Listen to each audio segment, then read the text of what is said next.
On Real America's Voice, you're not just running an ad, you're partnering with trusted voices like Steve Bannon, Charlie Kirk, and other influential hosts. Backed by millions of monthly listeners. What's happening? Because of a real voice, man. I watch it all the time. Real America's Voice rocks.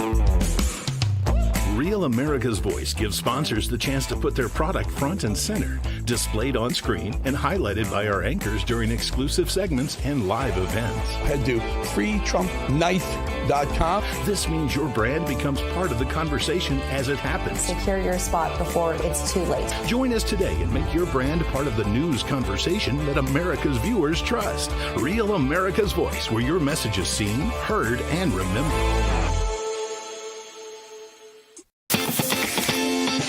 Patriots, it's time to gear up. Real America's Voice has an entire lineup of merch made just for you. We got some Rav fans out here. We watch you every day. From mugs that start your morning strong to hoodies, hats, t-shirts, pants, vests, flags, and so much more. Yeah, I noticed it. I mean, that caught my eye big time. Every piece lets you wear your pride loud and clear. This isn't just merch, it's a movement. When you shop Rav, you're showing the world you're proud to be part of the Real America's Voice family. God bless Real America's Voice. So don't wait. Scan the QR code right now or visit realamericasvoice.launchcart.store to shop today. Thank you, Real America's Voice, for doing true journalism. Stand tall, be bold, be proud. Represent your voice with Real America's Voice. It's good to have a real news network out there, so I'm a big fan. Use code RAVSWAG10 for 10% off. Real America's Voice rocks.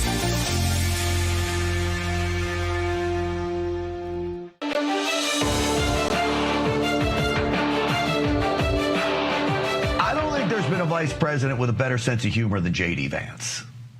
Demonstration. All right. Well, here we go. Okay. Really put him on the spot. Really put me on the spot. Sorry. If I had dropped it, man, what a it look like here. Yeah. Somebody call the Secret Service. Yeah. Okay. All right, a couple of Harlem Globetrotters. That's going to do it for us. I'm Grant Stinchfield. Stinchfield's Ari Rolls.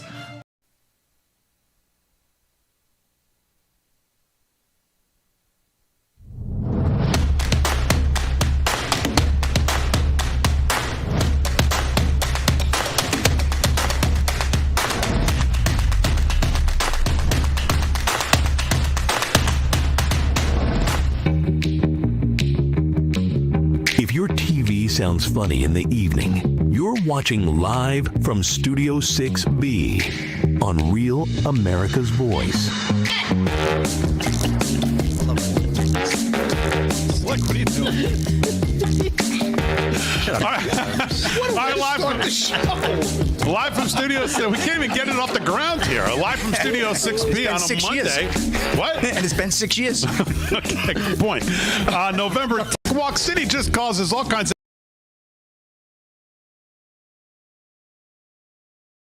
chaos. No. I mean, we can't even get 5 seconds into the show. Paul said and something. Delgado's saying nasty things. I didn't say it. Paul said something nice, and Slick just slams him. I threw them the first bird when I walked in. You know what? I mean, listen, if I went 0-5, I'd be down too. But I mean, you don't have to. Don't take it out on Mr. Nolan. Right there. I know. This is the guy that told me that The Mask would be off in one season. Oh, now we're back to that. I had Nostradamus. Well, we're back to reality TV shows now. Okay, good. All right, well, we'll get to all of it. Slick's here. He's going to do some sports. Delgado's going to do the news. Paul Nolan's here with some news as well. Aaron and Fran holding it down as always. Glad you're in on a Monday. Hope you had a great weekend, everybody. Slick, other than your games, how was your weekend? Oh, man. I made Farmer Brook look better than that. Man, you had a Farmer Brook type of weekend here. Yeah, we had a ribbon cutting for a new small business that opened up in town. So, I love that big deal. I'm all about small business. That's what I do in my personal life. So we don't ain't about football. It was a good weekend. Yeah, well, the tone has been set. Oh, man. Delgado, you're rough. You're not picking any games. Remember that. He's just protecting me over there. That's like my enforcer over there. Right, exactly. Yeah. You can put your name on some games if you want. I did. I won another $95. Maybe do something other than pre-chosen parlays, Rick. You said to get a good haircut. Aaron throwing fire at Delgado now. I did my own parlay. You want to see? You want to? No. How much did you win? -$5? I wagered 10. I won 95. Oh. How'd you do? Okay. I went her 3-2, Jets so won I a did second pretty game. good. How about that? Huh?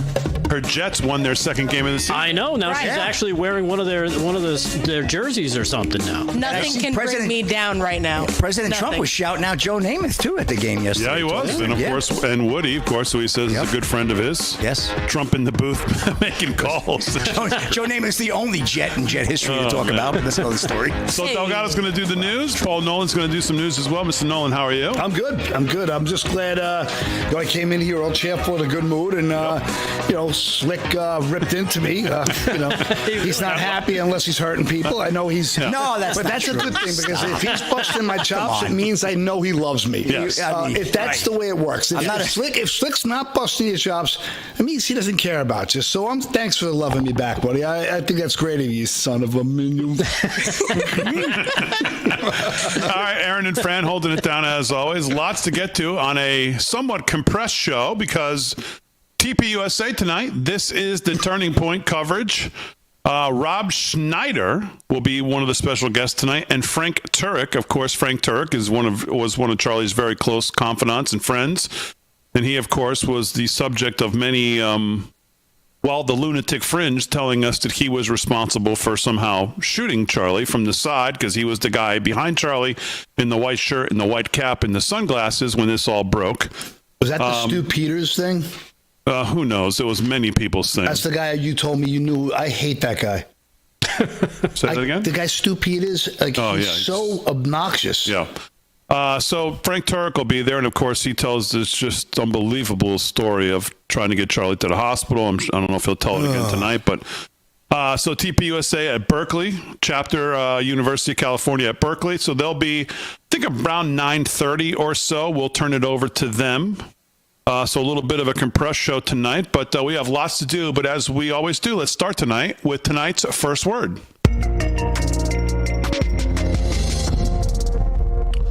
Well, Milton Friedman said, whenever you have capitalism, you have freedom. Capitalism is a necessary element of freedom, not the only element, but a necessary element. Now we have Silicon Valley billionaires playing dress up as socialists. Yes, I'm talking about Peter Thiel, the PayPal pioneer turned PayPal for liberals, telling some wide-eyed scribe at the Free Press that, get this, capitalism ain't working for young folks, he says. Capitalism not working?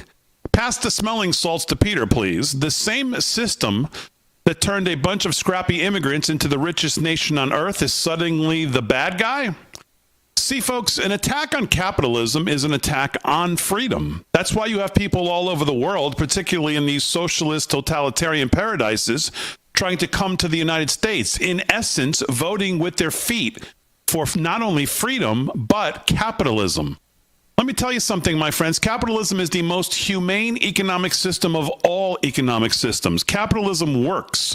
It works every blasted minute of every hour of every day for everybody, whether it's grandmas knitting in Florida, kids scrolling TikTok in their parents' basements, and yes, even those tattooed baristas in Brooklyn, New York, whining about their avocado toast. It doesn't care if you're 8 or you're 80. It's the great equalizer, the rocket fuel of human ingenuity that says, go build something, go risk something, dream something bigger than your government-issued participation trophy. It's not just the greatest economic system ever invented, it's the most moral one. It rewards the doers, the makers, the risk-takers, who drag the rest of us kicking and screaming into prosperity. The opposite of capitalism is a growing centralized police state, the usurpation of your constitutional system, spreading poverty and despair through redistribution and the dehumanizing of you, the individual. Socialism is an essential element of tyranny. Now, capitalism isn't perfect, but it's perfectly American. Freedom to fail, freedom to fly, and freedom from the nanny state telling you what to eat, think, or tweet. Now, let's rewind the tape of history, because if Peter Thiel's forgotten why this puppy always fetches, well, I sure haven't. Take the Industrial Revolution. Yes, you know, the dusty old chapter your kid's public school teacher probably skipped to lecture them on systemic oppression here in the U.S. Well, back in the late 1700s, James Watt tinkers with his steam engine, and boom, suddenly you've got factories churning out textiles cheaper than a king's ransom, railways snaking across continents like iron veins, pumping life into dead economies. What happened? Well, poverty rates that had been stuck at 90% for centuries, yes, 9 out of 10 scraping by on bread and despair, well, those plummeted. Life expectancy, it doubled. Literacy skyrocketed. Kids who used to toil in fields or die by the age of 5, now they're in schools dreaming up their own gadgets. And it wasn't just for the graybeards and top hats. It worked for all ages. Granddads got pensions from booming industries instead of begging on street corners. Teens apprenticed into trades that paid enough to start families. Even the elderly, those useless eaters by liberal standards, benefited from the wealth explosion that funded the first real safety nets. Fast forward to the Gilded Age, that liberal boogeyman that they love to demonize. Carnegie and Rockefeller, well, they built steel empires and oil rigs that slashed the cost of everything from bridges to buggies. By 1900, the average American worker's wages had tripled since the Civil War. Tripled. And that included immigrants fresh off the boat, women entering the workforce, and yes, the young whippersnappers, like the ones Peter Thiel is now fretting over. No government handouts, just pure capitalistic magic. Innovation meets market, and suddenly you've got electric lights, canned goods for the masses, and Model T Fords putting wheels under every family's dream.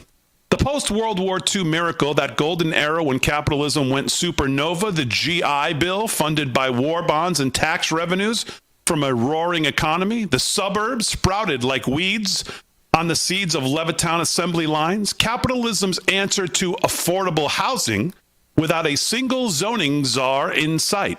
Boomers, well, they got jobs in factories, TVs in living rooms, and college tuition that didn't require selling a kidney. Their parents, the greatest generation, traded foxholes for foreman roles, retiring on pensions fatter than a politician's Rolodex. And the kids, they surfed the wave of transistor radios and rock and roll, all powered by the same system that turned rubble into rocket ships. 5 massive waves from steam to silicon, each one lifting billions out of misery. Without capitalism's greedy genius, where do you think your iPhone would be, your Netflix binges, your DoorDash at 2 a.m.? Well, you'd be bartering chickens for bandwidth, folks. So what's really buckling under the weight here? Not capitalism, no, for sure. It's the liberal Frankenstein monster piled on top like a bad Thanksgiving feast. That's regulations, thicker than a phone book, taxes that'd make Robin Hood blush, and government programs that promise utopia but deliver unemployment lines. See, capitalism understands man's imperfections. Socialism insists on the perfection of man. Capitalism respects individuality. Socialism demands conformity.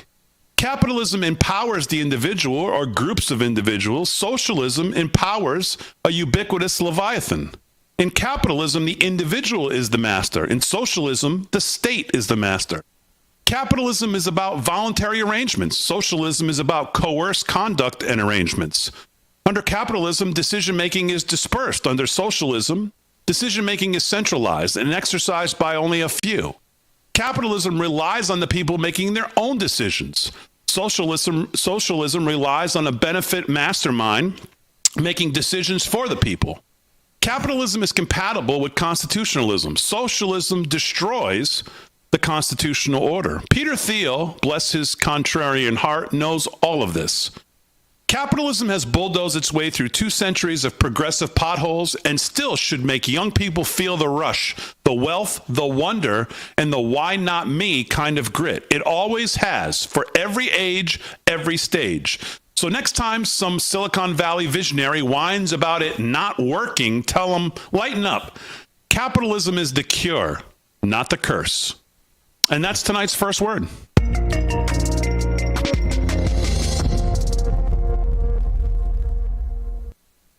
Yeah.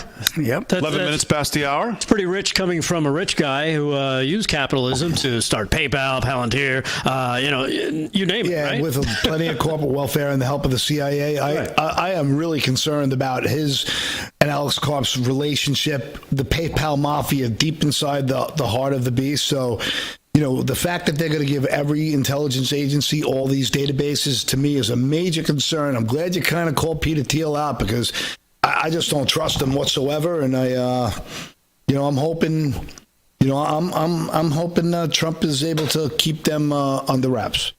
What I would say it was about Peter Thiel in a way, but it was really more about capitalism and young people, what they're being taught. If the young people out there aren't really sure about capitalism, if it works for you, I would tell them this: just go do the grocery shopping on any given weekend for your family, and understand that everything that in that store is because of capitalism. The fact that you can go buy 2% milk, 1% milk, whole milk, fat-free milk, lactase milk, this milk, that milk, 9 different versions of eggs. You want this kind of ham, salt ham, no salt ham.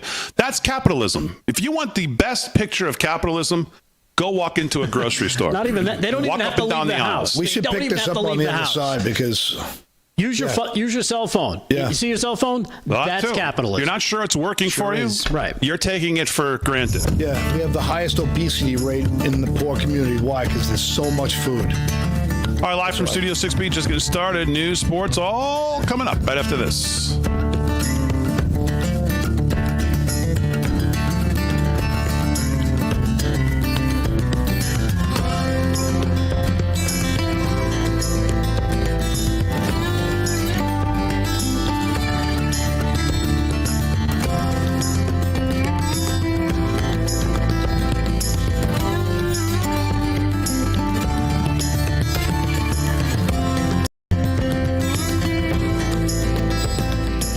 Losing to the Devils 1-0. No, they're not. But they're up 1-0.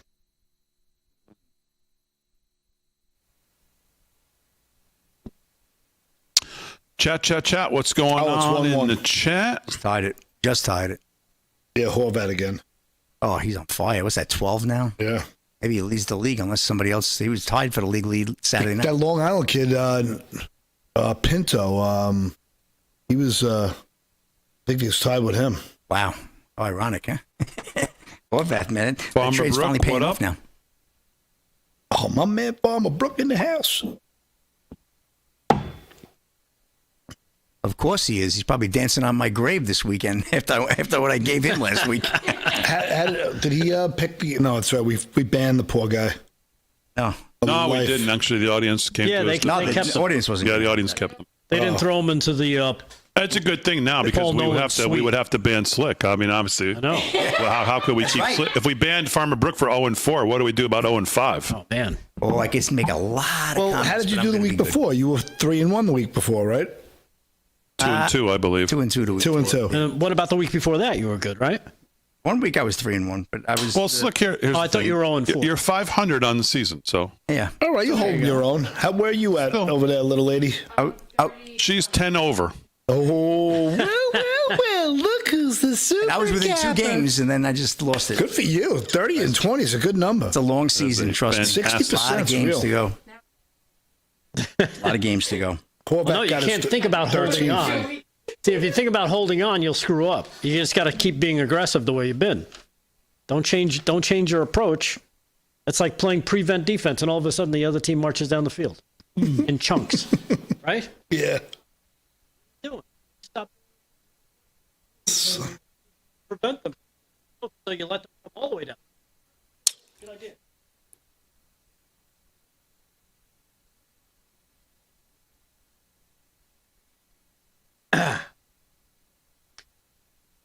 Joe the Box. Joe the Box in the chat. No. Oh, that's right. Chat. I forgot about the chat. You guys know what the game is tonight? You're going to pick it? Yeah. Philadelphia and Green Bay. Yeah, Green Bay. In Green Bay. I already got my parlay in. Philly's laying 1.5. What's the line on that game? Philly's laying 1.5 in Green Bay. I see pick 'em now.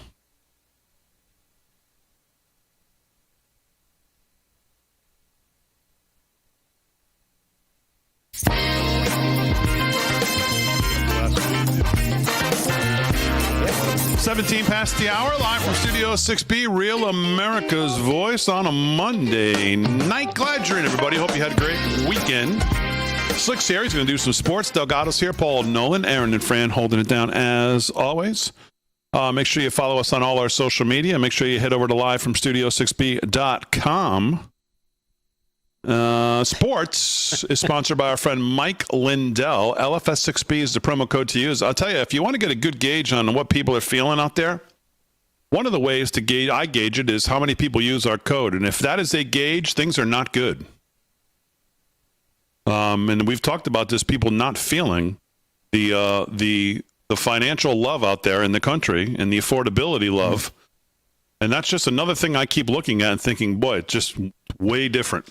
Way down, way different of people shopping right now. We'll see if it picks up towards the end of the year, but lots of stuff to talk about when it comes to affordability and prices and things. So we'll get to all that, but let's get to sports. It is sponsored by Mike Lindell and MyPillow. LFS6B is the code to use if you're going to shop at MyPillow. Slickster, what's going on? All right, well, continuing with the odds makers, we got one more game to close out, Big D, a week 10 of the NFL season. That'll be Monday Night Football in classic Lambeau Field. 1 in 5 sounds a lot better than 0 and 6. Well, listen, I don't know where the Steelers never got off the bus last night. I thought at least Rodgers was going to bail me out. They never even made it to SoFi Stadium. I couldn't believe that debacle. What a rough weekend. And, of course, Indiana, that was some game against Penn State. One of the greatest catches at the end of a game probably in college football history, but that didn't help me with the spread. I still haven't seen it. Well, you're going to see it tonight because we got the clip. Well, we'll go. The game is Pick'em tonight, so we won't even. Well, no spread. We'll just go Pick'em because that's where it closed. Philly, Green Bay. Who you got, Slick? You know, I have to go with. I'm going to go with the home team. The Packers coming off a big loss last week.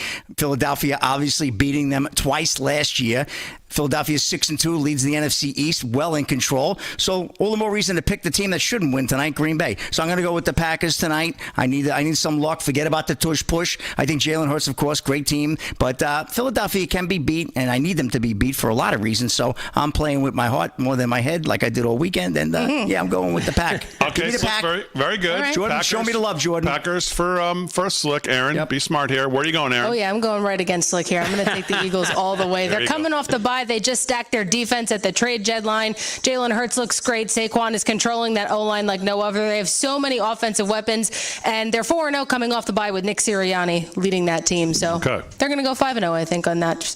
All right, so we got Philly for Aaron and Green Bay for Slick. There's your odds makers for a Monday night. What's going on in sports, Slick? Well, shout out to Gina. She did good, too, from the weekend. Our friend from Denver, she went 2-2 on her picks. Not a bad weekend, I believe, right? Did she go 2-2? Because I didn't know what the spread was on that Arizona game. I didn't catch that. Yep. It was 5.5 on that spread. The audience, just won by 4. The audience is now 12-15, so 3 games under. Not great, but not horrendous. They're nipping at my heels if I don't get going here. Yeah. So we got to look. So let's recap the games real quick, Big D, if I may. We got, Tampa. Aaron and I were on that one. Let's start off with the negative for both of us. A -2.5 there. And Tampa fell 28-23 to the Patriots. Hey, the Patriots look like they're for real, huh? Mike Vrabel's got that team playing. Drake May, he's definitely not a fake. I got news for you there. Carolina, I don't know, they're a helter-skelter team, laying 5.5. They lost to the Saints. We're talking about the 1-8 New Orleans Saints playing for a draft pick, going to Carolina, beat Bryce Young. Absolutely unbelievable. I guess Tyler Chuck was chucking them all over the field, and he won that one. Seattle, they were up 35-0 before Arizona decided to get off their bus and come and play football. And Aaron was on that win with Seattle. 44-22 was the win there.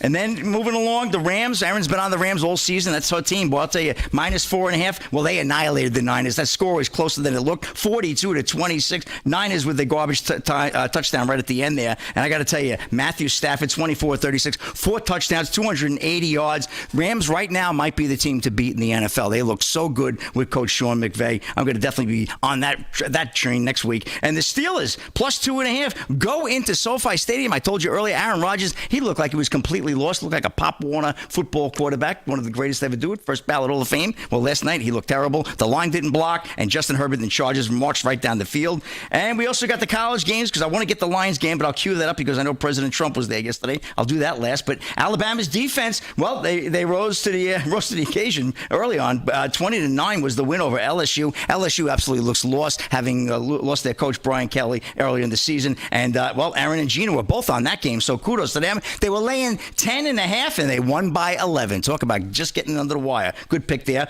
Gina was on Arizona. They won 24-20 over Kansas, but Noah Fafita, 16-31, 158 yards and 2 touchdowns. Just wasn't enough to cover the spread there. And then Indiana, well, I laid too much chalk there. But talk about a catch along the line there on the chalk. That wide receiver. We got Omar Cooper with that. Do we have that clip, Aaron? Could you run that clip for me?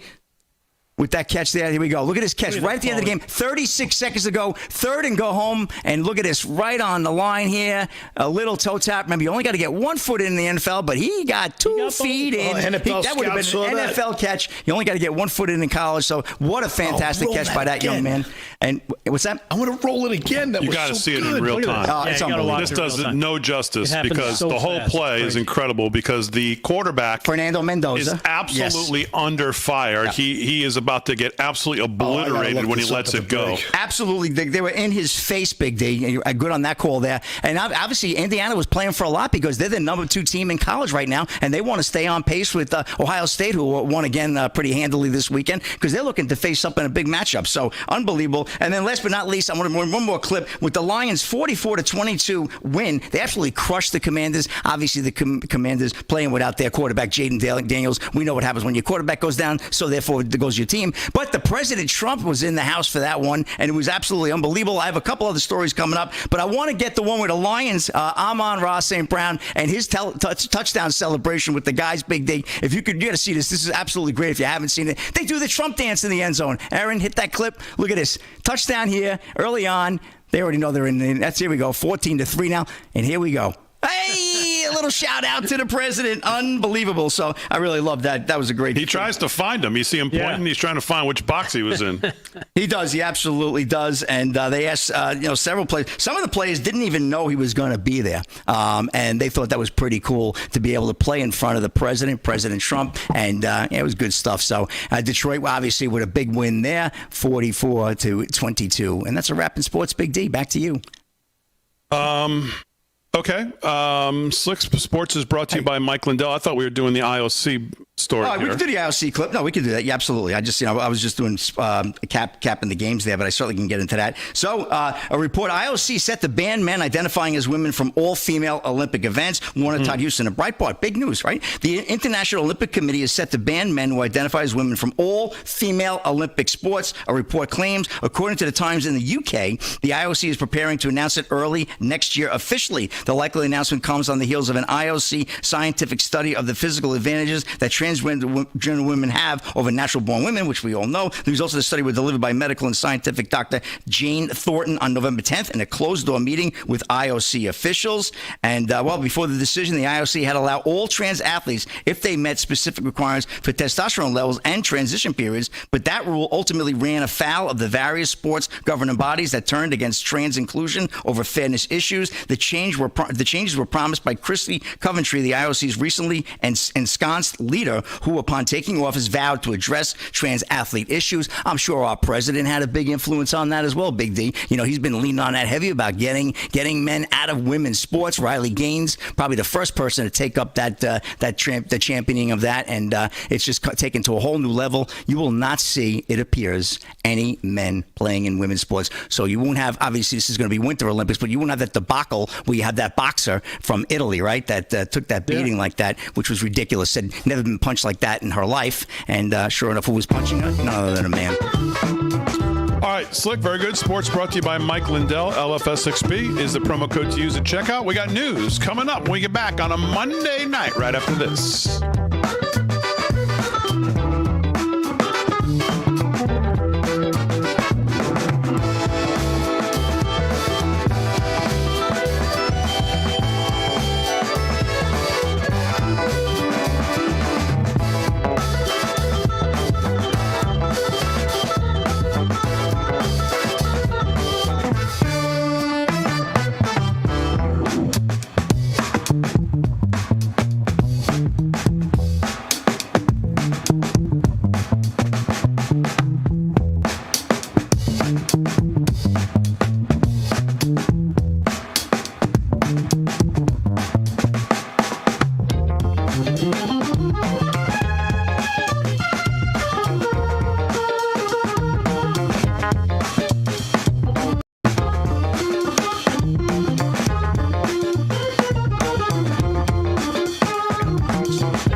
Chat live in the chat. Rumble, rumble, Oh, yeah, we rumble. need How do you do, chats. rumblers? The YouTubes. Oh, my goodness. I'm going to the YouTubes. Let's go to the Twix. No, Child of the Delgado's King? not blowing his socks yet. Not yet. Oh, after tonight he will be. Yeah, tonight it's supposed to get cold. Yeah, It it's got supposed to get nippy cold out tonight. I got to get the pellet stove going. I'll be blowing my socks like you wouldn't believe. In the YouTube, thank you. Child of the King sent 20 Real America's Voice gift memberships. Thank you for that, Child Thank of the you King. very much. Coming in hot there. Beautiful. Love that. Howdy, Twixers, Twixers. Howdy, howdy, howdy. Former rancher Dane is in there. Commander Mike, 417 Raiders, Rebecca B.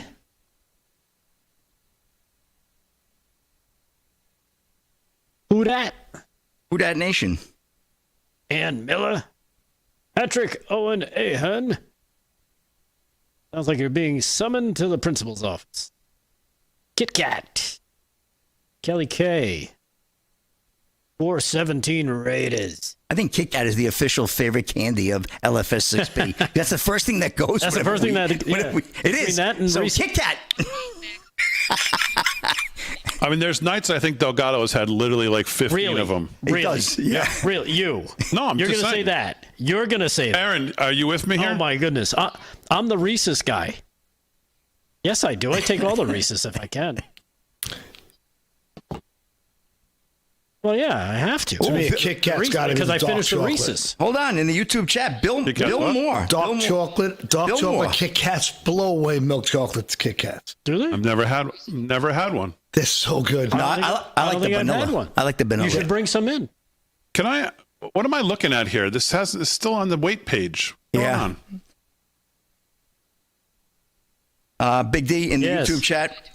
Bill Moore, 8771, $2 super chat. Looking forward to seeing you guys on the 21st. Oh, yeah. Bill Moore's coming in. Where are you coming in from, Bill Moore? Michael Bill Maher's Sand. coming? Bill Moore, not Bill Moore. Bill Moore. Michael Bill Moore. Sand, yes, I do love my beaver nugs. Hey, you never know with our show. Anybody can show up, right? You never know. Howdy in the YouTubes. Are they about to score? What's going on? What happened? You're doing a push? Oh, that thing, they got to get rid of that stupid rule. Why? Your team is stronger. The other teams can't successfully do it. So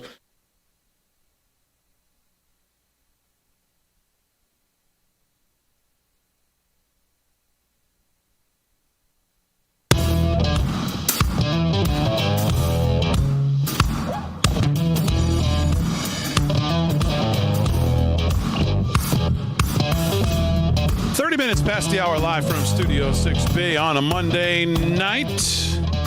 Remember, we're going to hand it over to TPUSA at around 9:30 or so for the This is the Turning Point on tour.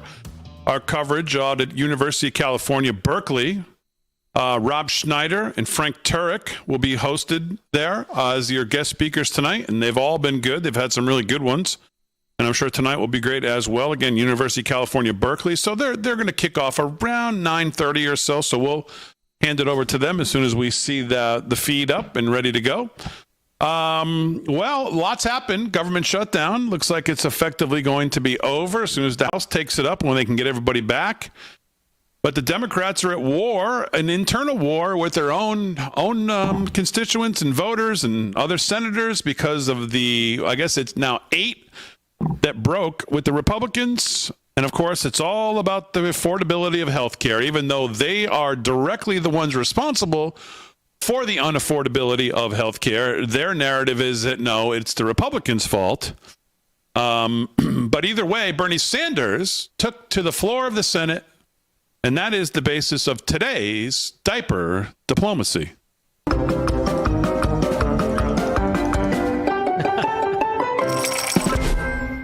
Everybody in America knows that our current healthcare system is broken. It is dysfunctional. It is cruel. It is by far the most expensive healthcare system in the world, and the only healthcare system of any major country that does not guarantee healthcare to all people as a human right, covering every man, woman, and child. We are unique in that respect. And yet tonight, what this Senate is about to do is make a horrific situation even worse. So let's be clear what this vote is about. If this vote succeeds, over 20 million Americans are going to see at least a doubling in their premiums in the Affordable Care Act. In my state of Vermont and throughout this country, for certain groups of people, it will be a tripling and a quadrupling of their premiums. There are people who will now be paying 50% of their limited incomes for health care. Does anybody in the world think that makes sense? And if this resolution is passed tonight, we are on a pathway to throw 15 million Americans off of Medicaid and the Affordable Care Act. 15 million. Our job is to create universal health care. Guarantee health care to every man, woman, and child, not throw 15 million people off the health care they have, low income and working class people. Roseanne. And my friends, know what you are voting on. Studies are out there that when you throw 15 million people off of health care, some 50,000 of our fellow Americans will die unnecessarily every single year. Anyone think that's funny?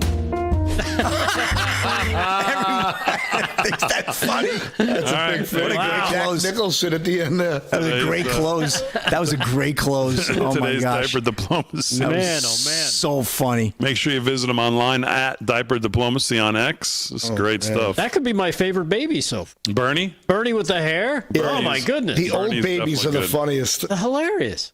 Bernie is good. Fetterman's good, too. That was good. Cruz was Fetterman. good. I don't know. Cruz is good. That mustache on Fetterman baby was a little thicker than I'm comfortable with. I'm a little uncomfortable with. All right, let's do some news. And speaking of the shutdown and everything involved with it, Rick Delgado's got it. What's going on, Delgado? All right, well, Damon, here are the world's best headlines, and this all has to do with the shutdown because that has been the talk ever since it all started about 40 days ago.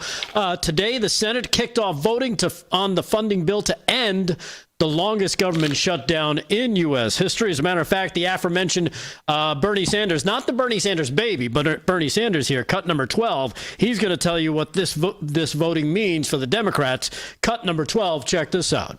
Tonight, 8 Democrats voted with the Republicans to allow them to go forward on this continuing resolution. And to my mind, this was a very, very bad vote. Yeah, so that's what Bernie had to say. I like Bernie baby better, but that's the real guy who's actually causing problems in your entire life. Who soils his pants as much as the baby Bernie. Probably. Senate Minority Leader Chuck Schumer also is facing calls to step aside, Damon, as the Democratic leader after 8 senators broke from the party to vote with the Republicans to overcome the key hurdle to end the shutdown. Representatives from the House, Ro Khanna, Rashida Tlaib, and Mike Levin were among those calling on Schumer to step aside, claiming he failed to unify party members to keep fighting for extensions for the ACA, also known as Obamacare. Here is also, the spreads for the calls for Chuck Schumer to step aside, cut number 8, also spreading to members of the media, or I guess you could just say the ridiculous screaming hens on the View. Here's cut number 8. Sunny Hoskin, what her take on Chuck Schumer. Cut 8, check this out. And now they just caved and surrendered. I think Chuck Schumer, his days are over. If he cannot keep his caucus together, he needs to go. He needs to be replaced. I completely disagree with you, Sonny. Yeah, so there you have it. Sunny Hoskin, always the political mind we always look to when we want to know what the Democrats are thinking. Utter craziness.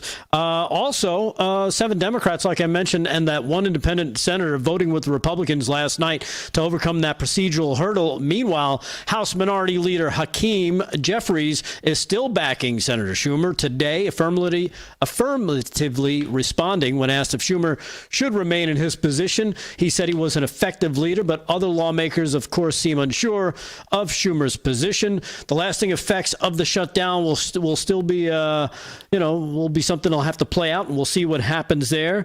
But here is cut number 9. This is Senator Angus King.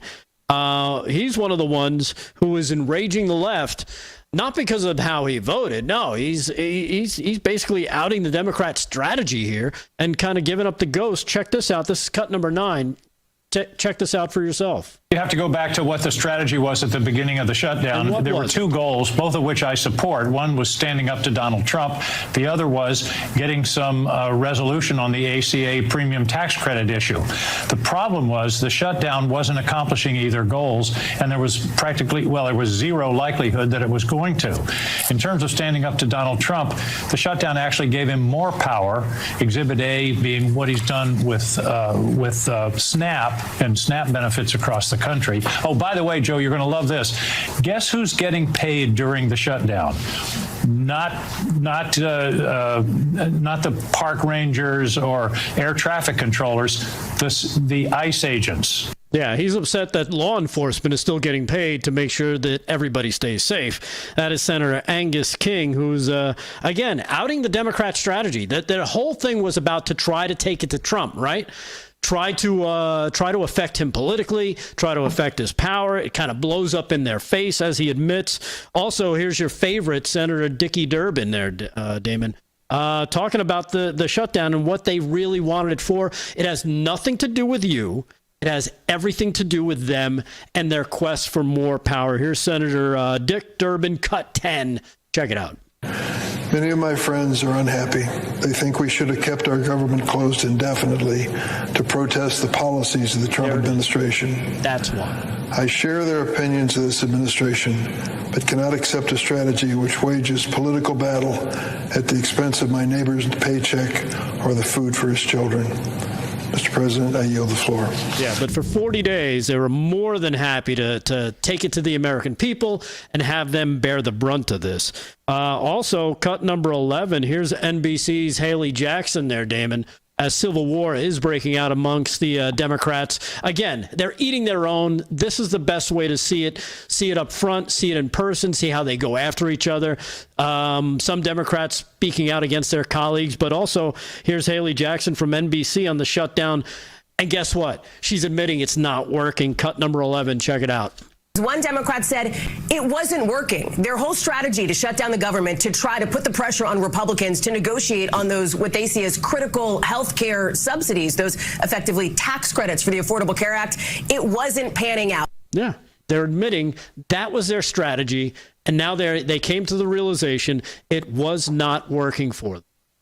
Well, the shutdown for them was a political strategy, right. And the political strategy was get to the election. They got what they wanted out of the election, and then obviously the cracks started to form, and that's what we have now of the Democrats supposedly caving, everybody framing this as some big win for the Republicans, yet what amazes me is that I don't hear a lot of people, I mean, maybe other than us, asking the question, how is it a win for the Republicans if part of the deal they cut to get the 8 votes is saying everybody goes back to the way it was as if the 41 days didn't happen? There's no RIFs that seemingly are permanent now. There's no shrinkage of the Leviathan, ubiquitous Leviathan that continues to grow. There's no talk that I've heard today about how disappointed we are that we're not shrinking the size of government from anybody. Everybody gets their back pay. Everybody goes back to their jobs. As far as I can tell, unless there's some RIFs that, and again, why aren't we making the case for whether this did anything for the size of the government? And I mean, so I guess it's a win that they didn't lose. If that's a win, I guess is maybe the sloppiest way to put it, because usually, of course, the Republicans lose these debates. They give up all the leverage and get nothing for it. But I mean, to me, this just makes everybody in the country go, you know what? Screw both sides of this, because both parties are a bunch of morons. The Democrats for sure, because what was the point of all this? Mm-hmm. But I don't know what the Republicans claim here as a big win. You didn't accomplish anything really either. You just kicked the can down the road 2 months. You claim that you're going to put the ACA. They still haven't said those are off the table. They said, "Oh, we'll have a vote. We'll promise to bring a vote on it, or at least have some discussion on it. That they're going to rubber stamp another year of subsidies." The only thing this thing has brought clarity to, if you're paying any attention, is how the Affordable Care Act is neither affordable nor care, and it's built on a house of cards because the government's involved, like everything the government's involved with. I saw a great video the other day. It said, if you want to understand this simply, the reason you can go get LASIK surgery for about $1,200 and get your eyes put literally back to almost perfect is because the government hasn't yet said, we want to make LASIK more affordable. Yeah, basically. The reason you can get a plumber to your house to fix anything for about $150 for an hour or so is because the government hasn't said, we need to make plumbing more affordable. Because as soon as the government issues those words into anything, it's ruined. Correct. True. So the whole Affordable Care Act needs government subsidies on end, never ending, for it to be propped up to even work. And if not, the whole system collapses and Republicans get blamed for it. And the crazy part is, if you need subsidies to prop up something you're pertaining that is, this is unnecessary, people need this, that means it doesn't work. It's not affordable if you need the government to pick up most of the tab. All right, live from Studio 6B, 43 past the hour. We'll do some news with Paul Nolan. More sports coming up right after this.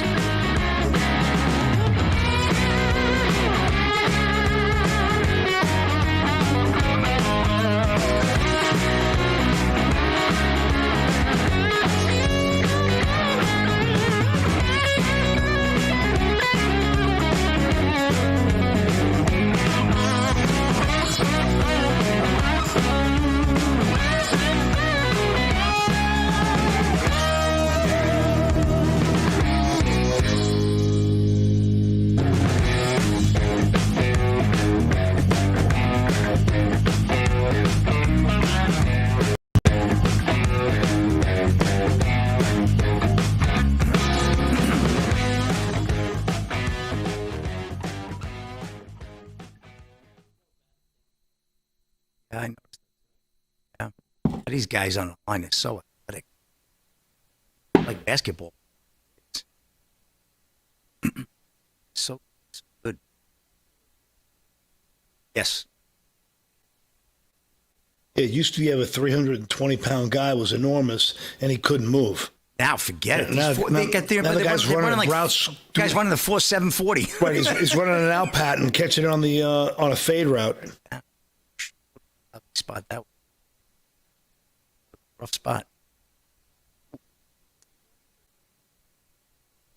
Oh, but when he does it.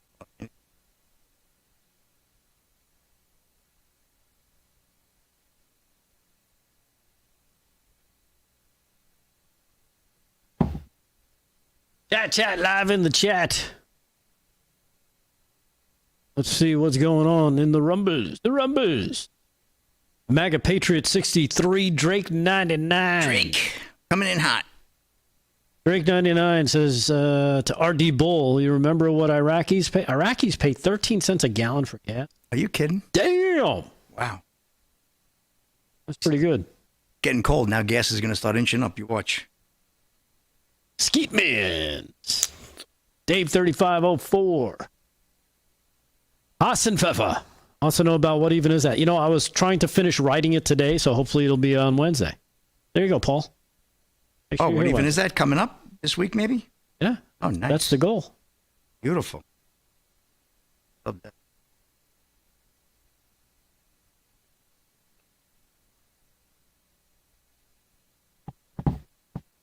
Julie GB. He paid $238 this week. Julie, where the heck do you live? That's a good price. Oh, wait, she meant $338. That seems high. Probably Jersey. Yeah, I mean, we're in New York. I've seen it for like $272.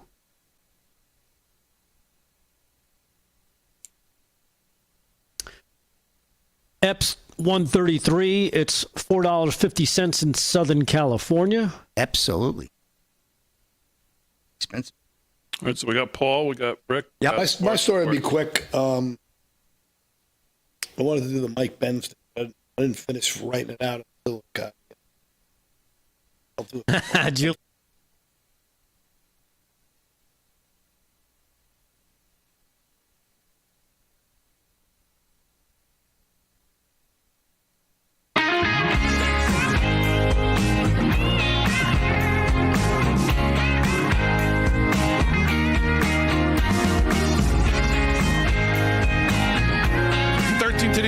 from Studio 6B on a Monday night. Real America's Voice. Glad you're in. Make sure you follow us on all our social media at LFS6B. And make sure you head over to livefromstudio6b.com. And make sure you sign up to be a member there, where you can exclusively find all of my first words right there on livefromstudio6b.com, the only place you can find them. Slick's doing sports. Rick Delgado's doing the news. Well, I heard a What Even Is That might be coming this week. Yes, I'm shooting for Wednesday. Oh, okay. Nice. You want a hint? Yeah. No. Okay, Paul Nolan's here. What else is new? Yeah, Mr. Wednesday Nolan. I'll be here for that. Mr. Nolan's got some news. What's going on? Well, you know what? I like to keep an eye on the international and the geopolitical game is really where I really enjoy seeing how these policies kind of get laid out and how corporations, I think, like you said in the beginning of your opening word, these central planners think they know best for everybody and for everything. And inspectors from Health Canada, besides killing a bunch of healthy ostriches that came over herd immunity, now inspectors from Health Canada, they seized a woman, a doctor, or excuse me, a nurse who has a clinic with her ivermectin in Kelowna, BC. And they came in and they took all of her ivermectin. They took all of her hydroxychloroquine. They took all of her drugs that, alternative chances to help people who have cancer, who are afraid and don't want to use just chemotherapy. They have the option to do one or the other. And they took all of her medicine. And I just think that this is one of those things that,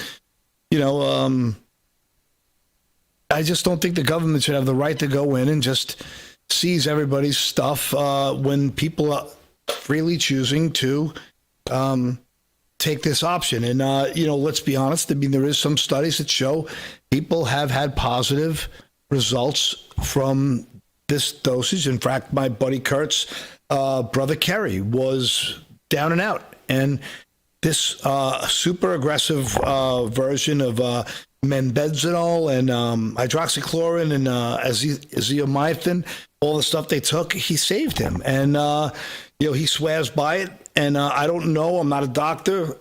Yeah, shocking to everyone. But I just thought this story was interesting, that the government, once again, in my opinion, overstepped their bounds. And if people are freely going in there and choosing to pay for a service that someone who seems to genuinely care about, I just think it's another example of a Canadian government that's just completely gone wild. Yeah, a wellness clinic. I think you said that, but I'm just reading the story now, too, that you sent. She says that $200,000 in products had been taken from the business and warned customers there then could be delays in receiving their purchases. So this was like a full-scale trying to put her out of business. Yeah, this is a woman who also lost her job as a nurse because she wouldn't take the vax. So this is her alternate income now, and they're coming after her again, so to speak. And just to me, if it happens up north, and it's happening in London, and it's happening all around the world, we just got to fight tooth and nail here for our liberty and keep the central planners out of your life. Well, you know what's amazing about this is that it just goes to prove that if something works, like you said about Damon, what you said about in the last segment there, the reason why you can get certain things cheap is because the government isn't involved. And they hate not being involved, and this is too cheap for them because they're all in bed with, the big pharma. The big pharma, the health industrial complex that wants to keep, we've seen it. We see it all the time. The food is made a certain way to make you sick, make you fat, make you heavy, make you unhealthy. And the only things that they'll approve are things that are unhealthy for you. Yeah, you know what? You're not allowed to use this, which could help you. But if you want to dump some radiation into your body and hopefully that doesn't kill you, then maybe you can survive. Right. Jeez. Don't eat a grapefruit with this blood pressure medicine because it'll kill you. But if you eat grapefruit morning and night, you'll lower your blood pressure. Right. So, it's just I don't know. The other thing it's proving is that things are as bad as they were here. They're never as bad as they are there, because things here, we have Dr. McCullough on. He talks about some of the studies they've done. you've seen some of the changes here, people's outlook on ivermectin, outlook on what happened in 2020. I saw a post today from Dr. Wasn't Simone Gold, but it was one of the other doctors who we followed very closely during COVID, who said, today I sat down for the first time with physicians in the field and had a legitimate conversation about ivermectin and some of the treatments that we've been using for it for the first time since COVID, because the medical establishment always just blew it off as you guys are a bunch of nuts. He said, today, for the first time, I actually had a round table that I went to and had a reasonable discussion with quote unquote establishment type doctors who actually were open to the discussion about what's going on. So things are certainly changing here, as bad as they were, quicker than they're obviously changing there. So there's that documentary coming out where it was the pro-vax, for the COVID vax, he was just all vax is actually fully pro. He said he would do the study independently and he would publish the findings comparing Amish and kids everywhere across the world who never took a vax in their life. Right from the people who decided to homeschool their kids, and the amount of disease that they get throughout their life is a fraction of what the kids who get every one of these vaccines gets. So from ADHD, ADD, all these depressions and asthma and sickness, and it's and he refused to show the study because he said I'd be ruined.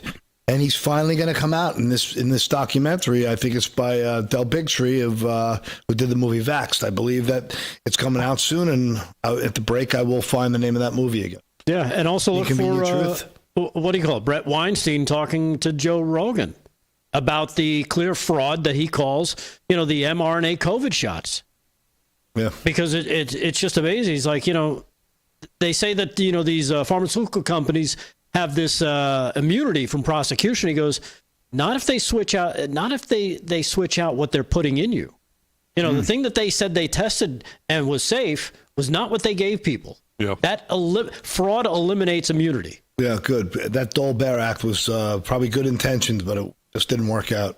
All right, 6 minutes till the hour. Let's do some sports. Sports is brought to you by Mike Lindell. Slick's got it. What's going on, Slickster? All right, Big D, second quarter Monday Night Football. No score. Phillies and Packers. Good game there. Good defensive struggle. And some sad news in the NFL yesterday. Former NFL Commissioner Paul Tagliabue dies at 84. UPI report. Former NFL Commissioner Paul Tagliabue died from apparent heart failure complicated by Parkinson's disease on Sunday. His family and the league announced he was 84. Tagliabue died at his home in Chevy Chase, Maryland. Is survived by his wife Chandler, son Drew, and daughter Emily. All of us in the NFL are deeply saddened by the passing of Paul Tagliabue, whose principled leadership and vision put the NFL on the path to unparalleled success. NFL Commissioner Roger Goodell said in a statement, Tagliabue worked as a lawyer for the NFL before being selected as commissioner in 1989. He held the role until 2006 when Goodell succeeded him. His tenure included instituting free agency and the salary cap, two worst things that ever happened in my life as a football fan. But that's that. Throughout his decades, his long leadership on behalf of the NFL. What can I say? But Tagliabue was great. I thought Rozelle was actually my favorite commissioner of all. Goodell, I'm not a big fan, but Paul Tagliabue, rest in peace. You were a great commissioner. That was my best run as a football fan between 1989 and about 1995. And that's a wrap in Sports Big Team. Back to you. No score. Monday Night Football. All right, hour two coming up. We'll get some news in before we turn it over to TPUSA live in Cal Berkeley. Rob Schneider will be amongst the guests, of course. Rob Schneider and Frank Turek, of course, very close confidant of Charlie Kirk. And I'm sure others will be there tonight. We'll take you to coverage around 9:30. But we're back, hour two coming up right after this.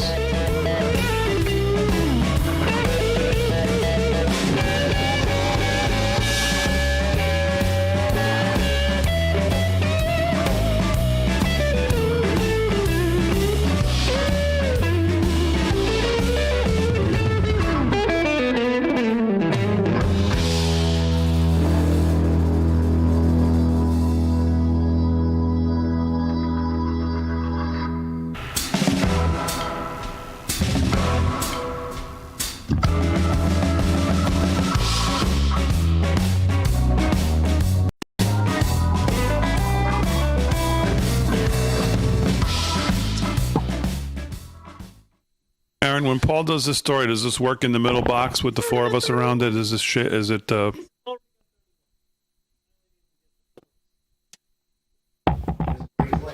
Run. Okay. And then I'm probably going to go clip 2, 1, and then the final.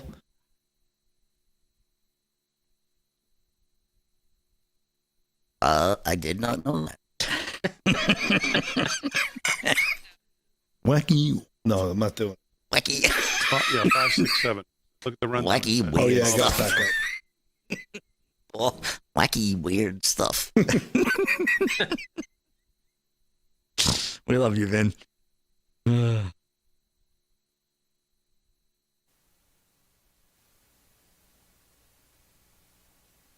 Has Vin been able to get a plane home yet, Big D? No, I haven't talked to him. Oh, my gosh. He's going to have to drive up.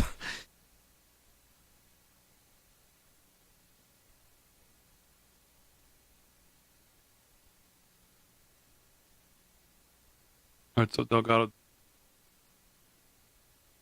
Which one did you move?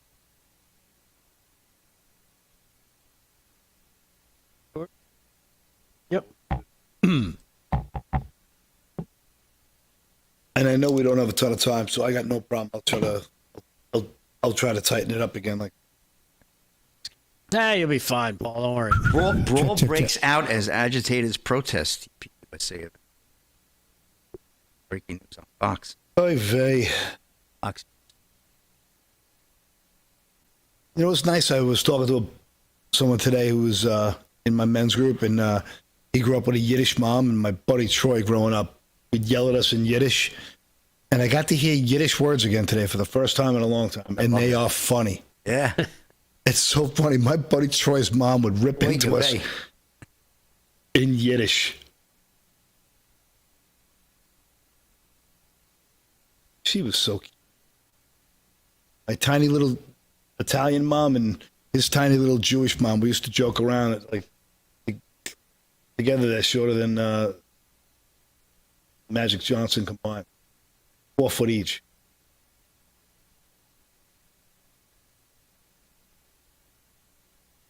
I want a juicy elk steak. Nothing like a juicy elk steak. Oh, that's why I can't hear anything in my battery. Did I go? Never had it, so I don't know if I'd like it. I might enjoy it. You might enjoy it.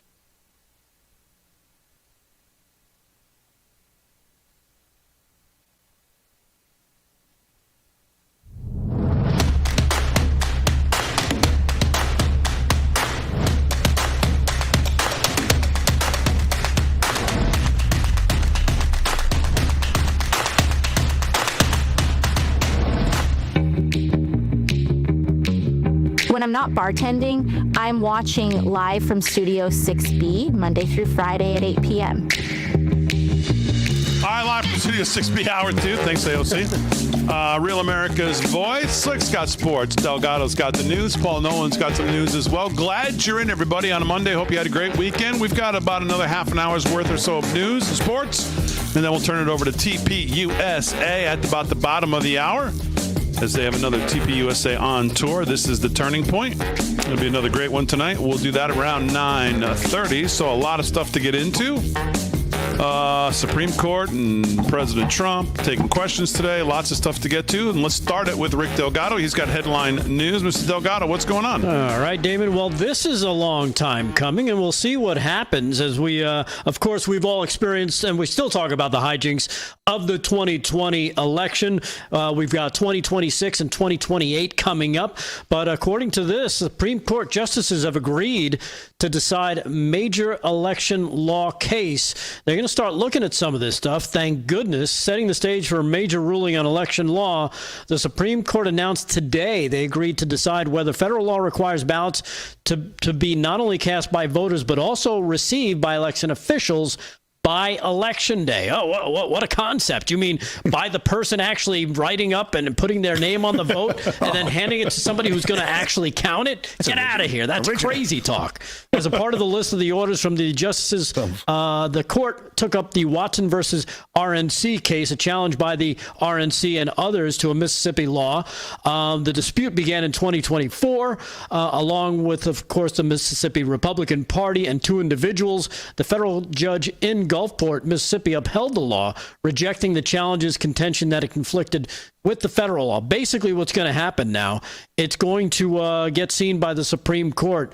All this election stuff, because we still see a lot of stuff revolving, whether it's the 2020, which we saw President Trump is now pardoning Rudy Giuliani, among many others who were involved in trying to get to the bottom of all the election hijinks in 2020. And then, of course, we've got concerns about 2026 that are coming up, 2028, of course.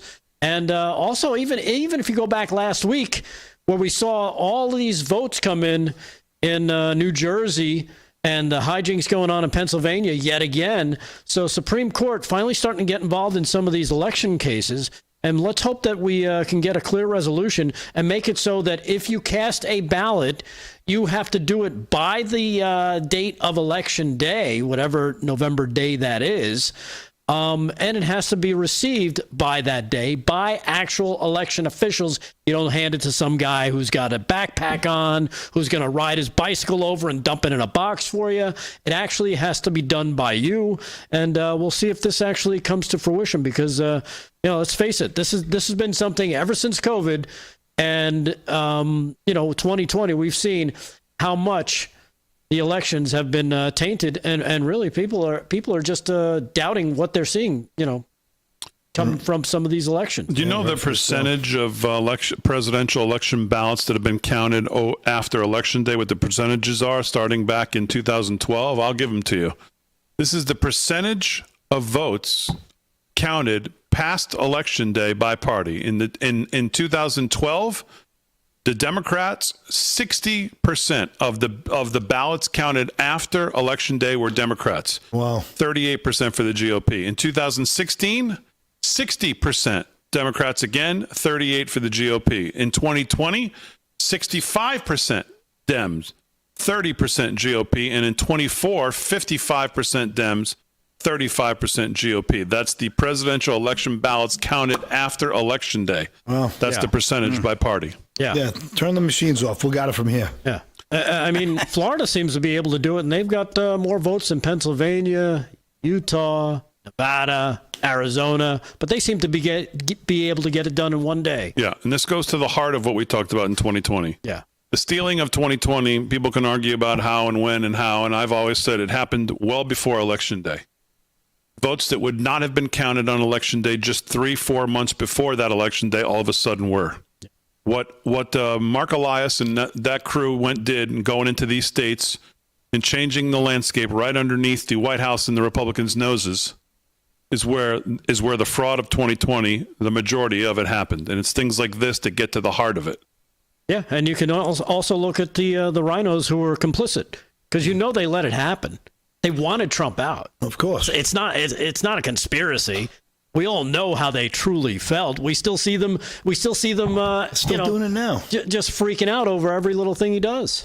The Mitch McConnells of the world. Speaking of President Trump, Delgado, he took questions today? Yeah, he was actually hosting in the Oval Office Sergio Gore, who is now going to be the ambassador to India, and he celebrated him. He did a little speech for him. He welcomed him as the new ambassador to India, and during that time, of course, as he always does, he takes questions from the press. Here it is, cut number 13, kind of going off script, so to speak, talking about dividends, tariffs, and what have you, and talking about a possible refund that middle America and lower-income Americans could possibly be looking forward to. Here's cut number 13, President Trump. Check this out. We're going to issue a dividend to our middle-income people and lower-income people of about $2,000. and we're going to use the remaining tariffs to lower our debt. We're going to be lowering our debt, which is a national security thing.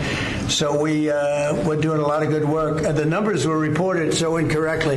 The real numbers are trillions of dollars have been taken in or gotten in terms of investment from the tariffs. And so if that were ever reversed, it would be a disaster. Frankly, it would be a national security problem for our country. And nobody thinks it's going to be reversed. I think we had a very good court case. As you know, it's before the Supreme Court right now.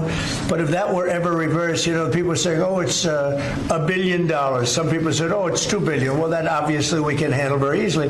But this is trillions of dollars we're talking about in terms of the tariff income and all the investment income that's come into our country. Yeah, so there it is, President Trump talking about the tariffs, the Supreme Court case that's before the court right now that we're waiting to hear how they're going to rule, so we'll see what happens with that. Here's cut number 14.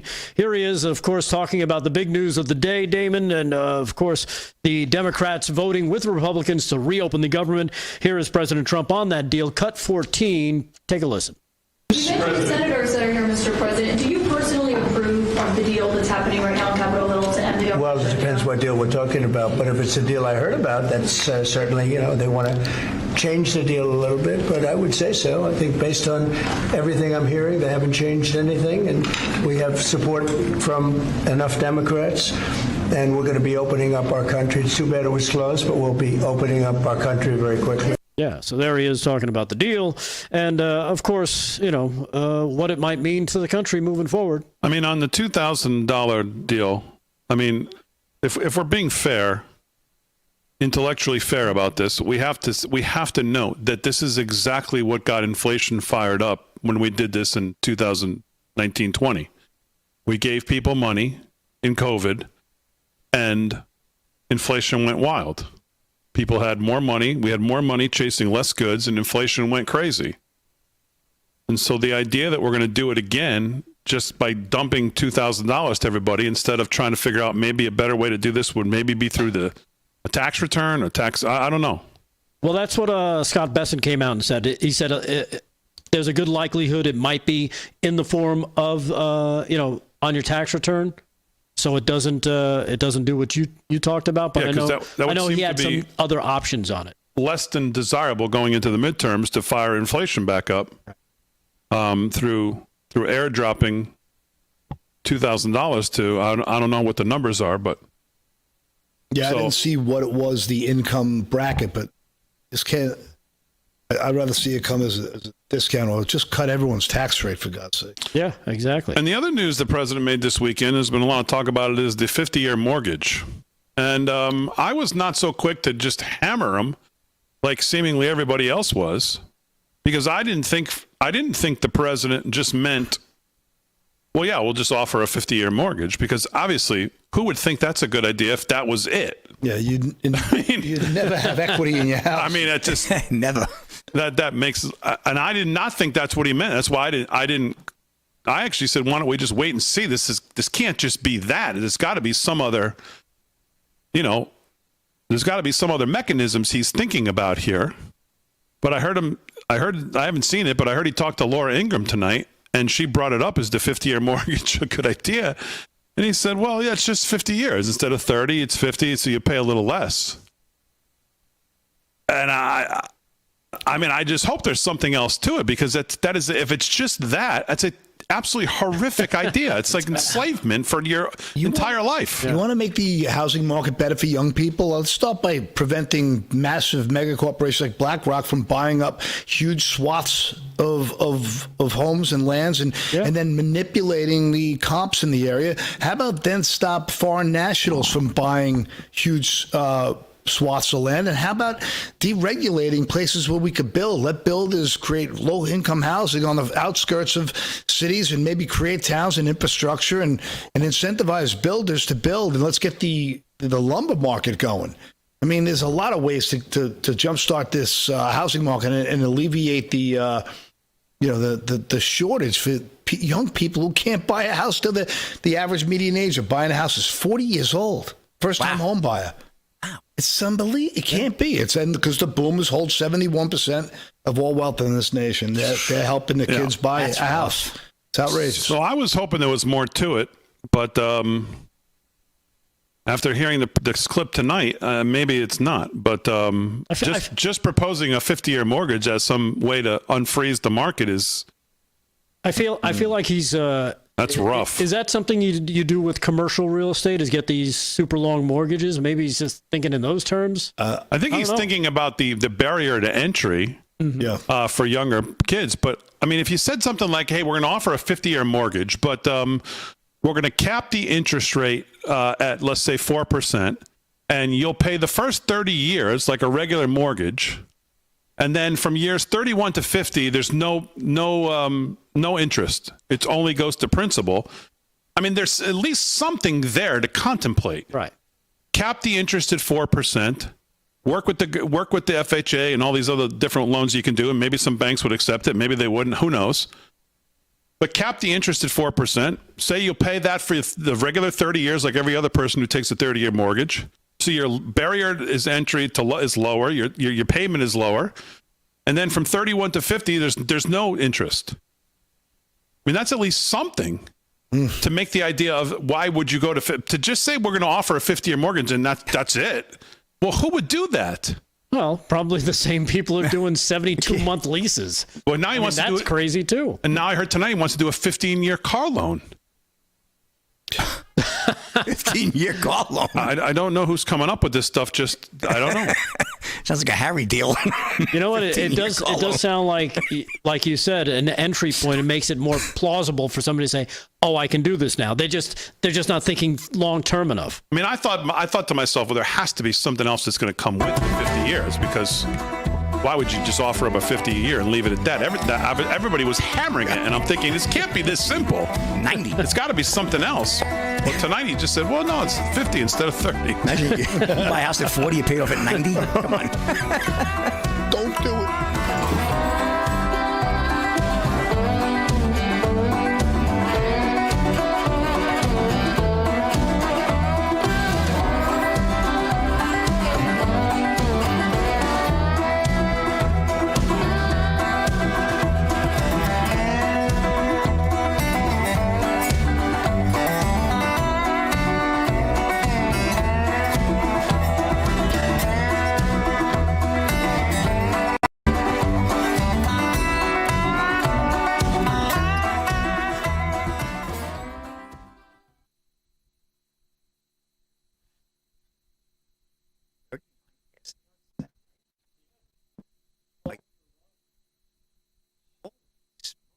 Love it. Knock it down. It's incredible. Had another one. See that? And knocked it down. You're right. The instance of that is way up. Barkley. Stuff. Oh, hold on. A lot of penalties too. A lot of holding. A lot of false starts.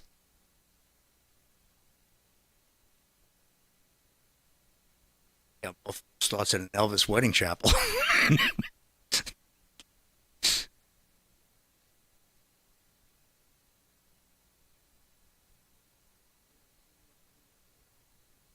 What's that?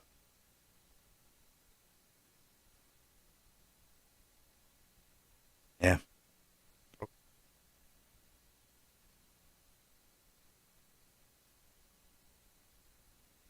May not be.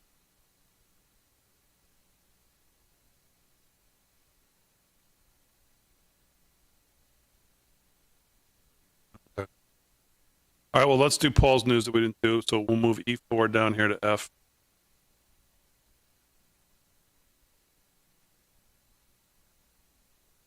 Yeah, there was a brawl that broke out. Oh, it happened. 4:30 our time? Yeah, it happened earlier. Oh. I don't think it's going to affect the thing. Nah, outside. they probably. It was outside, right? Obviously. All right, Slick, if he's not back, we'll do your two stories first. I'll do, I guess I'll skip the Major League Commanders, Yeah, Backlash, and Trump does play-by-play. Yeah, I have that Major League Baseball story about gambling. And we may have time for that later. All right. You can take one of these out and put that here if you want. No, put both the Trumps in. They're good. People want to hear that more. That story broke on yesterday? Saturday? Yeah. It's getting ridiculous.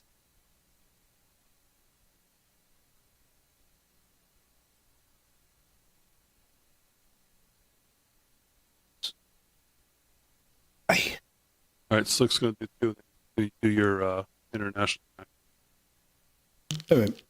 color. 5, 6. Okay.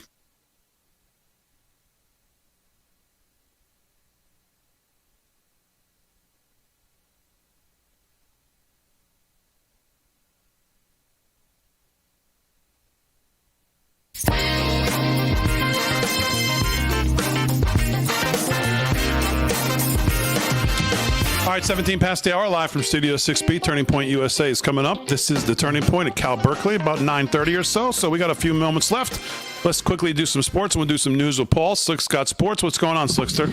All right, Big D. Well, Commanders fans face backlash for booing Trump during U.S. military ceremony. I don't know if you guys caught this yesterday. Ryan Gatos of Fox News. Washington Commanders fans faced backlash on Sunday as they booed President Donald Trump as he read the names of those enlisting in the U.S. military. The new members of the military were at Northwest Stadium as part of the NFL's Salute to Service festivities ahead of Veterans Day. Trump was seen at the stadium reading off names on the public address system. However, boos from Commanders fans were heard. We have that cut, Aaron?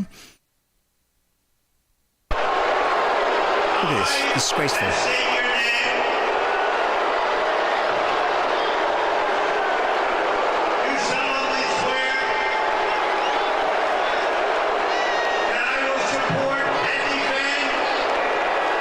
So you get the gist, Aaron. You could blow that up. So you're telling me a bunch of drunk DCites were booing Trump? Wow. Exactly. Were they booing Trump or were they booing the names he was reading? They were joining the military. I would tend to guess they were booing the president. I don't think they were booing people they don't know. There was a bunch of young kids on the field. The fact that they're even booing during a ceremony like that tells you all you need to know. Yeah, well, he received a mix of cheers and boos as he got to the stadium from Mar-a-Lago. He spent the morning golfing and demanding that Democrats put an end to the government shutdown. Before he left Landover, he spent some time in the Fox broadcast booth calling the game with Kenny Albert and Jonathan Vilma, which I'll get into that story next, Big D. But the president was, really showing his, obviously, his adept with sports.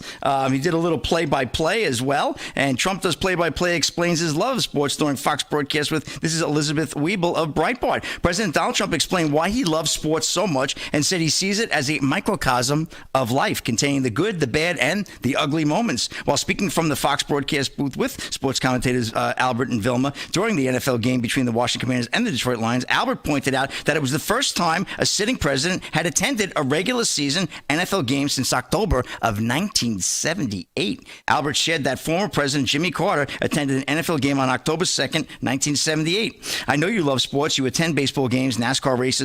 What is it about sports that you enjoy the most, Albert asked Trump. I just love it, Trump answered. It's a microcosm of life. It's the sort of like life, the good, the bad, the ugly. After time out during the game, Trump added, you can equate sports with life. You have the triumphs and you have the problems, and you got to get through the problems to hit the triumphs. And you never quit. You can never give up. While Trump was in the booth, he also provided play-by-play during the game. Would you like to call a play, Albert asked Trump. Well, I would like to do that if you'd like me to, Trump answered. I will say that your second string, your backup quarterback is a good quarterback, and he's had some very good games for you, and your first string quarterback has the potential, I think, to be a great quarterback. He's got to stop the injuries somehow. Obviously, talking about Jaden Daniel. We have that clip, Aaron?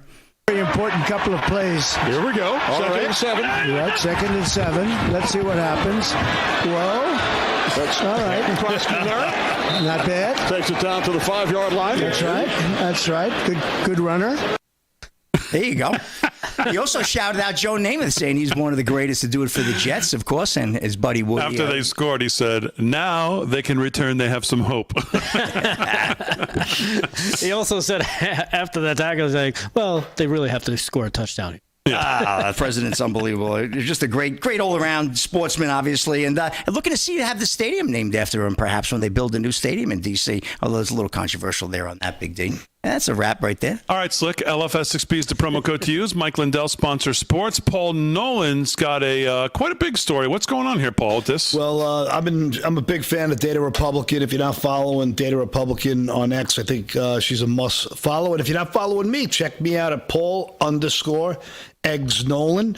So if we could start with the graphic of the NGOs, there's 12,000 plus NGOs in this country, and 95% of them are left-leaning or fully left. These progressive foundations like the Rockefellers, the Fords, Soros Open Society, and they're really all counter right-wing populism and they, to reinvent government. But this is breaking. It's not completely new news, but what's news now is the level of which it is, and it's busted in video. So ex-USAID employees described how before January 20th, they moved internal groups off government systems and into encrypted signal chats, then quickly leaked to foreign partners and NGOs after the inauguration. The attempt at creating a color revolution really isn't the news. That was already reported earlier this year, but what was not reported was the international aspect of it. One participant explicitly frames it as a global anti-authoritarian movement. Why don't we start with cut 5? We'll keep this thing moving. Is happening. I think we're still in the figuring that out phase, but I do think 22nd Century will be a great place to build those connections. I know Johns Hopkins is also working to bridge international domestic democracy, conflict mitigation spaces. And to Hochul's point, actually just bringing in, we don't have to be intermediaries either. We can bring in actors or colleagues from around the world who have dealt with this directly, very specific issue sets, whether that's on tackling corruption or how to respond to corruption, mobilizing around corruption. We can bring those folks in and kind of be those facilitators. And so, again, I think those coordination structures are just starting to take place. And, Walt, I think... this is treason. End of story. Who is that? That was Ro Tucci. She goes on and this is all the insiders who were inside of USAID. And after they got pummeled really by, DOGE and the Trump administration, they just kept business as usual, essentially like what we call the blob. It doesn't matter really who's in office because these apparatus that are still functioning and running around the world continuously undermine and subvert for their own socialist, communist, really just subversive agendas. And it really doesn't end because there's really just... You could change a few people inside of the White House, but these monstrosities are so embedded and it's so deep. And, they actually, if you go to, because we don't have a lot of time, we can... Just so you guys know, Ro Tucci is the former director of the USAID Center for Democracy, Human Rights, and Governance, and she's the current co-lead of Democracy AID. Yeah. And that she was the one talking there about this need to bring international NGOs to assist with the color revolution. And every time they say democracy, they really are saying communist. If we could I'll just go with the third clip. We'll go with just because it's quick, but this is also how the Republicans are involved too. To build coalitions with conservative allies in our democracy assistance community. Within our network, we have the National Endowment for Democracy, and the political party institutes, the National Democratic Institute and the International Republican Institute. Actually, the staff in both NDI and... So if you want to see more about this, you can go to check me out, Paul_Eggs Nolan. But there is so many things inside of this thread. It's at the top of the page, and I usually follow back. So there's a lot here, and I have on Wednesday. I wrote a big article on this. I had time today to get it through, but I couldn't finish it. But this is the stuff that really bothers me. It sticks in my heart how many people are destroying this country from within. And let's play your cut 6, Paul, because that one seems to be one of the more important ones, because this is where they talk about the fact that the authoritarians are kind of already globally networked. Cut 6, Aaron, roll that. International side. Certainly our USAID community has very close relationships with locals across the entire world and have worked globally on global trends, global authoritarianism. This movement right now, we're very much framing it as an anti-authoritarian movement in the U.S., but depending, the authoritarians are networked globally. And this has our movement, our very movement that we're talking about right now, has the potential to be a global anti-authoritarian movement given our networks. I also want to talk to the. So she talks about. Thanks for playing that clip. Yeah, she talks about the authoritarians that are linked globally, but we pitch it as anti-authoritarian. Exactly. She says it. All right, 26 past the hour, live from Studio 6B. We're back right after this.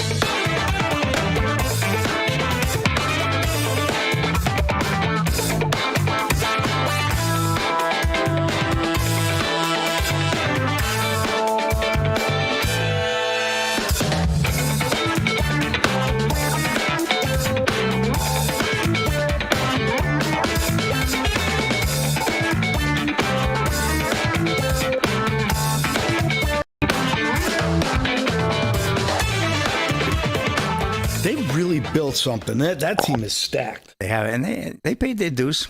Yeah, they certainly did. The Rock is rocking. This game's a barn burner, huh? Ow. I don't think I've seen him. Good Lord! Right now, it is a pick 'em. Nobody's picking a win here. This is crazy. Rick's right. I think there's definitely an increase in blocked balls at the line. I mean, it's like unbelievable. Guys are like NBA. All right, so Delgado.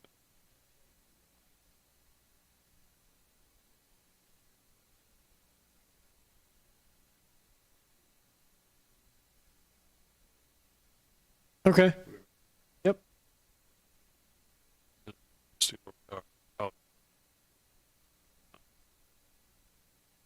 Time they supposed to start 9:30.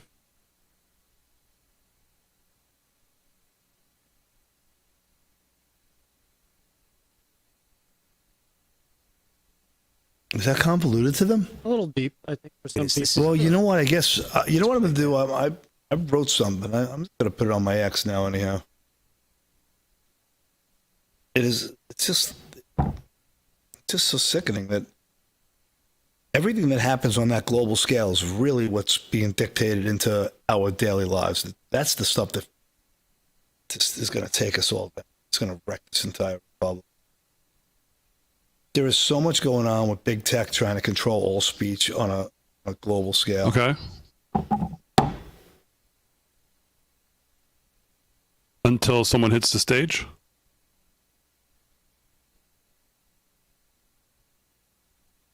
Okay.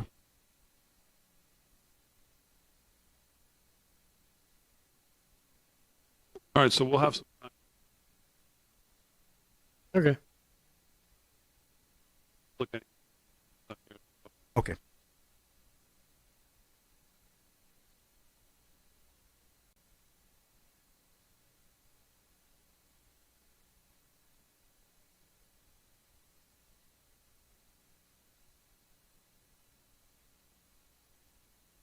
Okay.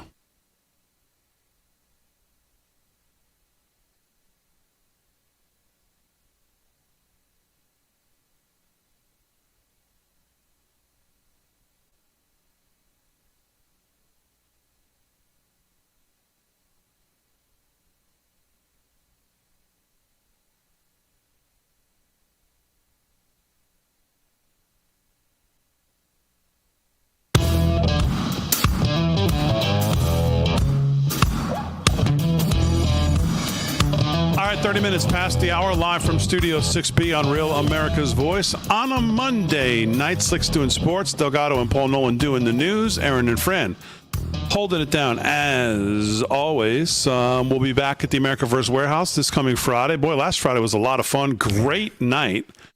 Great audience there. We had friends from Montana and Texas, all over. South Carolina, I think. Tina, right? Was it Tina from Texas or Pam? Pam. It was Pam. Pam from Texas was there, and she told a great story about her husband, and she unfortunately lost her husband. Yeah. She was a sweetheart. A sweetheart. It was nice to see her. Her husband turned her on to our show. Yeah. Because he found us. And then who was our friend from Montana? Oh, you mean Yukon Cornelius?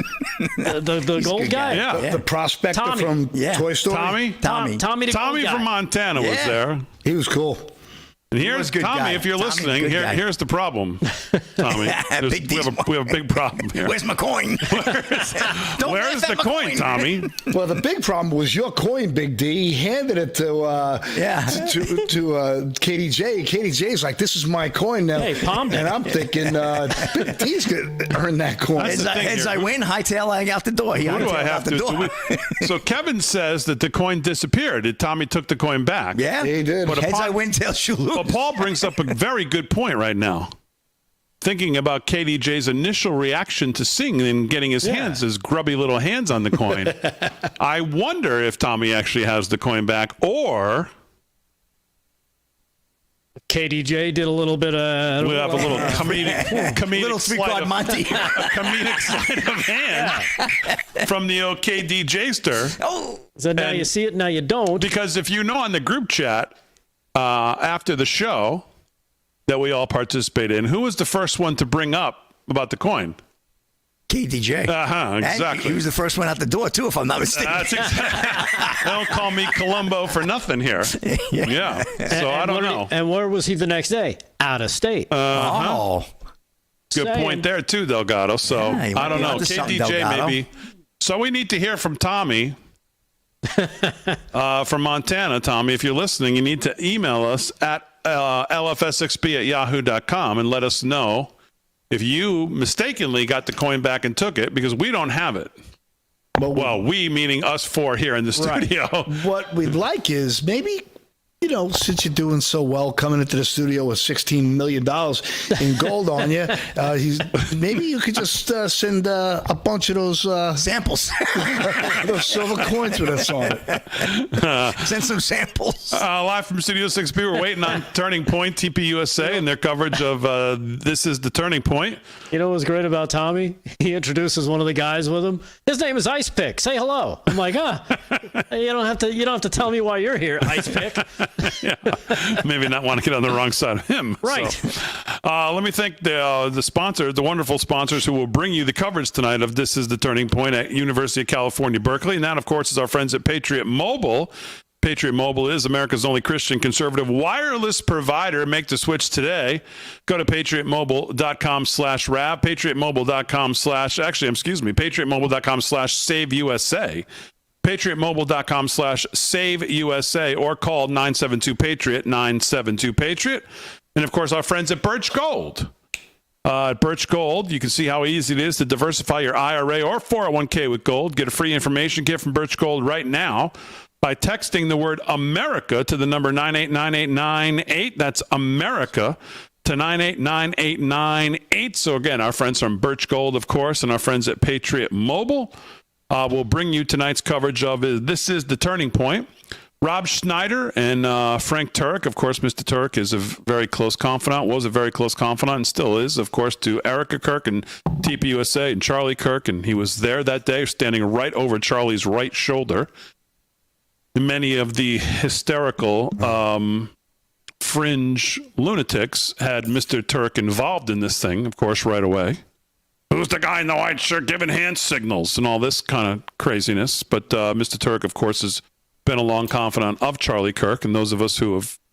Well, you also heard Charlie fell through a trapdoor. He's okay. He's in witness protection. No, I have not heard that. Yeah, That that's a doesn't good one. surprise me either. Yeah, So he's not dead. outrageous. He wasn't murdered. He fell through a trapdoor and they hired him for something. So let's do a little more news and sports while we wait for Turning Point to get fired up here. Delgado, what's going on? All right. Well, this is actually good news coming out of the state of Ohio, as Olentangy schools can't force students, Damon, to use preferred pronouns according to the court. Why do we even have to go to court for this? But we do.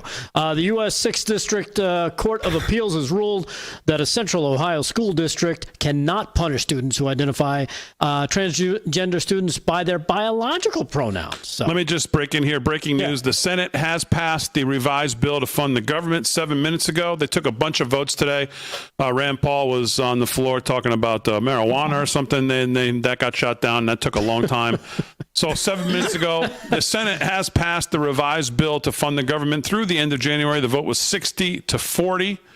The package now goes to the House for a vote, potentially, possibly, if everyone can get back on Wednesday. So there you have it. Wow.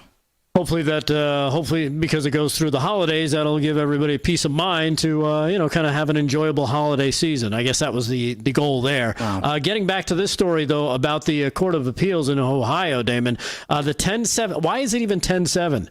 The court's majority ruled that Olentangy schools did not demonstrate that the use of pronouns to refer to transgenders, blah, blah, blah, affected their civil rights. Basically, what it's saying is if your kid wants to call another kid that they know is a boy, even though they're dressing up as a girl, they're allowed to say, hey, dude, what's up? Instead of having to use they, them, or he or she, whatever that person wants. Basically, free speech. Your interpretation. Hey, that's Joey. That used to be Joey last year. It's not Gina this year. It's still Joey. So they're allowed to do that. Of course, the majority opinion. Again, 10-7 is just amazing. But that's what this has come to in this country, unfortunately, because the lunatics got in control. You know what? If someone asks me, hey, call me Miss Rosa Feinstein, whatever, whatever you want me to call you, I'll if call that's you. your name, okay. And if it's not, that's what you made up there. Good, whatever. If it makes you happy, I'll get through the day and I'll have to talk to you again. But when the government or some bureaucracy comes in and tells you you have to or else, no way, not doing it. Yeah, exactly. And finally, Damon, I don't know if you saw this. This is just a funny video I found. This is cut number 15. I think you might remember some of these videos of kids coming off of anesthesia when they get the dental work done. Well, this young girl, I think she's about 12 or 13, she was coming off of anesthesia from a dental visit, and she had some words to say about President Trump, believe it or not. Here is cut number 15. Check this out. The point is that kids. Everybody who says differently has a mental disorder. That's right. Who's the man? Donald Trump. I was gonna say black licorice. No, not that. I wanted to speak to Donald Trump. I would tell him that I love him so much and he made the country a better place. And I'm sure my dad agrees. And I will forever debate the Democrats because they don't know what they're talking about. Right, Dad? Good. Somebody give me a Trump hat. Truth serum, huh? Yeah, let's hope she stays like that when she's not on anesthesia. Let's hope. Raising that kid right. Yeah, that video actually, I posted that on my X account if you follow me there. It goes on for like 3.5-4 minutes. She has some other great things to say about the president, but I figured that was quick enough to give you a little taste of what she had to say. That was great. Before we get to sports, just give me a Trump hat. A couple things I think we just have to talk about. Trump tonight with Laura Ingraham says that he's okay with 600,000 Chinese students coming to the U.S. What? And he says that is the pro-MAGA stance now, because without that, he said, quote, you'd have half the colleges in the U.S. go out of business. This is the same argument he made, I don't know, 6-7 months ago when we had this debate over 600,000. And then they said, well, no, it's not 600,000. It's going to be 300,000 over 2 years. And, I mean, it comes to the same number last time I checked. 600,000 Chinese students, and the justification is because without it, there's colleges, mid-level to lower-level colleges that would go out of business. My first question would be, caring? Cares. Yeah. Does anybody get this? I don't get it. I don't understand this policy. I don't get it. And I'll tell you the other thing we have to talk about is the person who was in the White House today. That being a full-blown terrorist. Yeah. Under the guise of, now being the leader of whatever, Syria. This guy comes to the White House today. I just want to put up a picture of him in his former life, which would be this. Is that from like a Muzzy dating site? That's when he was a terrorist with Al-Qaeda, with a $10 million bounty on his head from this country. This is him today, sitting next to J.D. Vance, shaking the hands of the President of the United States as the Marines who this guy in his heyday was out to kill, is in the White House just because he's now leading or whatever the hell he's doing in Syria. Yeah, Bill Gates there. Al-Qaeda terrorist Abu Mohammed al-Julani in the White House today. And I have to tell you, I don't know what, I just, and the report is that now the U.S. is going to allow Syria to have an embassy in New York. I mean, in D.C. Al-Qaeda, basically, yeah, that's not a Freudian slip. Al-Qaeda is going to have now an embassy in D.C., basically. I was thinking that. The United States will allow Syria to resume operations at its embassy in Washington to further counterterrorism security and economic coordination, is what the word is. And I have to tell you, I don't... This is a guy who killed U.S. Marines on the 250th anniversary of the U.S. Marines, sitting next to one of our finest U.S. Marines, who's now the Vice President of the United States and hopefully to be the President of the United States. And this guy's sitting there next to him. And Trump was asked about it, and he says, well, he's a tough leader, but yeah, you know, he's had a checkered past or whatever. Whatever the wording he's just and misunderstood. And yeah, we've all burned people alive and thought better of it and come around. And now he's in New York over at Fox News, talking to Brett Baird tonight. I'm lost on this one. Makes sense. And I'm sure many of you are lost with me. All right, live from Studio 6B. We'll come back, wrap it up with a little sports right after this. Please don't say 3D chess.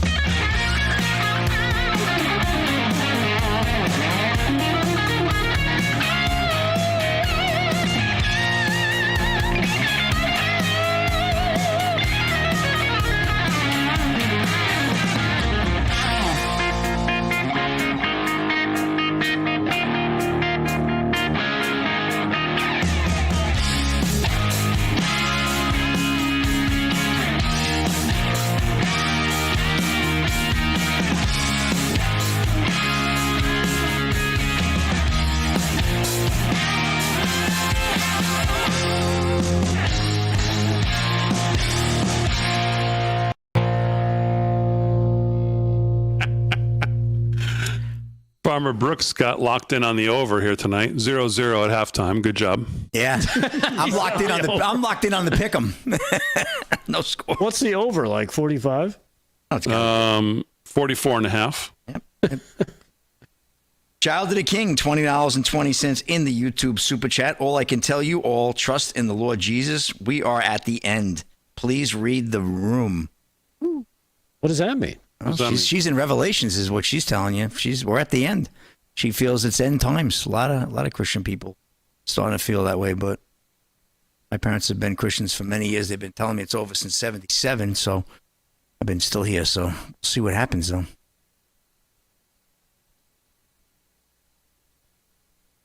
Book of Revelation, Big D. Let me hear this, Aaron. Oh. Carried out those attacks that killed 3,000. Do you, Mr. President, have regrets that Al-Qaeda carried out those attacks that killed 3,000 Americans? I was only 19 years old, so I was a very young person, and it didn't have any decision-making power at that time, and I don't have anything to do with it. And Al-Qaeda was not present right then in my area. So you're speaking to the wrong person about this subject. We mourn for every civilian that got killed, and we know that people suffer from the war, especially civilians who pay the price, a hefty price for. No, she's talking to the right person. 19 years. At 19 years old, I blew my student loan. Yeah, at 19, you blew up as many people as you could. He didn't have any. It says here he was part of Al-Sharaa, which broke away from Al-Qaeda and end up clashing with ISIL. I think that's probably what it was. They probably linked up with the, when we took down ISIS or ISIL, they may have assisted in taking them out. What year was that? He was 19? Oh, that'd be 2001. Say 25 years ago.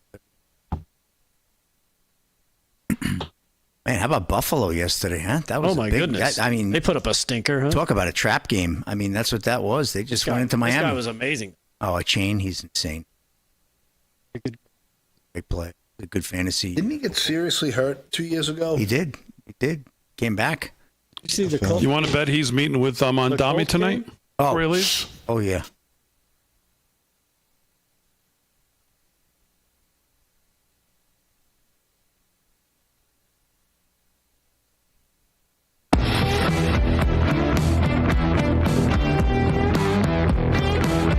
To the hour, live from Studio 6B. I want to remind you, Turning Point USA tonight, University of California, Berkeley. They're already having some issues out there with protesters outside. Big brawl earlier, a couple hours ago, earlier in the day.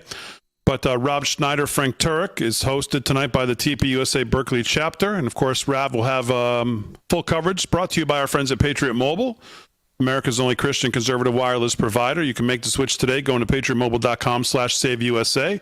patriotmobile.com/SaveUSA or call 972-PATRIOT. And, of course, our friends at Birch Gold. Birch Gold Group, you can see how easy it is to diversify your IRA or 401k with gold. Get a free information kit from Birch Gold right now by texting the word America to 9898898. Text the word America to 9898898.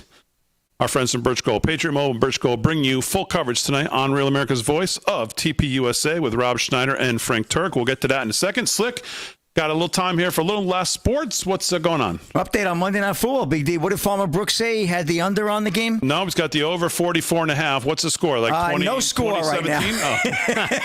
0-0. No score, 0-0. First Monday Night Football game with no scoring in the first half since 2009. Ravens and Browns. Wow, unbelievable. Nobody can get it going. I don't think combined they have 100 yards passing the two QBs tonight. Guardians pitchers indicted in gambling scheme involving Major League Baseball games. Ryan Gatos of Fox News. I don't know, Big D. The more I see these headlines, I'm starting to wonder what the heck's going on with sports lately, and all this fixins and what have you. But federal officials indicted two Major League Baseball pitchers on charges related to an alleged gambling scheme concocted to rig bets on games during the season. Cleveland Guardians pitchers Luis Ortiz and All-Star pitcher Emmanuel Clase were the targets of the investigation, and the two faced charges in the alleged scheme. Ortiz was reportedly arrested in Boston earlier Sunday, while Clase has yet to be taken into custody. The pitchers face charges of wire fraud conspiracy to influence sporting contests by bribery, and money laundering. Both pitchers are from the Dominican Republic. We are aware of the recent law enforcement action. We will continue to fully cooperate with both law enforcement and Major League Baseball as their investigation continues, the team said, and will be placed Ortiz and Clase on non-disciplinary paid leave due to a gambling probe on July 3rd. So we will obviously keep a track on that. There was also those more or less no-name college players, Big D, on Friday night. That also broke, and the NCAA did an investigation about some point fixing there in games. And then, of course, we've got the ongoing NBA with the investigation there. So a lot to come out on sports right now, Big D, as far as gambling goes. So getting a little concerned on that. And last but not least, Rob Gronkowski. What's amazing about this story is that in the indictment, one of the paragraphs talk about a certain setup that they had where this guy was on the mound pitching, and I guess they were literally betting on the number of pitches in a sequence or something like that, or the number of balls versus the number of strikes.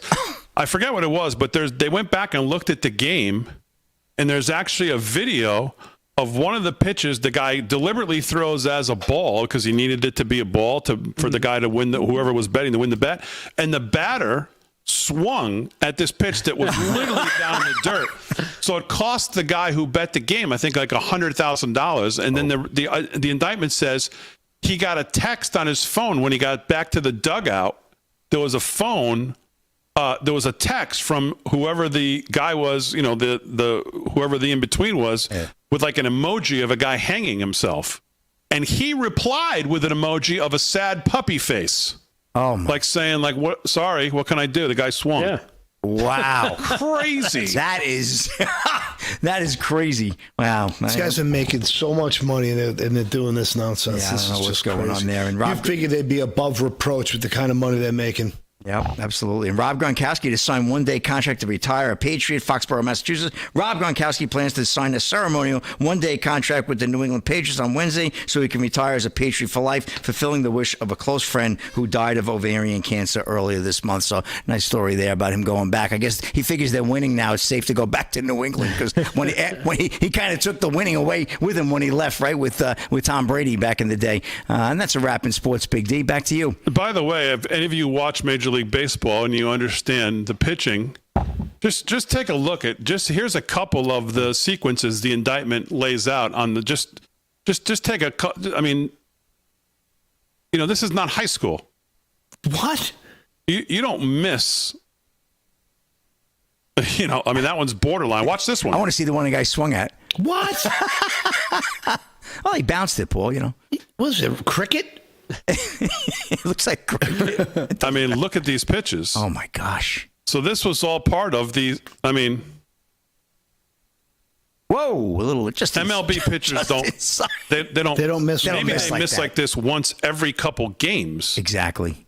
They miss, but they don't miss like that regularly. This pitching must have started the investigation. That's what it looks like. So just absolutely crazy, lunacy, crazy stuff. So, all right, live from Studio 6B, 8 minutes till the hour. We're waiting on Turning Point, Turning Point USA. This is the Turning Point, another one tonight, obviously over at Cal Berkeley. Frank Turek, Rob Schneider. Rob Schneider. He's fantastic. He is fantastic, right? He's been one of those kind of Hollywood guys who have just been out there and not afraid to talk about the lunacy of the left. Yeah, he's great, and he's just he crystallized it, and he's getting funnier. Like he's always been good in the Adam Sandler films, but those films are silly. It's right. He plays a cartoon and everything he does. He's an over exaggerated SNL character in all the movies. He gets his role, but he's really been one of those guys when he's on a roll. I saw him do like a 30-minute bit the other day, and he was just great, top to bottom. He was right on point and full-blown patriot. A little more on the shutdown while we're waiting for John Thune is out with 20 minutes ago. After 41 long days, I'm glad that we finally have a clear path to ending this unnecessary shutdown in a responsible way that quickly pays federal workers and reopens the federal government. So here we sat here for how long talking about Russ Vogt, talking about RIFs, talking about we got to get to day 61. Because legally, they have to give 60 days notice to terminate any of these positions into finality. And what a gift the Democrat shutdown was to the Republicans to maybe start to shrink the size of government. And as I said last week, I got a little nervous when Russ Vogt himself comes out and tweets, "It's time," meaning to use the filibuster to open the government. And I thought, well, geez, that's kind of weird for the guy who is supposed to be in charge of this to say, let's end it. Maybe, I don't know. I guess there's possibility I'm still missing something in this, but I don't know how this is a win for the Republicans when we go right back to everything the way it was. As if nothing happened for Right. 41 days. All the workers come back, they all get back pay, and the government just rolls on. You know what? I guess the all that funding for the illegals was the win, right? So let's not. So we won't do that, which is a plus. I'm going to take that as a plus. And the fact that something that we complain about is that the Republicans always give in. Hey, they actually stayed together this time. Okay, that's a small win, but it's a win, I guess. That's a good way of looking at it, right? I mean, they did stand together a little bit. Yeah, and guess what? The mainstream media was forced to acknowledge that this was the Democrats. Every time the Democrats are, it's a Republican-led. Then why can't we open it if the Republicans control it? If it's all controlled by Republicans, why do we need Democrats? Because it's not controlled by the Republicans. And so I think people started to see that. The debate will rage on now about the filibuster and whether the Republicans should use it. and torch the precedent of the filibuster not being used to pass this legislation. And of course, we'll see what happens now, how this affects, it looks like we will not have now an omnibus, at least through the holiday season in December. We'll push that off 30 days until get to January. But we'll see what happens with the appropriation bills and the new budget and all of this stuff that Republicans still have to tackle. But here's how bad it is for the Democrats on all of this. You know, the Democrats floated the idea of today. I saw they have their eyes on 2028. And this is the person they think maybe should be now running. The ghost of Biden? That would be one Joe Biden, who was spotted out at a restaurant in D.C. this weekend. And I saw social media today. Did he know he was out at a restaurant? I don't Doesn't look like it. I don't know. I think he was going up to play with the band or something, or look at the pumpkin there. I'm not sure what he's doing. Somebody see my ice cream? But I'm just waiting to see him disintegrate into dust. You mean like when Thanos snapped his finger and all of a sudden he just kind of... Paul, tell us how you really feel. Yeah. But there's Democrats out there saying now they need to seriously look at Joe Biden again, because after seeing him here at Carbonera's restaurant, it's clear that he's fit to serve is the term I'm seeing. Democrats are now claiming former President Joe Biden is quote unquote fit to serve. Yeah. I swear to God. You gotta be kidding. While pushing him to run in 2028 after he was spotted at Carbonera Italian restaurant in Arlington, Virginia. Yeah, he's fit to serve you breadsticks. Yeah, maybe that's what they meant. Maybe they meant take a job serving at the restaurant. Hey, there you go. I'll the screwdriver. Hey, Pops, bring us over to table 13. More breadsticks for 13. Meanwhile, he's eating them as he's walking ice cream over. for dessert. Oh, man. Oh my God, just fit crazy. To serve. He's not even fit to serve breadsticks. Exactly. Would you trust him walking over your breadsticks? No. You wouldn't eat them. No. That's no way. Probably be stale anyway. Oh man. We're waiting for Charlie Kirk at TPUSA. Charlie Kirk's TPUSA. They'd be as stale as him by the time they got to you. Erica Kirk, by the way, was in the Oval Office today for the swearing in of Sergio Gore. She actually, I believe, she actually made a speech there next to President Trump. It was very nice to Sergio Gore, and then she said, "Charlie will be with you and looking over you."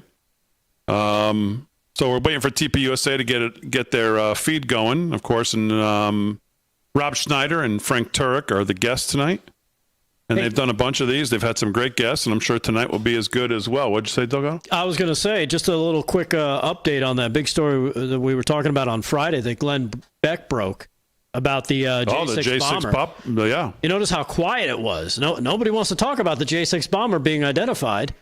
And then Glenn Beck today was kind of covering himself a little bit by not mentioning the woman's name on air, saying a match is not guilt, comparison is not proof. Just kind of covering himself. But it's interesting that no one's heard from this woman. And I'm just hoping that she doesn't end up, getting a call from the suicide hotline, if you know what I mean. Because someone like that, she's probably not the brains behind the whole scheme. So there's probably people that would like to make sure that they don't get connected to this. I don't know. I'm just throwing it out there.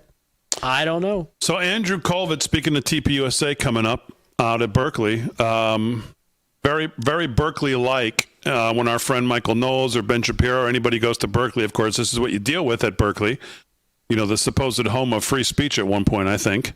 Oh, you mean the violent left? Antifa, this is Andrew Colvett on X about an hour ago. Antifa is currently outside of our Turning Point stop at UC Berkeley, mocking Charlie's death, shouting, "F your dead homie."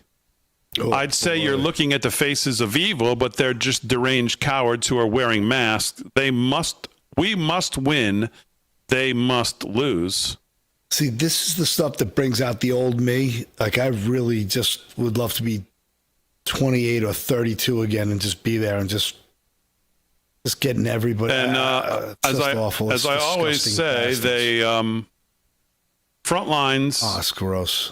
Powered by TP USA, Samantha Hernandez is out there. This is her footage, I believe.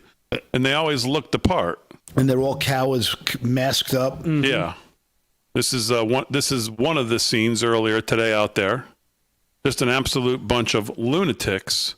And this was calm, by the way, because there was a huge brawl that broke out that Samantha Hernandez also had footage of and covered earlier in the day. Yeah, it happened 4:30 Pacific, 7:30 our time. So just before we started our show.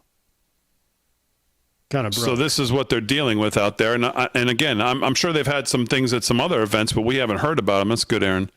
But this is what they're dealing out there tonight. So, any of the news we haven't covered, Delgado?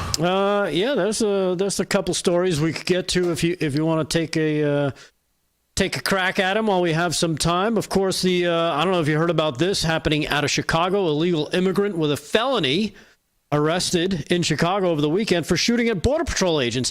Yeah, the left isn't responsible for violence, not at all. An illegal immigrant with a gun felony violation already in Chicago, so they let him out even though he shouldn't have been, was arrested on Monday in Chicago in connection with a shooting towards Border Patrol agents that happened on Saturday. Fox News reported that the illegal immigrant, unidentified except to say he's of Mexican descent, was in possession of a firearm at the time of his arrest. ABC7 noted that the suspect has previous convictions, and he's still out of jail or hasn't been deported.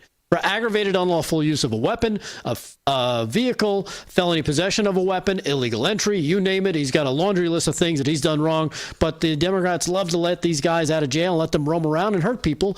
He allegedly shot at the Border Patrol agents in Chicago's Little Village Saturday as the agents were carrying out Operation Midway Blitz. The illegal is believed to have been driving a Jeep Saturday when he allegedly fired at the agents. He was corralled and picked up today. So thankfully, that has happened. And let's face it, it's stuff like this that just makes you scratch your head and be like, the people of Chicago, what the hell do you think you're doing when you keep electing the same idiots expecting a different outcome? It's amazing, but that's the definition of insanity. And then they complain, oh, everything's unsafe. Well, you keep electing the same people who make you unsafe. Think about it. It's just amazing to watch this. And then you have the Chicago alderman who's upset that, purple-haired anti-ICE crusaders are out and about. I don't understand what is wrong with the people in Chicago, unless, of course, the only ones that are in power are the ones who are trying to disrupt everything, which it basically seems to be the way it is. Yeah. I have to tell you, the reaction to President Trump's 600,000 Chinese visas and him saying this is a pro-MAGA stance is getting not great pushback tonight. I mean, not great support from, not that X is real life in any way, but just, you know what I mean. So, all right, I think we're about ready to toss out to TP USA. Again, brought to you by our friends at Patriot Mobile. Patriot Mobile, America's only Christian conservative wireless provider. Make the switch today, patriotmobile.com/SaveUSA, patriotmobile.com/SaveUSA. And, of course, our friends from Birch Gold. Text America to 989898 and see how gold can work for you. We'll take you now to the stage out at TP USA, University of California, Berkeley. Rob Schneider, Frank Turek will take you there now. Enjoy the rest of your night, everybody. We'll be back when it's over.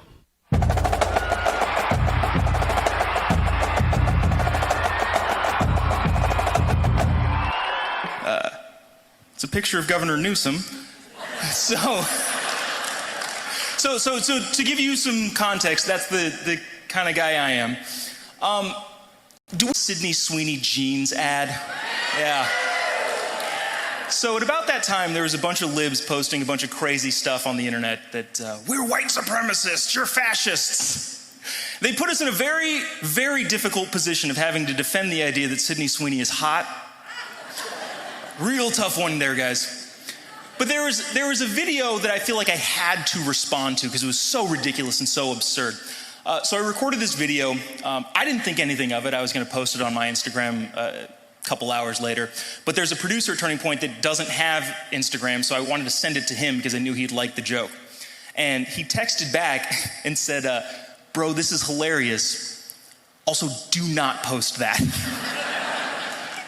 And it turns out he sent it to his boss, she sent it to her boss, and ultimately it made it to Charlie. This joke that I wasn't thinking anything of made it all the way to the top. And had I known, I would have just sent it to him myself. So here was the joke. It was a response to this girl who happened to be black. She was outside of an American Eagle store, and the person recording the video said, hey, do you want to go in that store? And she turned around all sassy. I can't go in there because I'm black. It's a ridiculous and absurd thing to say. So I responded with equal absurdity. I said, she might be right. I don't think American Eagle accepts EBT. Hey. What she said was worse, by the way. And had it been a white girl saying, I can't eat chicken and waffles because I'm white, I would have been like, yeah, we know, Christina, you have a gluten allergy. So the basis of it was I was responding absurdly to something absurd. That made it all the way to Charlie, and Charlie texted back, do it.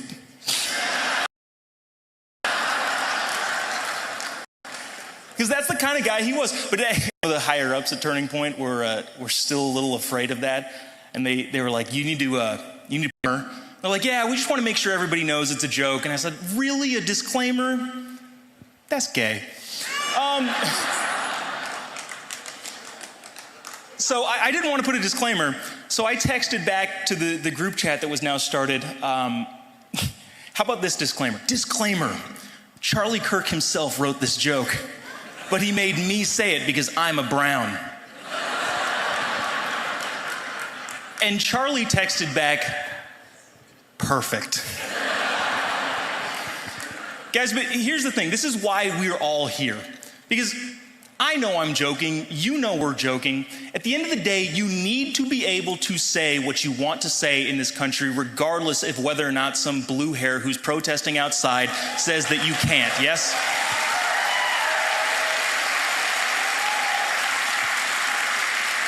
So guys, thank you so much for coming to this event. You're gonna have a fantastic time. All of the people coming up are firm fighters for truth, firm fighters for our country, and firm fighters for reality effectively. So thank you all so much. Never stop fighting for truth, never stop fighting for freedom, and never stop fighting for this country. Guys, thank you so much, Berkeley. We will take Berkeley back at some point. God bless America. Thank you, guys. Thank you.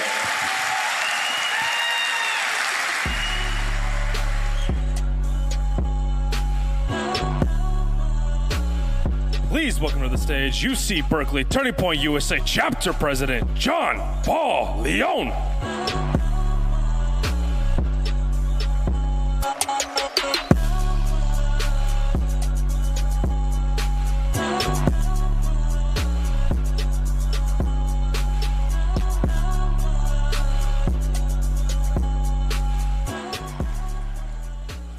Wow, look at the crowd we have here tonight. All right.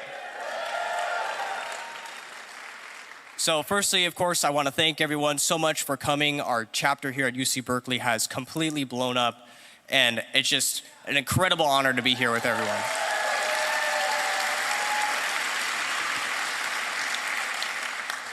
Now, before we begin the event, just a few protocols I want to make everyone aware of. We're going to ask everyone to silence their cell phones for the duration of the 2-hour event, and also we're going to ask for you to kindly not obstruct our freedom of speech. And, you know, UC Berkeley is supposed to be a free speech campus. And as such, we ask that you don't do anything to violate that. So if we see any disruptors in the crowd, you may be asked to leave, and we may have someone escort you out if it gets too crazy. But other than that, we'd like to have a moment to thank security. Thank you for law enforcement.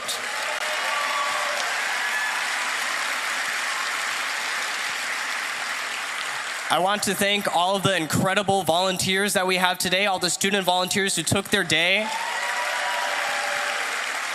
We also have an amazing Bay Area field representative, Annette Lees.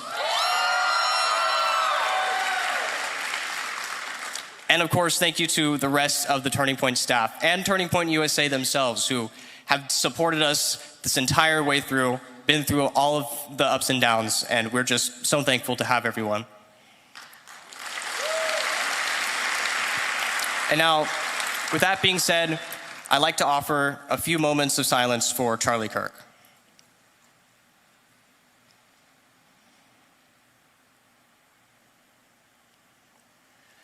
Two months from this day, we witnessed one of the most tragic events in modern history, when a bullet soared through the air and an assassin took the life of a courageous man. The sad truth is, the left are not your friends. They will mock and dehumanize you just so they can laugh at your corpse, all while cheering in the name of social justice.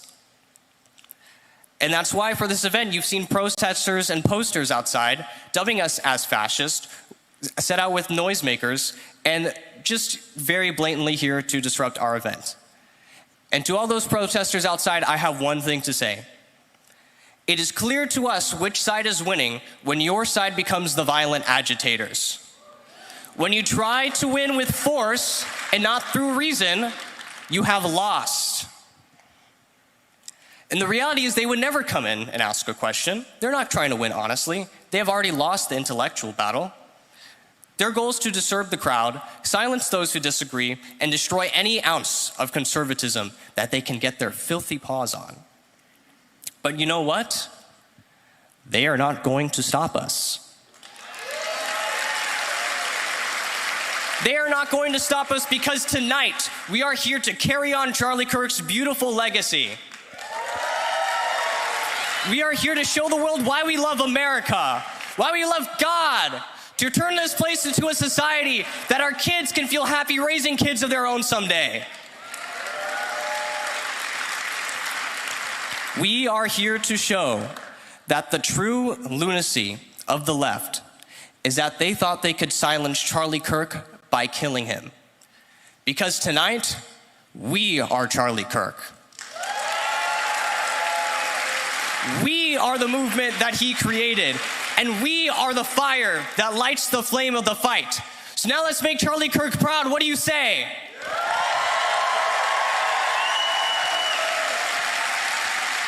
Charlie Kirk, I love you, buddy. Now I want everyone, there's rally posters on your chairs of Charlie Kirk. I want everyone to raise them up and cheer for Charlie. Charlie Kirk! Charlie Kirk!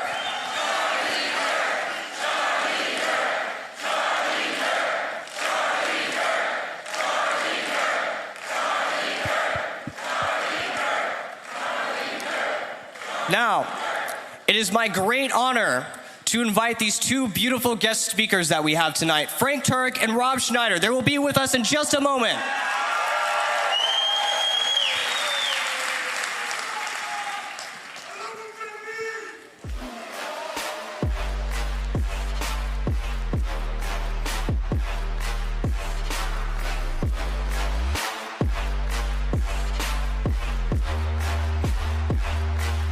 Please welcome Frank Turek.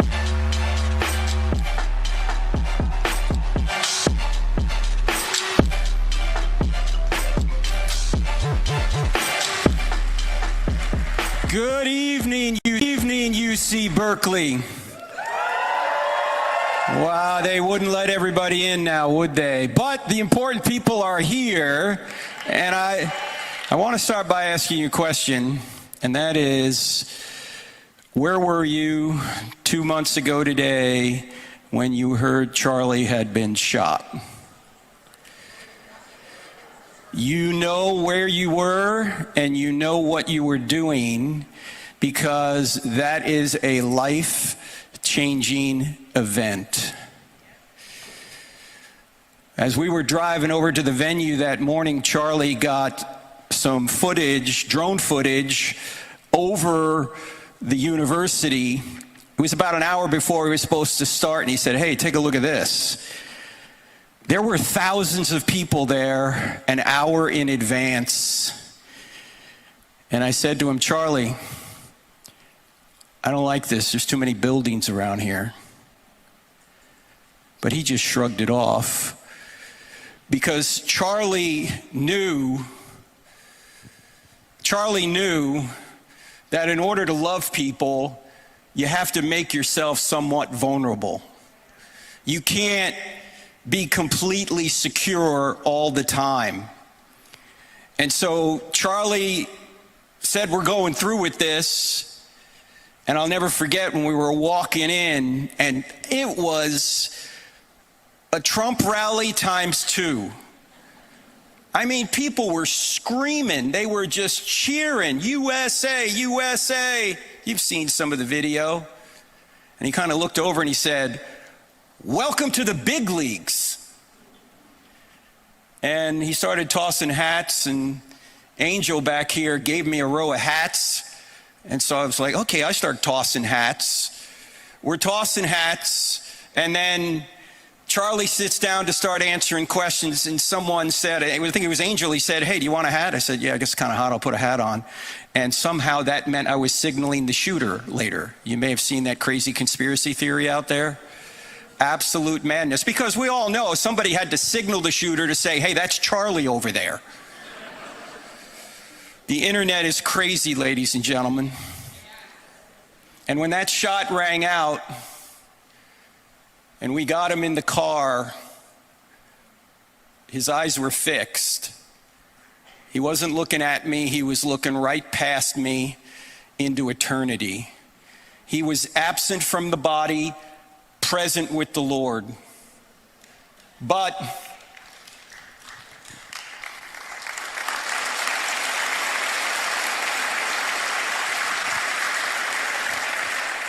of course, we had to try to do everything we could to save him, and I'm telling you, his security team was amazing. And those gentlemen are here tonight. There's one of them. There's Justin right there.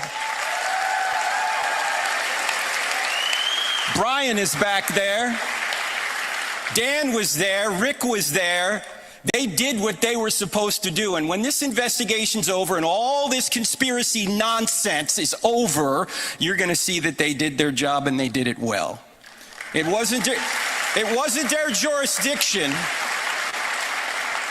It wasn't their jurisdiction to handle the roofs. That was someone else, and they blew it. It was Butler, PA all over again. But as we sit here, we're kind of asking ourselves, well, some say that God spared President Trump. Why didn't he spare Charlie Kirk? Maybe because there is no God, some will say. Why would he allow such an evil thing to occur? Does evil mean there is no God? Well, actually, the exact opposite is true. About a year ago, our mutual friend James Lindsay, who is an agnostic atheist, texted Charlie, and he said, Charlie, I've been looking at what's gone on in the communist countries in the 20th century. They killed 100 million of their own citizens. I'm starting to believe in Satan. And Charlie texted back 4 words: if Satan, then God.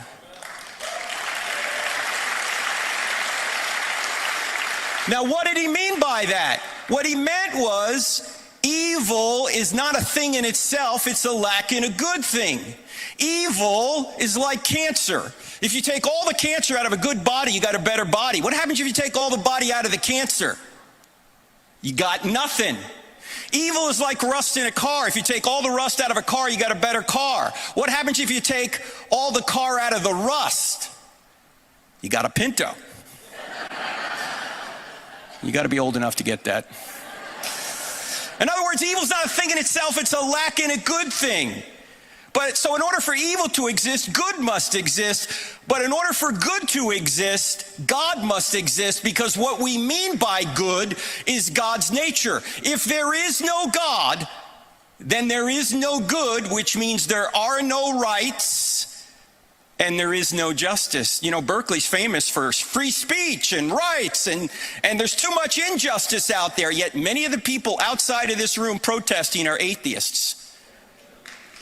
Do you know there's no way to justify good or evil unless God exists? Otherwise, it's just your opinion. Everything's just your opinion. And our founders knew this. Thomas Jefferson said, we hold these truths to be self-evident, that all men were created equal and endowed by their government. No, he didn't say that. Endowed by their creator with certain unalienable rights. Among these are life, liberty, and pursuit of happiness, and that governments are instituted among men to secure these rights. Government doesn't give you rights. Government simply secures the rights you already have, and if the government doesn't do that, then according to Jefferson and the founders, the people have a right to a new government.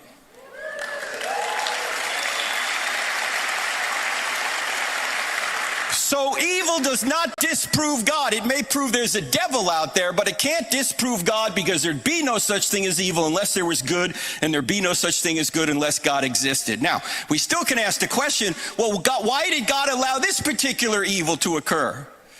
I had a militant atheist once at Michigan State ask me this question. He said, if there is a good God, why doesn't he stop all the evil in the world? And I said, sir, that is an excellent question. Maybe because if he did, he might start with you and me, because we do evil every day. You ever notice we start complaining about evil, we always start complaining about somebody else doing it? It's like, hey, God, why don't you stop him? God, why don't you stop her? God, why don't you stop the shooter? God, why don't you stop Hitler? God, why don't you stop... Why do we never say, God, why don't you stop me? Ladies and gentlemen, if God were to stop evil at midnight tonight, would you still be alive at 12:01? I wouldn't be. I wouldn't be alive. God doesn't stop evil right now because he gives us free choice. Why does he give us free choice? So we can love. You can't love without free choice. Love by definition requires freedom. So God gives us free choice. The problem is we can use our free choice to do evil like the shooter did. But can any good come from that? The Bible talks a lot about this. We don't have time to get into all the details. But the Bible talks about the fact that testing produces patience, and patience produces character, and tribulation leads to hope. And it says all things work together for good to those that love God and are called according to his purpose to be conformed to the image of his Son. Doesn't say all things are good. There's a lot of evil things out there, but according to God, good things can come from evil, especially to people who are called according to his purpose. And one of the ways that you become more like Jesus is through evil. Man, if you get everything you want every time, you don't become like Jesus, you become a me monster. You need some obstacles in your way if you're going to become more like Jesus. You need difficulty. You need people to say no. What do we say about kids that get everything they want? They're spoiled. What's spoiled about them? Their character. You want to ruin a kid? Give the kid everything he or she wants. You will ruin them. You need difficulty in your life, and that's what evil does. And sometimes good comes from evil, and we'll never see it. Why is that? Well, there's something out there known as the ripple effect. What's the ripple effect? The ripple effect is that every single thing that happens here ripples forward to affect trillions of other events and billions of people. Most of the time you can't see the ripple effect, but there's actually a story in the Bible that talks about this. This is Joseph in the Old Testament. You guys remember Joseph in the Old Testament? He's sold into slavery by his brothers into Egypt, and he's treated horribly when he gets there. He's falsely accused. He's in prison. Then he interprets a dream for the Pharaoh, and suddenly he's the number 2 guy in all of Egypt, and he puts a whole bunch of grain aside because he knows a famine's coming.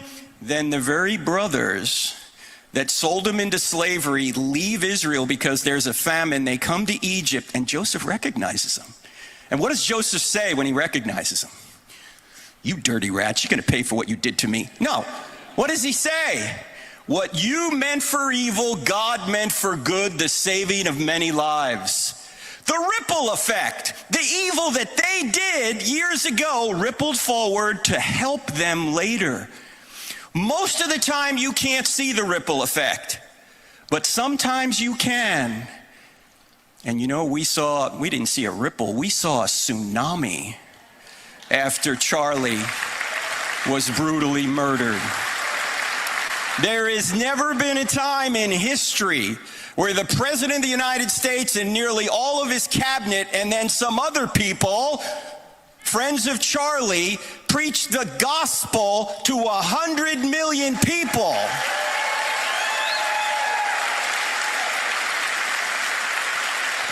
I submit to you, if Charlie were here today and we were to say, hey, Charlie, 100 people would come to faith if you give your life right now. Will you do it? He'd say, that's what my life's about already. Yeah, I'd do it. Now, he wouldn't want to leave Eric and the kids, but that's what his life was about already. Well, how about millions that have come to Christ? I'm getting emails from people in foreign countries like Sweden. I got an email from a lady who said, I'm an atheist my whole life. Now I'm a Christian because of Charlie Kirk.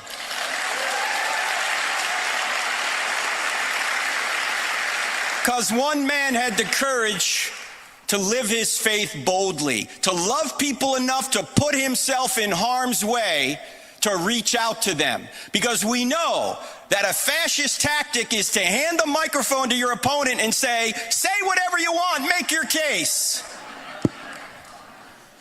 The very people that are claiming he's a fascist are the fascists.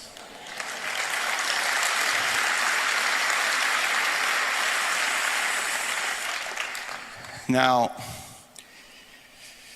although we can't always see the ripples, we can trust God for them. Good has come and will come. And one of the greatest ripples of all time happened to the only completely innocent person ever, and that was Jesus of Nazareth. He was brutally murdered, put on a cross, so he could take our punishment upon himself. That great evil rippled forward to the greatest good of all time. We can now be reconciled to an infinitely just God because Jesus took our punishment upon himself. Now, as we know, the folks here at Berkeley are big into justice, as I mentioned earlier. But you know, there is no justice unless God exists. There are no rights unless God exists. And so, Jesus is the one that is the just judge. He's going to judge the living and the dead. And let me ask you a question. Maybe you're not a Christian, but you love Turning Point. Do you want to be judged by an infinitely just being? I don't want to be judged by an infinitely just being because I haven't been infinitely just. I'm going to be punished if that's the case. I don't want justice, I want grace. And Christianity is the only worldview where you get grace. You trust in what Jesus has done, and then you're not only forgiven, you're given his righteousness. Ladies and gentlemen, it's the greatest story ever told, and it's true.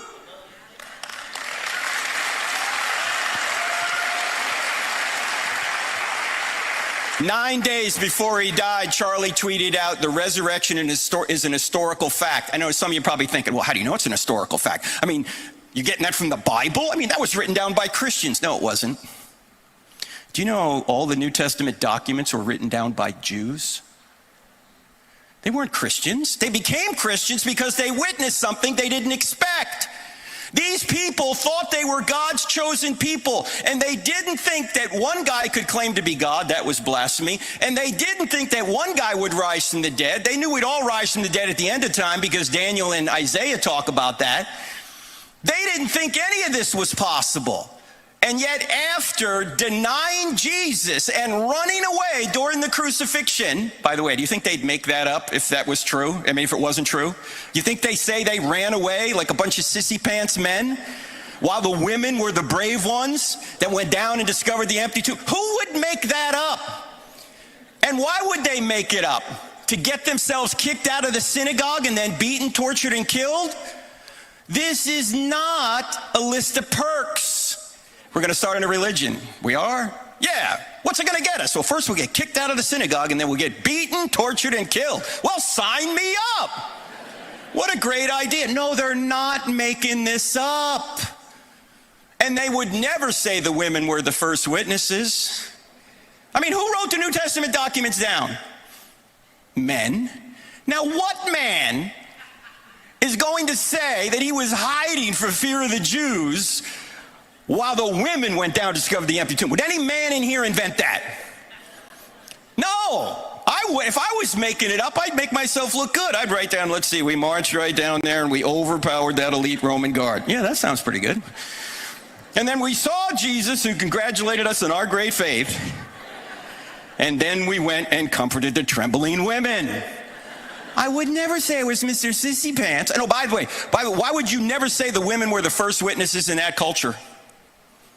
Because a woman's testimony was not considered on par with that of a man. So if you're making up the New Testament story, you'd only have the men be the first witnesses. Yet all 4 Gospels say the women were the first witnesses, which is telling us what? They really were. I actually had a lady come up to me once. No, it was a guy, actually. No, it was a lady. There's two people. A lady came up to me at university many years ago, and she said, I know why Jesus appeared to the women first. I said, why? And she said, because he wanted to get the story out. I said, that is an excellent point. I hadn't thought of that, because ladies, when your man comes home from work, does he say much? There could have been a nuclear explosion down at the plant. He's not going to tell you. You'll see it on the news before you hear it from him. You'll be watching the news going, hey, hon, what? Oh, yeah, I forgot to tell you. The nuke blew up. I've been hot for 3 days. What's for dinner? And this guy at University of Cincinnati came up to me and he said, you think that's bad? He said, my buddy was on a plane, a private plane, just he and the pilot. And the pilot died. And my friend didn't know how to land the plane. So he said, just like in the movies, the tower talked him down. When he went home that night, his wife said, how was your day, dear? He said, same old, same old. This is not a made-up story, ladies and gentlemen. And then they went and died for this. Why would they do that? They wouldn't. If you're going to say they made this up, you got to come up with some sort of explanation that has evidence behind it. You notice there's a lot of counter-explanations to Charlie's murder, and none of it has any evidence behind it. It's all speculation. You can speculate about anything as to what happened to Jesus. You can say aliens took his body, but you know what the real truth is? Those disciples went to their deaths saying he had risen from the dead. And the disciples didn't get the big 3 that normally encourage people to lie. They didn't get sex, they didn't get money, they didn't get power. All they got was persecution. Yet they said it was true. Why would they do this? I am never going to forget that day, and I know you are not going to forget it either 2 months ago. I'm never going to forget Charlie's lifeless eyes looking back right past me in that car. It's a life-changing event. Do you know what else would be a life-changing event? A man that predicted and accomplished his own resurrection from the dead.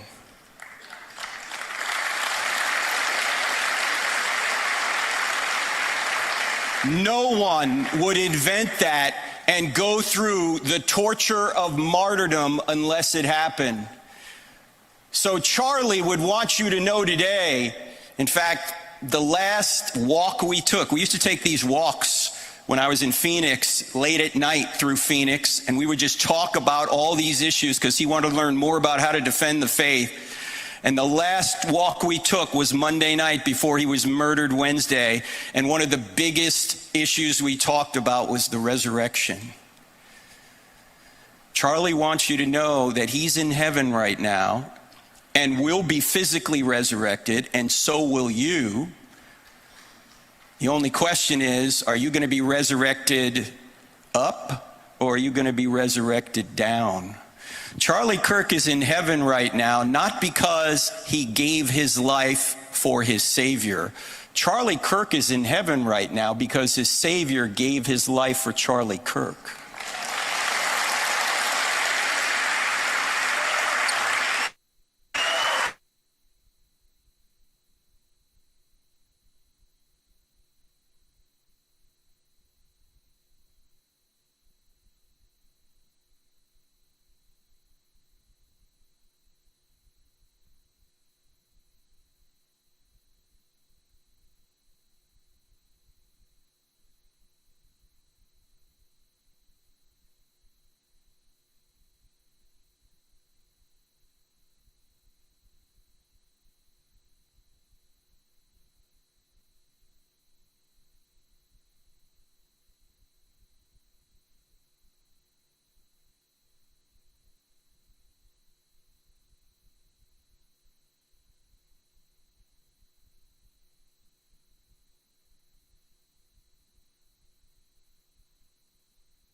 But I want to just say thanks to my family who've given so much by way of sacrifice. I appreciate what you've done for me to allow me to serve.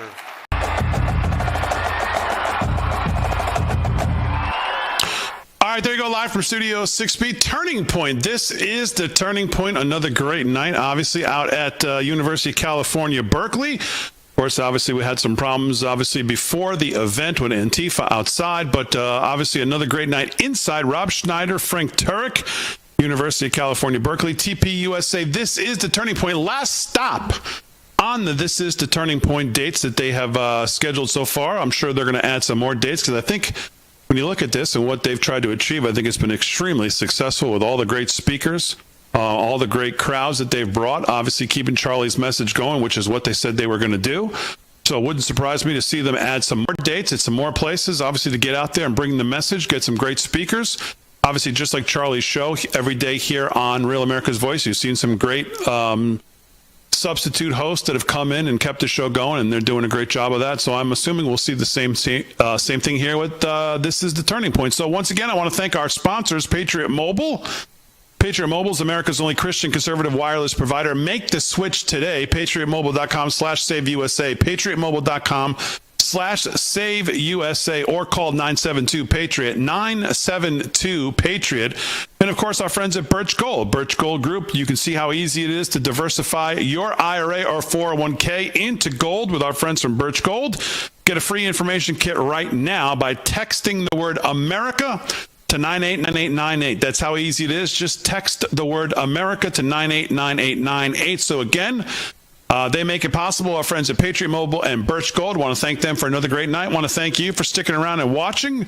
TPUSA, this is the turning point. Last one on the schedule. We'll see if they add some more.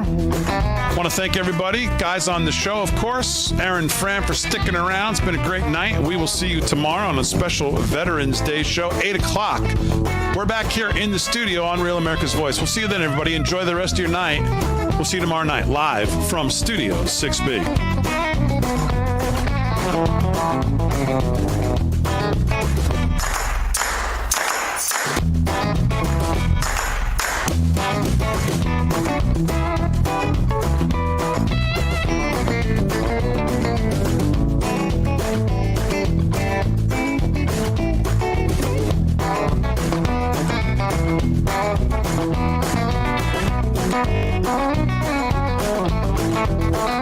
This has been a live special report. We now join our programming already in progress. The differences of how it is that they are treated. There's a video we're going to play here of Michelle Obama talking to, I think it's Good Morning America, where she's talking about, the struggles that she and her husband had to endure in the White House, as opposed to what? Is this different for you guys and it's not for everybody else? Everybody else had this, this fantastic grace period from the media, except for, conservatives, or except for, Trump, or except for, anybody else. Bottom line is, she says something that is so ubiquitously untrue that it kind of makes you think, oh my gosh, yeah, if you actually believe this, Michelle, I could see why you think the country is the way that it is not. There's a certain element of you're only able to dream up fascinations or inconsistencies with reality if you believe something like this. I'll stop talking about it and just play it really quick. This is Michelle Obama on Good Morning America. Watch this. You said we were all too aware that as a first black couple, we couldn't afford any mistakes. Woman, I was under a particularly white hot. I'm sorry. I muted the wrong one to cough. Okay, I'm just going to play it from this part again. We were all too aware that as a first black couple, we couldn't afford any missteps. Yeah. And you also say, as a black woman, I was under a particularly white hot glare. Did you feel that? For sure. You can't afford to get anything wrong because you didn't get at least until the country came to know us, we didn't get the grace that I think some other families have gotten. What in the hell is she talking about? Like, just honest to God. So okay. Yes, the Trump administration has received tons of grace from the DC establishment, the political elite, the media, the mainstream media. They've received so much grace that the Obamas did not get because they're black, which, by the way, is totally untrue, right? Like, we're being sarcastic and satirical when we say that the Trump administration has gotten any grace or any leeway from all of the power players in Washington, D.C. To assume that would make you crazy. And then on top of that, to inaccurately diagnose what's happening, but then to say because we're black, blows my mind. I honest to God don't know where to go with this, because it's so outside of the realm of reality that it's kind of difficult to even make any arguments against it, right? Like, the basis of it is untrue, and then the diagnosis of the untrue thing is also ridiculous, which leaves you in a spot of going like, do we even take this seriously? Like, is this even a thing that we like pretend like, oh yeah, well, let's look at this from a serious and political and media scope. Let's look at this as a real complaint and a real concern. I don't know that there has been a president in the history of this country that has gotten more leniency, more grace, especially early on, than Barack Obama. I don't know that there has been a president that has been able to skate by and avoid the criticisms of the mainstream media like Barack Obama had and continues to have. Remember, Barack Obama, when campaigning for Kamala Harris this last cycle, reiterated many of the lies that have been debunked thoroughly over the last 10 years, specifically the good people on both sides thing. Barack Obama himself said that. He knows it's not true. We know it's not true. Everybody with half an inclination to dive into something at a minimal level knows that it's not true, and yet he still said it and suffered zero political consequences for it. So in what world, Michelle, was there some lack of grace period that you didn't get because of the melanin content in your skin that other presidents have gotten?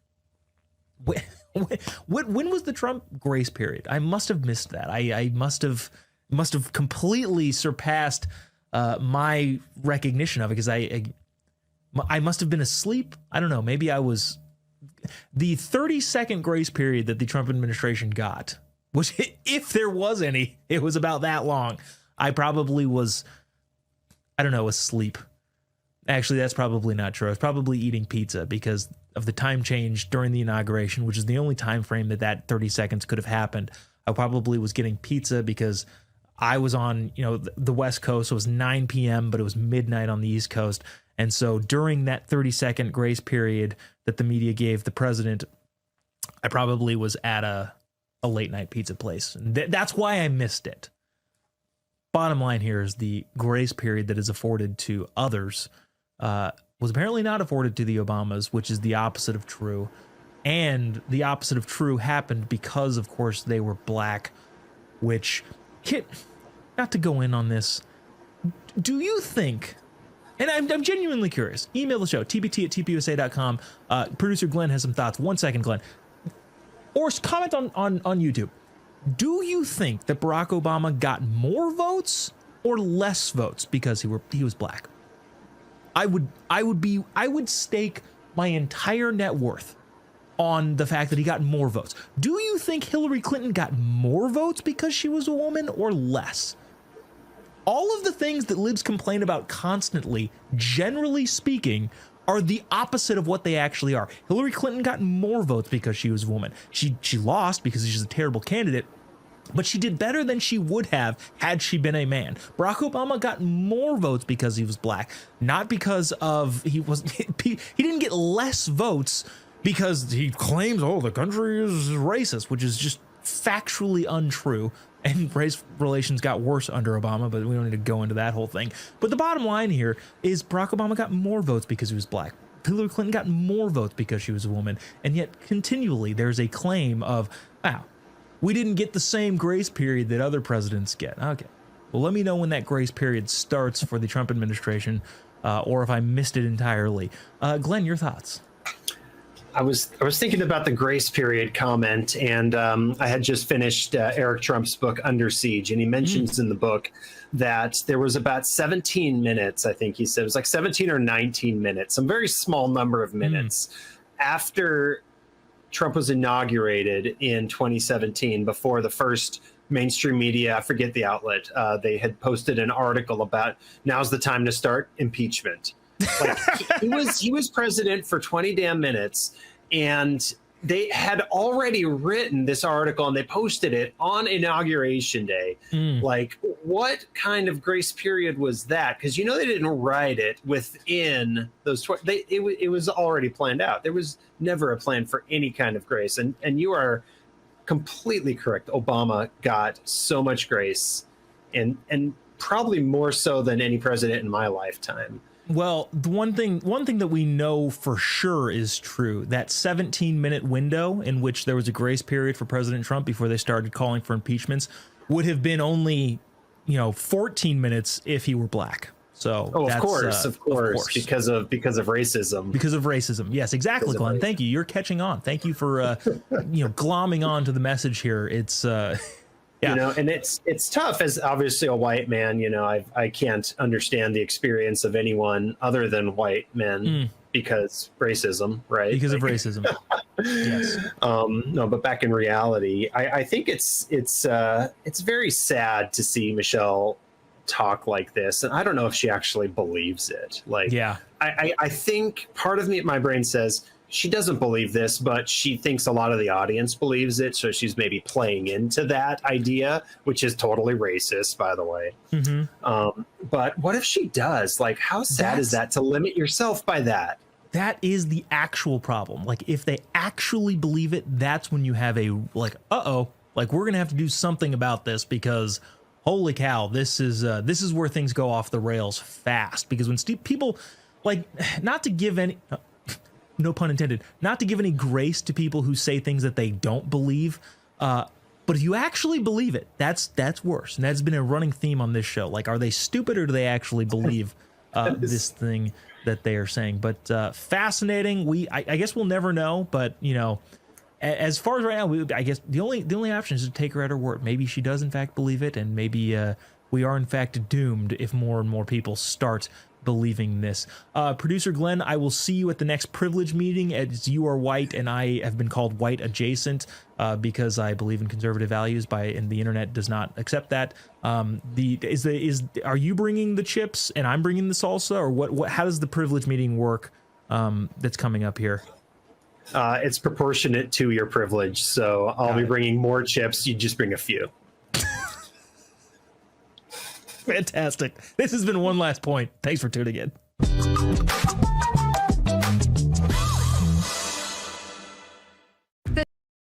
Welcome to Real America's Voice, Real Minute. Your quick look at the powerful stories of faith and freedom, inspiring audiences across the nation. Angel Studios presents. I'm Bo Davidson with this Real America's Voice, Real Minute. It's fall, and that means America's favorite sport, football, is back. And Angel Studios has brought a brilliant and inspiring movie about a 59-year-old man who still wants to play the game. Knock me down, I don't feel pain. Mike, you're right, you always will be, but you can hit. After nearly 4 decades, almost 60-year-old Mike Flint returns to his alma mater because he never finished his senior year due to being thrown out for fighting. Actor Michael Chiklis, whom you'll remember from the TV series The Shield, stars in this true story about a man who has unfinished business. You better get out of my face, little man. Get out of my face. Nothing matters if I can't be out there with my team.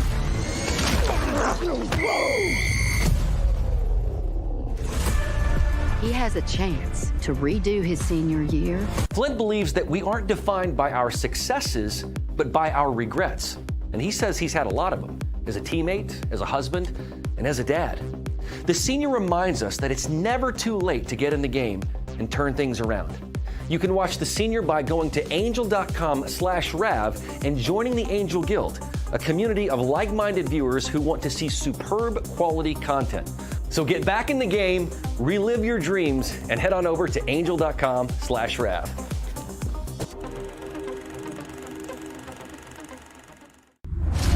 I'm a J6er. I spent 1,143 days in prison. I'm a J6er, and I spent 3 months in jail and about a year in prison. I spent 4 years out of an 18-year sentence in prison.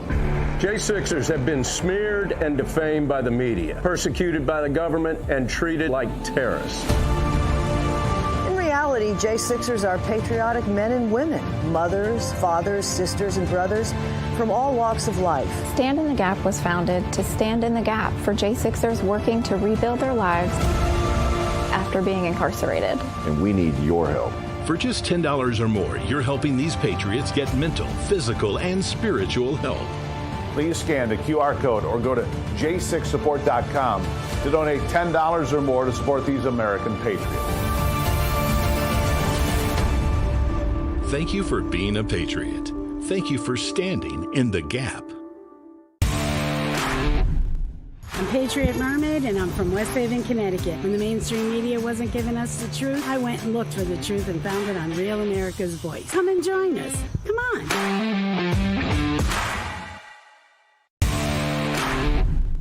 This is Giselle Chaffin. I'm from North Carolina. I'd like to let you know that Rav News is the best news. Number one news. Truth seekers seek to find the truth. It'll set you free.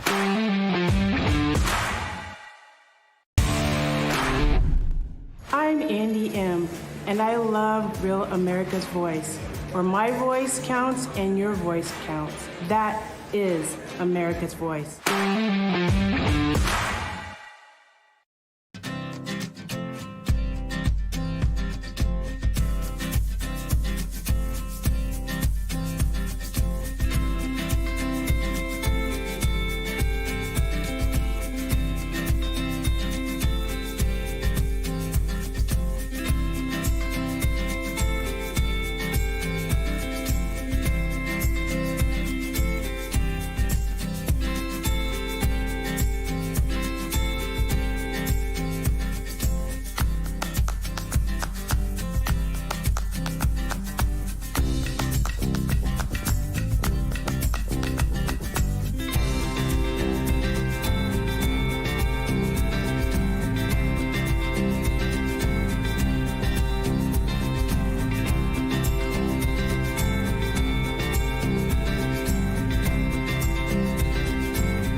say this at all. The BBC spliced together two clips that took place 54 minutes apart. So let's go through it again. We're going to walk down to the Capitol, and I'll be there with you. Now, see there, between Capitol and that's a cut. Here's what Trump actually said. We're going to walk down to the Capitol, and we're going to cheer on our brave senators and congressmen and women. Was Charlie Kirk's assassination a hate crime? Again, I would have the same answer. There are indications that it may have been a hate crime. There is a Christian aspect to this. There's a transgender aspect to this. Commissioner Tisch received a heads up from ICE that raid would occur on Canal Street. Now, apparently she did give the Adams administration a heads up. If you were in his shoes, how would you have reacted to this? Would you have said, yes, NYPD officers do not interfere with ICE, but how would you have acted as mayor? What I will continue to do is be someone who will stand up for New Yorkers when Donald Trump is seeking to fulfill his promise to create the single largest deportation force in American history. And my NYPD will continue to not be of assistance to ICE whenever they are trying to terrorize New Yorkers across the 5 boroughs. Who lives in your country determines what your country is, right? Haiti doesn't work as a country. It just doesn't. People have tried forever. People spent billions of dollars trying to make Haiti work as a project. Haiti doesn't work. If you take Haiti and you move it to America, it's not going to work here. Somalia doesn't work as a country, has never worked as a country. You take Somalia out of Somalia, you put it here, it's not going to work any better. It's not about how you feel about an individual immigrant. It's about the policy at a systemic scale. If you move the third world to the first world, eventually we become the third world. And that's not good for us. It's not good for anybody who wants to live here in the future. You know, the $2,000 dividend could come in lots of forms, in lots of ways, George. You know, it could be just the tax decreases that we are seeing on the president's agenda. You know, no tax on tips, no tax on overtime, no tax on Social Security, deductibility of auto loans. So, you know, those are substantial deductions that, you know, are being financed in the tax bill. I believe in the teachings of Christ. I believe, you know, that he's like, I believe in the Christian principles. You know, love thy neighbor. I believe in turn the other cheek, which is very important to have forgiveness. Because if you don't have forgiveness, then you have an endless cycle of retribution. I loved his example as a family man, as a man of God, as a guy who's honest, who stood up for what was right and what he believed in, despite just like an unrelenting opposition. Like, that's so powerful. And he's such a, like, I've got goosebumps right now, like thinking about it, just because of his example. And there's like so much suppression. You can't say that. You can't think that. You can't do this. Like, this is not cool. He just stood for what was right despite all that.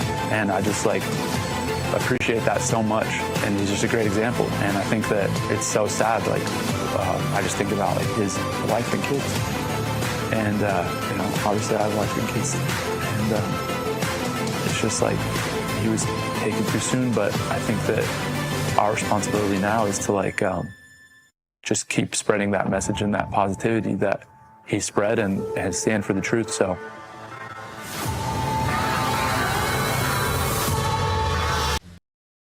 Welcome to Real America's Voice, Real Minute. Your quick look at the powerful stories of faith and freedom, inspiring audiences across the nation.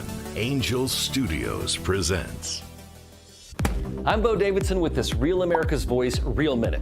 It's fall, and that means America's favorite sport, football, is back. And Angel Studios has brought a brilliant and inspiring movie about a 59-year-old man who still wants to play the game. Knock me down, I don't feel pain. Mike, you're right, you always will be, but you can hit. After nearly 4 decades, almost 60-year-old Mike Flint returns to his alma mater because he never finished his senior year due to being thrown out for fighting. Actor Michael Chiklis, whom you'll remember from the TV series The Shield, stars in this true story about a man who has unfinished business. You better get out of my face, little man. Get out of my face. Nothing matters if I can't be out there with my team.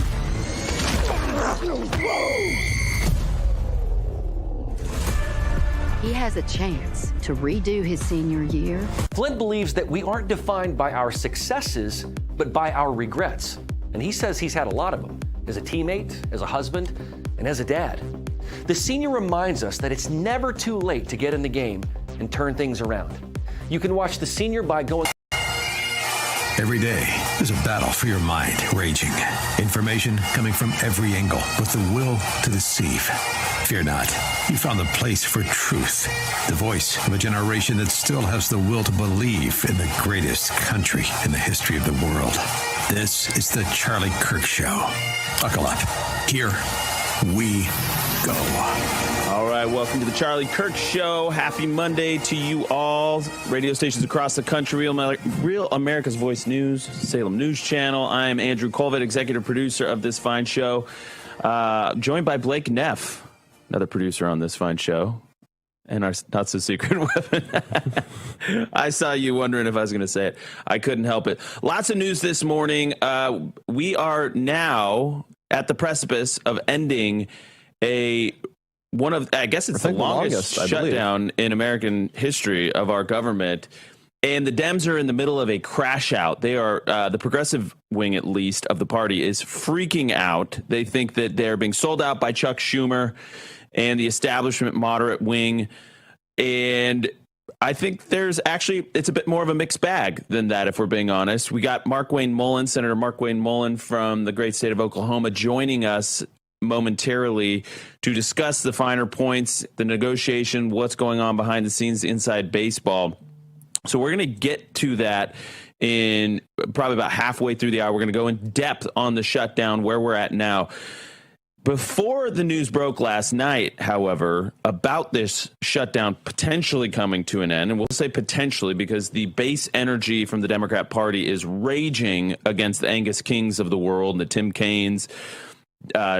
Dick Durbin actually broke ranks. Fetterman, not a surprise there. Cortez Masto, Jackie Rosen from Nevada, both those senators.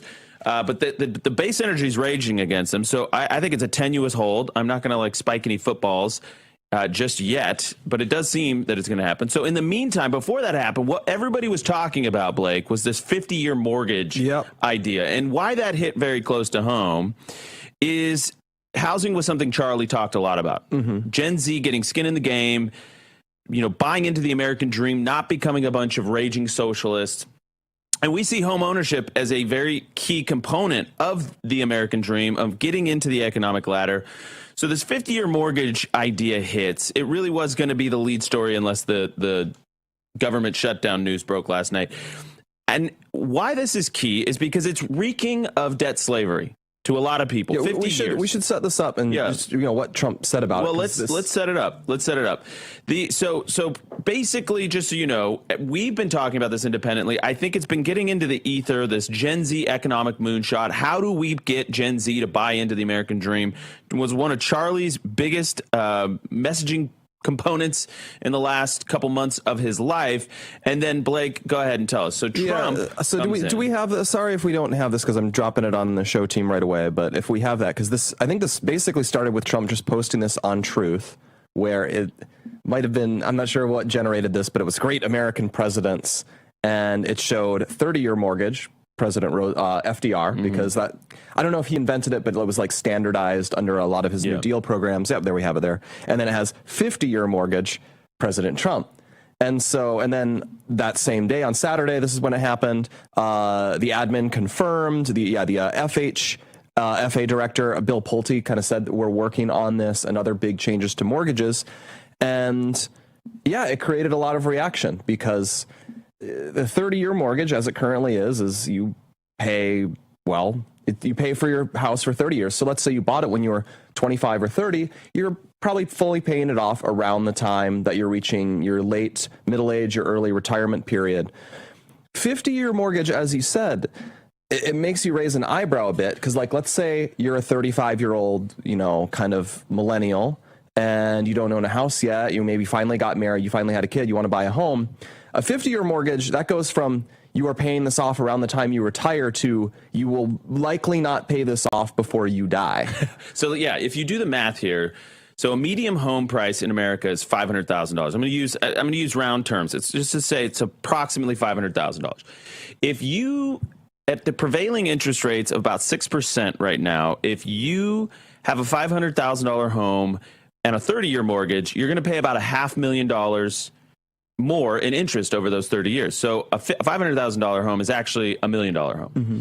If you add 20 years to the mortgage, so it becomes a 50-year loan. Triples it, correct? Well, a $500,000 home then will cost you more than $1.5 million over the time of so that loan. doubles the interest. Yeah, so amount. even though it's 20 more years, it doubles it. Yeah, so the interest, the way that they calculate interest, yeah, it more than doubles it. So you're essentially tripling the cost that you would have to pay as opposed to paying cash up front. Now, I should caveat that it is over 20 years, which if you have an interest spike, which we've had a big interest spike the last 5 years, that can, if you're in at like a lower interest rate, that can radically reduce the effective amount that you are paying. So it's double the amount of interest, but you can kind of bake in that there will be continued inflation in the U.S. currency over that time span. Yeah, so here's my basic point, and I want to put this up. This is from Bill Pulte. You mentioned it before. Image 92. I think the admin got the message pretty quickly that this was not the type of solution that we were looking for. Now, my glass is a little half full on this, and I'll explain in just a second. He says, we hear you. We are laser focused on ensuring the American dream for young people, all caps, and that can only happen on the economic level of home buying. A 50-year mortgage is simply a potential weapon in a wide arsenal of solutions that we're developing right away. Stay tuned. So I want everybody that was blackpilling on this, because there is this growing sense that a lot of this economic populism is phony. It's fake. It's a paper tiger. It's a PR. It's an optics thing. Where's the actual conservative economic populist idea, right? So, but to this point, I was talking with some very well-known conservative influencers and thought leaders really over the weekend. And one of them's really into business, got a lot of businesses, got a lot of, he understands the way, to leverage interest, to leverage debt, all these things. And his point was like, listen, man, if I could have got a 50-year mortgage at 3% interest rates and I could have got much more house for my money, I would have taken that any day, wait till my income shot up a little bit, refinance back to a 30, and then I'm locked in. And I will say that, potentially this addresses let's say 5% of the problem. It's hopeful, it's an idea out there. It's probably not what I would have led with. Exactly. I mean, that's the key. That's the key. Yeah, if it's an option that is better than a 30-year for you, you should take it. But I don't think we can say, we rolled out a new type of mortgage where you won't pay it off till you die and say that is the ideal thing. And this is an issue, as we mentioned, Charlie was very passionate about it. So let's loop in one of Charlie's clips on this, and let's get why this is important. This is Charlie explaining why not owning creates so much political radicalism in America. Clip 49. If you have a generation that does not own stuff, then all of a sudden political radicalization starts to seep in. I have a question for all of you in the audience, and this should hammer it home. It's from my friend Frank Turek, and I told him as soon as he said it, I said, I'm going to steal this one, Frank. When was the last time you washed a rental car? When you rent a car from Hertz or from Avis, do you wash it? Do you go get the oil checked on that rental car? Of course not. It's not yours, and you know it. You're borrowing it. And it's no different than how people are living in apartments endlessly till they're 32, 33. They have 2 kids, and they have to rent because the access to the housing market is so impossible. You have an entire generation that is on the outside looking in, and that is a prerequisite for a political revolution if we don't turn renters into owners. One more clip, and then we'll go to ads and we'll ask for emails. Let's do 52. The first time since George Washington that this generation has it worse off than their parents at the same age. It has not happened, not even during the Great Depression. It's about the same. This generation is significantly worse off. And the problem, this is what no one mentions. We're not poorer. You would think that the country's gone through like an economic tailspin the last 15 years. Like, okay, your young people can't afford homes and they're putting groceries on credit and they're killing themselves and they're socially isolated and they're addicted to benzodiazepines and Zoloft. It's obvious you guys went through like a terrible economic catastrophe. Like you lost a war, yeah. If you look at the economic conditions, you would think the other conditions surrounding it are like abject poverty. These are the problems that like third world nations have. I know. Our young people can't afford stuff and they have to finance their basic necessities. And yet we're the wealthiest nation in the history of the world on the planet. Yeah, this is, people in the audience, this is the key issue of our time. This is what's giving rise to Mamdaniism and Magioniism. We must address it. We're going to continue talking about it in just a second. First, I want to tell you about Legacy Box. Charlie thought a lot about legacy, what we pass on to the next generation. I'm not just talking about values. I mean real memories, your family history. Charlie used Legacy Box to digitize his old family tapes and pictures. Family meant so much to him and to us at the show. And so preserving those memories is truly important. Legacy Box makes it super simple. You send them your tapes, films, or photos. They digitize them, and you get it back on the cloud, safe, organized, and ready to share. So get exclusive early access to Legacy Boxes. Box is big deal. Their big deal of the year to digitize your memories for just $9 per tape, saving you $15 per item. You've heard me talk about Legacy Box before, so go to legacybox.com/Kirk. That's legacybox.com/Kirks to get your memories secured by Christmas. We'll be right back.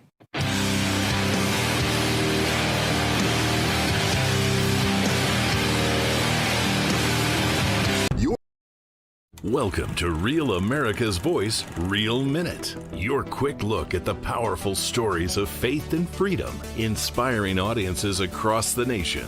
Angel Studios presents. I'm Bo Davidson with this Real America's Voice, Real Minute. It's fall, and that means America's favorite sport, football, is back. And Angel Studios has brought a brilliant and inspiring movie about a 59-year-old man who still wants to play the game. Knock me down, I don't feel pain. Mike, you're right, you always will be, but you can hit. After nearly 4 decades, almost 60-year-old Mike Flint returns to his alma mater because he never finished his senior year due to being thrown out for fighting. Actor Michael Chiklis, whom you'll remember from the TV series The Shield, stars in this true story about a man who has unfinished business. You better get out of my face, little man. Get out of my face. Nothing matters if I can't be out there with my team.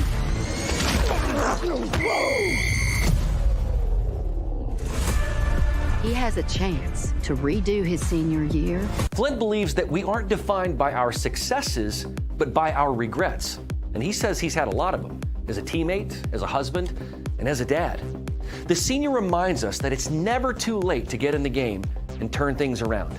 You can watch The Senior by going to angel.com/Rav and joining the Angel Guild, a community of like-minded viewers who want to see superb quality content. So get back in the game, relive your dreams, and head on over to angel.com/Rav.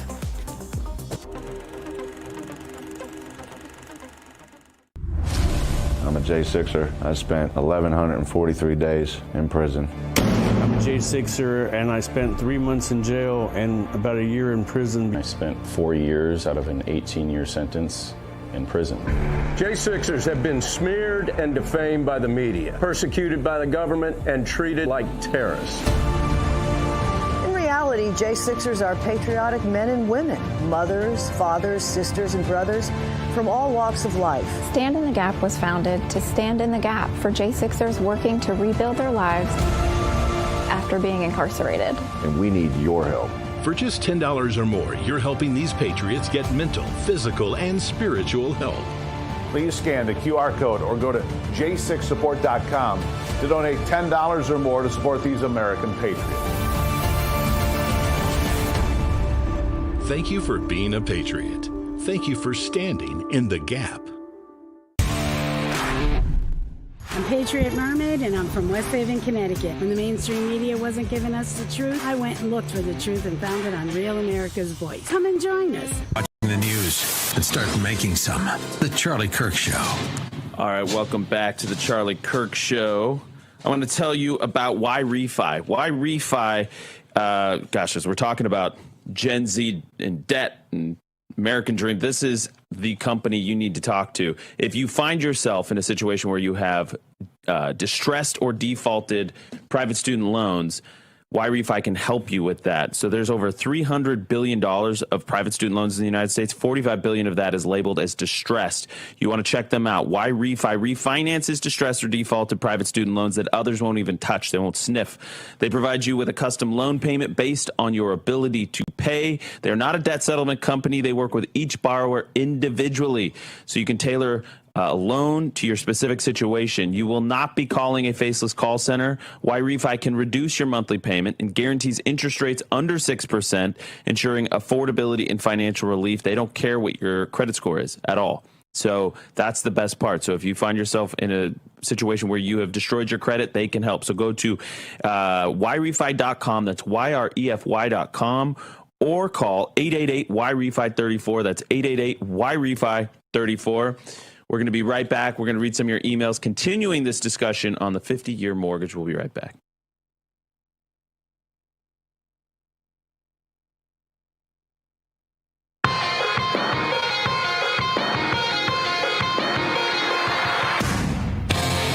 All right, welcome back, radio stations across the country, to the Charlie Kirk Show. I'm Andrew Colvett.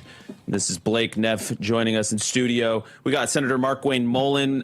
Next segment, we're going to dive into the particulars of the government shutdown and if it's actually going to reopen, which it seems poised to do. But let's read some of these emails on the 50-year mortgage. Yeah. So email us at freedom@charliekirk. And also, tell us if you are a Zoomer or a Boomer. There's only two generations anymore. Or a millennial. Whatever. It'd be interesting Zoomer to know. Or Boomer. I'd like to see different generational takes on this, if possible. And but we had Linda said on a 50-year, you would actually just be renting your home. Now, technically not true, of course. You would very slowly be building equity in it. But I think that sentiment that at 50 years, you are really, it will feel like you are renting. Yeah. Because you never kind of really get to anticipate the actual experience of owning it. I want to react to that just really quick. So yes, it does have, and we admitted this. We conceded this point actually before the break, or before the show. Blake and I were talking about this. That it does reek of debt slavery. But let me tell you this: if you have rented a property and every year the landlord increases your rent, then locking into a 50-year mortgage, if it's fixed, at least you would have the stability to know what your payment's going to be, right? So that's just one pushback to that. Potentially, but it's still, I very much understand where that one's coming from. I do too. Then we have, and I guess, if it's fixed, it just does gradually go down with inflation. Then we have Michelle said, I thought y'all were smarter. No one says you have to take a 50-year mortgage. It's just an option, just like a 15-year mortgage at 25 years old. That's just like I did with a 15-year mortgage at 25 years old. Balloon payment, and guess what? I paid it off. I understand that, but at the same time, yes, it's just an option, but I think people can sense that it's sort of the option everyone used to have has gotten worse. So here's this option that might be better, but it's sort of just perpetuating a system that's in decline. It's sort of like if suddenly you're getting kicked in the nuts and they're like, oh, well, we can kick you in the shins instead. That'll hurt less. So what it does, optically, I think it does send the signal like, hey, we understand nobody can afford this. So instead of making things more affordable or addressing underlying affordability issues, we're just going to make it so that you could pay the debt off longer. Yes, exactly. And that feels really disingenuous when you actually realize there's a structural supply and demand problem. We're letting in 1.2 million foreigners into this country every year when Americans can't even buy their own homes. So, there is the social compact is breaking down. We can all feel it. So let's address that. Yeah. But no, we're just. And then we have Patricia, and she says it's bad as far as accumulated interest payments, but how many people actually keep their original 30-year mortgage? I actually don't know. That'd be an interesting stat. How many refinance? Right, you should grab that graphic of the price of homes over the years. I'll grab that in a sec here. Yeah, and she just points out, I think people generally refinance or sell their houses and obtain new mortgages, so the interest rate for a full 30-year mortgage is not necessarily relevant in the long term. People are always trading up or refinancing. Also, interest is tax deductible. That is true. One thing I would flag as an issue potentially, you know how amortization works on amortization. I can't pronounce this right. But and what that means is early on you're paying a lot more in interest than you are in principal. Yeah. And so you aren't racking up that much equity in the early years, even of a 30-year mortgage. With a 50-year, I have to imagine that's really bad, where at 10 years in, you don't have 20% of the house. You might have 10% of the house or something. Yeah, less. Yeah. And so I think that would be a concern with the ability to sell it off. Like you'll have surprisingly little equity on that 50-year mortgage. Let me get that chart. Yeah. So let me. Who was the one that talked about how whoever that caller was or emailer that said you usually end up rolling over or you refinance, you sell the home. That is the argument in favor of this, right? So the argument in favor is that at least you're getting owners. So it does address part of the problem. I do not think it should be the end-all, be-all. This is not a silver bullet, but it does address part of the problem, because if you are a 30-year-old and you're buying a home on a 50-year mortgage, at least you're getting that sense of ownership. You probably are going to end up trading up or selling that home or using the equity that you build into it, or that it just accrues because you build equity as the asset appreciates, and then you would use that to leverage other home purchases in the future, right? Okay, so I agree with that, and I think it's important. But what we need to also be doing, and this is why I highlighted the Bill Pulte tweet, is that, you know what, and this is what Charlie advocated for, this is people like Benny Johnson are working on right now, is we have a supply and demand problem issue as well, where we need to buy more or build more homes. We need to build a lot of them, and we need to make that easier for first-time home buyers to be prioritized. No foreign buyers, no institutional money, no Blackstones or private equity groups buying up massive swaths of the inventory. And so that's key. But also, I think we should get creative about, hey, do young people under the age of 35, do they get to write off $50,000? Do they get to write off their entire mortgage altogether? These are questions. Yeah. Should we go through the break and read some emails? I think we should. We should. All right, we're going to read your emails in the break. So if you're watching on streaming or if you're on podcast, you get to check it out. We'll be right back and take a quick break. Welcome to Real America's Voice, Real Minute. Your quick look at the powerful stories of faith and freedom, inspiring audiences across the nation. Angel Studios presents. I'm Bo Davidson with this Real America's Voice, Real Minute. What happens when imagination becomes reality? That is the theme of Angel Studios' new release, Sketch. Amber, you're incredibly creative. Here's the thing. Life is all about balancing the good and the bad. If you don't carry the good with you too, then it's just going to make the bad stronger. Balancing the good with the bad. It's something we all have to do. The star of Sketch, actor Tony Hale, known for his roles in Veep and Arrested Development, plays a father who realizes his daughter likes to draw, but young Amber draws some imaginative yet rather dark sketches. You know, feelings aren't bad. When you get angry, sad, or scared, put it in here, where it can't hurt anyone. Yeah, we describe it like Jurassic Park meets Inside Out. And just the simple story is not simple, but the story is my wife passes away, obviously my daughter's mother, and my daughter is dealing with grief. And she's drawing these just atrocious pictures. And Seth can explain a little bit of how that kind of idea came about, and then they come to life. And it's just really, it's a really fine line. What Seth does so beautifully is obviously the stakes could not be higher with loss, but just the way the comedy is woven throughout and how the tension is kind of balanced, and you take air out of the balloon in the little humorous ways. And it's just a really beautiful orchestration that he has done with it. When Amber and her brother go into the woods, they drop her sketchbook in a pond, and it seems that some of those drawings come to life. The life lesson of this film is rather than running from pain, young Amber felt it and channeled it through her sketches.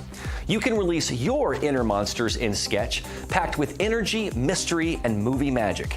It's age appropriate for teenagers and their families, and anyone who enjoys the thrill of a ride. Now, the best way to enjoy this movie is to join the Angel Guild, which is comprised of over 1 million members who get to review and vote on the content that Angel releases. So it's a great way to have influence on the quality of film and TV that gets created. Head on over to angel.com/RAV to join the Guild today.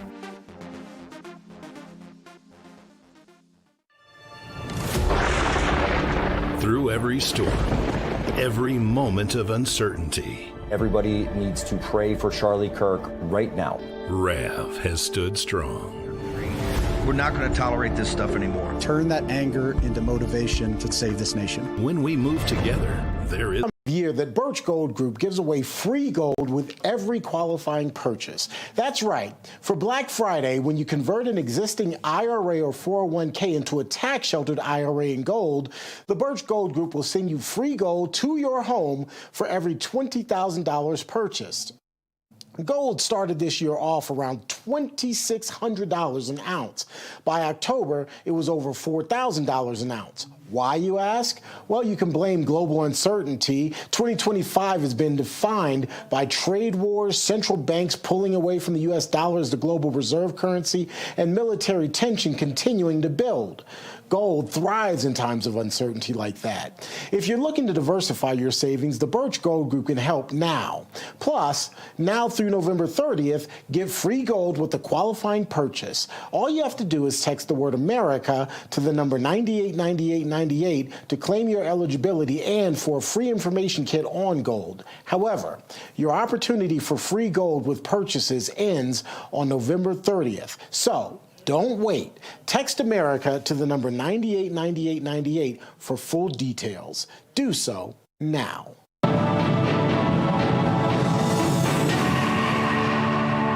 Welcome back to this Real America's Voice news break. I'm Terrence Bates. A group of Senate Democrats split with Senate Minority Leader Chuck Schumer on Sunday night and joined the Republican majority in voting to move forward with temporarily reopening the federal government. The move comes after Senate Majority Leader John Thune told his colleagues they would stay in session until the government reopens. At the moment, the longest government shutdown in U.S. history continues, but this deal would fund the government for several weeks and guarantee a December vote on extending expiring Affordable Care Act tax credits, which is what Democrats have been holding out for. Under the proposal, federal workers would also receive back pay, plus mass firings of federal workers during the shutdown would be reversed. 7 Democrats and an independent voted with Republicans on Sunday, meaning that more votes are expected this week. Members of the U.S. House have been put on notice to prepare to return to Washington in the coming days to pass the proposal and get it on the president's desk. President Trump also chiming in saying, quote, "It looks like we're getting close to the shutdown ending." That's a quick check of your headlines.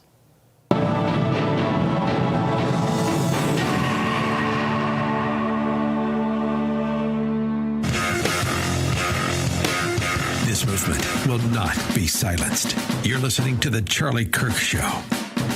All right, welcome back to The Charlie Kirk Show. I'm Andrew Colvett, executive producer of this fine show, along with Blake Neff. And we are joined by Senator Markwayne Mullin, senator from the great state of Oklahoma. Senator, welcome back to the show. Thanks, brother. Thanks for having me. Yeah, absolutely. Thank you for making the time. I know you guys are in the middle of it in the Senate. The negotiations are ongoing. We had that big vote last night where it was a procedural vote, a test vote to see if we could get to 60 and get to cloture. Where are we at now? Jackie Rosen was that 60th vote. Well, Cornyn ended up being the 60th vote after a little bit of a flight delay, I'm told. Where are we at now, Senator? So let me explain the process. Last night, we had a motion to proceed to get on the bill, which invoked 30 hours of debate. Once we finish that 30 hours, which, by the way, the House can, or the Democrats can give back that time anytime they want to. Once they give back the time or the clock expires, we have to have a motion to amend the House CR because we're changing the date from November 21st to January 30th, and then we're taking out 3 CR bills because we CR'd all 12, CR continuing resolution on all 12 bills. We're replacing them with 3 of Trump priority bills, which is MilCon, military, ag, and ledge. And so we're going to CR 3 bills, put in 3 funding bills for President Trump. And then once we do the amendment, we have another 30-hour debate, which could technically take us into Wednesday. I think they will yield back all their time, and we'll wrap it up tonight. The House will have to come back and vote on it probably sometime on Wednesday, and we'll reopen the government. So break down the basics of the deal, Senator. So I know RIFs were involved. I know a guarantee vote on the ACA subsidies. Who's getting what in this exchange, in this barter deal? Well, there really wasn't a deal that we struck. What we offered them was a guaranteed vote on ACA, but we offered them, which is affordable health care, which is unaffordable. We can break that down anytime we want to, Andrew. But what we offer them a guaranteed vote, not an outcome, just a vote, back in October 16th. So we could have opened the government weeks ago. The RIF was really the White House. We didn't offer that. What happened with the RIF, which these are all the employees that were fired since October 1st, so basically since the shutdown, the President Trump and the White House offered Tim Kaine to put these people back on payroll, but only until January 30th.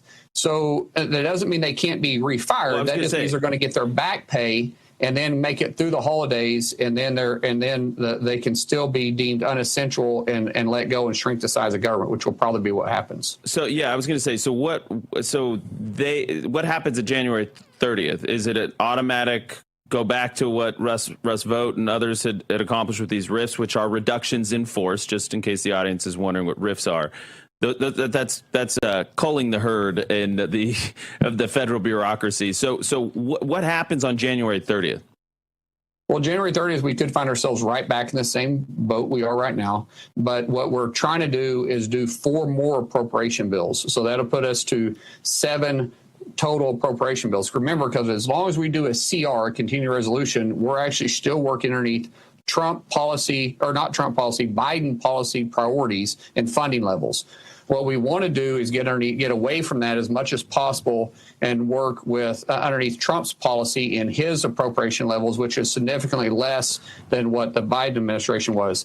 So January 30th, we're going to try to do 4 more appropriation bills. That'll give us a total of 7 appropriation bills. That, because of the size of those 7, it's about 87% of the government funding. And then we'll probably go ahead and CR, continuing resolution, the rest of it. All the way, our plan is to get it, instead of it running out October 1st, we're going to try to push it until December so we can get it past the midterm so the Democrats can't use it as a leverage point once again in October 1st. Okay, so it looks like we're going to have probably a deal, although I just saw a clip come by. I think we're trying to cut it right now. Hakeem Jeffries is vowing to keep the fight going in the House. I'm not sure what his options are there. How? Yeah. That's exactly how. He doesn't have the votes. Yeah, well, I mean, we could play the clip here. It's loaded. Okay, we'll play it. I haven't seen it yet. Senator, we'll play it. 99. And so as House Democrats, we know we're on the right side of this fight, the right side of the American people.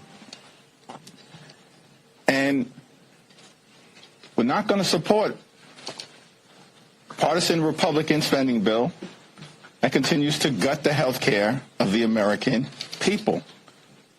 And we're going to continue the fight to extend the Affordable Care Act tax credits.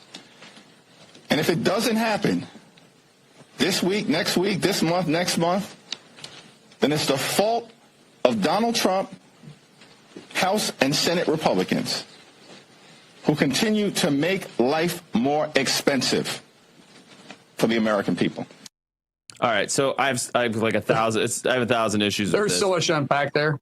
Yeah, go, Senator. You're the guest. Go ahead and do it. Okay, let's first of all, he called it affordable health care. Affordable health care is absolutely a joke.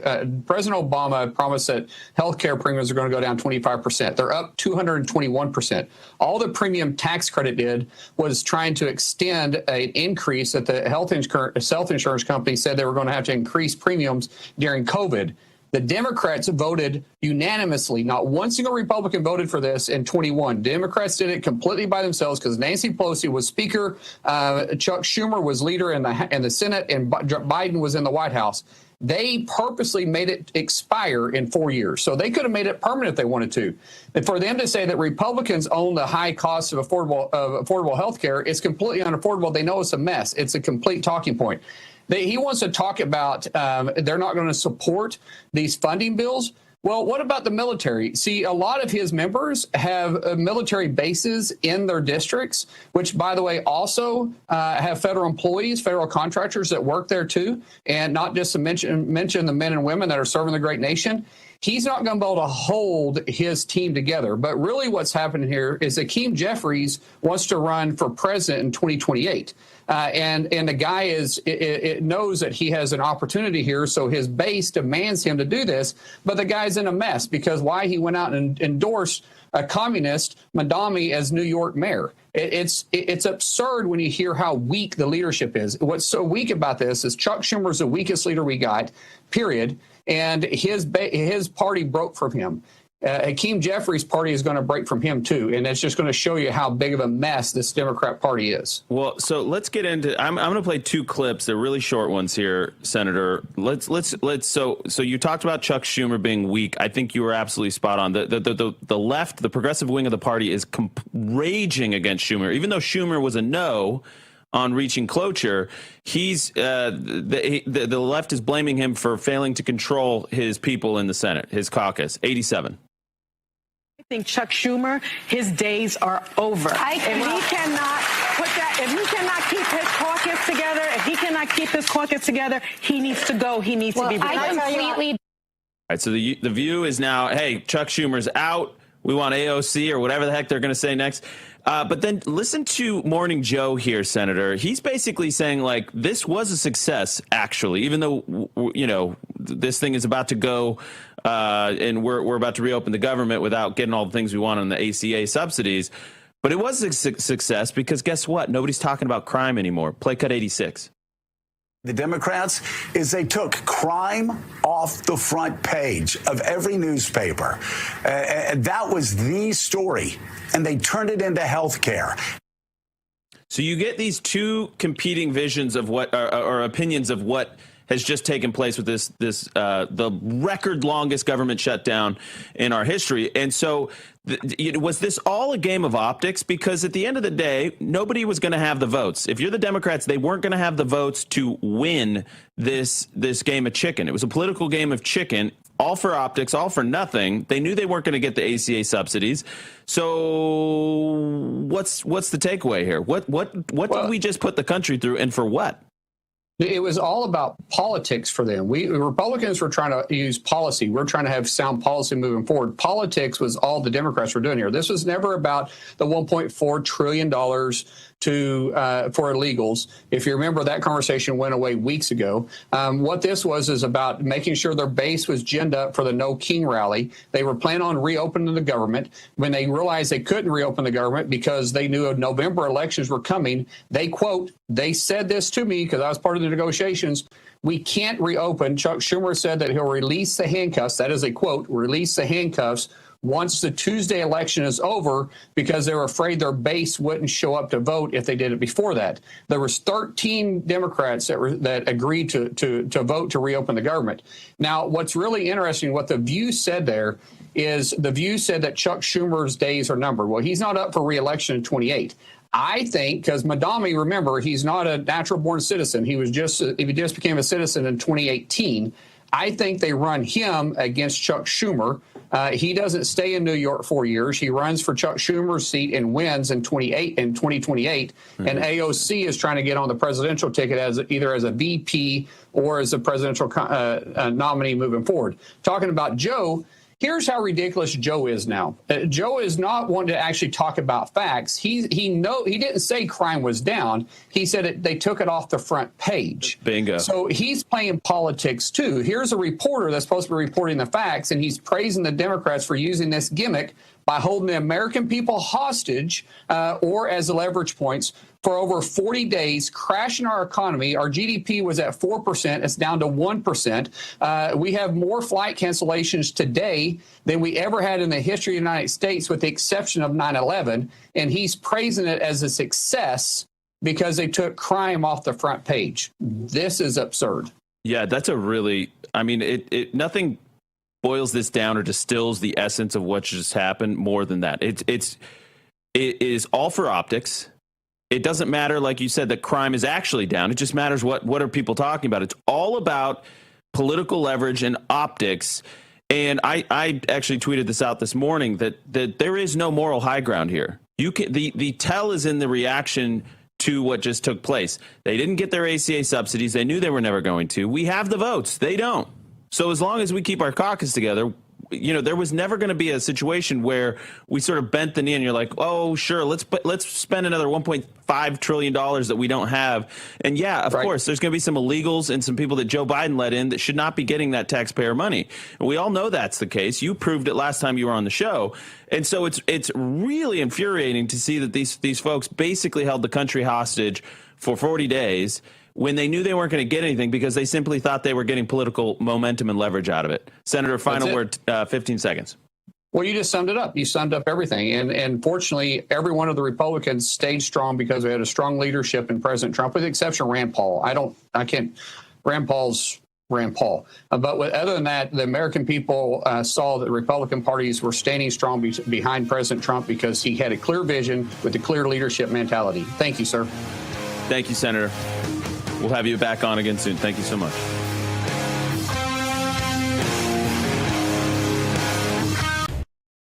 Welcome to Real America's Voice, Real Minute. Your quick look at the powerful stories of faith and freedom, inspiring audiences across the nation. Angel Studios presents. I'm Bo Davidson with this Real America's Voice, Real Minute. What happens when imagination becomes reality? That is the theme of Angel Studios' new release, Sketch. Amber, you're incredibly creative.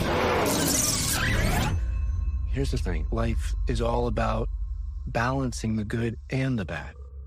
If you don't carry the good with you too, then it's just going to make the bad stronger.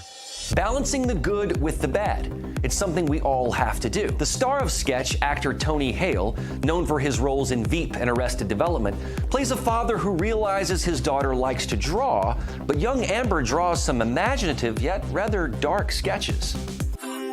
Feelings aren't bad. When you get angry, sad, or scared, put it in here, where it can't hurt anyone. Yeah, we describe it like Jurassic Park meets Inside Out. And just the simple story is not simple, but the story is my wife passes away, obviously my daughter's mother, and my daughter is dealing with grief, and she's drawing these just atrocious pictures. And Seth can explain a little bit of how that kind of idea came about, and then they come to life, and it's a really fine line. What Seth does so beautifully is obviously the stakes could not be higher with loss, but just the way the comedy is woven throughout and how the tension is kind of balanced, and you take air out of the balloon in the humorous ways, and it's just a really beautiful orchestration that he has done with it. When Amber and her brother go into the woods, they drop her sketchbook in a pond, and it seems that some of those drawings come to life.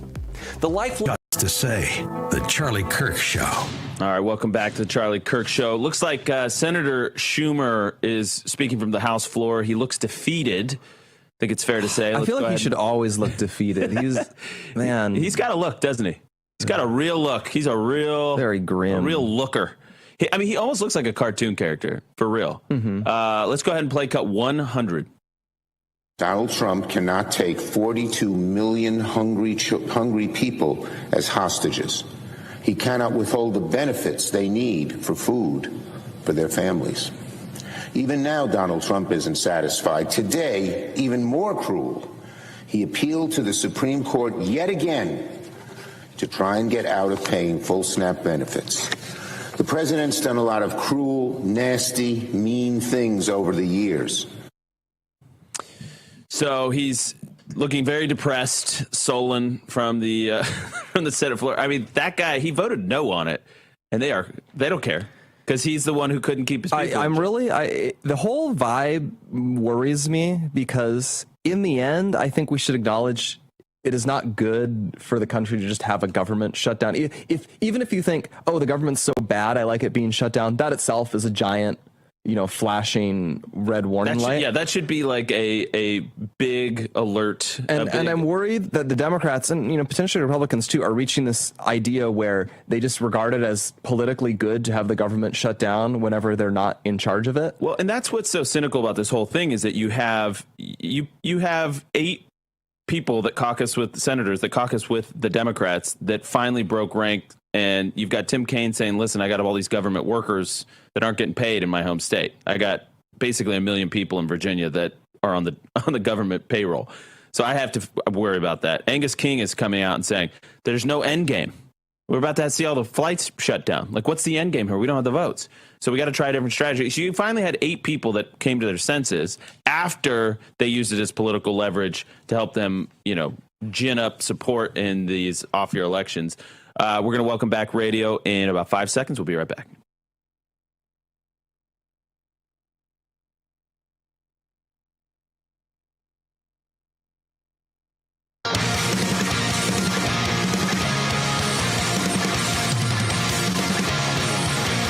All right, welcome back. National Radio, Real America's Voice, all the folks streaming. So we got inundated. We got dozens of emails at Freedom at Charlie Kirk, just different thoughts on the mortgage question. A good amount of enthusiasm for it, I've got to say, across the spectrum. Surprised me a little bit, but I want to read some of those. So, for example, we have Shelley. Shelley says, I am a millennial. I went to a good high school, the same school as Boys to Men. I have not seen that, but I grew up in the city to a single mom. I didn't know what I was in for at 18, and I wound up going to community college. Then 9/11 happened, and my testimony beyond that, I could write a book one day. I remember the first time home buyer craze under Obama, and I remember the mass foreclosures. I remember homes going from 50,000 to 350,000. I am now looking forward to buying a home and living with my 85-year-old mother, rebuilding my credit and saving to buy my first home now that my youngest is 8 and my oldest will be 20. A 50-year mortgage would help me. My first home will be in my children's names. It will be a family home that will be available to them as they need it, and they can sell it when they agree. The work I do at 44 is for them. Love you guys, Shelley. That's a very interesting one. And I like that mentality. Charlie would love that mentality of like what you are doing is so you can bequeath it to your children and your descendants from there. I do worry that is a mentality not enough people in America have. So they would think like, oh, I only buy a home for my children to one day own it. Yeah, this is actually an interesting question I'd love to ask the audience, because I can't tell you how many people I have heard from that make the joke, I'm going to spend all my inheritance before I die. The kids, but it's like a common boomerism. It's bad. But it's not just boomers. I've heard Xers. I've heard people say, I'm just going to spend it all. It's the can't take it with you. To use a slightly thing, it's the F you got mine mentality that a lot of people have. But it also is kind of like a funny joke. I'd love to hear from the boomers in the audience if you guys kind of understand that or if you disagree with it. So here's a boom. Oh, go ahead. Well, I think what I would critique with the sort of, that attitude is it's sort of this attitude of wealth as just like a consumption good. And, I can use it. I worked for it, so I can use it to buy cruises or whatever. But really, like, what wealth above everything else, it's security and it's time. Like, you can buy the ability to, like, save time on things. And to not care about bequeathing that to your descendants to, like, make their lives, like, not as difficult as yours is very misguided, in my opinion. It's not that you have to leave them everything. It's not that they own what you worked for, but it's a mentality I have a hard time with. And I want to flag this one just real quick. RC says, I am a longtime loan officer, and you guys, no offense, are a little green, a little naive. And RC says, I never sold refinances. They say that the reason, it's a pretty long one. They said they would just recommend on a 50-year mortgage that people save excess money and they make early payments on their mortgage, which you can do under a lot of loan agreements. And if you're making... RC says if you're making 2.5 extra payments a year, so kind of 2.5 worth of monthly payments a year, you can shave a 30-year mortgage down to 11 years, which sounds wild to me. And so I imagine that could have an even bigger effect on a 50-year. That would be interesting, but I would also note the reason we have these 50-year proposals is people can't afford the 30-year mortgage. And so how much are they going to be able to save on a 50-year? We got a Mike from Ohio says he's a boomer. He's born in 1946. He's a veteran, father of 8, grandfather to 22, MVP. and a great grandfather to 3 great grandchildren. This is fantastic. He says he listens to Rav 4 to 6 hours a day. And he loved Charlie. So he says, here's my suggestion to young people. Seek first the kingdom.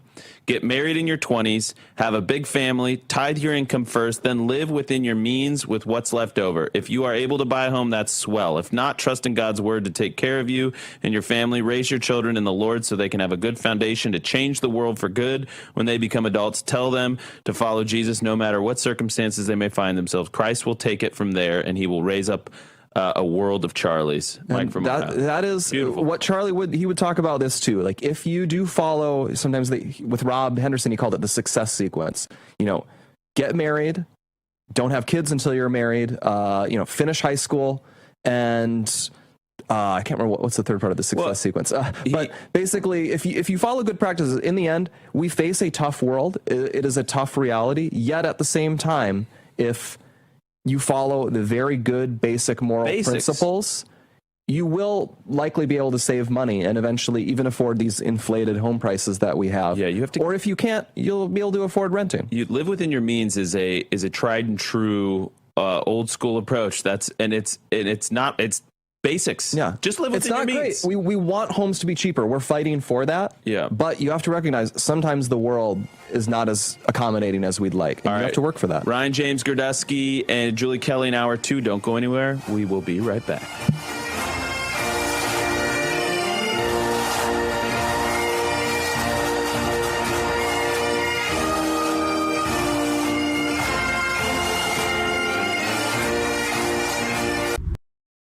Welcome to Real America's Voice, Real Minute. Your quick look at the powerful stories of faith and freedom, inspiring audiences across the nation. Angel Studios presents.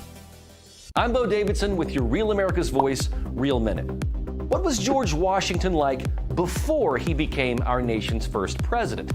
The brand new film, Young Washington, tells the untold story of Washington's early life, his failures, and how that shaped his path to become the leader that would spawn America's independence. It's a bold, authentic story that is neither woke nor watered down, and it's directed by John Irwin, who brought the world I Can Only Imagine, American Underdog, and Jesus Revolution.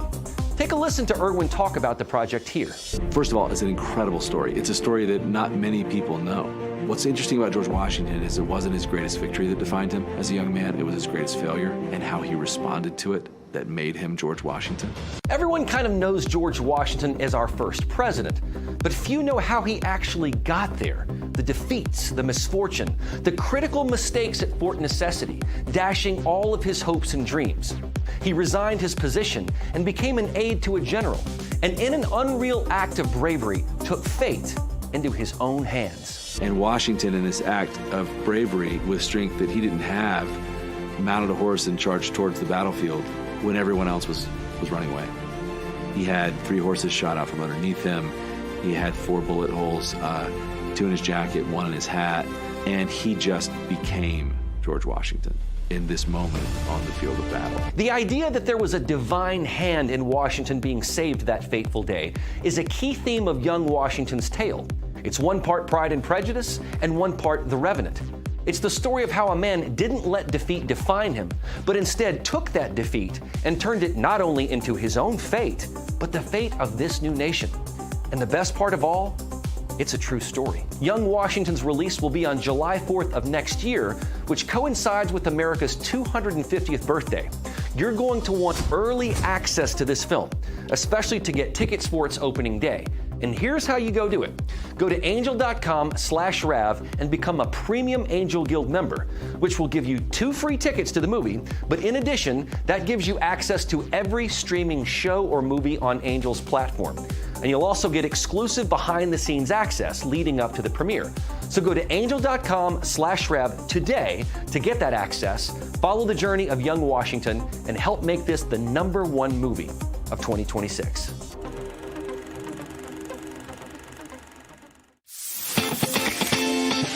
Patriots, it's time to gear up. Real America's Voice has an entire lineup of merch made just for you. We got some Rav fans out here.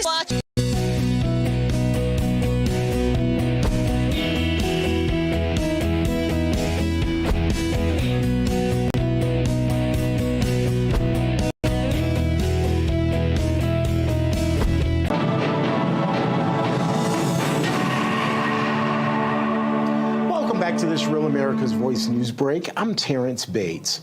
Americans are facing enormous financial pressures right now. Credit card debt in this country has surged past $1 trillion in interest rates. Well, unfortunately, they're some of the highest that we've ever seen. Families who work really hard, pay taxes, do everything right, are feeling themselves drowning in monthly payments that they just can't seem to escape. The good news is there's hope and there's help available.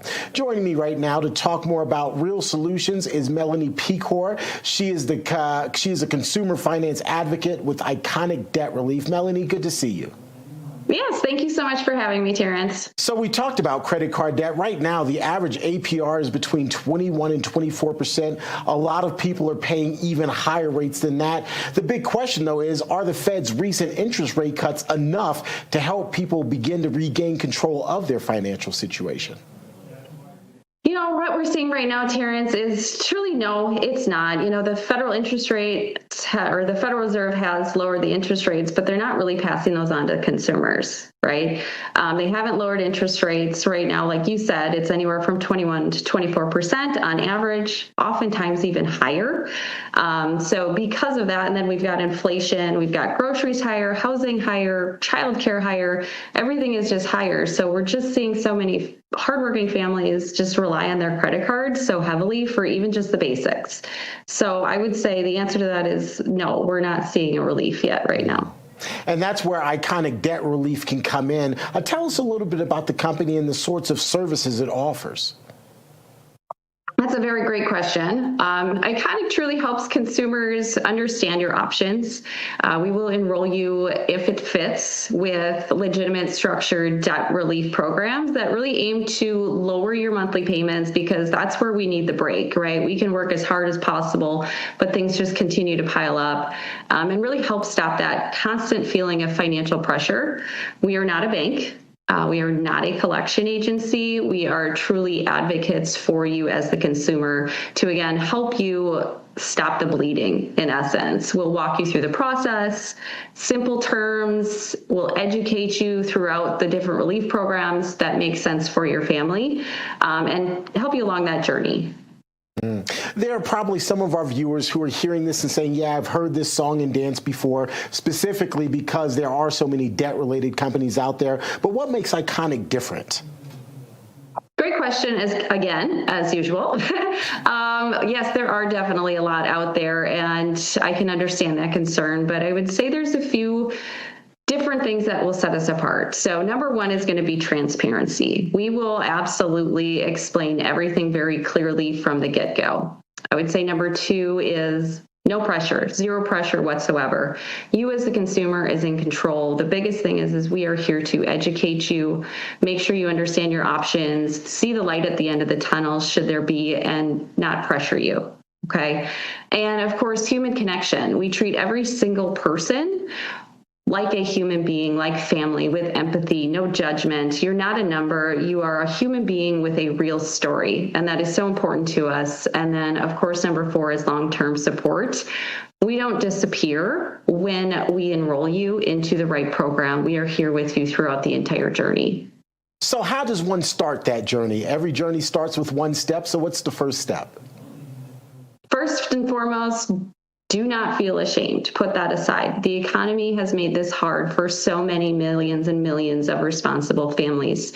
And second thing would be don't wait at all. Every single day that you wait, every single month that you wait, your interest is piling on top of more interest. You're throwing money out the window towards that interest, not towards your debt, especially with the interest rates as they are today. Reach out, give us a call. It's a phone call that could essentially change your future.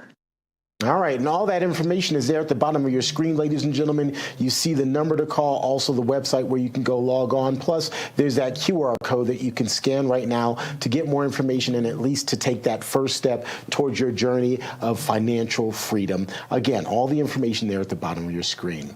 Well, that's going to do it for us here on Real America's Voice. We appreciate you being here with us. We're going to take a quick break and then get you back to your regularly scheduled programming.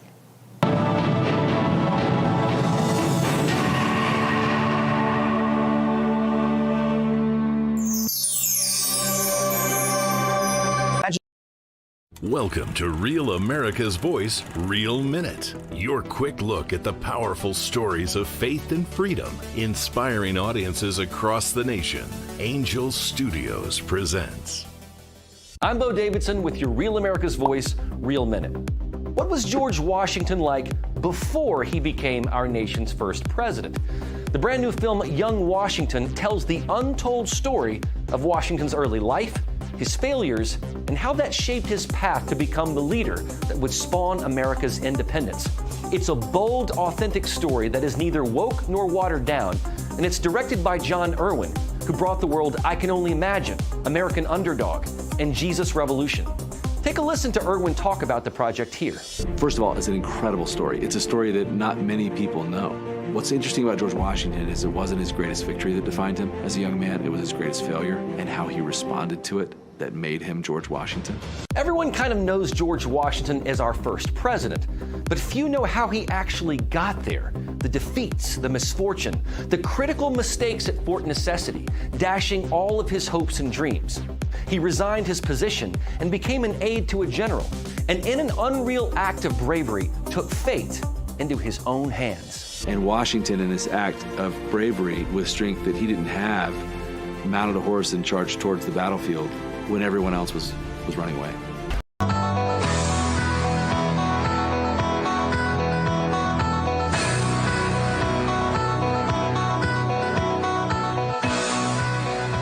All right, welcome back to the Charlie Kirk Show. I'm Andrew Colvin, executive producer of this show. Hour 2 is kicking off now. We have a great guest for this. It's going to help make sense of the insanity of shutdowns and so much more. And that is Ryan James Girdusky. He's the host of a Numbers Game podcast, and he is also in charge of 1776 Project PAC. Ryan James Girdusky, welcome to the show.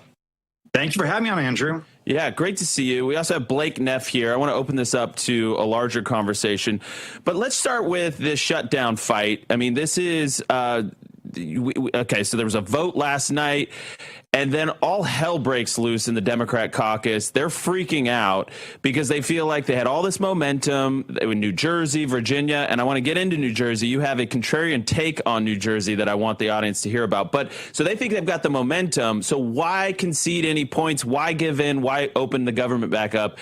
Which just strikes me as highly, highly cynical on 1,000 different levels. What are you making of this? Make sense of it for our audience, please. Well, I think in part they didn't want to do this before the elections, right? I think that they wanted to keep the government shut down before the elections. I think that it helped juice their voter base for sure.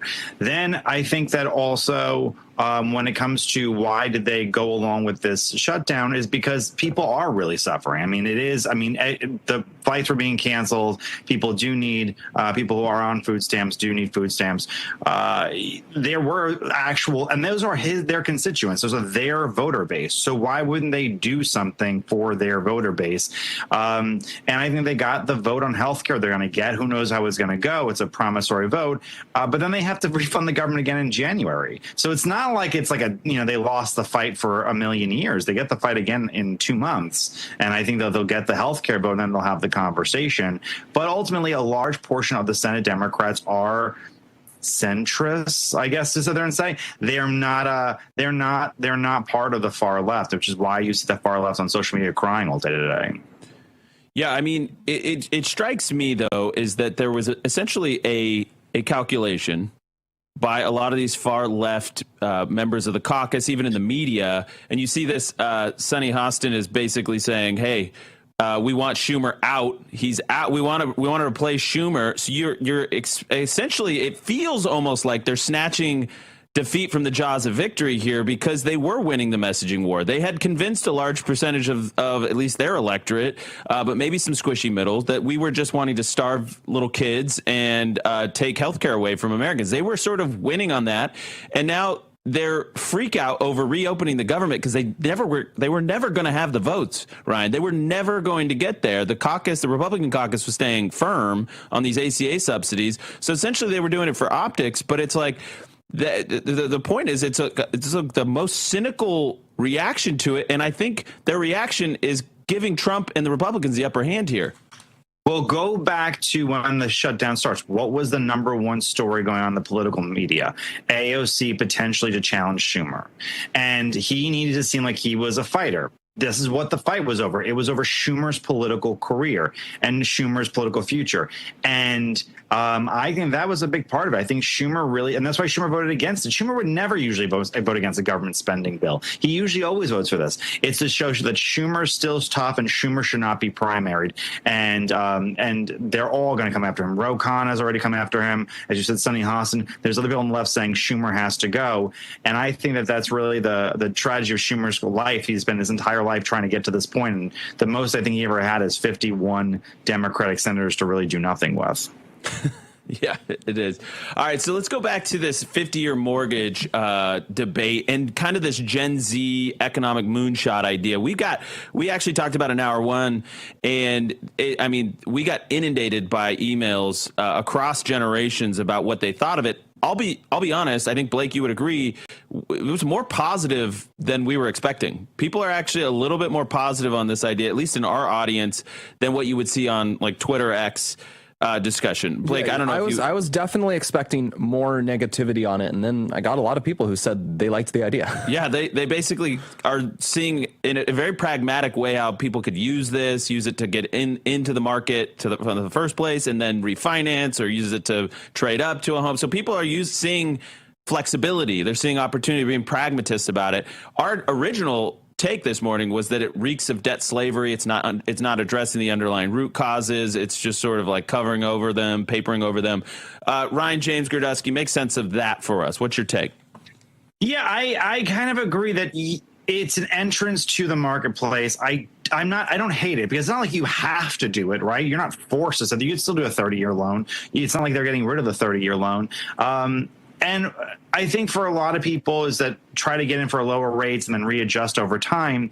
But the American public is extremely fickle. We want solutions to take care of itself within 6 months. I mean, it's almost like we almost have like a sitcom show brain. Like the whole episode has to have a happy ending within 28 minutes. Otherwise, we don't really want to be part of it.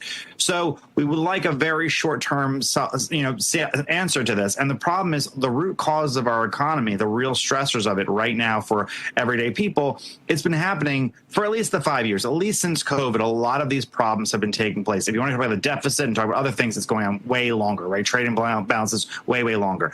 But right now, the insustainability of life for working class people, and especially for Gen Z, it has been going on for 5 years. You can't fix the whole thing in the 9 months that Trump has been president, right?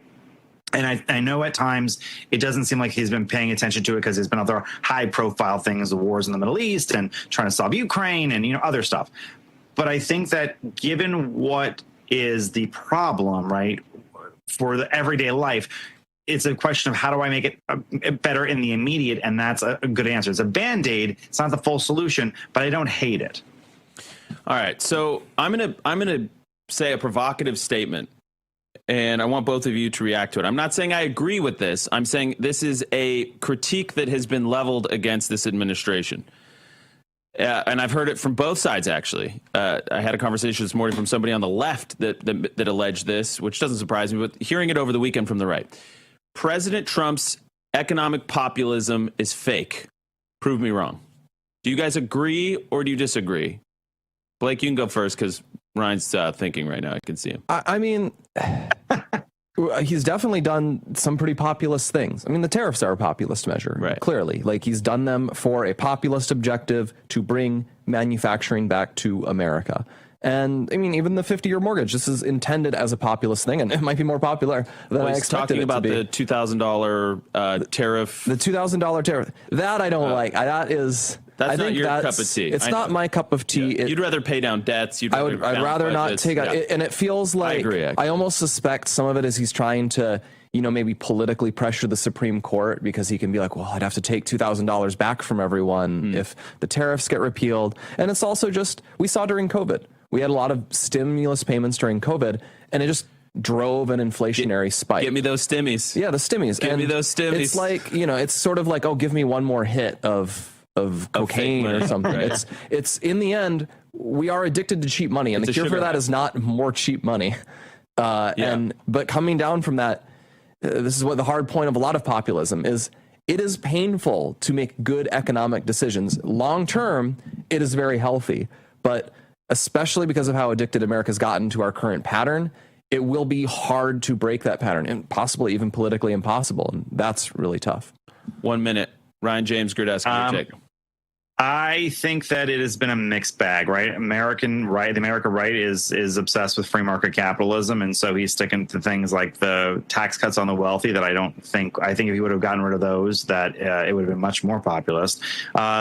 But I think that at the same exact time, he has inarguably done populist things. I think it's a mixed bag. It's hard to sit there and say he's only done one or only done the other. He has to work within the Congress. He has to work within the Senate.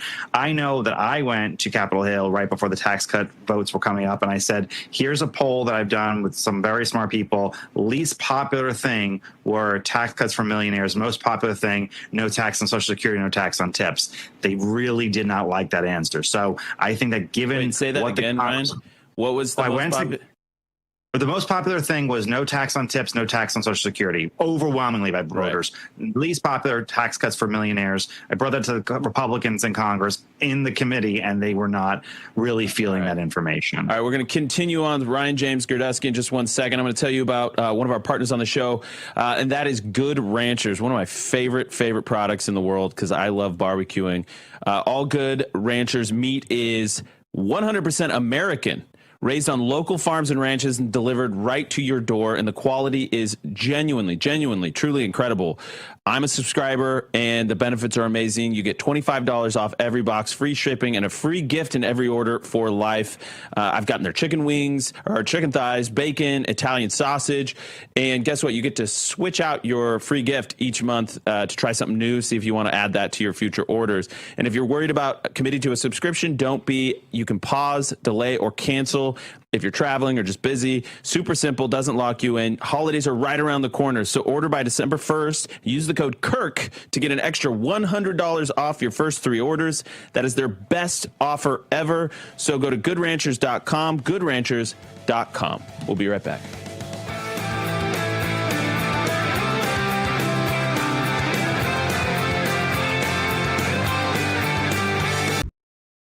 Welcome to Real America's Voice, Real Minute. Your quick look at the powerful stories of faith and freedom, inspiring audiences across the nation. Angel Studios presents. I'm Bo Davidson with your Real America's Voice, Real Minute.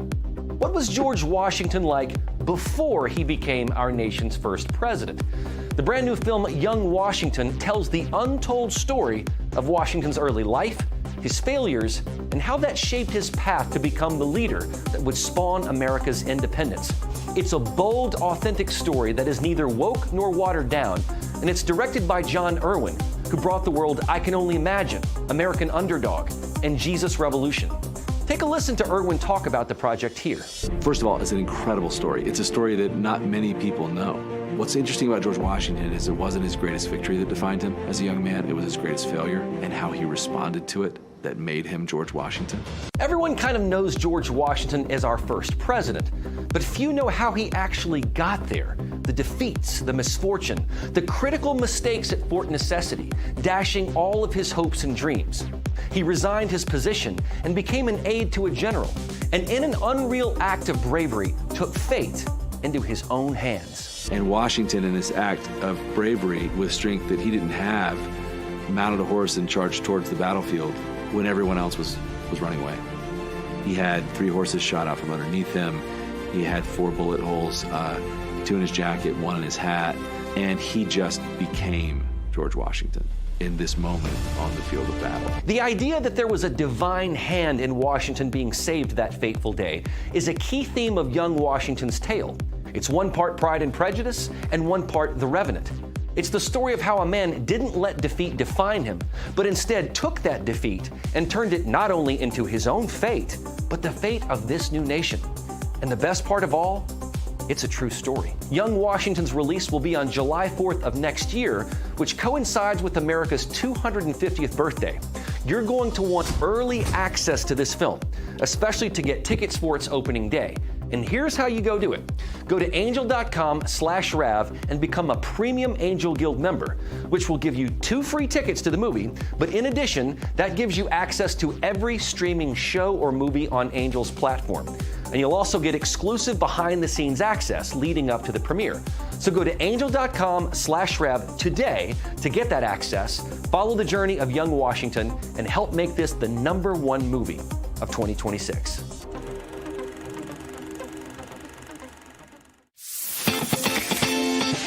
Patriots, it's time to gear up. Real America's Voice has an entire lineup of merch made just for you. We got some Rav fans out here. We will not comply. You're listening to the sound of freedom. It's the Charlie Kirk Show.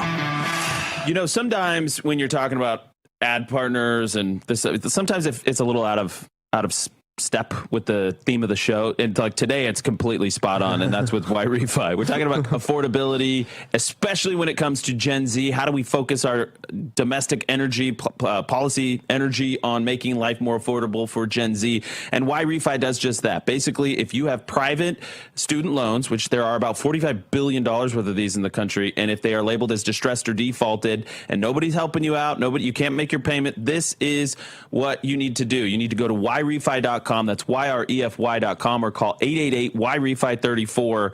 Give them a chance to help lower your monthly payments to fit inside a budget that you can afford. Doesn't matter what your credit is, doesn't matter who your co-borrowers are. They'll even let you skip a payment every 6 months up to 12 times without penalty. Who does that? I don't know who does that. They'll tailor it to your budget. That's the key. You're not going to call some nameless, faceless call center in India. Like, they're going to work with you, come up with a plan. You got to take control of your financial destiny and situation. So again, that is YRefi.com or 888-YREFI34.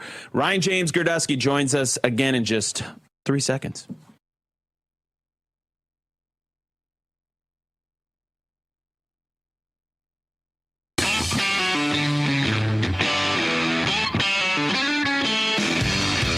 Welcome back to the Charlie Kirk Show. I'm Andrew Colvin, executive producer of this fine show with Blake Neff, as well as Ryan James Girdusky.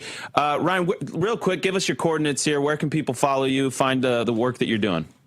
Yeah, you can find me on Twitter at Ryan Girdusky. I have a website, ryangirdusky.com, where you can get my great newsletter. I have a podcast in the iHeartRadio app and everywhere you get podcasts called The Numbers Game. And I have a PAC for education called the 1776 Project PAC, and we have a foundation called the 1776 Project Foundation. What are you doing at the PAC there, just so people... We invest in school board elections. So we did about 80 school board elections last week. We didn't do a great night, but we still won 27 of them. And then the foundation gets involved with those school boards to sit there and say, how do we improve reading levels? How do we get involved with discipline? How do we get rid of some critical race theory in your classrooms? How do we celebrate America's, stuff like that. So super important. That matters a lot. I was reading just over the weekend about someone in a really conservative part of the country, but they just said the school board is like all kind of just libs because people don't pay attention to it. And it was one guy blocking all the, insane race communism, and he lost re-election. So, so that school board is now screwed again.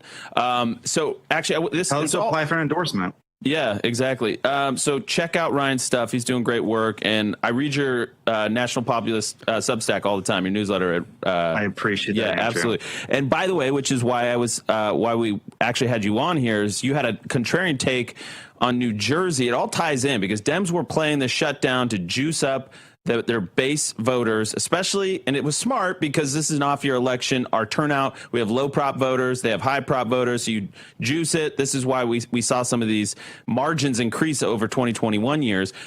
You say there's a glass half full interpretation of what we saw in New Jersey specifically. I'm sure you could extrapolate that out, but what is your take? Yeah, so unlike Virginia, where Winsome Sears really didn't run a very good race, Chitterelli did run a very good race. He got 200,000 more votes, 122,000 more votes than he did last time.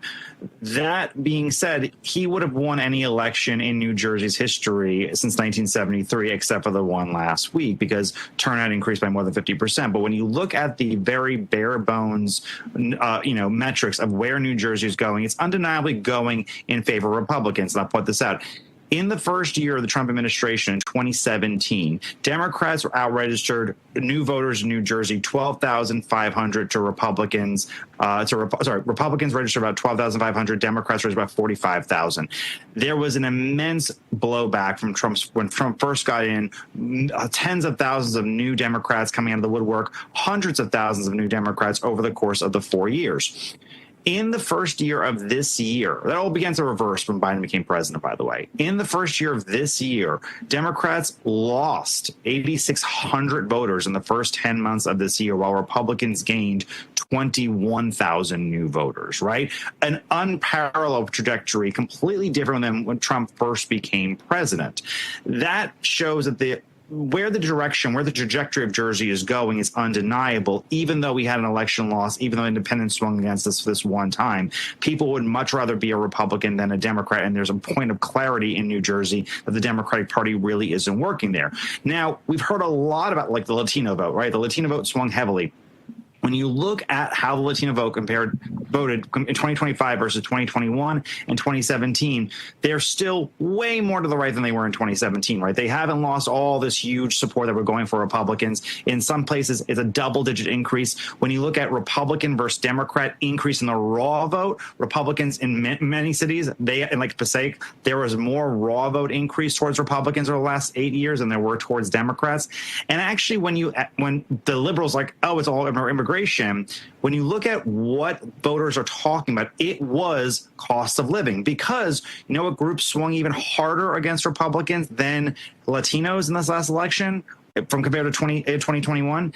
It was non-college educated whites. Non-college educated whites actually had a bigger swing because it's about affordability, and they are feeling it, in the pocketbook. So it wasn't an immigration thing. It's not a Trump thing. It's a mixture of high propensity turnout from Democrats and anger over the economy.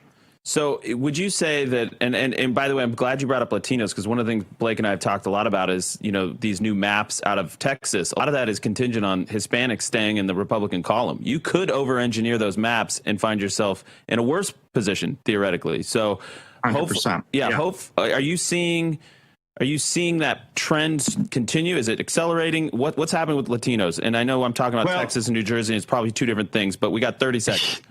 Yeah, well, there was a poll by Unatos, which is not a great polling firm. They're pretty liberal. However, they polled Latinos and they said, what are your 5 biggest issues? 4 were related to the economy, cost of living, healthcare, housing, and the 5th one was gun violence. Immigration does not make the top 5. And when you look at where they project Hispanics to go versus where they went, it's about maybe a 5-point swing in the direction of Democrats, but it's not overwhelming, and it's not pre-2022 swing towards Republicans, 2020 swing towards Do you think that holds for Texas, too, real quick? Yes, I do. Okay, good. All right. Tejanos are more to the right than the Latinos are. Ryan James Girdusky, great work, my friend. Thank you for making the time today. I know you had to move some stuff around. Thank you for having me. Thank you so much. Yeah. All right, Julie Kelly joins us next. We're going to talk pipe bombs, some news over the weekend. January 6th, it's back. It's back.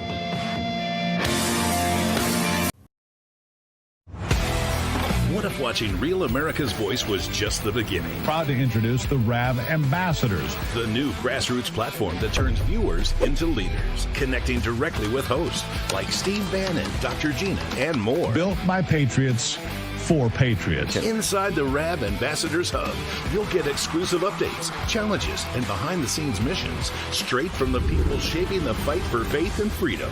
Every action you take, every share, post, and mission earns you points, badges, and ranks.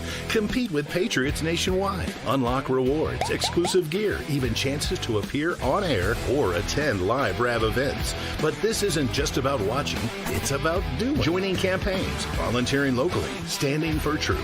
This isn't just a fan platform, it's a movement, one voice at a time. Scan the QR code or go to ravambassadors.com to join now. Because America's voice is your voice.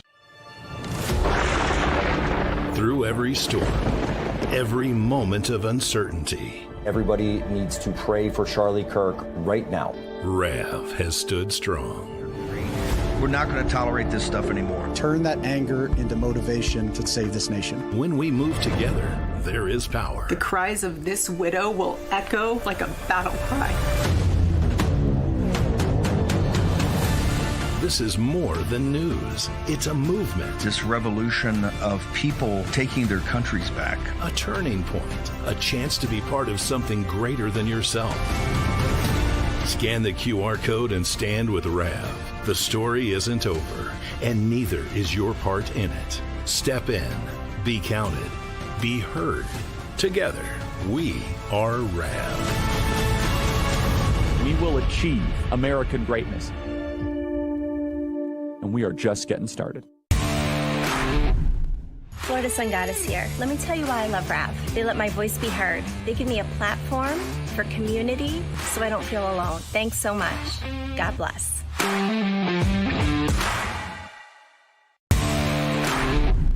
This is Diane from Rhode Island. Why do I love Real America's Voice? Because they deliver us facts from hosts who love America and love God. What's not to like?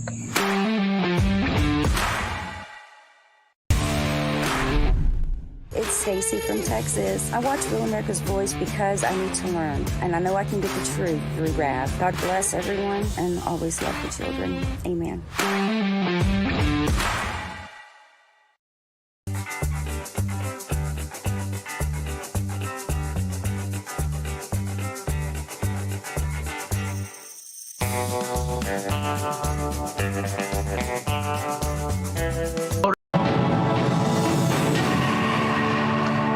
To this Real America's Voice news break, I'm Terrence Bates. A group of Senate Democrats split with Senate Minority Leader Chuck Schumer on Sunday night and joined the Republican majority in voting to move forward with temporarily reopening the federal government. The move comes after Senate Majority Leader John Thune told his colleagues they would stay in session until the government reopens. At the moment, the longest government shutdown in U.S. history continues, though, but this deal would fund the government for several weeks and guarantee a December vote on extending expiring Affordable Care Act tax credits, which is what Democrats have been holding out for. Under the proposal, federal workers would also receive back pay. Mass firings of federal workers during the shutdown would also be reversed. 7 Democrats and an independent voted with Republicans on Sunday, meaning that more votes are expected this week. Members of the U.S. House have been put on notice to prepare to return to Washington in the coming days in order to pass the proposals and get them on President Trump's desk. President Trump, by the way, is chiming in saying, quote, "It looks like they're getting close to the shutdown ending." While the government shutdown could come to an end as soon as today, well, probably not, but today does mark another day of expected major flight delays and cancellations due to air traffic controller staffing concerns. On Sunday, airlines canceled more than 2,700 flights and delayed more than 10,000 more. Those numbers mark the worst day at the nation's airports since the shutdown began and come as a result of FAA-mandated flight cuts meant to keep air traffic safe. Delta Airlines was hit especially hard as the airline reportedly canceled or delayed more than half of its flights on Sunday. The FAA's flight reductions started at 4% on Friday and are set to increase to 6% tomorrow before hitting the 10% goal at the end of this week. Meantime, 13,000 air traffic controllers and 50,000 TSA agents are being forced to work without pay during the ongoing government shutdown. And it looks like the 42 million Americans who depend on SNAP food benefits will get food that they need leading up to the Thanksgiving holiday. Late Sunday, a Boston-based Court of Appeals upheld a lower court ruling out of Rhode Island ordering the Trump administration to fully fund this month's food aid benefits. That's a quick check of your headlines. I'm Terrence Bates.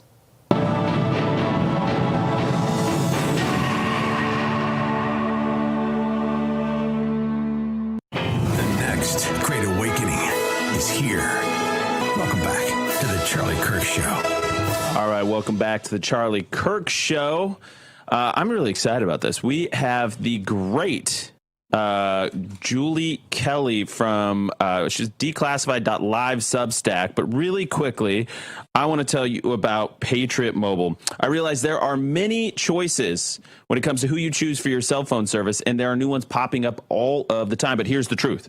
And I know this because I know them personally, and I've seen the way that they operate and the way they interact with people. And that is that there is only Patriot Mobile when it comes to who you can trust, has your back, and who shares your values. Patriot Mobile is the only Christian conservative conservative wireless provider that's out there. For more than 12 years, Patriot Mobile has been on the front lines fighting for our God-given rights and freedoms while also providing exceptional nationwide cell phone service with access to all 3 of the main networks. Or like I do, I have access to 2 on one phone with the dual SIM. So don't just take my word for it. Ask the hundreds of thousands of Americans who have made the switch and are now supporting causes they believe in simply by joining Patriot Mobile. Switching easier than ever. Activate in just minutes. Keep your number, keep your phone, or upgrade.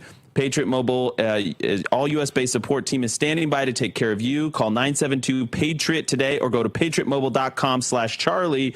Use promo code Charlie for a free month of service. That's patriotmobile.com/Charlie or call 972-PATRIOT. Make the switch today. Julie Kelly is with us, the great Julie Kelly. Welcome back to the show, Julie. I think this is the first time we've had you since all of everything went down. So welcome back. It's been too long. It has been, Andrew. Thank you so much for having me on.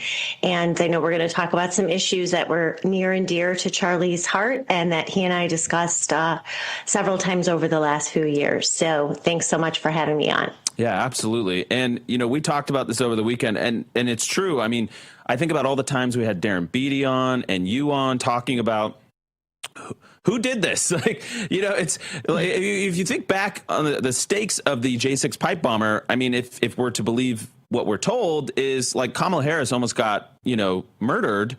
And then, like, nobody in the government seemed to care. So it is a very, very weird. We heard so much about January 6th, and yet so rarely would they mention, like, oh, the attempted assassination of the vice president, or like this terrorist bombing that was at the center of it. So there was some news this weekend, Julia.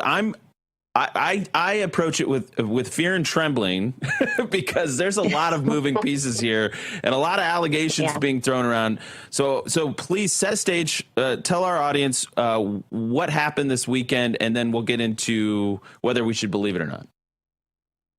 So, first of all, as you guys know, and Charlie knew that I have been covering the pipe bomb, January 6th pipe bomb issue really since the summer of 2021.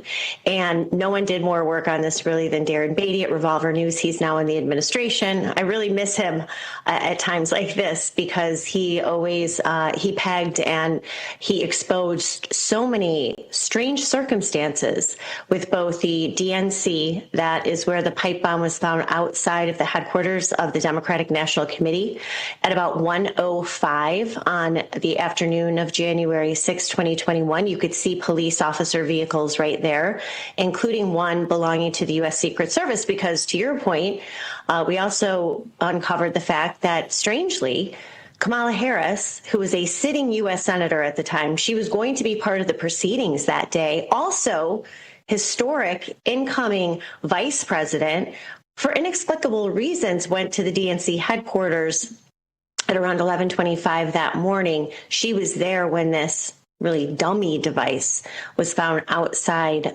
just to the right of where that black SUV is.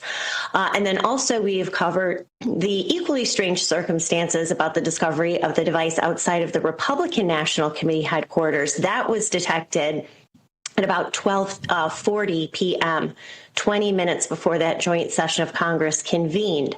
So anyway, we have been exposing all of this, Kamala Harris's presence, the law enforcement ties of the woman who discovered the RNC pipe bomb. I found the video that showed bomb-sniffing canine units, not once but twice, right near the DNC device. So look, few people want to know the identity of the person or people who set those devices. But what we saw happen over the weekend was and there is, you could see law enforcement after the alleged device was found. And as you guys know, it was right in between those two benches under that bush. So at any rate, few people want to know the identity more than I do, or Darren Beatty, or the people who have really done so much work on this. But over the weekend, a really bombshell, sorry for the pun, story on The Blaze claiming that a gait analysis had determined the identity of an individual who had similar walking patterns as this individual here, seen on surveillance video the night of January 5th, which is when the FBI thinks that both of those devices were planted. So this has been, yes, I'm not going to say her name, but she was a Capitol Police officer on January 6th. She was using non-lethal munitions against the crowd, firing pepper balls into the crowd, as many Capitol Police officers were doing. And apparently, looking at that video, Steve Baker, who's one of the reporters on this story, thought that her walking patterns mirrored the one on the individual on January 5th, who still has not been identified. And the so-called gait analysis, apparently some software determined that the match was around 94% certainty. So I have a lot of skepticism about that story. We can talk about it. But this, as you know, you guys, this took over the internet over the weekend and is still getting a lot of coverage and attention. There's other circumstantial evidence they claim, right? Like she did leave the Capitol Police shortly after. Like they're offering other, it's certainly not proof 100% by itself, but they do have more than just gait analysis, literally just AI analyzing how they walk, I guess. Yeah, well, and it is interesting to note that she did leave the Capitol Police like pretty shortly thereafter. And it's like she left and there's like a lot of quiet, like they claim, it's all very quiet, but yeah, but I'm not in a position, and Julie, I'd love your feedback on this. I'm not in a position where I even want to name the person because, right. If allegations like this are wrong, it's deeply unfair to the person being named and having their reputation, sullied basically for, we're not sure, right? Yeah. We're not sure. But it is a giant mystery. And I think there's two sort of stories going on here at the same time. One is this analysis that Steve Baker did, gait analysis, which is walking analysis. But it's also, it's one of those stories that keeps, coming back around because it is so mysterious why it wasn't made the hugest story during January 6th. It should have been at least a top 2 or top 3 story that the vice president was almost, murdered along with the RNC. There was one at the RNC as well. And some of it just doesn't make any sense because it's this glaring kind of outlier and we can't make sense of it. But we all know that there was funny business going on J6, and this would be a linchpin in the unraveling this narrative that I believe has been sold to us that doesn't make any sense. There's just too much wrong with it. So what is There's too much how reliable are we to take this analysis?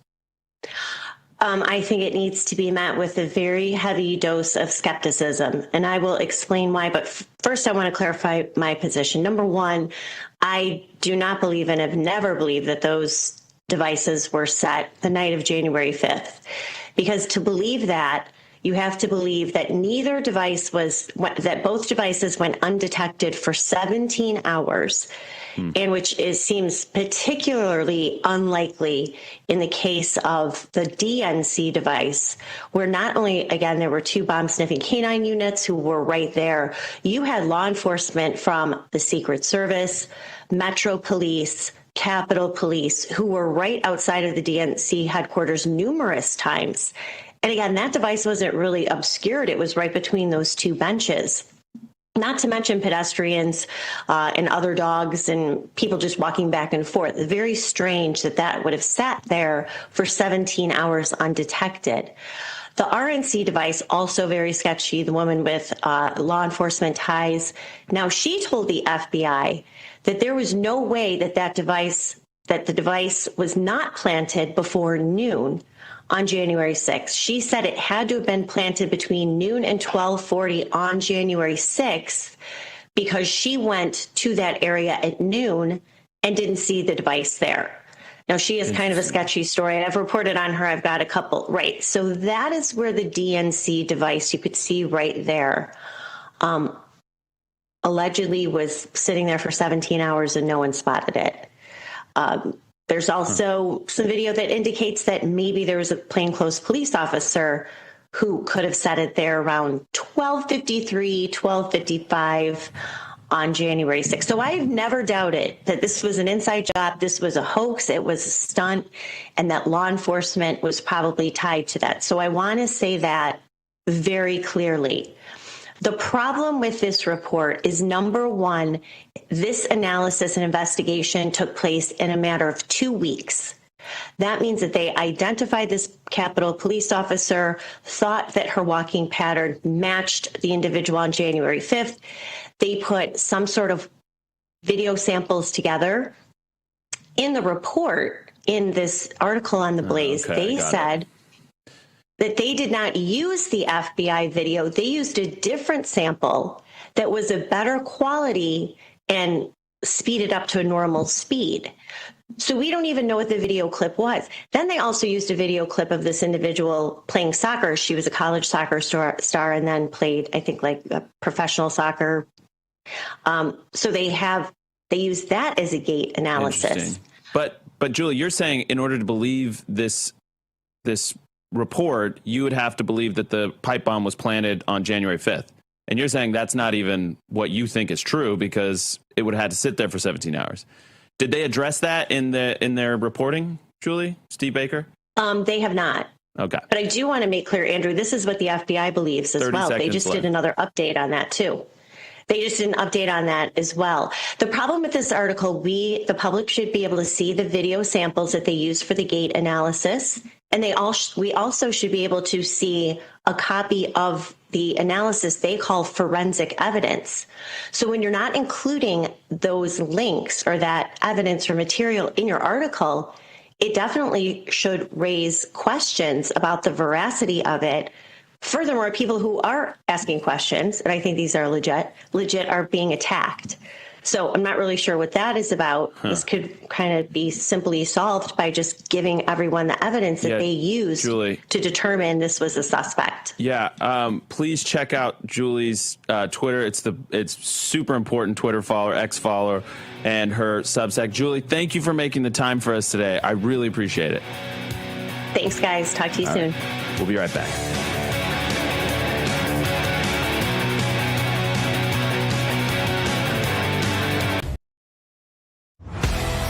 What if watching Real America's Voice was just the beginning? Proud to introduce the RAV Ambassadors, the new grassroots platform that turns viewers into leaders, connecting directly with hosts like Steve Bannon, Dr. Gina, and more. Built by patriots for patriots. Inside the RAV Ambassadors Hub, you'll get exclusive updates, challenges, and behind-the-scenes missions straight from the people shaping the fight for faith and freedom.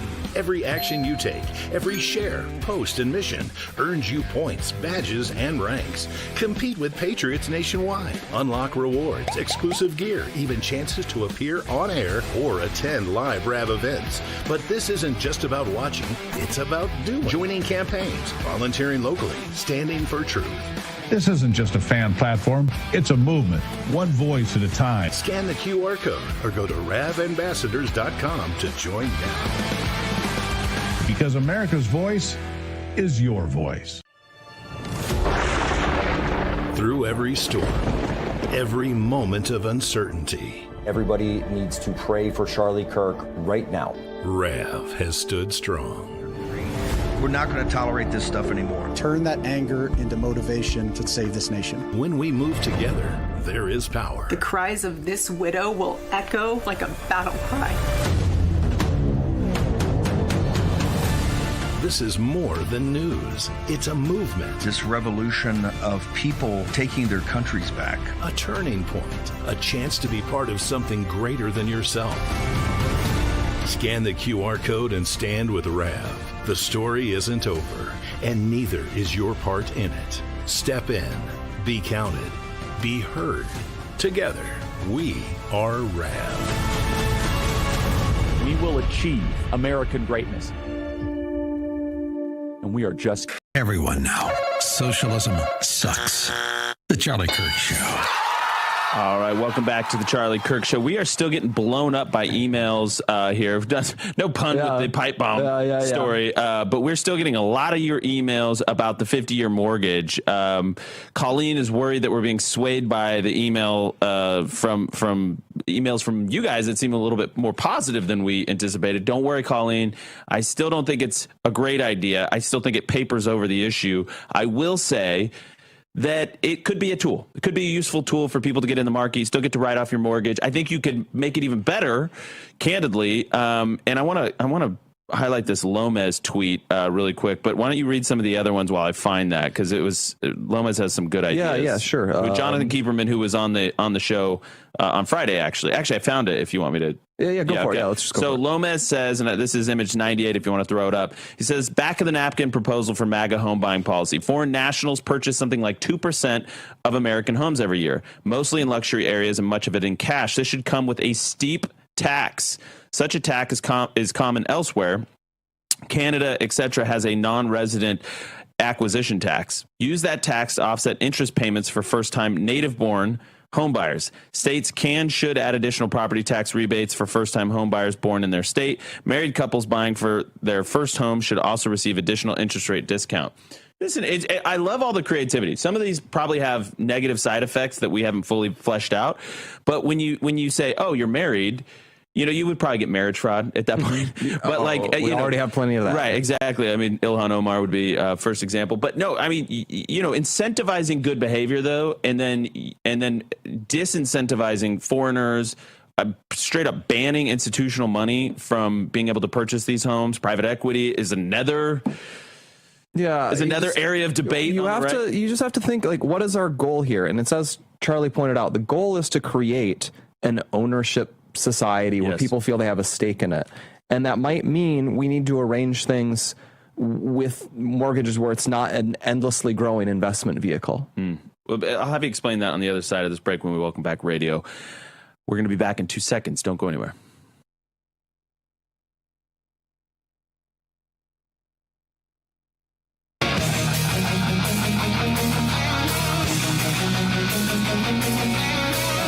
All right. Listen, Charlie built a thriving community through conversation. It's not something that happened overnight. It happens over time, one connection at a time. TikTok offers opportunities for respectful exchange of ideas, and through that, opportunities for community. You'll find creators on TikTok who teach and encourage others. A carpenter passing on his craft, a mom explaining how to make a budget stretch, or gardeners showing us how to bring a backyard back to life.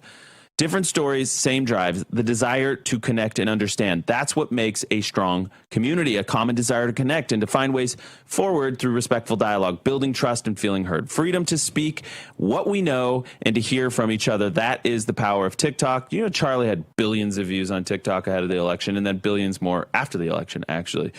So TikTok is a place to speak, to listen, to remind each other of what connection look like. Portions of the Charlie Kirk Show are sponsored in part by TikTok. That's a new American owners. So Blake, we have just so many emails. We wanted to make more time in the show to get through them. Go ahead. Oh, yeah. Just also, I want to apologize because someone said they went to the same high school as Boys II Men, and I am too much of a young person, unlike our older co-host. Yeah. So I thought Boys II Men was like a 90s movie. It is a band. It is a band I have never listened to. Motown Philly, baby. Motown Philly. We should go out on this is beyond my ken. I just want to apologize on that before I get dunked on massively by everyone. Here. Do you have one? Because I got one that defends you. Yeah.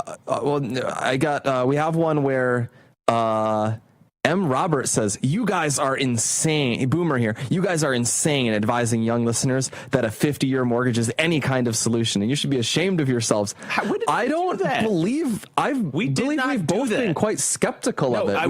We are extremely skeptical. My idea is build 10 million new homes, deport illegals, lower illegal immigration, which is going to take some doing, lower the regulatory burden to build new homes, and then play with other financial incentives like writing off your entire mortgage up until the age of 35, prioritizing first-time home buyers, banning institutional money, banning foreign investors, or, as Lomez suggested, maybe you put a tax on that because they are buyers. I mean, people want to sell their homes. They want to make more money. I get the incentive there. By the way, William says, guys, Blake was right about not giving the money away like the crazy, stupid money blown by Biden, which spiked inflation and has stayed up because of the budget deficit. The tariff money could be put in a sovereign wealth fund, and when it gets to $1 trillion, start to draw from it monthly for government expenses instead of borrowing that amount from the Fed. Man, the sad thing is that that's something we could have easily done decades ago.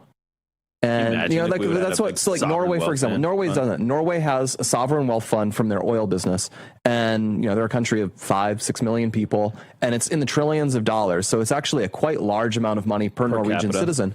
And America could have. Now we're broke.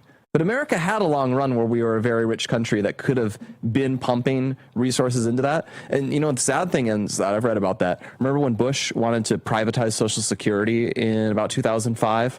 And, of course, it went nowhere. Everyone was like, oh, don't let Wall Street get its hands on my Social Security. If we'd done that, it would have been insanely, spectacularly successful, given what the stock market has done since 2005. Oh, yeah. Would have just massively would have fixed every problem with Social Security we have now. Reserve fund that they're trying to build. I don't. I'd be very wary of that. I mean, but it's like, okay, if you want to have it as a thing, I wouldn't have it as a large thing. None of this stuff is a silver bullet. It would just. I would worry that would basically just be. It would feel like a giveaway to people who already have Bitcoin to me, and it's this hugely volatile asset. And it's very volatile. It's volatile, but it's probably going to go to $1 million. And it's an asset that gets like hacked and stuff. And yeah, I mean, like I would like to hope that the good people, but maybe that's hoping for too much competency. Can you imagine if our sovereign wealth fund got hacked? You can put them in cold storage and things like that. There's ways you can address that. Can you guys help us? This is from Steve. The difference in approximate 30 to 50 year mortgage payment. It will be lower. The payment would be lower. Yeah, but the overall cost of the loan would be much higher. It would be about looking at its when the AI generated summary when I just asked for a plug-in difference. It said if you took a $500,000 loan at a 6.22% interest rate, you would pay 87% more total interest. Instead of $600,000 in interest, it'd be $1.1 million in interest. But plus what would the monthly payment be? Do you it doesn't say here. Yeah, it will be much lower. I will tell you, the first home I bought was probably against the rules. Dave Ramsey would have been so mad at me, but I made out like a bandit on it. I did an interest-only loan on a home I otherwise couldn't afford, sold it after 2.5 years, and we did well with it because we bought in a really good neighborhood. So some of this stuff is like, there's a general rule of thumb, and then there's reality. I'm not saying I was in the majority, but it worked. What a show. That went super fast. We'll see you again tomorrow for Veterans Day. We'll be back. There it is.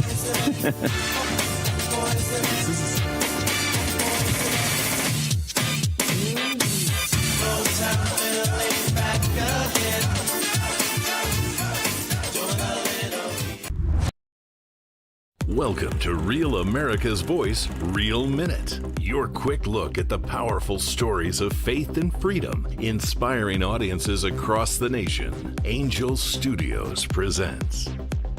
What if Pentecost happened in our city streets today? Did you steal his body from the tomb? They claim he is risen. Jesus is alive. He's dead. Angel Studios' newest series, Testament, is a modern reimagination of the book of Acts, in which early Christians put their faith to the test. Although a biblical story, it presents some universal themes and principles. All of the wonder of the book of Acts, from miracles to courage, are dropped right into today's world. It's something old, yet something very new as well. Stephen, you're too smart for this. I just know it's true. It's something old, and yet something new. Blasphemy, insurgency, inciting revolution.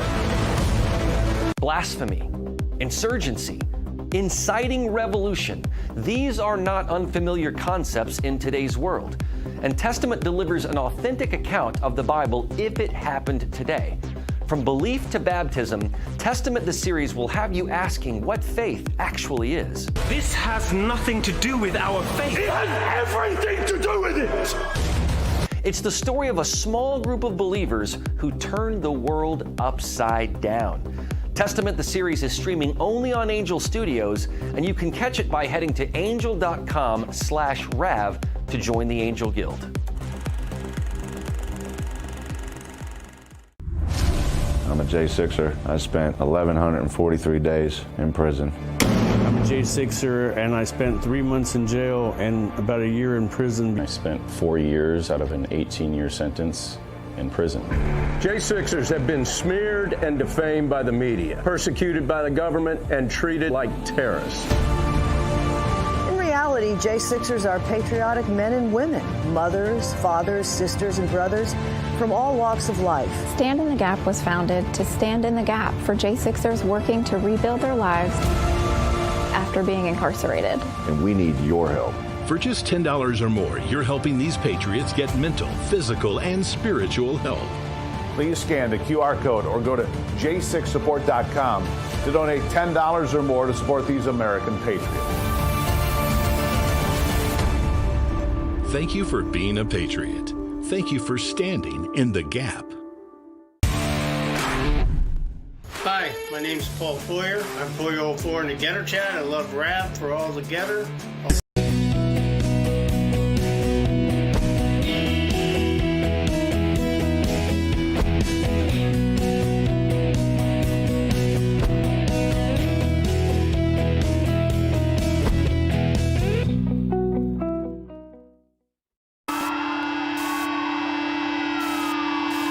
This is what happens when the fourth turning meets fifth generation warfare.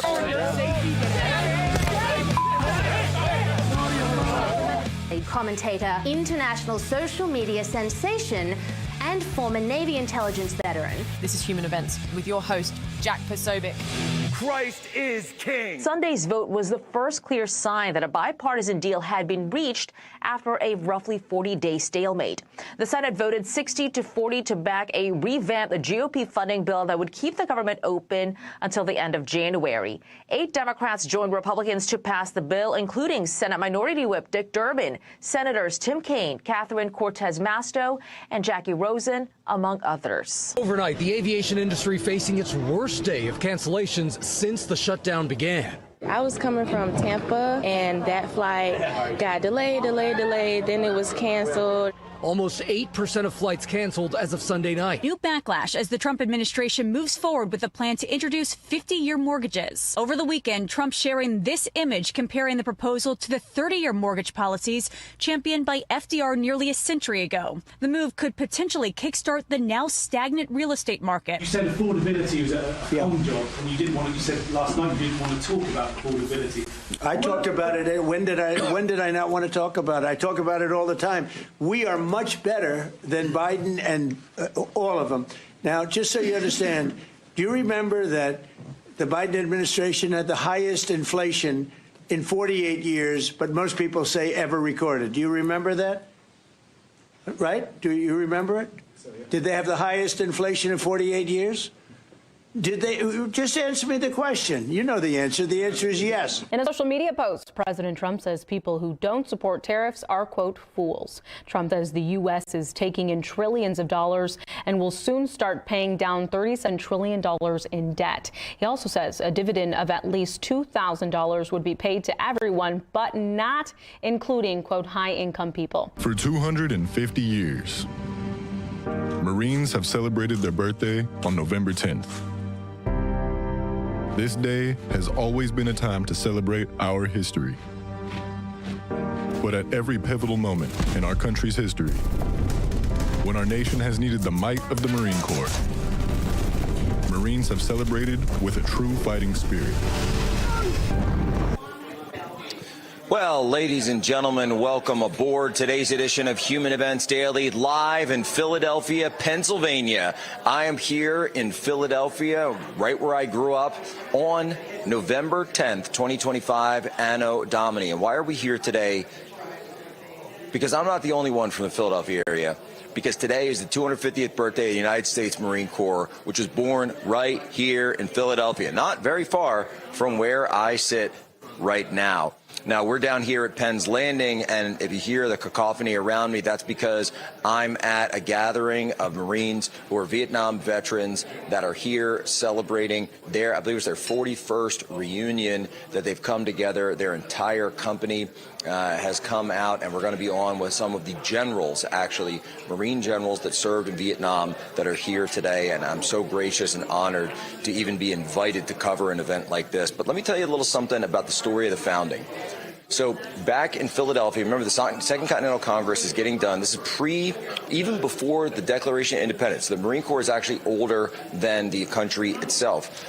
The resolution was approved on November 10th, 1775, dedicating a landing force to serve at sea and on shore. That resolution was approved November 10th, 1775 by the Second Continental Congress, which is, of course, right down the street from where we are at. And if you see right behind me, you can actually see the great battleship New Jersey, and that's the Delaware River across. You're looking into Camden, New Jersey right there. First Commandant of the Marine Corps was Samuel Nichols. The resolution commissioned him, who was a prominent local innkeeper, as the first Commandant and Captain of the newly formed Marine Corps. Now, this is the part where it gets really good. Right down here, just blocks away from where I'm sitting, at an alley near Penn's Landing on the corner of Water Street and Tun Alley, there was an establishment called Tun Tavern. And Tun Tavern, which was owned by Nicholas's friend, Robert Mullen, when he went in there and he walked in to this tavern that evening, which they saw as a natural gathering place for the colonists, for the Americans. And of course, as the story goes, he walked in looking and went into that tavern on that night, November 10th, 1775, and said, "We're looking for a few good men to serve in the Marine Corps of the United States of America." And of course, hundreds of men, 300 men by March, joined up for the United States Marine Corps, where the very first recruiting drive was held in a tavern just blocks away. And you can imagine the colonists sitting there, pounding their ale, saying, "You know something? We're going to get in there. We're going to go and get in the fight." That's the people of Philadelphia. That's the people of the United States Marine Corps. Those are the men that founded this country. The United States was not founded through debate society. The United States was not founded by people, just arguing out in the marketplace of free ideas. No, the United States of America was founded by men of action.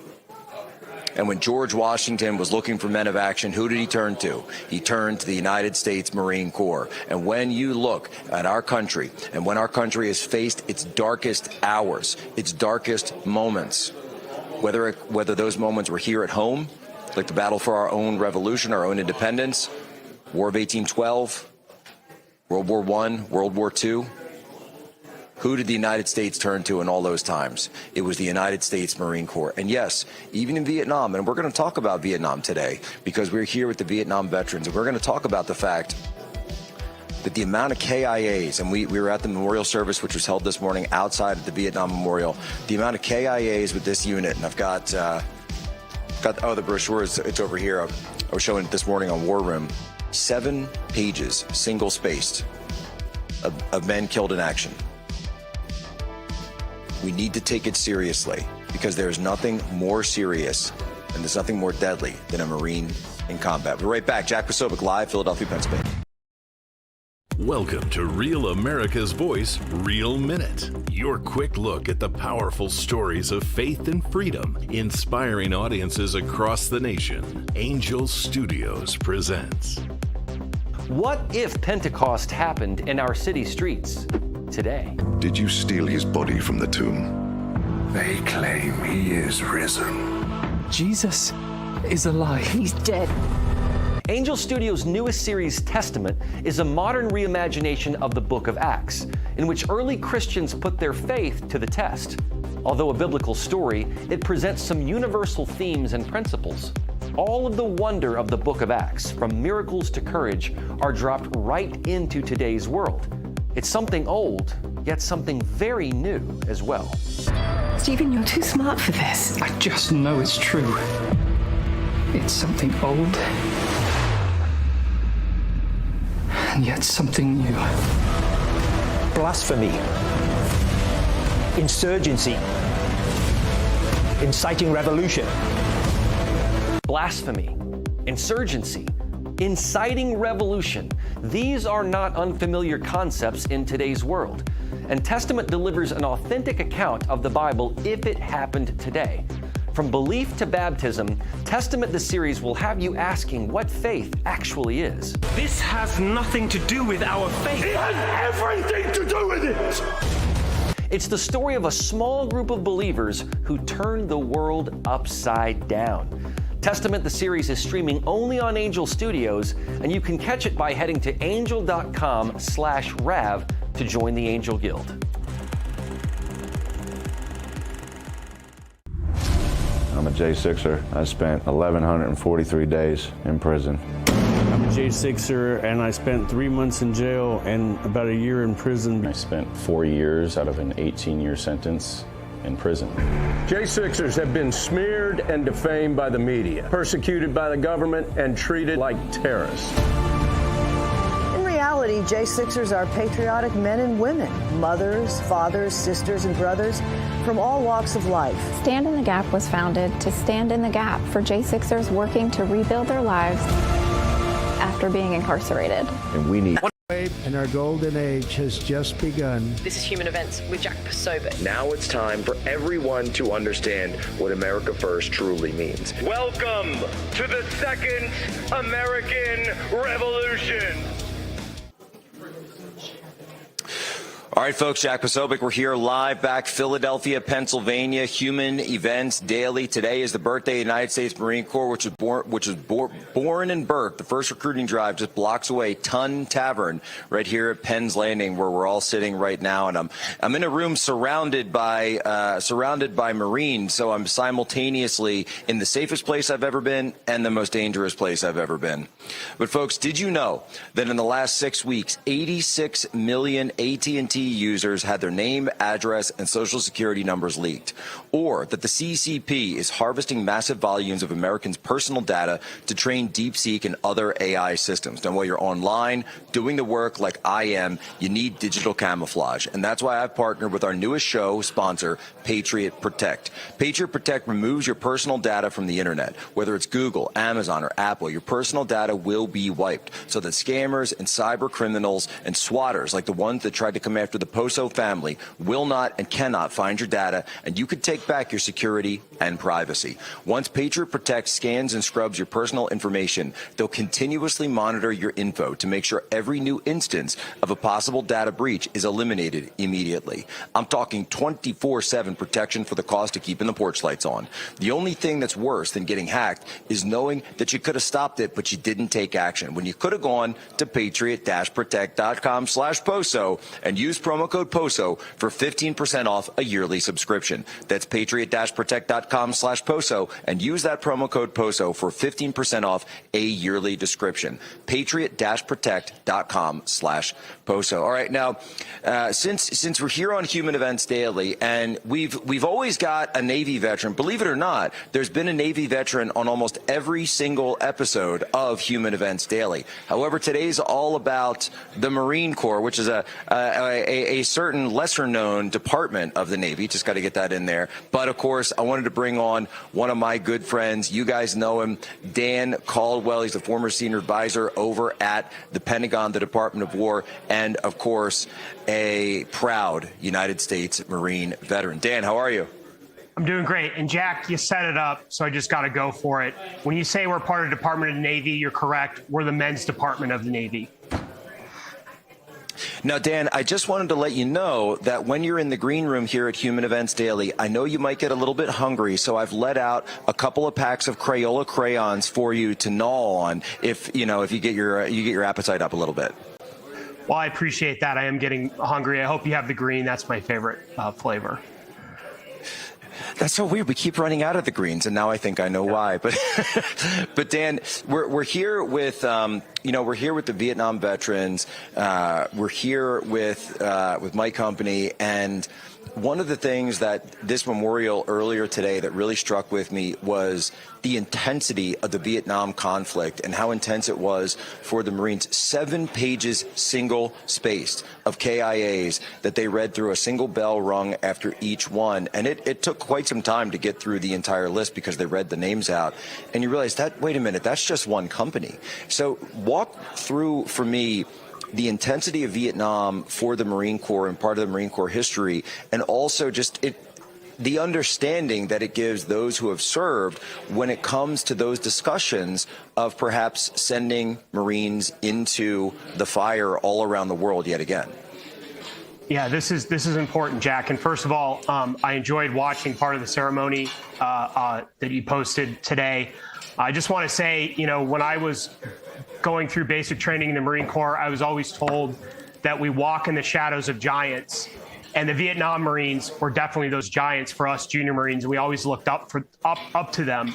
And, we were well educated on our history in Vietnam, and you cannot overstate the intensity of the Marine experience in Vietnam. So first and foremost, it's important to know that most of the Marines of Vietnam served in I Corps, which is the military unit that controlled all the U.S. military assets in the northern part of South Vietnam. So they were right on the border with North Vietnam, the DMZ, and then they also controlled areas all the way out to the border with Laos. So that's where you had places like Khe Sanh, where there was a famous battle fought, where the Marines really distinguished themselves, basically held out in a siege for several months.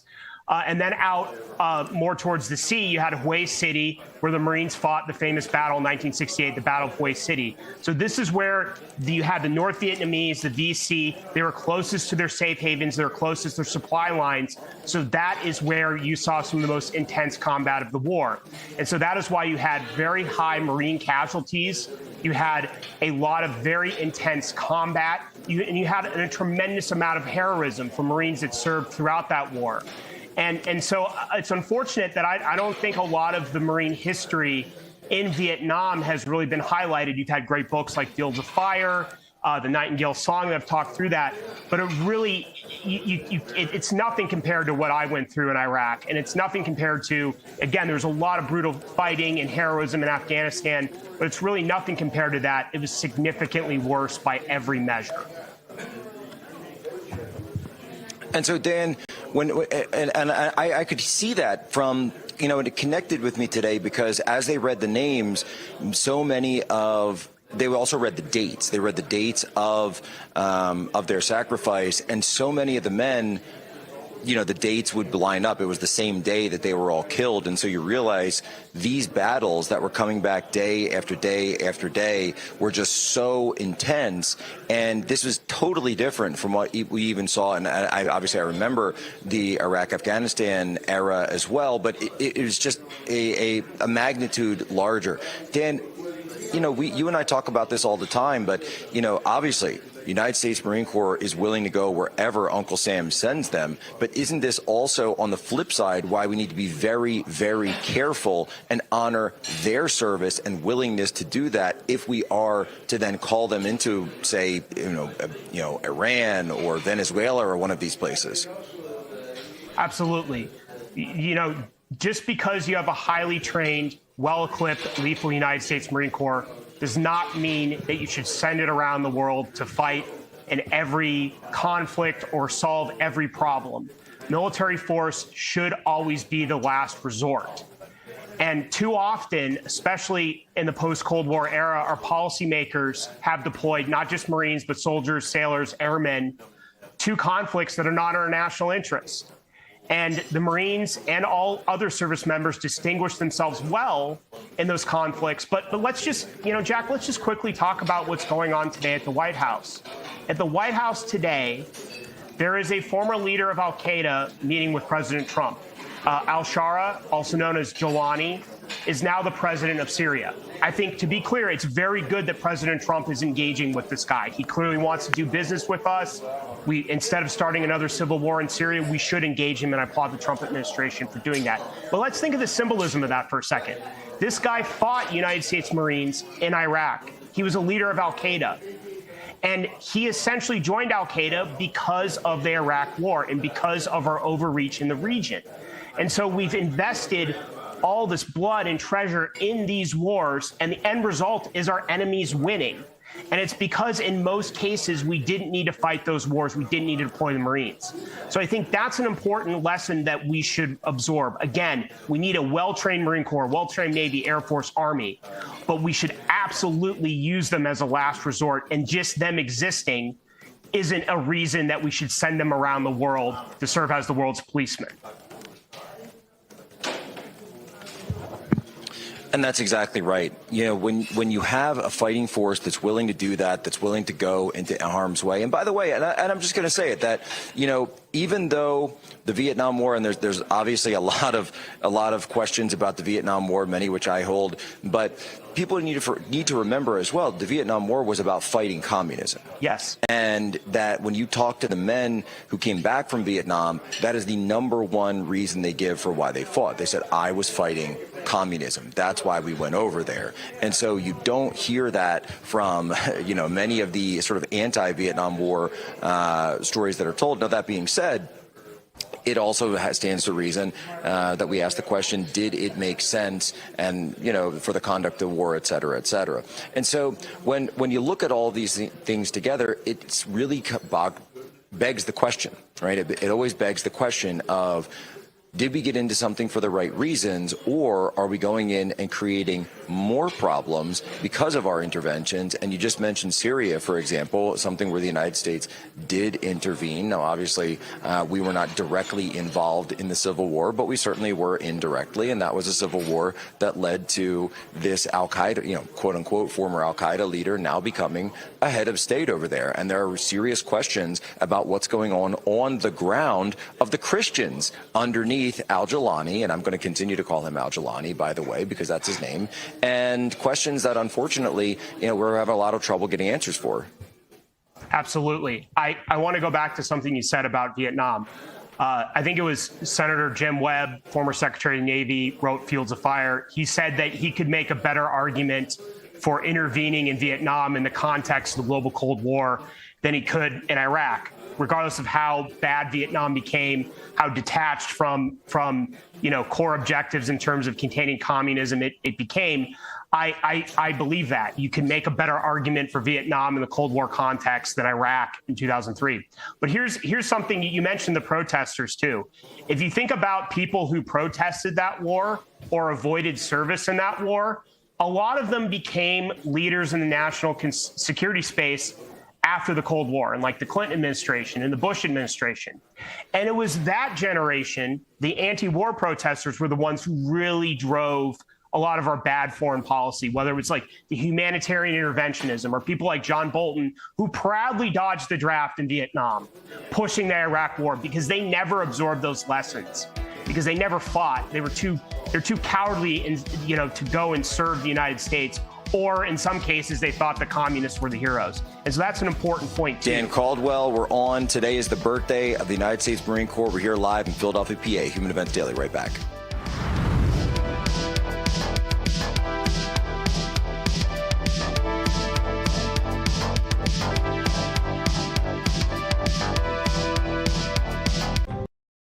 Welcome to Real America's Voice, Real Minute. Your quick look at the powerful stories of faith and freedom, inspiring audiences across the nation. Angel Studios presents. I'm Bo Davidson with your Real America's Voice, Real Minute. What if the Bible were illegal? It's not that unfathomable. The new Angel Studios film, Disciples in the Moonlight, presents this near-future scenario. Take a look. We have purified this country from the hateful words of the Holy Bible and replaced them with an inclusive, welcoming text that reflects our current values and beliefs. When you see what's happening out there, they are chasing down every hint of the original Bible. So what would real faith look like in a world where the Bible is banned? True courage is born when ordinary believers become underground disciples. We have seen our current world and society attack religion, specifically Christianity, in new and concerted ways. We even saw a true believer and witness, Charlie Kirk, be murdered for his beliefs. So when it comes to religious freedom, censorship, the law, and conscience, a film like this is not fantasy, but a cautionary mirror.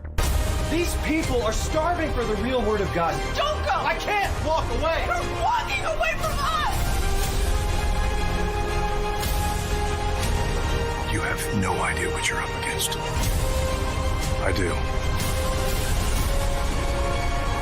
I believe in you. I believe in this mission. Whitney, what if you don't come back? We do this tonight for the Word of God. The villains in this movie are not cartoonish, but rather insidious and real, as the moral dilemmas presented are quite true to today. It makes us think and reflect upon faith in our society as a whole, and perhaps the muster of our own personal faith. Make sure you catch this introspective film on Angel by going to angel.com/RAF to become a member. You'll immediately get 2 tickets to any theatrical release by Angel, and also exclusive access to all the great streaming series and films there. You watch, you vote, you choose. Sounds like freedom to me. Angel.com/RAF.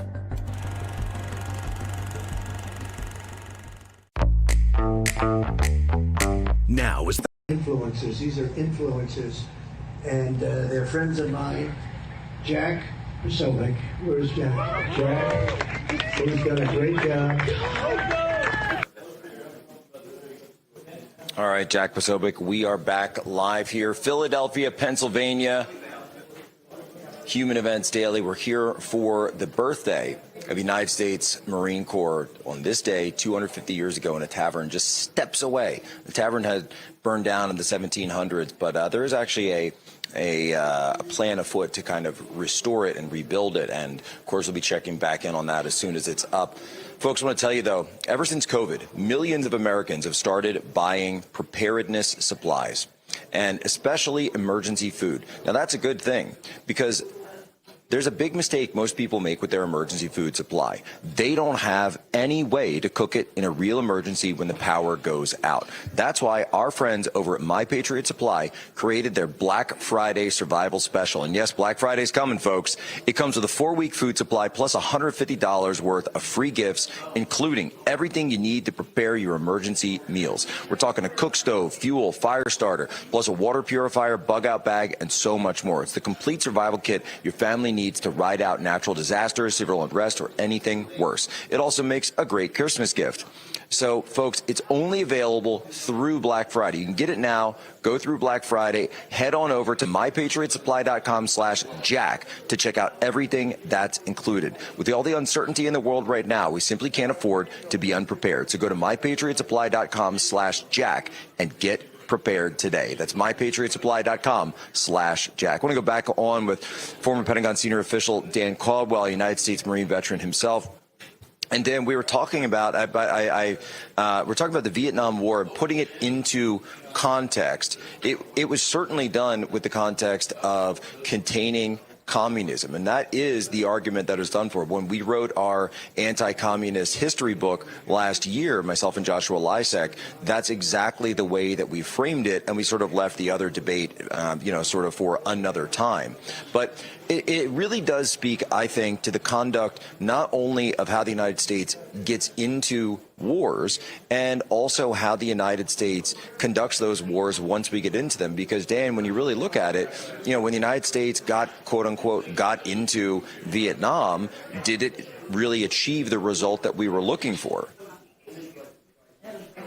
Unfortunately, at the end of the day, the war ended with a Soviet allied state controlling Southeast Asia, not just Vietnam, Laos, and then after Pol Pot was overthrown by the Vietnamese, Cambodia too, is that the Soviets were able to build a base in Vietnam, and they were able to more effectively project power into the South China Sea. Now, at the end of the day, global communism lost, and thankfully, Vietnam is coming around to our side, has in a lot of ways come around to our side. The Secretary of War, Pete Hegseth, was there just last week. We're signing military deals, and there's an alignment, and I think it's a good thing, emerging between Vietnam and the United States on some key issues.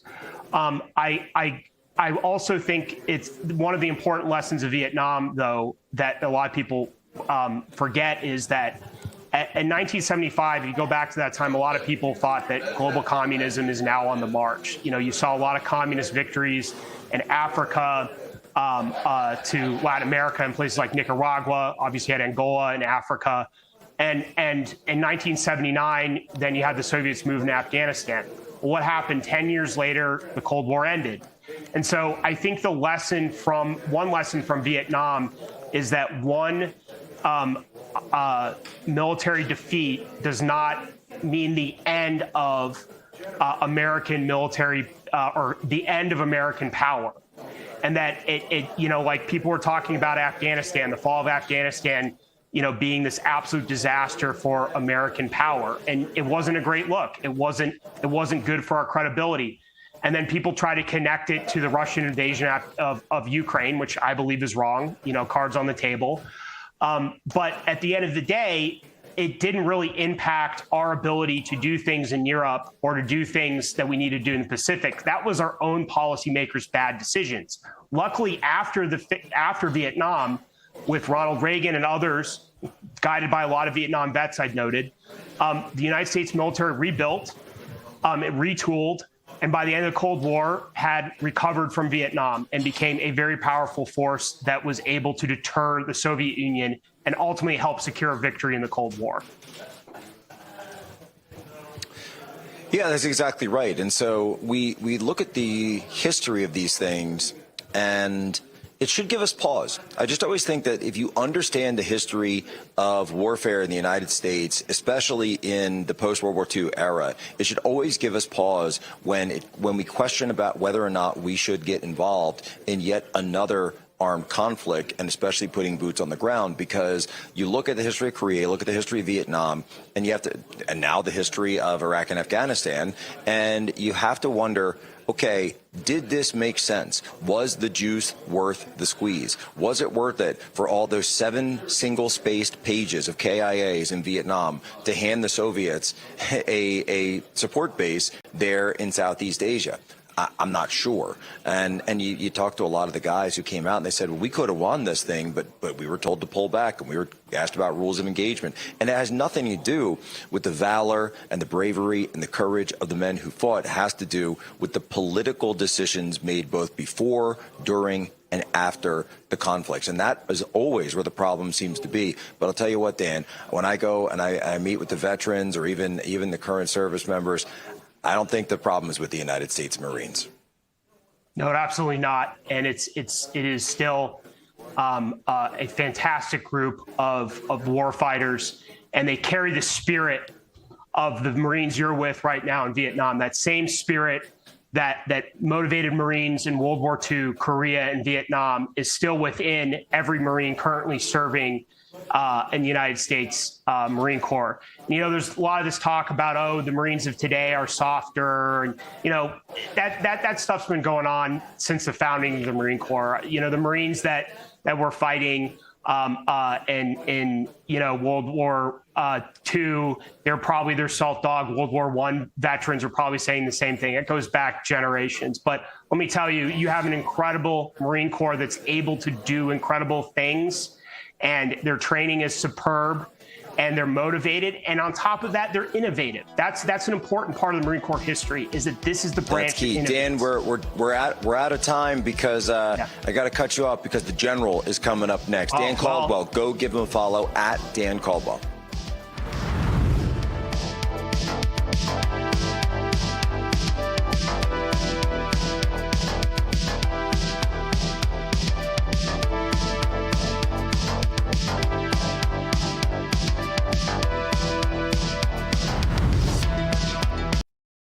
Welcome to Real America's Voice, Real Minute. Your quick look at the powerful stories of faith and freedom, inspiring audiences across the nation. Angel Studios presents. I'm Bo Davidson with your Real America's Voice, Real Minute. What if the Bible were illegal? It's not that unfathomable. The new Angel Studios film, Disciples in the Moonlight, presents this near-future scenario. Take a look. We have purified this country from the hateful words of the Holy Bible and replaced them with an inclusive, welcoming text that reflects our current values and beliefs. You see what's happening out there? They are chasing down every hint of the original Bible. So what would real faith look like in a world where the Bible is banned? True courage is born when ordinary believers become underground disciples. We have seen our current world and society attack religion, specifically Christianity, in new and concerted ways. We even saw a true believer and witness, Charlie Kirk, be murdered for his beliefs. So when it comes to religious freedom, censorship, the law, and conscience, a film like this is not fantasy, but a cautionary mirror. These people are starving for the real word of God. Don't go! I can't walk away. You're walking away from us!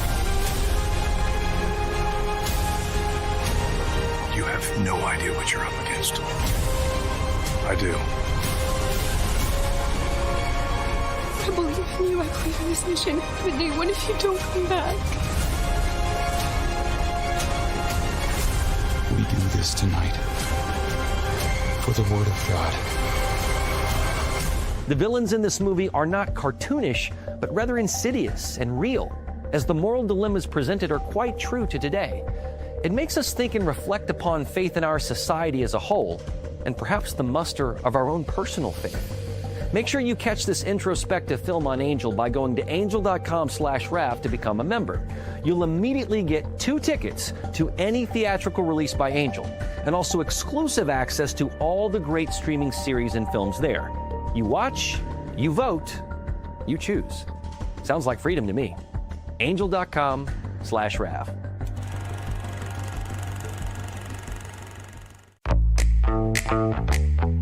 Now is... Where's Jack? Where is he? Jack, I want to see you.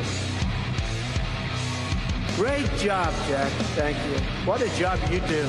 You know, we have an incredible thing. We're always talking about the fake news and the bad, but we have guys, and these are the guys who should be getting Pulitzers. All right, folks, Jack Posobiec, we're back here live, Human Events Daily, Philadelphia, Pennsylvania. We're here for the 250th birthday of the United States Marine Corps. Folks, I want to tell you, if you're a homeowner in America, you need to listen to this. The FBI has been warning about a type of real estate fraud that's on the rise, and this is called title theft. And your equity is the target. Here's how it works. Criminals forge your signature on a signal document. They use a fake notary stamp and file it with the county. And just like that, on the record, they own your home. Using your ownership, they can take out loans against your equity or even sell your property. And you won't know about it until foreclosure or collection notices show up in the mail. That's why I partnered with Home Title Lock so you can protect your equity and find out today if you're already a victim. Use my promo code POSO at HometitleLock.com and you'll get a free title history report and a free trial of their $1 million triple lock protection. That's 24/7 monitoring of your title records, urgent alerts to any changes, and if fraud occurs, their U.S.-based restoration team will spend up to $1 million to fix it. Find out why I trust Home Title Lock Protect yourself, like I did. Don't be a victim. Protect your equity today. All right, folks, so it's a true honor to be on here today. This special guest that we have, this is Lieutenant General Paul K. Van Riper. He was the commanding officer of Mike Company during 1968 to 1969, a student of Naval War College up at Newport, Rhode Island, and then later assumed command at the 2nd Battalion, 7th Marine Regiment before commanding the 4th Marines. Lieutenant General, thank you so much for joining us today. Good to be here. Reflect with me, if you can. What is it when you got to Vietnam was your first time in theater 1968? Was that when you first arrived? No, that was my second tour. That was your second tour. In my first tour, I was an advisor with the Vietnamese Marine Corps. Was wounded after about 4 months and evacuated. So this was my second tour. So this was your second tour. How did you? Okay, I see it here. So 65 was your first tour, and then 60. And I'm reading this, by the way. You were wounded while attacking an NVA machine gun in a rice paddy outside of Saigon. The Vietnamese unit I was with was the 3rd Battalion. They were going after a base camp of the Viet Cong south of Saigon, and I was with the lead element. And as I was calling in Army helicopters to try to take this out, and got shot in the stomach at that time. Now, when you got hit with that, did they take you? Did we have in '65? Did we have those MASH units? Did we have a U.S. military there, or was the Vietnamese you had to go to? No, there was a very brave couple of Army war and helicopter pilots. They took that. There was a Huey with guns on the side. They brought it right around, set it down. They took some rounds through the cockpit. Yeah. They picked it up and turned their tail back towards where the enemy was. I crawled over and got in, and they took off, took me straight into the Army's 3rd Army Field Hospital. So I was probably in the operating room within about 30, 45 minutes after I was wounded. Well, that's an incredible turnaround to be able to get in, get out from a hot battle zone to be able to get to the hospital unit so quickly. And it really speaks, I think, to the competency of the men that were there on the ground. I read a manual about the First World War and said stomach shots were always fatal. So yes. It was good to be a little further along in time. You're breaking the mold on that one, breaking the odds on that. But that really also became sort of the story of Vietnam, is that there was so much medical innovation that came out of these intense conflicts, these intense situations. We called it the golden hour. If you could stabilize a Marine and get them out to a medical facility within the golden hour, the odds of surviving were much higher. Yeah, so that was about 1 hour. So then you get wounded, you come back. What was it like being on the mend and then coming back 3 years later as a commanding officer? Well, coming back to the States wasn't pleasant because that's when the anti-war elements were pretty high. My parents, for example, there was a picture of me in a local paper. They got those papers with obscenities written over, sent to them, and things like that. So it wasn't pleasant coming back into the States. But going back out as a company commander was almost a dream come true. I'd commanded a platoon. I always wanted to command a rifle company.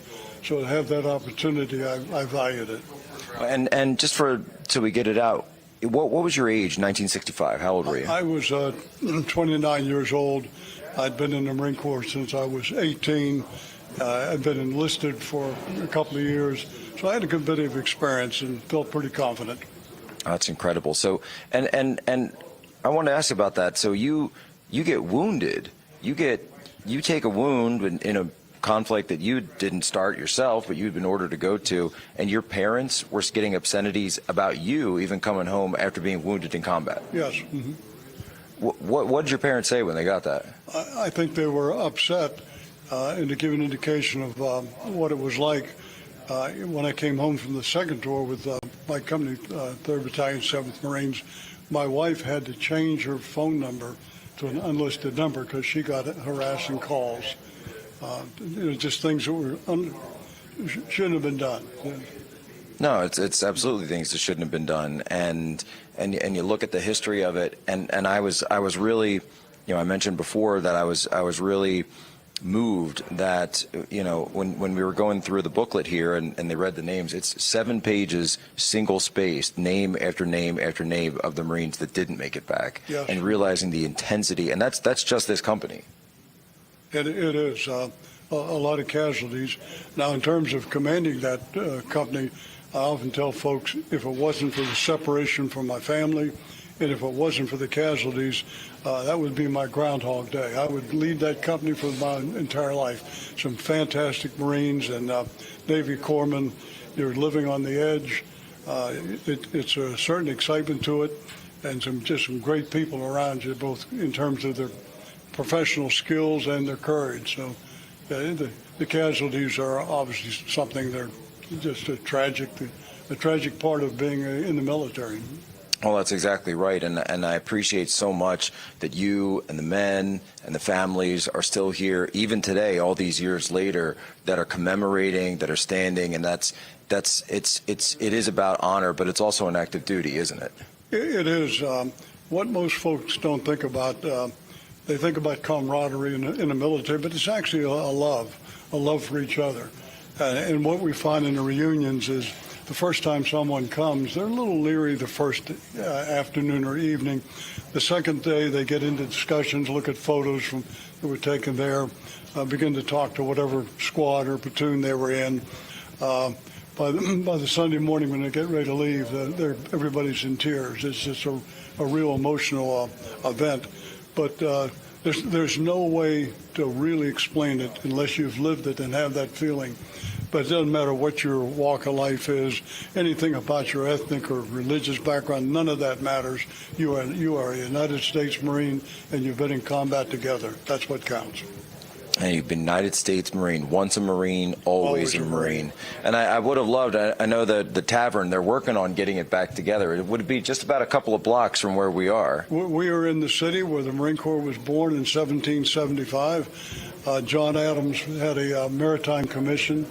that they were studying whether we needed a Marine Corps. They decided that we did. They informed the Second Continental Congress, and there was a resolution that established 2 battalions of American Marines. And Samuel Nichols was the first commissioned officer, and he began to recruit Marines, sent drummers and fifers throughout the town, and got the first Marines. So this is, Philadelphia is the home of the Marine Corps. What does it mean to you that do you think that the Marine Corps, the first recruiting drive, was in a tavern? Well, that's appropriate. That's where it should have been. No doubt about it. Now, do you think if we went into Philadelphia taverns today, we'd find some ready and willing and able Marines? Well, what the Marine Corps always tells these young men, you're not good enough, and then they got to prove themselves. In fact, right. One of my favorite stories is of a recruiter that recruiters from all the services go into high school, and each of the other services talk about the benefits, the training, what you're going to get out of it. Right. And the Marine recruiter walks up there and looks out over the student body, says, I don't think any of you are good enough to be Marines. But if you think you are, I'll be in the back. Come back and see me. And that's how we get the kind of folks we want. And that's the kind of folks you want. And then the pull-up bar comes out, and the push-up competitions begin, and all the rest of it.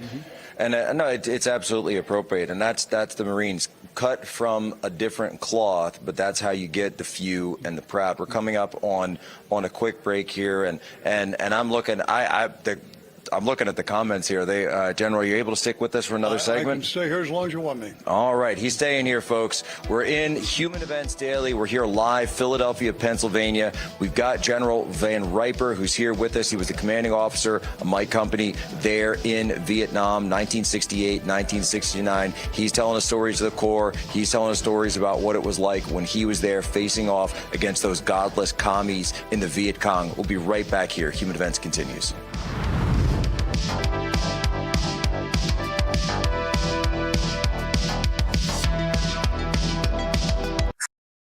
Welcome to Real America's Voice, Real Minute. Your quick look at the powerful stories of faith and freedom, inspiring audiences across the nation.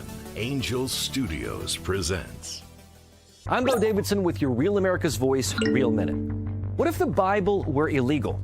It's not that unfathomable. The new Angel Studios film, Disciples in the Moonlight, presents this near-future scenario. Take a look. We have purified this country from the hateful words of the Holy Bible and replaced them with an inclusive, welcoming text that reflects our current values and beliefs. Honey, you see what's happening out there? They are chasing down every hint of the original Bible. So what would real faith look like in a world where the Bible is banned? True courage is born when ordinary believers become underground disciples. We have seen our current world and society attack religion, specifically Christianity, in new and concerted ways. We even saw a true believer and witness, Charlie Kirk, be murdered for his beliefs. So when it comes to religious freedom, censorship, the law, and conscience, a film like this is not fantasy, but a cautionary mirror. These people are starving for the real word of God. Don't go! I can't walk away! You're walking away from us! You have no idea what you're up against. I do. I believe in you. I believe in this mission. But Nate, what if you don't come back? We do this tonight for the Word of God. The villains in this movie are not cartoonish, but rather insidious and real, as the moral dilemmas presented are quite true to today. It makes us think and reflect upon faith in our society as a whole, and perhaps the muster of our own personal faith. Make sure you catch this introspective film on Angel by going to angel.com/RAF to become a member. You'll immediately get 2 tickets to any theatrical release by Angel, and also exclusive access to all the great streaming series and films there. You watch, you vote, you choose. Sounds like freedom to me. Angel.com/RAF.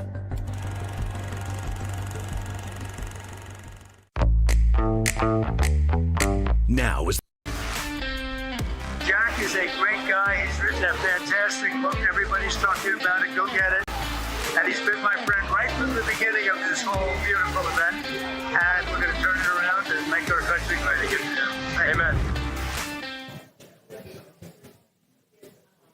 All right, Jack Posobiec, we're back here live, Philadelphia, Pennsylvania. We're on with General Paul Van Riper of Mike, the commanding officer of Mike 37.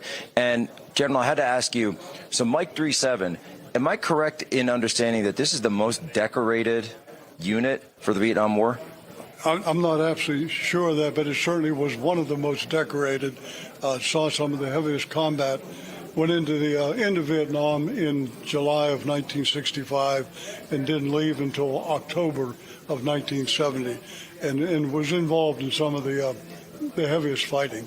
I know when I was there, what we called the post-Tet offensive, the casualties were pretty high.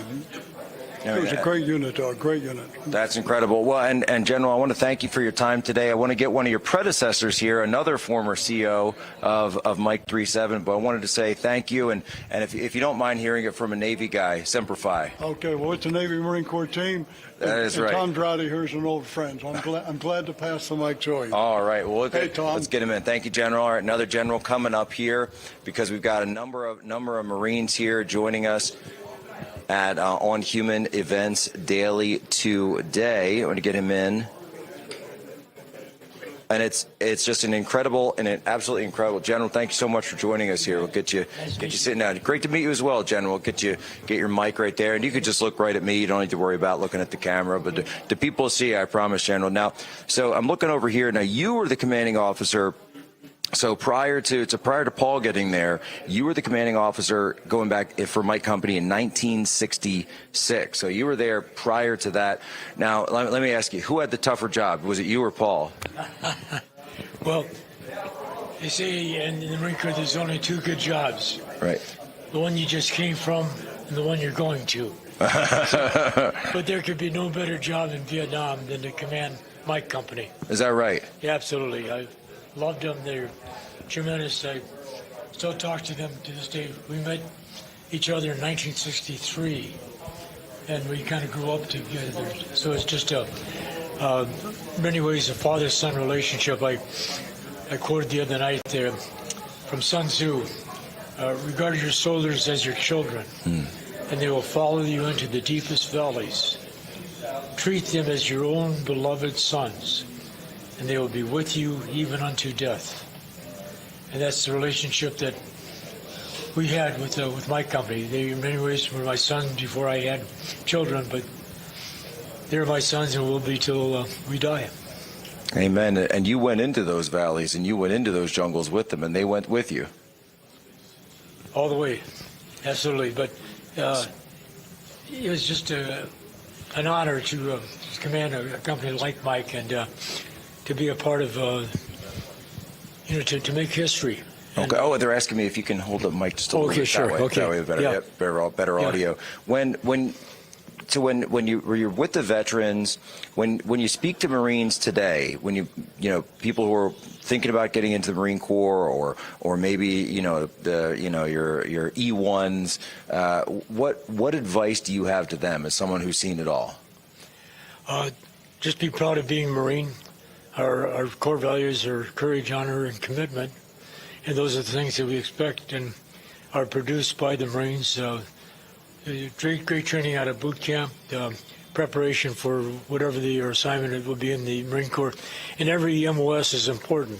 So I'm an infantry officer, but we had to rely upon artillery and aviation and tanks and all the rest of them. So it's truly a team, and once a Marine, always a Marine. It's just always the case. Oh, that's right. And they say that, and you'll have to correct me if I've got the story wrong. It's coming from a Navy guy, but if I remember correctly, it was German dispatches in World War I that were intercepted, and they said there's a new kind of fighting force that the Americans have sent over.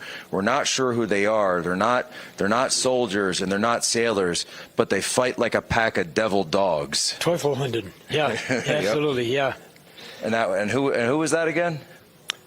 And that was the United States Marines. Oh yes, yeah, the Teufelhunden. Yeah. The Teufelhunden. Yeah. So that devil dogs. Yeah. And that of course has gone and become. And I said the Marines found that, and they immediately adopted that as the nickname throughout time, because that was even the German Huns were willing to say that. Yeah. What a great nickname, huh?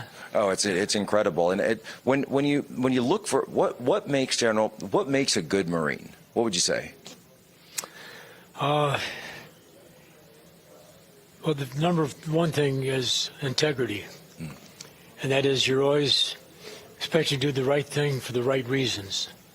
And that integrity expands to those that you're serving with, your fellow Marines, or now sister Marines as well, but that they can rely upon you and you can rely upon them. And I mentioned last night that in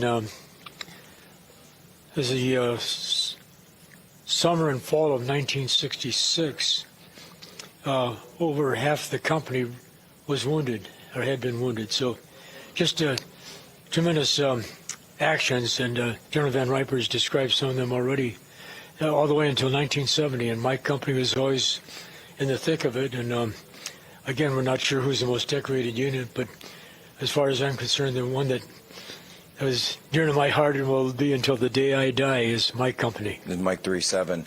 When you look out there and you look back at the history of it, what do people get wrong about the history of the experience of the Marines in Vietnam? I think, and I taught a course on Vietnam, and I think what the problem is that for many Americans, they mixed up the war with the warrior. Yeah. And if they didn't like the war, they had a tendency to take it out on the warrior. And that's just wrong. And the way some of the veterans were treated when they returned, is inexcusable. But, we got over it. The people understood eventually that we had a job to do, and we did it. So I think that's one of the things that always stayed with me is when you want somebody to fight, you send in the Marines. I mean, and we can do demonstrations and feints and all the rest of it, but when it comes time to fix bayonets and charge, as I once said, the opportunity to give that command, then you fix bayonets and you charge. You're expected to. Wait, you were hold on a second. You were still using bayonets in 1966. Oh yeah, that's a great weapon. When it came time to take a position that we reinforced battalion, and my company going up against it, used every supporting arm I could, artillery, aircraft. So sun is going down. You don't want to attack a position where they know where they are, but you don't know where they are. So I said, there's only one thing to do is fix bayonets. And when the bayonets went on, this amazing resolve that came over the company. It's like, this is as grisly as it's going to get. We're not going to shoot somebody at 300 yards, or we're going to smash or slash or beat to death another human being. And at the end of that one, at one end of this rifle, the other, there's going to be someone alive and someone dead. Oh, and you hear story, and I've read so many accounts of the close quarters combat, the tunnel combat that happened. Tunnel rats, yeah. The tunnel rats, yeah. I've read quite a bit, and it doesn't get more harrowing than being up close and personal. And bayonet is not exactly effective at 300 yards. No, more about 3 feet. Yeah, or less. Or less. General, we're just about out of time. Final minute to you. What does it mean that America is turning its face towards the Marine Corps today on the 250th birthday? I think that the first thing should be the gratitude for having a Corps of Marines that is most ready when the nation is least ready. And in these days when we can't predict the future, we just have to be absolutely ready for the next step, and that means staying prepared, staying trained, staying in shape, modernize the equipment and so forth. But all of that depends on one commodity, and that's the Marine who's holding that weapon, operating that drone, whatever the case may be. And that's where our confidence must be, and it's our duty to make sure that our nation always has that confidence in us. Amen to that, General. The power of a single Marine rifleman defending the United States of America means the United States will never fall. Ladies and gentlemen, as always, you have my permission to lay ashore. Welcome to Real America's Voice, Real Minute. Your quick look at the powerful stories of faith and freedom, inspiring audiences across the nation. Angel Studios presents. A Kennedy Curse. That is the theme of Angel Studios' newest documentary, RFK Legacy. It comes from acclaimed filmmaker Oliver Stone, director of the hit movie JFK, and his son Sean Stone, in a profile of the Kennedy legacy that you've never seen before. I want to ask you about your father's assassination. Anybody who reads that report will understand that Sirhan could not have killed my father. It's a dirty story. It explores the Kennedy legacy as told through the eyes of Bobby Kennedy Jr., who reflects upon his life and memories, his time on Cape Cod, his uncle's assassination, his own father's assassination, and his early interest in nature and the environment. This time you have a drug addiction. How does that play out? I wanted to be working with nature. He was appalled at what he saw. This is how he became the leading environmental lawyer in the United States. There's no right to pollute. The polluter pays. My views are constantly misrepresented.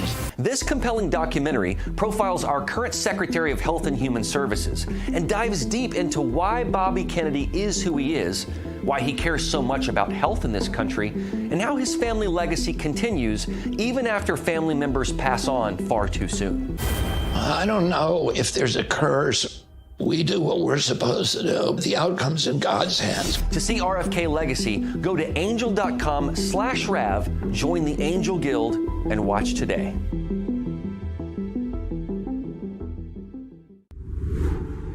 Hi, my name is Tracy L. from Arizona. Don't stink around in the kitchen when it comes to the news. I watch.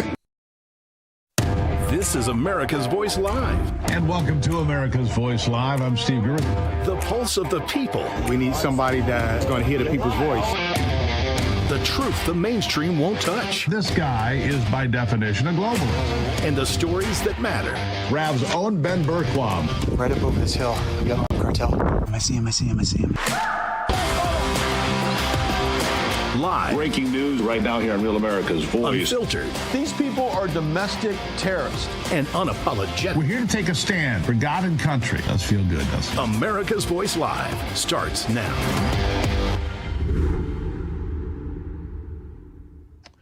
Welcome to America's Voice Live. I'm Steve Gerber. Today is Monday. It is the 10th of November in the year of our Lord 2025. Let's get into the day's top stories. As always, thank you for joining me here on Real America's Voice.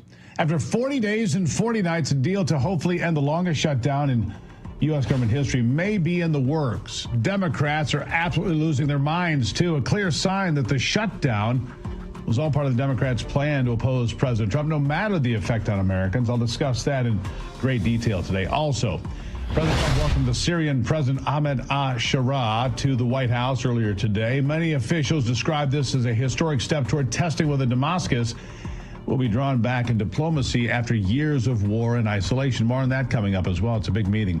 And then later, we tried to warn the people of New York that voting for a Democrat, socialist, or communist for short would have a heavy drawback on their pockets. Well, after winning the elections, Zohran Mamdani didn't waste any time asking his supporters for more money to fulfill his campaign promises of free stuff. Wait a second. He needs money for the free stuff? I'm so confused. All the details and updates coming your way. But first, we start with the shutdown. Like I said, 40 days and 40 nights. The longest government shutdown in history. And regardless of what you may think, one party, the Democrats, voted over and over again to keep the government shut down. They voted over and again to not fund paychecks for the TSA, air traffic controllers, and our military, of course. The minority party holding the entire country hostage, making unreasonable demands along the way. And in fact, they even voted not to fund SNAP. They screamed about people not being able to eat because they couldn't get their food stamps and their benefits and their EBT cards. But yet, they kept voting no. They screamed about people not getting paychecks while the Republicans put forth special legislation that would have funded the TSA, the air traffic controllers, the military, and other essential jobs. The Democrats said no to that as well. How about this? This is a good bit here. Secretary of Treasury Scott Bessent just smashes George Stephanopoulos. He did this on Sunday before the shutdown came to an end. You've got to see this because you're going to enjoy it. Roll the clip. George, the best way to do it, and look, you were involved in a lot of these in the 90s, and you basically called the Republicans terrorists, and you said that it is not the responsible party that keeps the government closed. And so what we need is 5 brave, moderate Democratic senators to cross the aisle, because right now it is 52 to 3. 5 Democrats can cross the aisle and reopen the government. That's the best way to do it, George. I can disagree with you about the history there, but we don't need a history lesson right now. George, let's talk about what's happening right now. If you want, I've got all your quotes here. George. I'm sure you do. But let's talk about the situation right now. Read your book. So you got one purchase on Amazon this week, and that's very much what you said. George, I read your book. Your quotes are all there, George. Everything I just said is exactly right. It's in your book, George. Remember that? You wrote a book. You got one sale on Amazon this week, George. You know, George Stephanopoulos worked for Bill Clinton. He was instrumental in the Whitewater affair, trying to cover it up, all that swindless and scandalous behavior. He was involved in trying to cover up Monica Lewinsky and that whole fiasco, too. George Stephanopoulos has never been a journalist, never. He went to work for ABC News and impersonates a journalist. That's the best he can do. And boy, wasn't that fun. George, I read your book, buddy. Got your quotes right here. You want me to read them to you? Meanwhile, Senator James Lankford says using SNAP benefits as a weapon by the Democrats was despicable. Despicable. I agree with that. Here he is. What do you say to the allegations made by many Democrats that the Trump administration is simply weaponizing hunger? Yeah, this is the spin. Literally, this is the painful spin that people across the country is like, I'm so sick of the politics and the spin. Just fix the problem with this. 14 times we voted to reopen the government. 2 weeks ago, we brought a bill that would fully fund SNAP for the entire year. Last week, we brought a bill that would just pay our federal employees. Democrats have voted no, no, no, no every single time because the goal for them is leverage. If you listen to the things they say over and over again, they say people are suffering, but that gives us more leverage in our debate here. Listen, people don't want leverage. They want to get access to food. And I would only say President Trump diverted tariff revenue into the WIC funding, Women, Infants, and Children's funding, to be able to make sure that program stays solid. The problem with SNAP is you would have to take funds away from the disaster aid that's there if we have a hurricane that comes in, or take it away from the school lunch program. So it's this terrible choice the president has to make. Take it away from the school lunch program or deal with SNAP. He said over and over, just open the government. That's the solution. Just open the government. We're so close now, thanks to 8 Democrats who had the courage to say, you know what, we're done here. A couple of the ones that surprised me most. Tim Kaine of Virginia, Hillary Clinton's running mate from 2016. He went with the Republicans. Dick Durbin of Illinois, the number 2 Democrat in the Senate, said, you know what, we're done here. Yeah, in that sense, is the way to fix government right now. Look. We're up against it here. And the Democrats, last time they were in power, when they had 51 seats, they wanted to end the filibuster. Joe Manchin and Kyrsten Sinema said, no, we're not going to go along with that. Sinema lost. Manchin retired. There's nobody standing in the way to protect you in this country at this point. This Senator, Roger Marshall, says the way to fix the government is to end the filibuster. I happen to agree. Here he is. Every day that this shutdown goes on, the more I'm convinced we need to end the filibuster. And as I do my math here, the same Democrats that some of my colleagues are counting on to protect the filibuster are the same Democrats who are afraid to come across the aisle and open the government. Just 2 years ago, every senator, Democrat senator that's still in office that's here today, voted to end the filibuster. Unless you can guarantee to me that the Democrats won't do it, then we need to seriously consider it. You know, the only other option I can think of is enshrining it as a constitutional amendment. But this absolutely should be the conversation and the debate today for the Republican caucus. Look, make no mistake, there's not a Democrat now, except maybe John Fetterman. I'm going to give him the benefit of the doubt here. He might be the only Democrat that would say, no, we're not going to get rid of the filibuster. I say that only because he surprised you and me and a lot of us recently with the way he stood and voted to open the government every single time. Boy, is he hated now. I haven't had more fun reading social media since the day after the election. I mean, they are sharpening the pitchforks out there. They are as mad as a bee's nest getting hit by a lawnmower right now. I mean, the social media people are just fired up. Elon Musk says if the free stuff stops, by the way, the illegals will leave. That'll solve another part of the problem. All this money going to illegals. And the Democrats can say it doesn't happen, but you know better than that. And so do I. And so do they. They know better, too. Here's what Elon Musk said.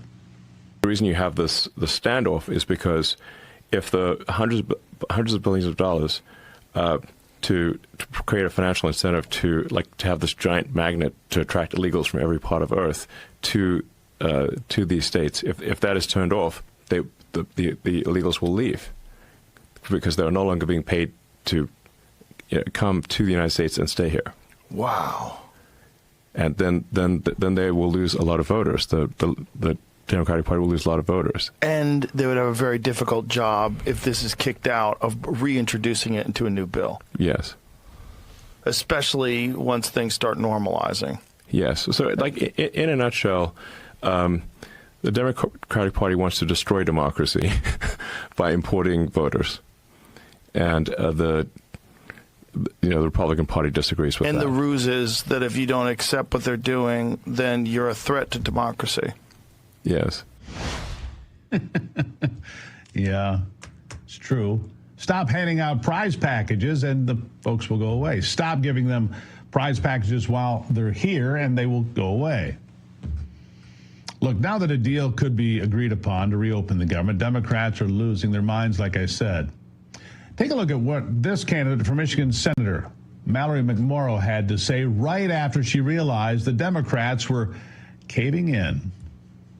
We have got to talk about this deal that just passed through the Senate because it is a bad one. Americans cannot afford this deal.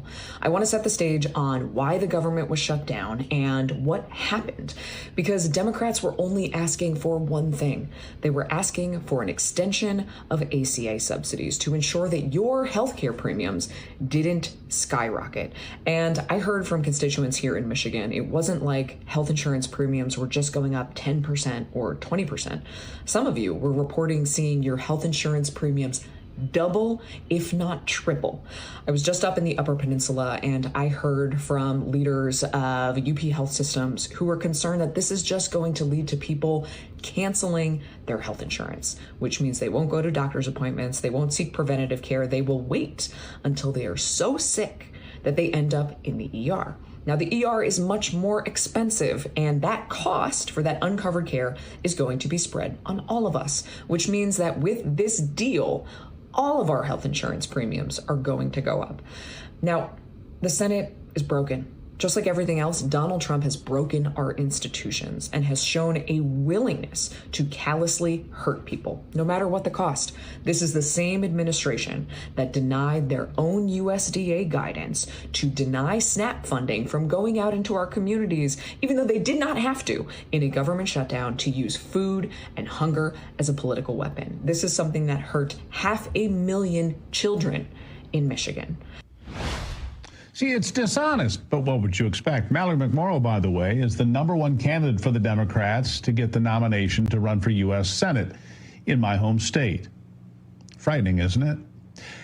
It was the Democrats voted repeatedly to stop and not fund SNAP 14 times, as I recall. And there was a special vote as well on just funding SNAP. The Democrats said no to that, too. So that's a completely dishonest take on it. Democrat Senator of Connecticut, Chris Murphy, posted on his X account last night after the major breakthrough to reopen the government. When it took place, listen to this. The vote hasn't closed, but it looks like 8 Democrats have joined Republicans to vote for a temporary reopening of the government for about 2 months, but a bill with no protections to stop the coming healthcare disaster in this country caused by Donald Trump's premium increases, nor any provisions to meaningfully stop Trump's corruption and his illegality. You can see how tired I am. I've been here all weekend. I've been working throughout the past few weeks to try to prevent this moment. After the elections on Tuesday, it just became absolutely clear that the American people do not want Democrats to be bullied into submission. They want Democrats to fight for their health care. They want Democrats to fight Trump's illegality. Bullies gain power when righteous people yield in the face of their wrongdoing. I didn't want this shutdown. I want it to end, but not at any cost. You didn't want this, Chris? Why'd you vote for it 14 times? Why'd you deny pay to TSA, air traffic controllers, the U.S. military? You're tired, Chris? Gosh. A lot of Americans work through the weekend. They're tired, too. Tired of your BS. Tired of you blocking checks to people that work hard and haven't been paid in a month. Chris, go home. This shutdown could have ended on day one. It didn't have to happen because you accomplished zero. Oh, and here's one more thing. Angus King went on with Joe Scarborough and said that he voted to end the shutdown because it was backfiring. They couldn't beat Donald Trump. Here it is. Well, Joe, you have to go back to what the strategy was at the beginning of the shutdown. There were two goals, both of which I support. One was standing up to Donald Trump. The other was getting some resolution on the ACA premium tax credit issue. The problem was the shutdown wasn't accomplishing either goals, and there was there was zero likelihood that it was going to. In terms of standing up to Donald Trump, the shutdown actually gave him more power, Exhibit A being what he's done with SNAP and SNAP benefits across the country. Oh, by the way, Joe, you're going to love this. Guess who's getting paid during the shutdown? Not the park rangers or air traffic controllers, the ICE agents. Under special law, under that big, awful bill that they passed last summer, the ICE agents are being paid. Nobody else is. So standing up to Donald Trump didn't work. It actually gave him more power. Nobody else is getting paid, Angus? You are. Your Democrat friends in the House got paid. The House got paid. The Senate got paid. ICE agents, you're offended that ICE agents got paid when you, Angus King, voted against reopening the government time and again? What did you accomplish in the last month? Why didn't you vote to open the government a month ago? What did you get out of it? Embarrassed? Ashamed of yourselves? You accomplished nothing. You held America hostage for nothing. And again, the left-wingers on social media are going absolutely bonkers today. It's the most fun. It is. It's the most fun I've had reading social media since the day after the election in November of 2024. It's been a good day. It's been fun. And it's going to be a good day for the TSA and air traffic controllers and the military and all the others that have not been paid. And for some of those furloughed workers, you're coming back to work with back pay. So, look, Democrats lose, Republicans win. God bless America. Yeah. Coming up after the break, I'll bring on former Congressman Lieutenant Colonel Allen West to continue the discussion of the potential deal to end the longest shutdown in American history. Stay with us here on America's Voice Live.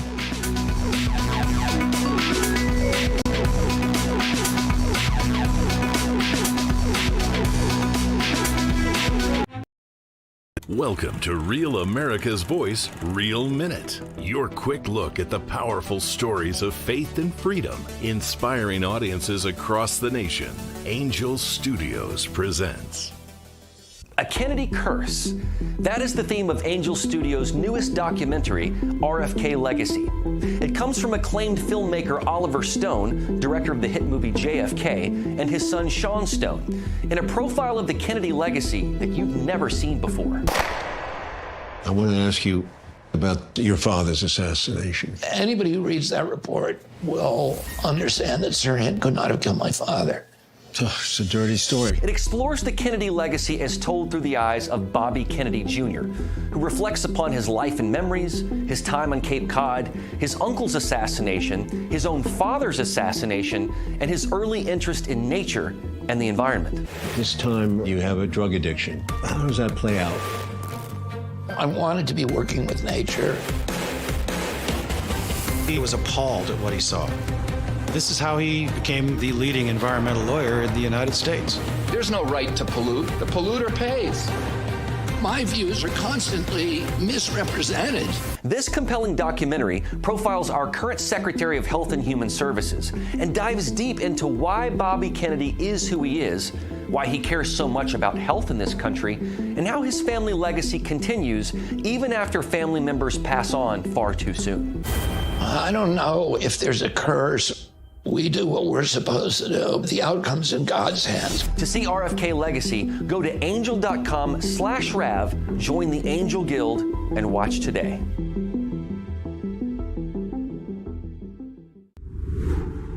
Hi, my name is Tracy L. from Arizona. I don't stink around in the kitchen when it comes to the news. I watch Real America's Voice, which always serves accurate and reliable updates that are on point with their amazing hosts. So don't find yourself in a pickle by tuning into the fake news. Stick with Real America's Voice.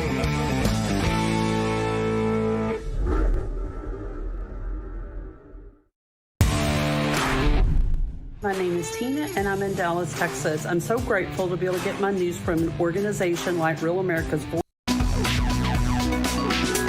On the north lawn of the White House, Kevin Hassett, the director of the National Economic Council, has just stepped to a microphone. Let's drop in and see what he has to say about the end of the shutdown. Tariff revenue annually will be? That's something that you can do an explainer of on your own. It depends on where people decide to stop. Very often when there's something like this, then you don't give it to Mark Zuckerberg or something like that. And so it really depends on where the knobs are. And right now, I can't give you guidance on that. But an estimate, though, that you're working we have estimates of all the different options. Yeah. I'll go this way, and then I'll come this way, I promise. The president says that grocery prices are down. What numbers is he basing that off, given that's not true, and even Marjorie Taylor Greene has acknowledged that it's not accurate? Right. Well, I guess the question, inflation is down. It's one of those things that very often when people talk about economics, they slip derivatives, as we say. And so the point is that inflation is way down. It averaged 5% under Joe Biden. It's running at about 2.5% right now. And the thing, though, is that people's purchasing power dropped by more than $3,000 because of the inflation of the last 4 years. It's up by about $1,200 this year. And so purchasing power is improving, but we haven't closed the entire gap, and that's why people still feel the pain of the higher prices. Grocery prices are up. Well, not everything. I mean, egg prices are down. We used to talk a lot about those. In fact, it was your first question here at the White House. Wait, why haven't you covered the lower egg prices? Household prices, we certainly have covered that. Energy as well, but grocery prices are up about 1.4% since Trump took Right, which is a big decline in the rate of inflation of grocery prices. Down, and they're up. Inflation is down, is what it means. Yeah. Does the president support reversing the firings under the shutdown, and does he support guaranteeing back pay? Right now, the president is grateful for the people, the cooler heads that have opened the government. We're grateful that we're not going to have, hopefully, massive flight disruptions during the Thanksgiving break, which was caused massive economic disruption. And he's looking forward to what the final deal is, but he supports the final deal. There has been a lot of, question about how much revenue the tariffs are going to bring in and how much would have to be paid back if they fall. What is that number? How much money are these tariffs bringing in from a revenue standpoint? Well, if you go to Customs and Border Patrol, they update that number almost every month, maybe sometimes quicker than that. And I think the latest number for so far this year is around $200 billion. But you could look it up to get the exact number. But as you guys forecast out, and that's just for this year. So if you're going to have, but as you guys forecast out, what's the expectation for what would come in like for this fiscal year? Yeah, I guess the OMB has the latest forecast on that, but I've just looked at the Customs and Border Patrol numbers, and it was about $200 billion. Just to follow up on that question, does the president support back pay for all federal workers? The president supports the deal that gets the government open. He's been 100% supportive. Would that include back pay? Would he guarantee back pay for all federal workers? I think everyone's going to get back pay. It looks like it's part of the deal. Kevin, how big of a financial hit, have the airlines taken, in your estimation, due to the shutdown? I haven't seen estimates yet, but it's a serious hit. As an economist, since we've seen about 10% reduction in flights, you might assume that their revenue's down by about that much. Although sometimes it's not as big because if there's fewer flights, they might have higher ticket prices. But I'll get a report on it and get back to you. You were asked about the 50-year mortgage thing on Fox. How seriously is that being considered by the administration? Again, the issue is that under President Biden, mortgage rates went up by about 4 percentage points, and that about doubled the typical monthly mortgage payment. And because of that, we've seen like a real sharp reduction in first-time home buyers especially, and also a reduction in people's willingness to move. And it's something that we take very seriously as a policy challenge, and extending the length of mortgages can reduce monthly payments by hundreds of dollars, and it's something we're taking very seriously. Is that something that is being studied as an imminent change? Would you need Congress It would or is it more deliberative at this point, I guess? There's a lot of legal analysis, but if it requires legislation, then it wouldn't be imminent. Wouldn't that be the same as essentially renting, and how would homeowners build equity? No, it wouldn't, because you would basically build equity, first of all, a little slower, because it's 50 years instead of 30 years or 15 years. 15-year fixed is often a great way to build early equity. But don't forget that you get the equity if the price goes up, and on average prices have tended to increase. And so I don't think that the absence of equity is a serious concern about this. And the bottom line is that we need to, the average age of a first-time home buyer has gone up by about 10 years in just a few years, and it's something that we're very serious about addressing. Okay, thank you guys very much. Is the president actually considering a national housing emergency declaration? Well, there you have it. Kevin Hassett, he is the director of the National Economic Council, taking a few questions as the government shutdown is winding to an end. 8 Democrat senators have come across to the Republican side, come to their senses, decided to break away from ideologies to get the government open again. Thankfully, they could have done this from the beginning. A procedural vote held last night saw 60 yeas and 40 nays for a package that would reopen the government and ensure key functions to keep operating until the 30th of January. And hopefully, it'll make it to the president's desk to get signed into effect. Furthermore, Senate Majority Leader John Thune has promised Democrats a chance to draft a health care bill that would address health care costs for Americans, along with a future hearing, only if the government does actually reopen.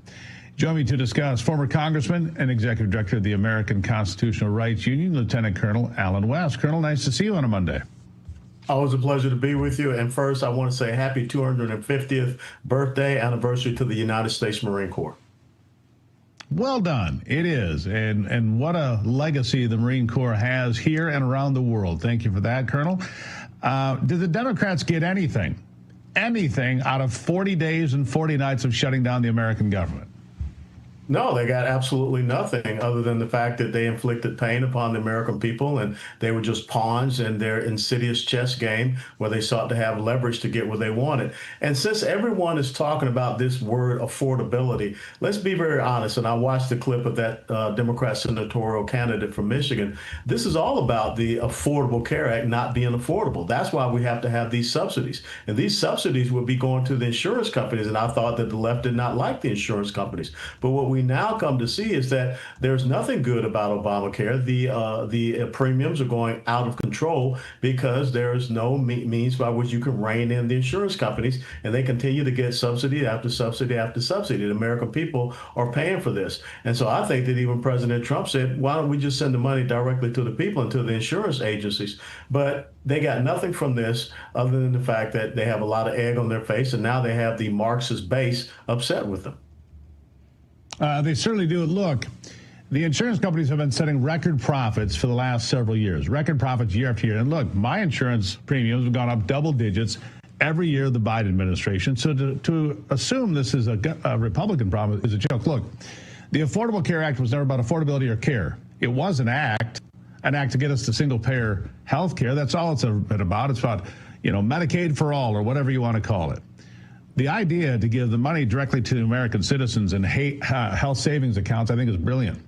It would make the insurance companies compete for your business, give you better products for a lower price. And by the way, it would take a lot of money away from the insurance companies, who everybody seems to have a dislike for. So, I mean, to me, it's a pretty good opening conversation, a pretty good opening salvo from the president. You agree, obviously.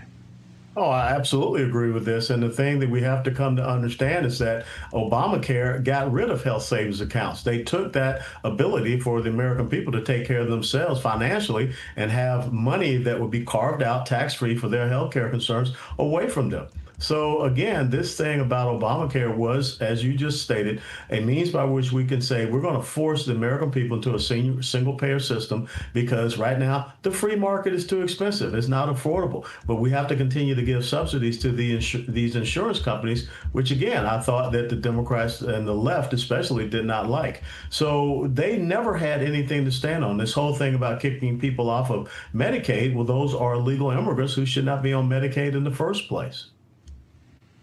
Completely agree, sir. All right, so these 8 Democrats, man, Chuck Schumer is going to get a primary challenge. Now, I don't know if AOC can beat him throughout New York, But he apparently was pulling strings behind the scenes, and AOC is going completely meltdown mode right now on social media. In fact, as you might have heard me say, I have not had more fun reading social media since the day after the election in November. I mean, these people are apoplectic. It's kind of entertaining. The war is not between Democrats and Republicans. There is a circular firing squad right now, isn't there? Yeah, and what is interesting is, from the time when I was up there in Congress, you never saw the Democrats publicly having this type of civil war like you see right now. And who would have ever thought, and you brought him up earlier, who would have ever thought that the reasonable man in the Democrat Party in the Senate would be John Fetterman? And now he's public enemy number one for the progressive socialist left, the Marxist left in the state of Pennsylvania. But he's doing the right thing, and I think that he's built up his equity, if I can take that from Kevin Hassett, he's built up his equity as a solid, principled man. He certainly has. All right, so as you look at this, the Democrats got nothing out of it. There are plans out there. There's no question. If you look at Mamdani's win in New York City, it's about economics. Now, I think it's the wrong plan. He got 81% of young women, for example, to vote for him on the idea that everything's too expensive. Okay, so Republicans do need to pay attention to that. They do need to pay attention to the fact that everything is seemingly out of reach for young people. Rent, home ownership, groceries oftentimes, and they work hard. And this is not just true of young people. A lot of people out there making six figures right now that are working harder than they ever had, wondering if they're going to make the bills at the end of the month. There's a lot of concern out there right now. No, you're absolutely right. But let's be honest, Mamdani only won with 50.4% in New York City, pretty much so a blue city. But, I went to East Berlin not once but twice back as a young officer in the United States Army. I saw rent-controlled housing. I saw government-controlled grocery stores and department stores. That's not what we want here in the United States of America. And I think that there comes a time with these young people that don't want to listen to some of us old heads about what socialism and Marxism is. They're going to touch that hot stove. They have touched the hot stove, and they're going to get burned by it. But what we have to do is come up with the right free market solutions to making sure that people can have affordability. People can be able to go out and do what is necessary. But turning everything over to the government, to someone like Mamdani or to the progressive left of the Democrat Party, that's not the way to go. And also, I agree with that other point that you made. This is all about keeping illegals here in the United States of America, because don't forget, Kamala Harris, 12 of the states that she won, no voter ID. And back to New York City, foreign-born voters went to Mamdani by 62%, 23% Cuomo, 12% to Sliwa. So foreign-born voters vote for Democrats, generally speaking. They know that. That's all part of the game that they put together here. There's no question about it. But the Republicans, as I say, and I want to stay with this, cannot lose sight of this. I just saw a study that says that Americans have less faith in the economy today than they have since 1951. People are concerned, and Republicans need to pay attention to that, and they need to get some things, figured out on that message. We'll see how it plays out. I'll give you the last word.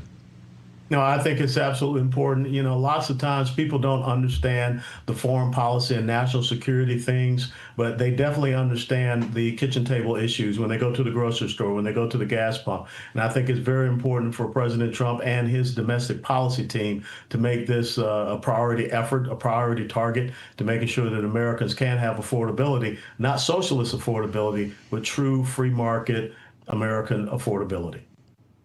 There you go. Colonel, always a pleasure seeing you, sir. Thank you for being here today. Thank you. God bless, and God bless our United States Marine Corps. God bless the United States Marine Corps. I agree, sir. All right. It's the one time of year that Birch Gold Group gives away free gold with every qualifying purchase.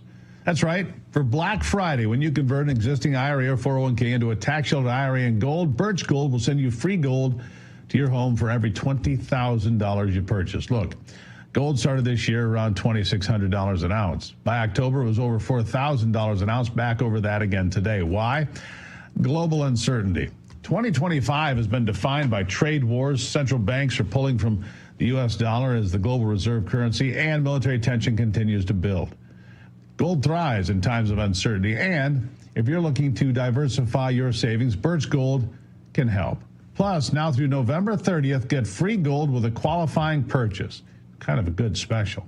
Just text America to 989898. Claim your eligibility and a free information kit on gold. But your opportunity for free gold with the purchase ends November 30th. So don't wait. Text America to the number 989898 for complete details. Coming up after the break, Zoran Mamdani is already asking his supporters for more money to fund his mayoralship. I guess not everything will be free as he promised. I know you're shocked. I am too. We'll have more straight ahead on America's Voice Live.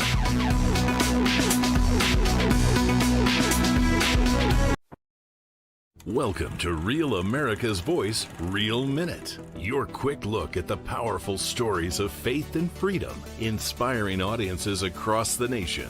Angel Studios presents. I'm Bo Davidson with this Real America's Voice, Real Minute. Most people know the biblical story of David, the shepherd boy who fought Goliath and became king. Well, Angel Studios has created a new animated film called David that tells the story of Israel's greatest king. There's a light I've always followed when I'm looking for the way, when I'm searching for the answer, in the moments I'm afraid. There's a whisper in the wind, and a story in the sky, when I'm looking for a lantern to illuminate the night. If you want the secret of freedom and feeling alive, you gotta follow the light. Follow the light. For those who love great animated classics like The Lion King and Prince of Egypt, David is an awe-inspiring animated musical that depicts David as a spirited boy who fought lions, giants, and even betrayal, depicting how one boy's faith could lead him to be king of Israel. David will be released in theaters just in time for Christmas on December 19th, but your family can get a head start by watching the prequel to the film, Young David, which is streaming exclusively right now on Angel. It's perfect for the entire family and has memorable music. So once you join the Angel Guild, you can start watching Young David right now and prepare the fam for the David film in theaters in December. And by joining the Guild, you'll guarantee 2 free tickets to see it. And it's a great value. Let's be honest, going to the movies isn't all that cheap. But if you're a member of the Angel Guild, not only do you get those 2 free tickets to David, but you'll now have access to every single film or TV series on Angel at your convenience anytime. So just go to angel.com/Rav and join there.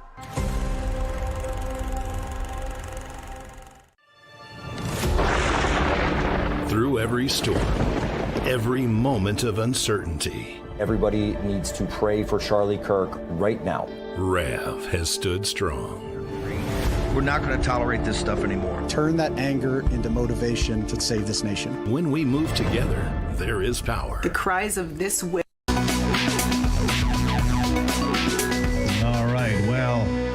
It's been a very interesting few weeks, hasn't it, in this country? Democrats were on top of the world here just last week, and now seems they're not, but that's the way we are. Ever since Zoran Mamdani came on the scene, we've tried to warn New Yorkers about his policies, how their implementation would make sense from a logistics point of view and end up costing them tremendous amounts of money and a lot of other things. Mamdani frankly pandered to the desperation people by promising government-run grocery stores, a tax increase only for the so-called rich, and of course, a $30 minimum wage. Well, his supporters got so caught up in the sugar-coated promises, they didn't stop to think about who would be funding these policies. Thankfully, Mamdani himself cleared it up. Take a look. Because New Yorkers deserve a government they can trust. On January 1st, I will be your mayor. New Year's Day, and a new era for this city. Oh, and one more thing. Remember how I told you a few months ago to stop sending us money? You can start again. This transition requires staff, research, and an infrastructure that can meet this moment. And it will be made possible by the people who built and believe in this movement. Yes, just send more money. Weird. Joining me to discuss is the Republican strategist, Abshir Omar. Sir, thank you for being here. My pleasure, Steve. But first of all, just to start off, the video is hilarious. Zoran says, we don't need any money. Stop sending money to the campaign. We have everything we need. And then as soon as he wins, he says, by the way, I need money to start the transition for the city of New York before I come back and ask for even more money to put together these pet projects. This is just absolutely hilarious. before he even starts it's taking bizarre, control of the city. But I need to give some background here. I need to give some background on you so people understand you. You were a Democratic Socialist. You were part of that whole deal. You were a Bernie bro for a while. And so, you got when I was in college, apparently. Yeah. When I was in college, I was a dues-paying member of the Democratic Socialists of America at Iowa State University. And within party politics in Iowa, I found myself becoming one of the vice chairs of the Iowa Democratic Party. And then shortly after, Senator Sanders appointed me to be Iowa political coordinator for his 2020 presidential run, and then subsequently political director for Minnesota, Michigan, and Illinois. So I have a unique insight into the structure of the Democratic Socialists of America. It is a bizarre, absurd, topsy-turvy mind think that's happening within that circle, where economic realities, where economic theories do not exist. It's an abomination of the American economic model. And the idea is here that voters at the end of the day will vote for someone who's going to materially benefit their lives, make sure that their communities are safe, that their children have access to great education. And the socialists believe they can win over voters by promising them handouts. And conservatives, on the other hand, are looking at lifting the economy and creating opportunities for Americans to build personal wealth and not depend on the state or society for the costs of living. What we saw in New York is, Well, let me ask you this, Abshir. When the free stuff doesn't show up, when the government run grocery stores don't show up, the governor just said, Kathy Hochul just said, look, there's not going to be free buses because we can't afford that. The whole agenda, even though she says I support him, it's falling apart already because there's no money coming out of Albany for all these pet projects and pipe dreams. Not only that, if you take a look at the transition team that Mamdani has put together, this is a socialist dream team. And the person running the transition team, Lena Khan, the former FTC chair, is a multimillionaire. Her parents are CEO executives. You have the so-called elite of this country now cosplaying as socialist warriors who are trying to lift people up. I apologize. I have to jump in here because Donald Trump is in the Oval Office with a collection of folks. We're going to jump in and see what he is talking about. Here it is. Judge Jeanine, Chief Protocol. Thank you. Don't tell Monica. She's a strong leader. She just made television. She's tough, sir. Okay. Thank you very much, everybody. It's an honor to be here for our friend Sergio Gore. Today, we're thrilled to be in a swear-in for the next ambassador to India and special envoy to South and Central Asia, which is a big deal, and Sergio will handle it better than anybody could handle it. So I just want to congratulate Sergio. Come here a minute, Sergio.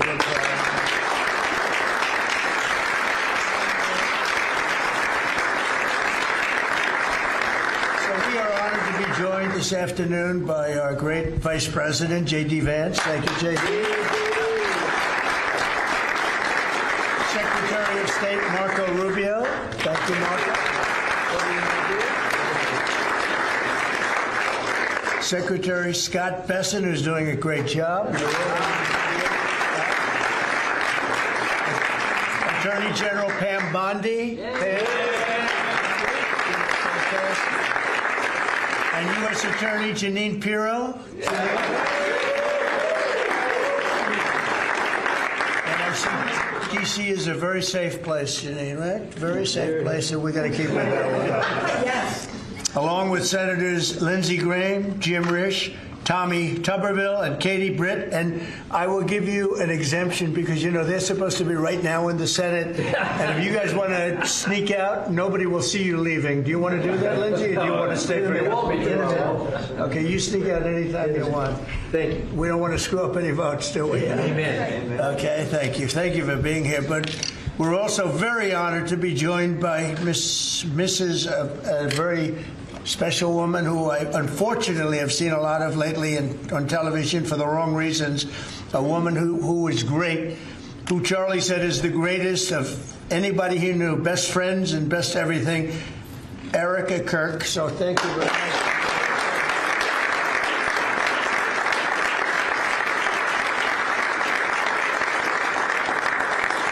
And as Erica knows, another special woman, Laura Ingraham.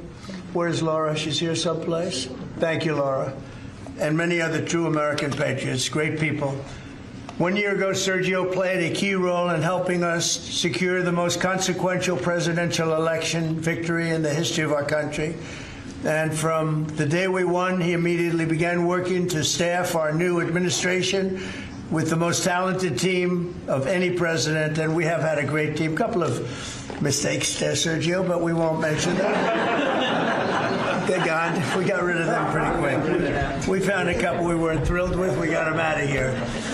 But as my director of office and presidential personnel from the early days of transition, Sergio's leadership was essential to fulfilling the historic mandate entrusted to us by the American people.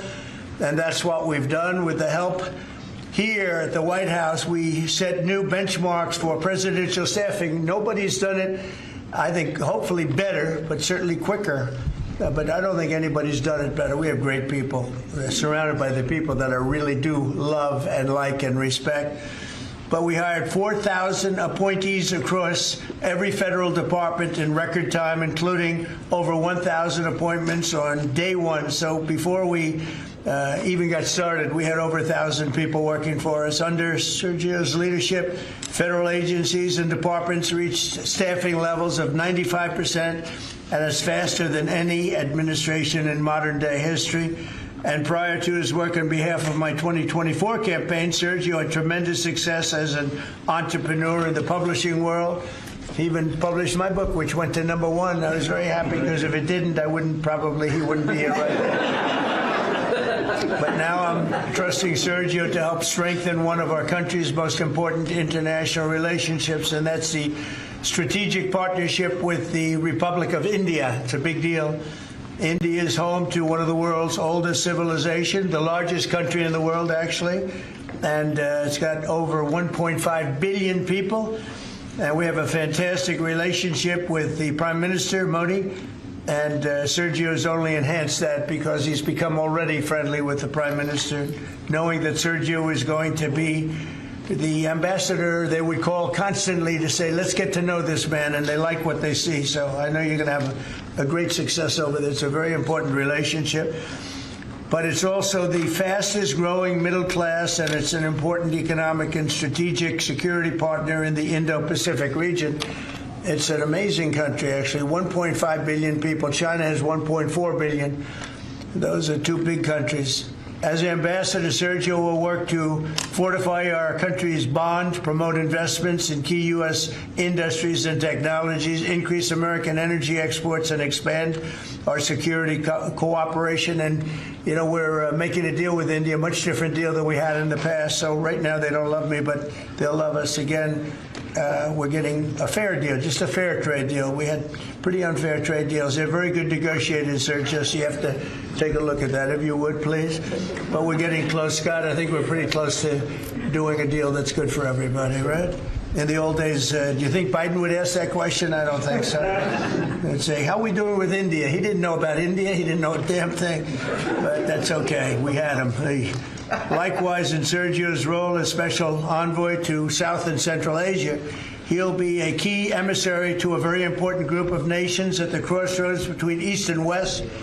And last week, I was honored to host the leaders of 5 Central Asian countries here in the White House, and Sergio will be helping with all of that. We had an amazing meeting the other night at the White House, and I'm confident that Sergio will do an outstanding job and make our country and all of his friends very proud. But I'm very proud of Sergio. I've known him for a long time, and he's a great guy. And most people love him. Some people don't like him so much. I'll be honest with you, Sergio. I said some people, when they don't like Sergio, they don't like him. But when they like him more than anybody. But most of them really are the like category. And I just want to say that I think he's going to be an outstanding representative for the United States of America. And it's a big deal. Being the ambassador to India is a big deal. So, Sergio, congratulations. I know you're going to do a fantastic job. Thank you very much.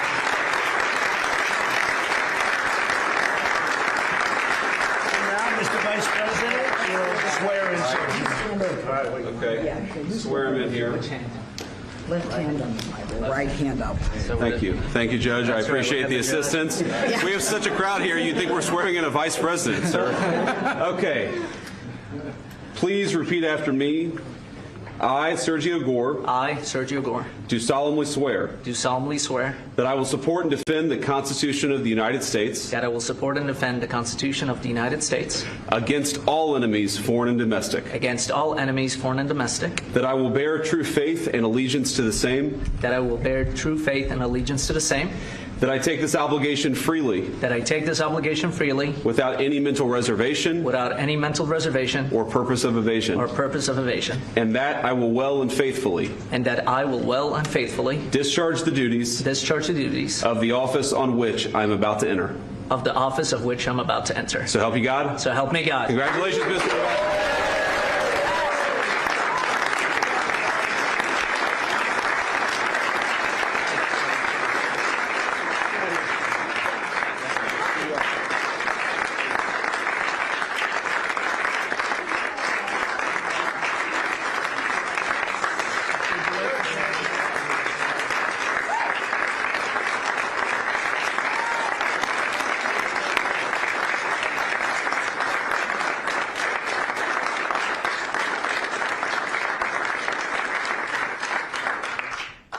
Mr. President, this is an honor of a lifetime. I want to thank first you, what you have done for this country before you came back in, the trouble that this country was facing. I mean, frankly, we were screwed. What you have achieved in 10 months has been historic, has surpassed any other presidency, and I fully believe what you will achieve in the next 3 years will never be beaten. So it has been an honor to serve you. I've been at your side for many years. I will continue to be there. And it's just an incredible honor. And I look forward to enhancing the relationship between our two nations. But again, thank you for entrusting me with this position. And I look forward to doing a great job for you. Thank you very much, Sergio.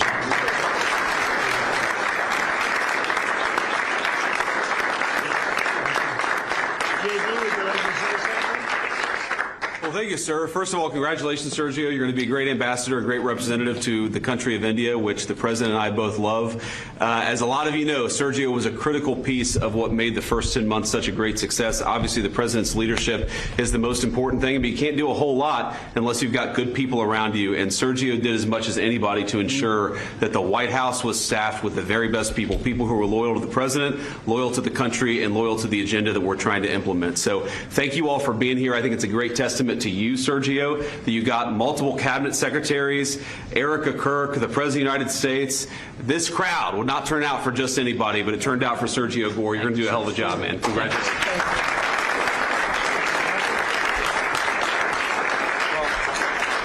Just to echo what Sergio said, Mr. President, you've done a lot for this country, more than any other president has in such a short period of time, and part of that is putting together a phenomenal team, and I know Sergio was instrumental in helping you achieve that, and so we think you'll do a great job. This is a very impressive collection of people. There are almost 1.5 billion people in the Oval Office right now. But Sergio's going to do a phenomenal job. Those of us who've known him, so many of his friends that are here and family as well that know how hard he works, 24 hours, 7 days a week.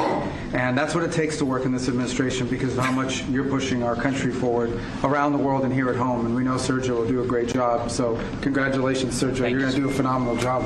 Thank you. Thank you. Janine, please. Well, I'm very proud to be here with Sergio. My friend has been my friend for many years. He is someone who is loyal, he is trustworthy, and he works as hard as anyone I know. And Mr. President, there is in this room a group of people who love you, who believe in you, and who are so proud to be in this Oval Office and to be part of this amazing day because you have changed the course of America.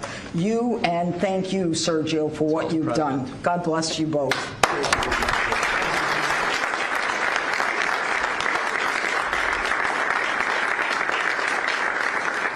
He was also very good friends with a guy named Charlie. We just knew him as Charlie, and his wife, who he loves so much, is here with us. And maybe you know how close they were together. Maybe Erica, you could say a couple of words, please. Honored to, sir.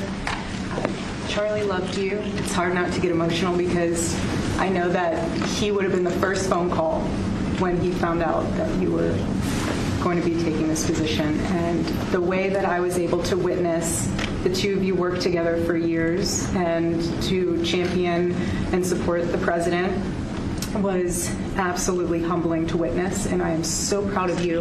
And Charlie is going to be with you every single day in spirit, and I will be praying for you every day, because I know that this is just the beginning of an incredible opportunity for you. And sir, thank you for allowing Sergio to have this beautiful moment. Thank you very much. Thank you, Tara.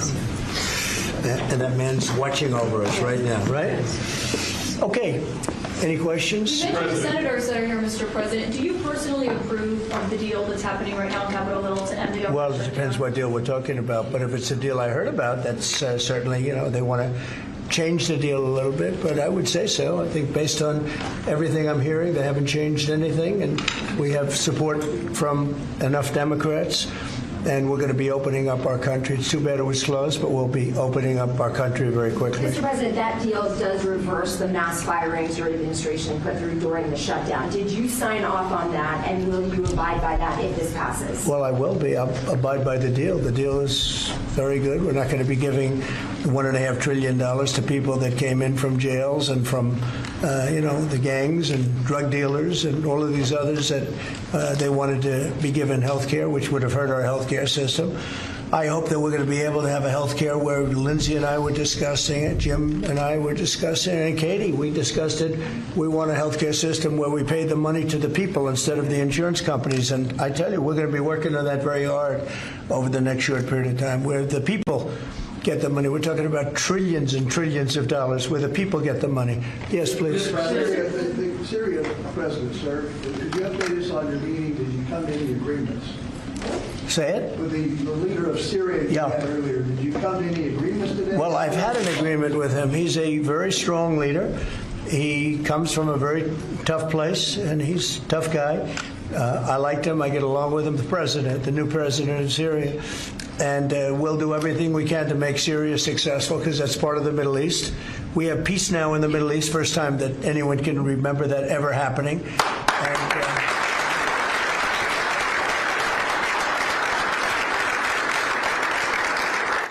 as you know, Syria is a very big part of the Middle East, very important part. If you look back at Syria for years, they had the doctors, the lawyers, they had so many of the great intellects. It's an amazing place with great people. And we want to see Syria be successful along with the rest of the Middle East. So I have confidence that he'll be able to do the job, absolutely. How close are you to a deal on a trade deal with India? Are you willing to consider lowering the current tariff rate? Well, right now the tariffs are very high on India because of the Russian oil, and they've stopped doing the Russian oil. It's been reduced very substantially. Yeah, we're going to be bringing the tariffs down. What kind of level are we talking about here? I mean, at some point we're going to be bringing them down. Without tariffs, this country would be in such trouble, as they were for many years. That's why we owe $38 trillion. And one of the things we're going to do, we're going to issue a dividend to our middle-income people and lower-income people of about $2,000.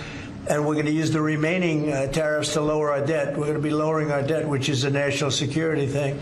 So we're doing a lot of good work. And the numbers were reported so incorrectly. The real numbers are trillions of dollars have been taken in or gotten in terms of investment from the tariffs.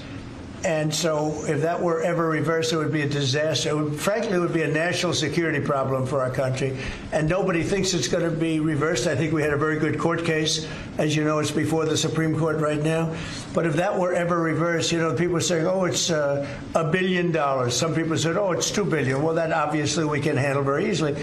But this is trillions of dollars we're talking about in terms of the tariff income and all the investment income that's come into our country. We have more than, I would say right now, more than $18 trillion. The biggest number ever is a tiny fraction of that for any country. China, the United States, the biggest number ever. If you look at the past administration, Biden, he did less than $1 trillion in 4 years. We're over $18 trillion. By the time my first year ends, we're going to have over $20 trillion of investment coming into the United States. It's unheard of. We have AI factories. We're leading China by a lot. We have cars and car plants coming in by more than we've ever had built before. all of that would go away if we lose the tariff case. So all of it would go away. So they're not giving the right numbers. It would be an economic disaster. It would be a national security disaster if we lost the case in the Supreme Court. Daniel? Can we ask that tariff Yes. rebate? This is an idea that you've been talking about for months. This is going to directly, positively impact millions of Americans. Why was this important for you to do, and when can Americans expect that? So I've been talking about it for a long time, the dividend to people that, have suffered under the Biden administration. So Biden had the highest inflation in history, and we now are at a very low point. We're going to be hitting 1.5% pretty soon. So we're at a low point, and he was a high point. We did that. Food prices are way down. It's all coming down. And the biggest decrease, of course, is energy. And, as goes energy, goes everything else. Because when energy comes down, the oil, the electric, I think you're going to see $2 gasoline or something very close to that. In fact, we're already in the twos. But I think you're going to be seeing very soon $2 gasoline. That's like the equivalent of a massive tax cut. But in addition to that, the great big beautiful bill gives you a very, very big tax cut. And then you have no tax on tips, no tax on Social Security, and no tax on overtime for the middle income and for even, frankly, anybody. But you have no tax, and the no tax on tips has turned out to be a tremendous thing. But when you think no tax on tips, no tax on overtime, and no tax on Social Security for our seniors, it's the great big beautiful bill, which has been mischaracterized, but now people they don't want to talk about it because it's so good, the enemy, because it's so good for everybody. It's the greatest piece of legislation ever passed in the history of our country in terms of size. And hence they call it the big beautiful bill, or the one big beautiful. I call it the great big beautiful bill. It's an amazing bill for the middle class. It's amazing.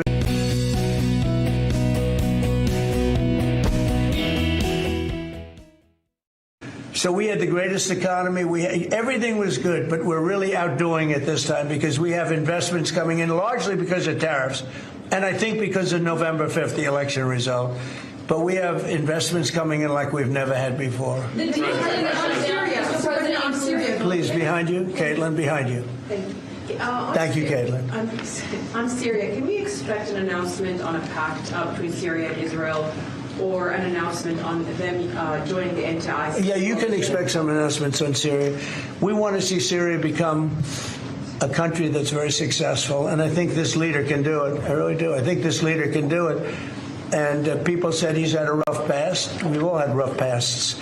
But he has had a rough past. And I think, frankly, if you didn't have a rough past, you wouldn't have a chance.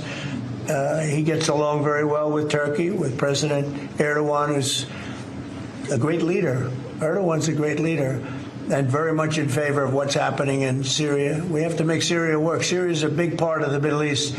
And I will tell you, I think it is working and really well. We're working also with Israel on getting along with Syria, getting along with everybody. And that's working amazingly. As you know, Hamas has given us back numerous bodies. It sounds pretty gruesome, but it's something the parents want more than if their son had been living. Hard to believe. I've seen all of the parents, so many of the parents, and getting back the body of their son, their dead son, is as vital to them, as important to them, as if the boy was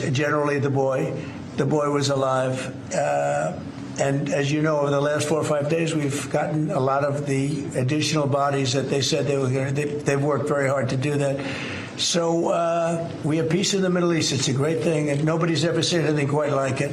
Actually, you're meeting with the Syrian president today, Mr. President. Last week about trade, about your talks with Switzerland. We're reporting that you're near a deal that would lower their rate. With Switzerland? Yeah. We're working on a deal to get their tariffs a little bit lower because 15% is what we're doing. No, I haven't said any number, but we're going to be working on something to help Switzerland along. We hit Switzerland very hard. We want Switzerland to remain successful, and we're a part of Switzerland in the sense that they've been a very good ally. We're working on them and some others, and we're working on others to increase them a little bit too. How close is it to Switzerland? Switzerland? What, do you have something to do with Switzerland? He wants wants to buy a nice watch. He wants to buy a nice Rolex, right? We'll give Rolex some publicity because Rolex they've been very nice, you know.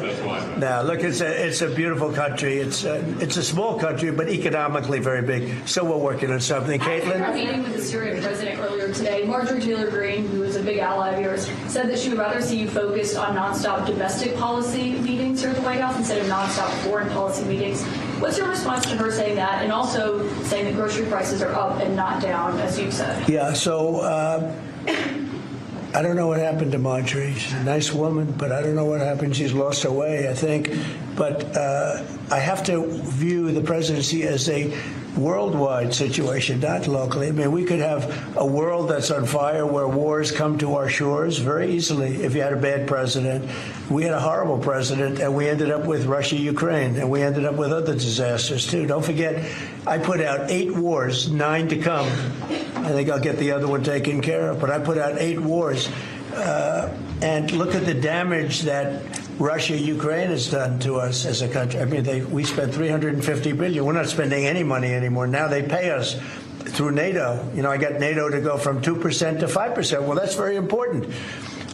When you're president, you really sort of have to watch over the world because you're going to be dragged into it. Otherwise, you're going to be dragged into a world war.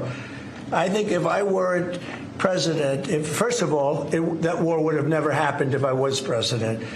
And if I weren't president, that war could have led to World War III. It won't. It's not going to anymore. But when I first got in, I said, wow, this situation could lead to World War III. And I got NATO together. I got everybody together. But with all of that, I passed a great, big, beautiful bill, which is the biggest tax cuts in the history of our country. So when somebody like Marjorie Taylor Greene, who's now catering to the other side, I don't know what, I guess she's, got some kind of an act going, but I'm surprised at her. But when somebody like Marjorie goes over and starts making statements like that, it shows she doesn't know. I don't devote a lot of my time. Let me give you another example. China was going to hit us with rare earth. Now, everybody says, what does that mean? Magnets. If China refused to give magnets, because they have a monopoly on magnets, because they were allowed to happen over a 32-year period, there wouldn't be a car made in the entire world. There wouldn't be a radio. There wouldn't be a television. There wouldn't be internet. There wouldn't be anything because magnets are such a part. Now, nobody knows what magnets are, and not overly sophisticated, but to build a magnet system would take 2 years. So if I weren't able to say to China, look, if you're going to do that to us, we're going to charge you 158% tariff. It was 100% on top of 58%. And China called up immediately and said, we will make peace. And we made peace. We made a great deal. We made an unbelievable deal.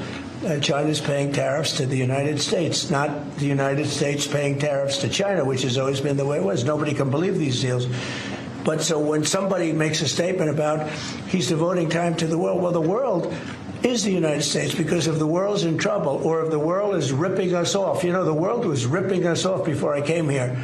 Europe was getting massive tariffs. They were sending us 9-10 million cars a year. We were sending them none. They were not taking our agriculture. We were taking massive amounts of their. It was so unfair. Now we have a deal where $950 billion is coming into the United States because of me and because of tariffs. So if I don't do all these things, our country is doing very poorly. So, it's easy to say, oh, don't worry about the world. But the world is turning out to be our biggest customer. The world was on fire. And we could have been in that fire very easily if you didn't have a president that knew what he was doing. What's the question? Can you guarantee to Americans that travel is going to go back to normal once the government... That travel is? Oh, yeah. It'll go better than normal. You know why? When the government reopens. Yeah, sure. It'll be much better than normal because we're buying the most sophisticated avionics and, technology for our control towers. And we didn't have that. We had a guy named Buttigieg.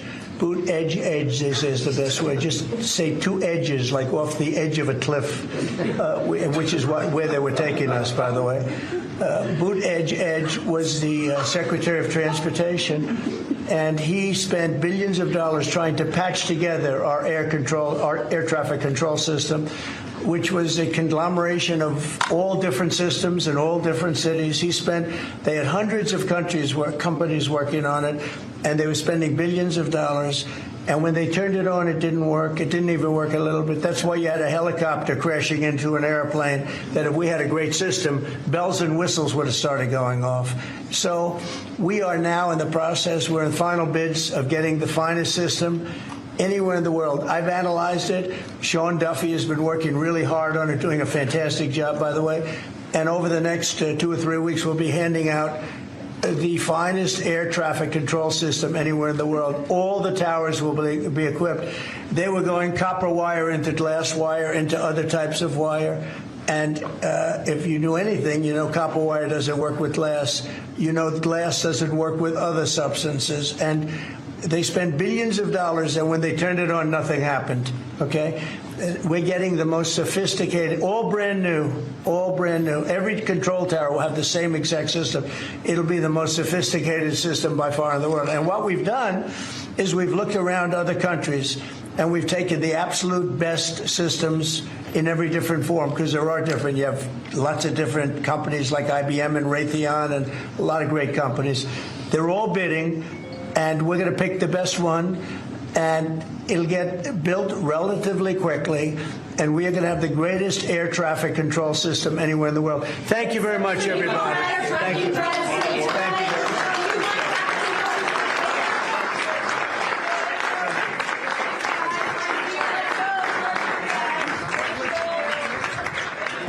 All righty, folks, you were listening to President Trump in the Oval Office swearing in our new ambassador to India, Mr. Sergio Gore.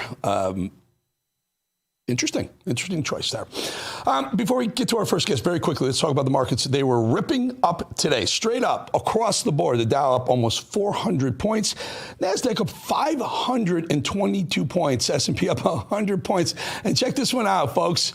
41.18, that's the price for 1 ounce of gold, up $109 today alone, hitting a brand new high. Oil up a little bit. That was good news. It didn't really follow the rest of the market. Crypto had an interesting day. I would call it interesting day. Bitcoin, 105,600, up a little bit, but certainly not as much as the others. The equity markets were strong.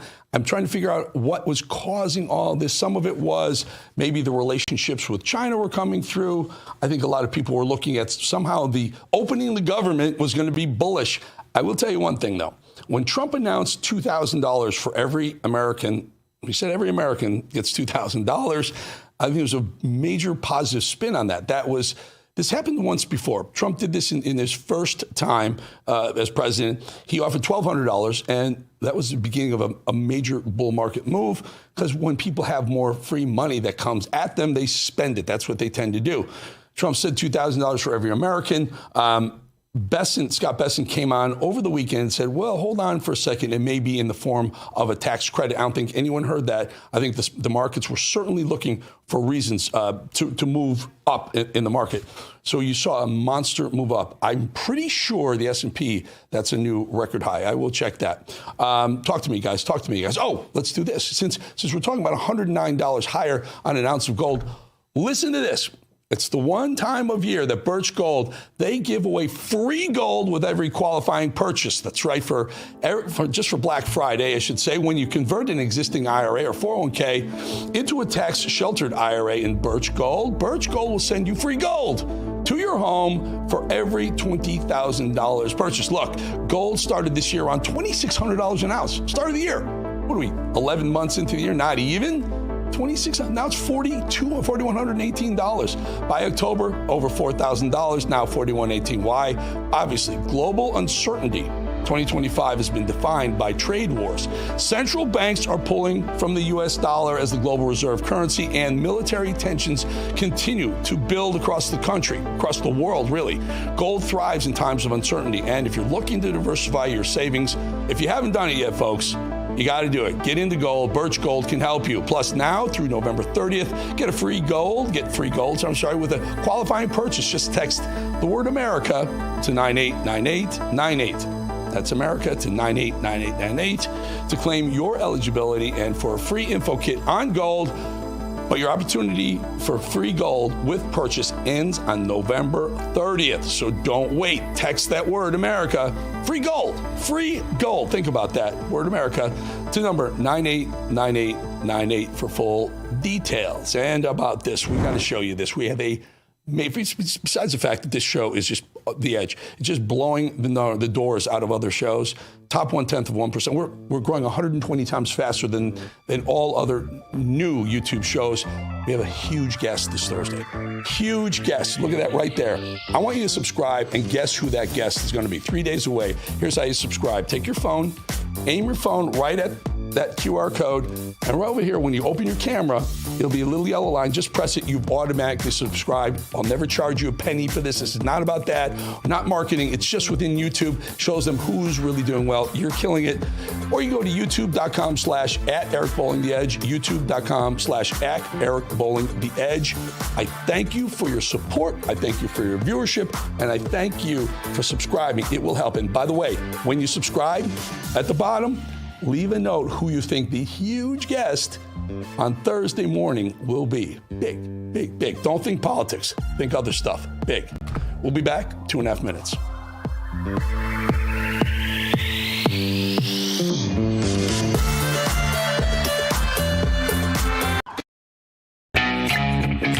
Great news, America. Real America's Voice is now on YouTube. We are the media now. That means you can watch live, join the chat, and connect with fellow patriots in real time. Share. Your voice matters, and this is your chance to be part of the conversation shaping our nation. God bless all of you. So don't wait. Hit that subscribe button, turn on your notifications, and tune in to Real America's Voice on YouTube today.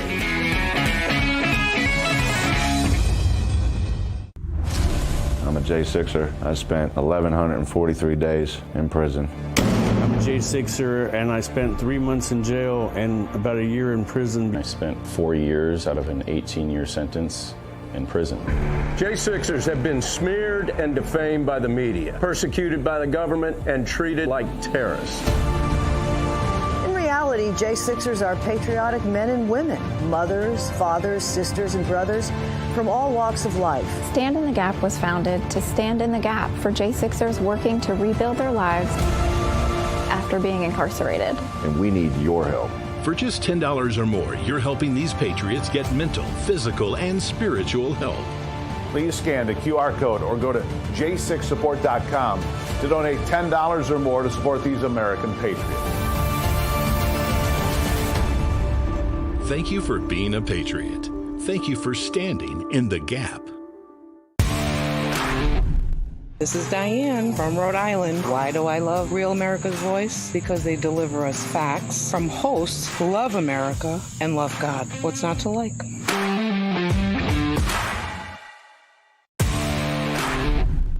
When the bacon wants real facts and figures, he goes to Rab. Real America's Voice, baby. That's where you get the real scoop and not the poop.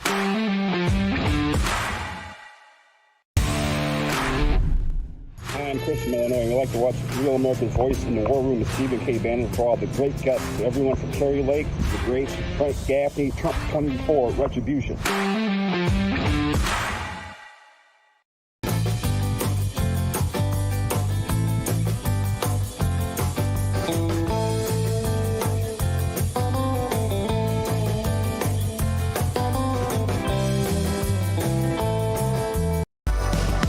How about we bring in a best-selling author of a book called Ben Huffer? You can look it up. The founder and host of Socrates in the City and host of the Eric Metaxas radio show. Always happy to have Eric Metaxas join us. Eric, do us a favor.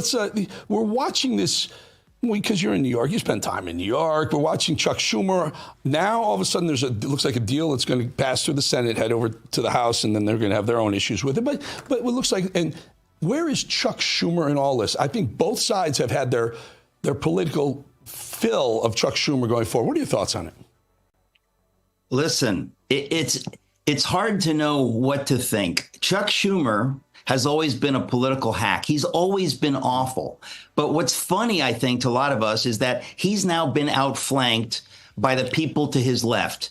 AOC and company, they're radical Marxist lunatics. The same thing happened. Why is Nancy Pelosi leaving? Their day is done. They basically handed the baton to the radical Marxists, to the crazies, to the Mamdanis. So, in a way, it's joyful to see Chuck Schumer fail as badly as he fails.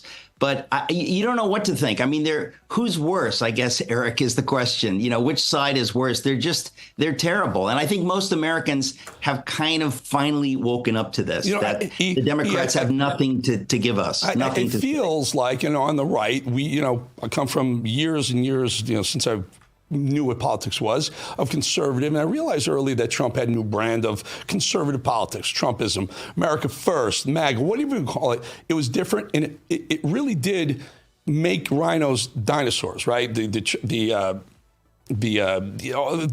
All the Bushes changed, all the old school rhinos, even John Thune, I would put him in that group. It made them dinosaurs, and they're slowly moving out over time. On the left, it feels the same way, right? Now it's a form of almost communism, really, with what they're doing, socialism, but it feels like the old school centrist are moving out. I did notice Dick Durbin, I would call him one of the radicals on the left, did vote he jumped over to the Republicans to open the government, which was absolutely shocking to me. Is he trying to salvage his own political career? What's going on here?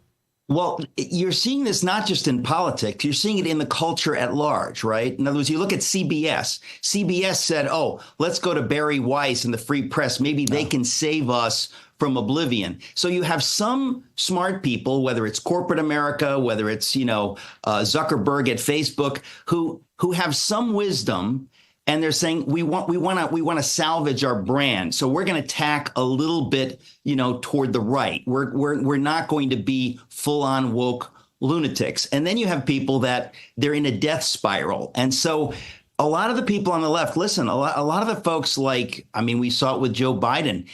We used to think of him as kind of a moderate, Scranton Joe, but they sold their souls for power. They basically said, whatever the left wants, we're going to give it to them. We feel like that's our only viable option. That was the wrong choice. And those guys are all going down the drain.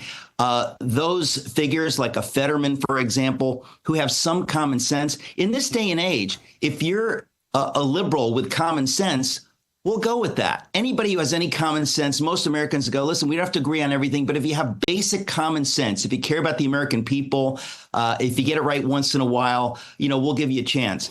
People like Chuck Schumer, people like Nancy Pelosi, they just doubled down on power. They went radical left, and they're gone. And I think it's a good thing. And as far as the right goes, if it weren't for Donald Trump, how many of us would have ever woken up to the fact that the Republicans, it was part of the uniparty? I mean, I can't believe I thought George Bush was doing a good job. Compared to Trump, you realize Bush, Romney, McCain, all the people that we thought, well, they're sort of okay. Turns out they weren't okay. Yeah, no kidding. They're part of the problem. They were swampsters. They just realized that there was a game that was being played. Stay in the middle, hat tip the other side when they got the ball, when they win the elections, because you'll get the ball back when you win the elections. And then they just make government bigger and bigger and grift off the American taxpayer more and more. They're dinosaurs. They're moving out. You mentioned Fetterman. He might as well be a Republican at this point. I mean, he wants to be. I've seen him hanging out in Republican watering holes in D.C. He wants to be there. He just probably can't pull the trigger. Mamdani wins, a socialist. I would call him close to a Marxist, maybe a communist. I know it's a sliding scale of the same thing. One's worse than the other. One's more extreme than the other. You're in New York. Eric Metaxas. Is it going to be Eric Texas? Are you going to move to a free state like Texas or Florida with a guy like Mamdani running the show in New York City? This is, everybody can rejoice in this, okay? The only way communism works, the only way a Mamdani can succeed is if he has a dictatorship. If he can force people not to leave New York, which he can't, but if he can do that, then he can just put a gun to your head and say, I'm going to tax you 80% and take your money and give it to whoever he wants. In New York City, in New York State, in America, it doesn't work that way. People are going to leave. Corporations are going to leave.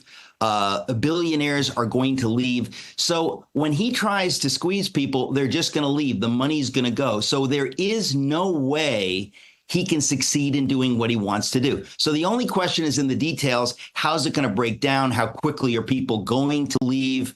We don't know. But his utopian scheme that he has sold all of these ignorant young people in Brooklyn, That cannot work. It doesn't even work if you have a dictatorship, but you can kind of make it work for a few decades, if you're a thug, but you cannot make it work in New York. So it's going to be a very entertaining season. So, Eric, I was at the World Trade Center in New York City when the planes flew into the World Trade Center. I watched them come down. I've lost 16 very close friends, part of a floor trader group that I was part of. When the planes hit and the towers came down, one of the engines fell on top of a building near the World Trade Center. I'll never forget this. There was a group of Muslims that wanted to make that building a mosque. It was called the Ground Zero Mosque. I don't know if you remember that. There was a group of us who pushed back aggressively against doing that. Because one of the planes that killed 3,000 New Yorkers, the engine fell on the rooftop of one of those buildings. That's where they wanted the Ground Zero Mosque. We pushed back. It didn't happen. Is this a whole new New York now? Are there going to be Ground Zero mosques and mosques everywhere? I think we have some VO of Muslims praying in Times Square. Is this city going to be recognizable to us, for New Yorkers of 40 years, starting now? Look at this.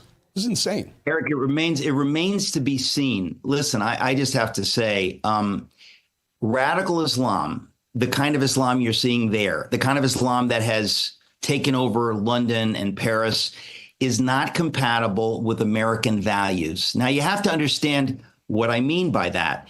What I mean by that is if you want to be a Muslim in America, Americans are tolerant. We will tolerate you, whatever you want to do. But when you try to bring those values onto a larger scale, they conflict with our values of freedom.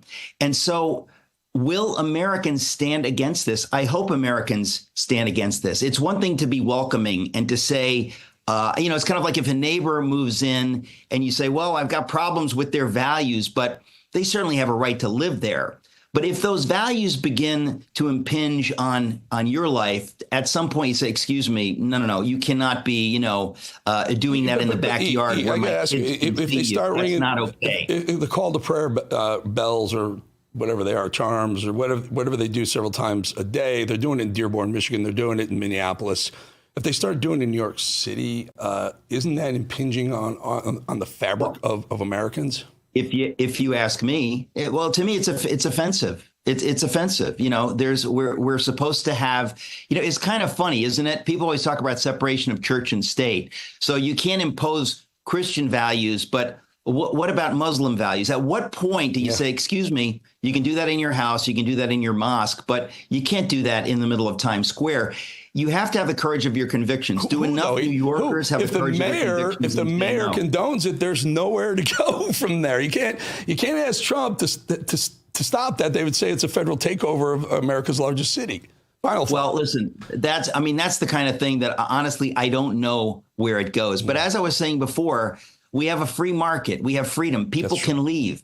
People are going to leave. Tourism is going to go into the basement. People are not going to come to Times Square if they think I'm going to get mugged or stabbed, or I'm going to deal with hordes of angry Muslims spitting on me because I'm a Jew. I mean, if that happens, tourism is big business for New York. So this is the kind of thing where living in a free country, that works in our advantage. Ultimately, people are going to vote with their feet. They're going to leave. They're going to take their money, whether they're tourists or whether they're billionaires creating businesses in New York.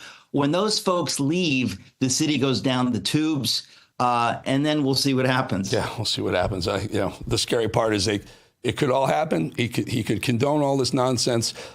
The people with money, the people who are doing businesses, the people who are taking risks to create business may leave, and it could end up being a wasteland, much like London has become, much like some of the other major cities, Paris, even in Germany as well. So, Eric, you make so much sense every time we have you on. We love having you back. And if you could go ahead and use that Eric Metaxas, if you will. Eric Metaxas, but often people say, what part of Texas? I go, no, Metaxas. Well, you may want to, with what's going on here. I go there all the time. Good to see you again, my friend. Thank you. Thank you, Eric. All right, folks, we'll be back 2.5 minutes.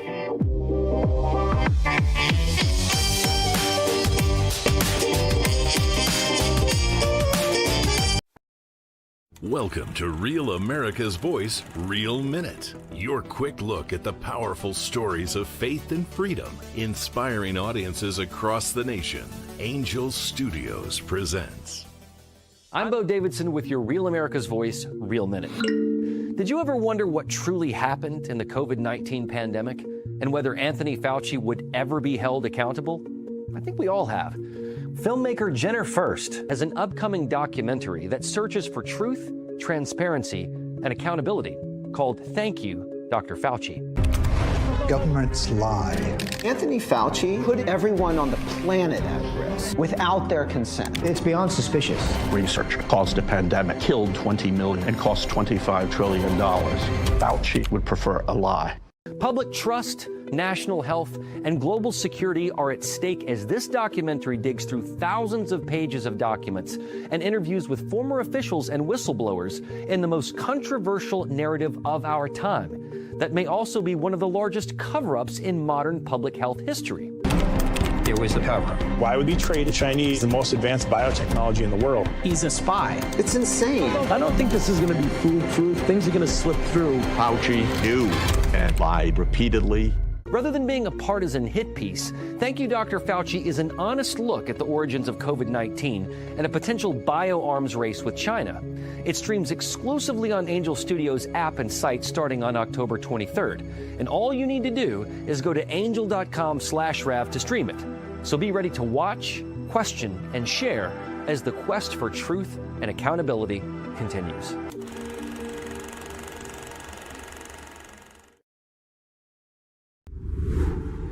Hi, my name is Tracy L. from Arizona. I don't stink around in the kitchen when it comes to the news. I watch Real America's Voice, which always serves accurate and reliable updates that are on point with their amazing hosts. So don't find yourself in a pickle by tuning into the fake news. Stick with Real America's Voice.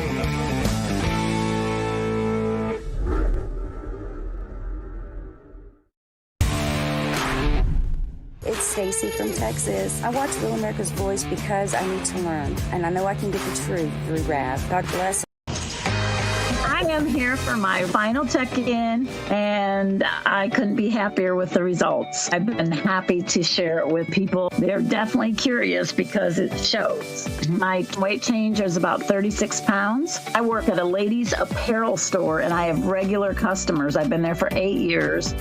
And they are all noticing. They said 14, 12, size 10, size 8, size 6. I went from a large to a medium to a small, and now I'm in an extra small. I'm also healthy and energetic and happy. Well, most people measure their success with the scale, but is that really the most important number when it comes to health? Let's bring in John Jubilee, the founder of Energize Health. He joins us to discuss. John, you say it's not about losing weight, it's about losing fat. Can you explain the difference and why that distinction is so critical to our health? Well, I will love to share it. And to celebrate that young lady, you know, she lost 7 of these. She lost 7 of these. But most people that lose weight are not losing this, which is the ugly visceral and subcutaneous fat. They're losing this, which is their healthy lean muscle. These both weigh the same, by the way. So you can see there's a big difference between losing your healthy muscle. And so everybody that's on your GLP-1s, this is mostly what you're losing. You're losing your healthy lean muscle that is going to keep you strong, keep you powerful, keep you energetic. It looks great under your skin. It makes your skin look great and beautiful and smooth and healthy. And that's the difference is you don't want to lose hydration, which again, people on a GLP-1, most of their weight loss is healthy hydration and lean muscle mass. But on the Energize Health protocol, no, we want you to be healthy at the cellular level. The side effect is you just so happen to lose visceral fat and subcutaneous fat, but you gain muscle and you gain hydration, Eric. That's the big difference. So, John, it's very interesting because, you know, they say muscle weighs more than fat, and you're showing that right there because if it was the same size as muscle, it would weigh more. And a lot of people lose both fat and muscle when they're just on GLP. So this would be a better alternative, yes? Well, way better, because you never, ever, ever want to lose your lean muscle. So all the recent scientific studies say one thing guarantees longevity and high quality of life when we're senior citizens, which I am, by the way. It is your strength. So the stronger we are and the more lean muscle we have, the longer we're going to live a high quality of life. So unless you want to be laying down in a nursing home and having people do the bedpan and change your diapers and take care of you like that, you never, ever, ever want to lose the lean muscle. You only want to lose fat. All right, John, I got about a minute or so. Just tell us, so can you repair a damaged metabolism, and how do you do that?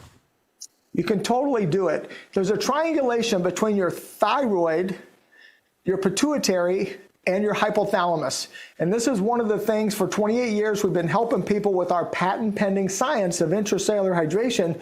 We reset that back like when you were 17 years old. So even if you did a GLP-1, God bless you, you know, you made a mistake, but you can still fix it. You can get that metabolism reset, gain back your healthy muscle, gain back your healthy hydration, and keep the fat off. Awesome. Awesome. Really good to have you. John Jubilee, always good. Energized Health, folks. Thank you, John. Happy Senior Citizen Day. It's so hard. It's hard for us, I guess. Thank you. Appreciate you, my friend. Thank you, brother. All right. Okay, our next guest is a political strategist and campaign advisor who fights against the evilness of the Democrats. She's a co-host on the Her Take podcast, one of the PBD podcasts. Well, welcome back to Lindy Lee.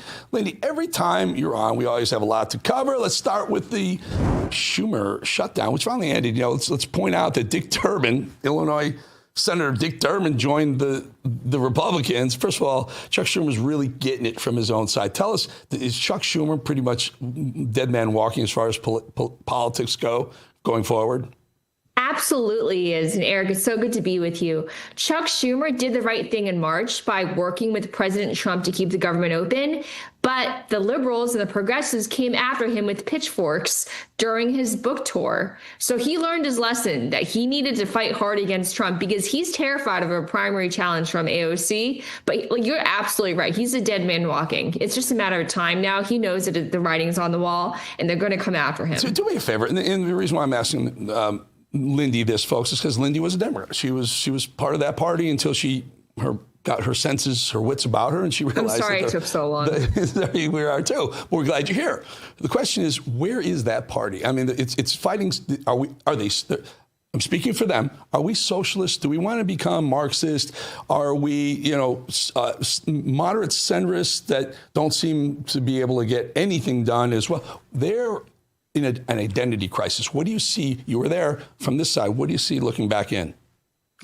I'm thinking that running against people like Zohran Mamdani, Marxist Mamdani, running against Jasmine Crockett, Ilhan Omar, what's her name, AOC, all these people, that is ideal for the Republican Party. They are the right enemies to have, okay? They are lurching to the left to see who can out-socialist the other.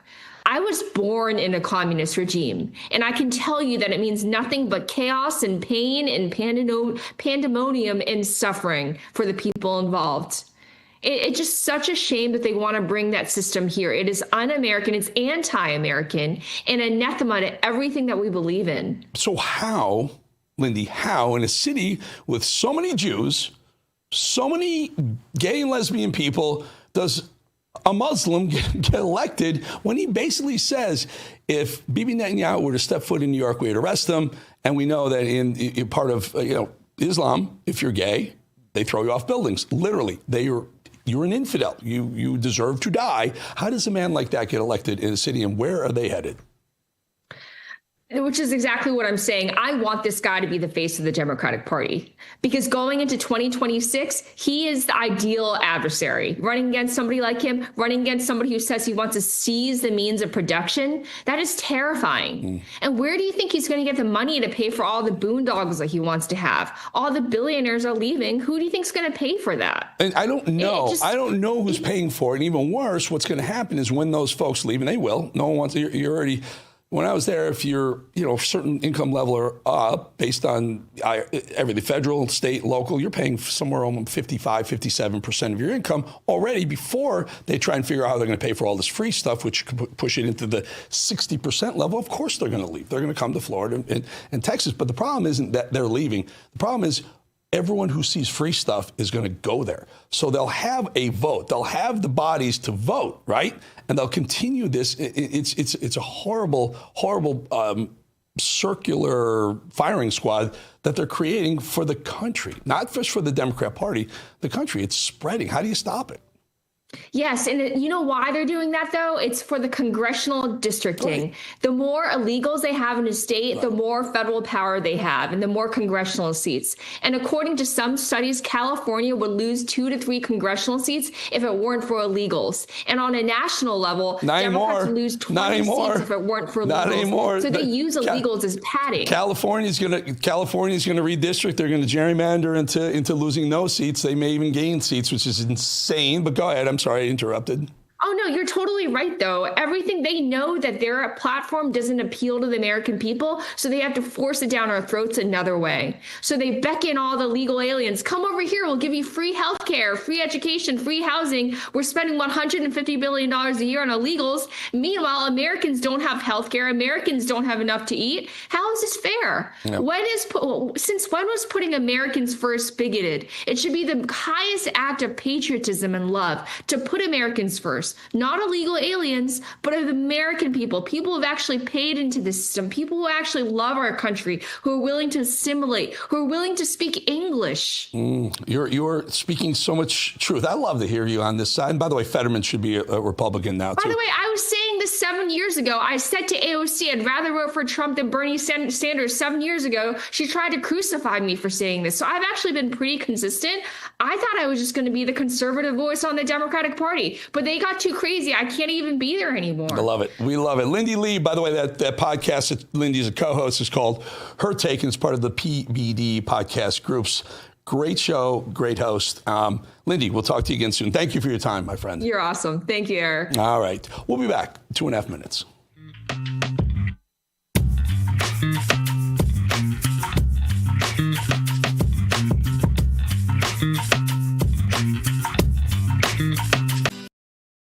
Welcome to Real America's Voice, Real Minute. Your quick look at the powerful stories of faith and freedom, inspiring audiences across the nation. Angel Studios presents. I'm Bo Davidson with your Real America's Voice, Real Minute. Did you ever wonder what truly happened in the COVID-19 pandemic and whether Anthony Fauci would ever be held accountable? I think we all have. Filmmaker Jenner Furst has an upcoming documentary that searches for truth, transparency, and accountability called Thank You, Dr. Fauci. Governments lie. Anthony Fauci put everyone on the planet at risk without their consent. It's beyond suspicious. Research caused a pandemic, killed 20 million, and cost $25 trillion. Fauci would prefer a lie. Public trust, national health, and global security are at stake as this documentary digs through thousands of pages of documents and interviews with former officials and whistleblowers in the most controversial narrative of our time that may also be one of the largest cover-ups in modern public health history. There was the cover-up. Why would he trade the Chinese the most advanced biotechnology in the world? He's a spy. It's insane. I don't think this is going to be foolproof. Things are going to slip through. Fauci knew and lied repeatedly. Rather than being a partisan hit piece, Thank You, Dr. Fauci is an honest look at the origins of COVID-19 and a potential bioarms race with China.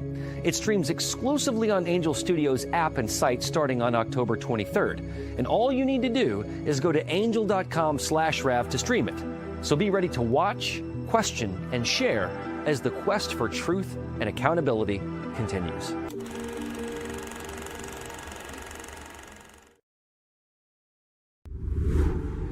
Hi, my name is Tracy L. from Arizona. I don't stink around in the kitchen when it comes to the news. I watch Real America's Voice, which always serves accurate and reliable updates that are on point with their amazing hosts. So don't find yourself in a pickle by tuning into the fake news. Stick with Real America's Voice.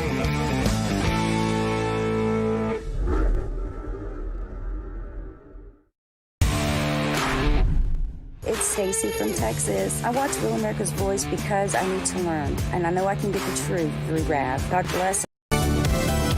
Well, after weeks of a government shutdown, 41 days to be exact, which the Democrats admitted they upheld as long as possible for, quote, leverage over the Republicans. Don't take my word for it. Here it is right out of the donkey jackass party's mouth. Watch. We need to do this while we have the leverage. Of course, there will be, families that are going to suffer, but it is one of the few leverage times we have. You reopen the government and we lose our leverage, there has to be an agreement right now. That's what this whole shutdown is about. Republicans control the House, the Senate, and the White House. Frankly, this is our only moment of leverage. The idea that you would give up all of your leverage and then hopefully get some sort of great deal coming down the pike is just a fool's errand.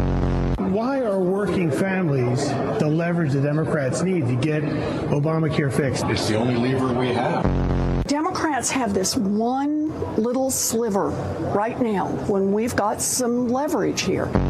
Some Republican senators have pushed a bill that would pay government workers. I think that just gives the president more leverage. Catherine was basically expressing, in her own words, the notion that our leverage right now are our votes.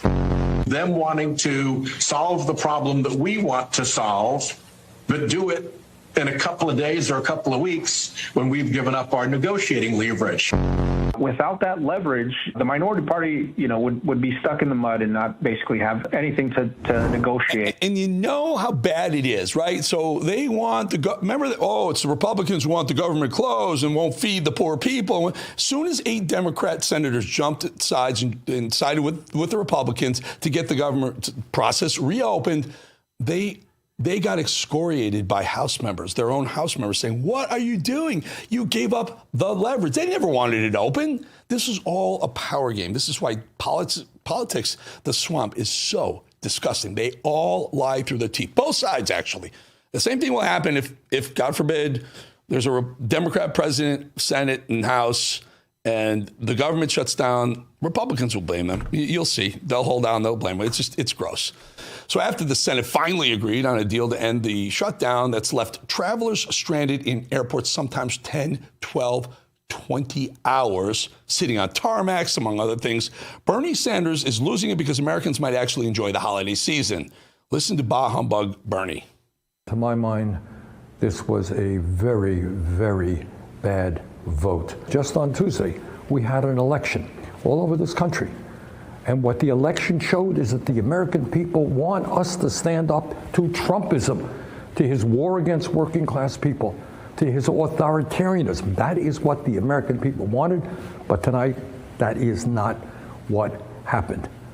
So we've got to go forward, do the best that we can to try to protect working class people, to make sure that the United States not only does not throw people off of health care, but ends the absurdity of being the only major country on earth that doesn't guarantee health care to all. They don't want it. They didn't want it open. They just wanted to use leverage against Trumpism. That's all they want. It's Trump derangement syndrome. This BS about they're worried about people with SNAP and EBT cards being empty. They're full of it. They are absolutely full of garbage because now it may open up and they lose their leverage. And guess what? It's exactly what they didn't want. They wanted people to suffer through the holidays. They're horrible, horrible people. Chucky Schumer, another swampy Democrat who's overstayed his welcome, knows full well that this shutdown will be yet another stain on a career of flip-flops, lies, and backtracking. Here for your enjoyment is Chuck having to admit defeat. For months and months, Democrats have been fighting to get the Senate to address the health care crisis. This bill does nothing to ensure that crisis is addressed. I am voting no, and I will keep fighting. Except it's going to pass, Chucky. Here's the thing. AOC's traveling around the country with millionaires and billionaires, Bernie Sanders, right, against the oligarchs in their private jets. Here's the thing. She wants to run for president. We know that. She wants to run for president. She couldn't last time. She wasn't old enough. You have to be 35. She's old enough now. Question is, I think she's going to take Chuck Schumer's seat as senator first, and then you run from the Senate. Easier to run for president from the Senate than it is from the House. That's what this is all about.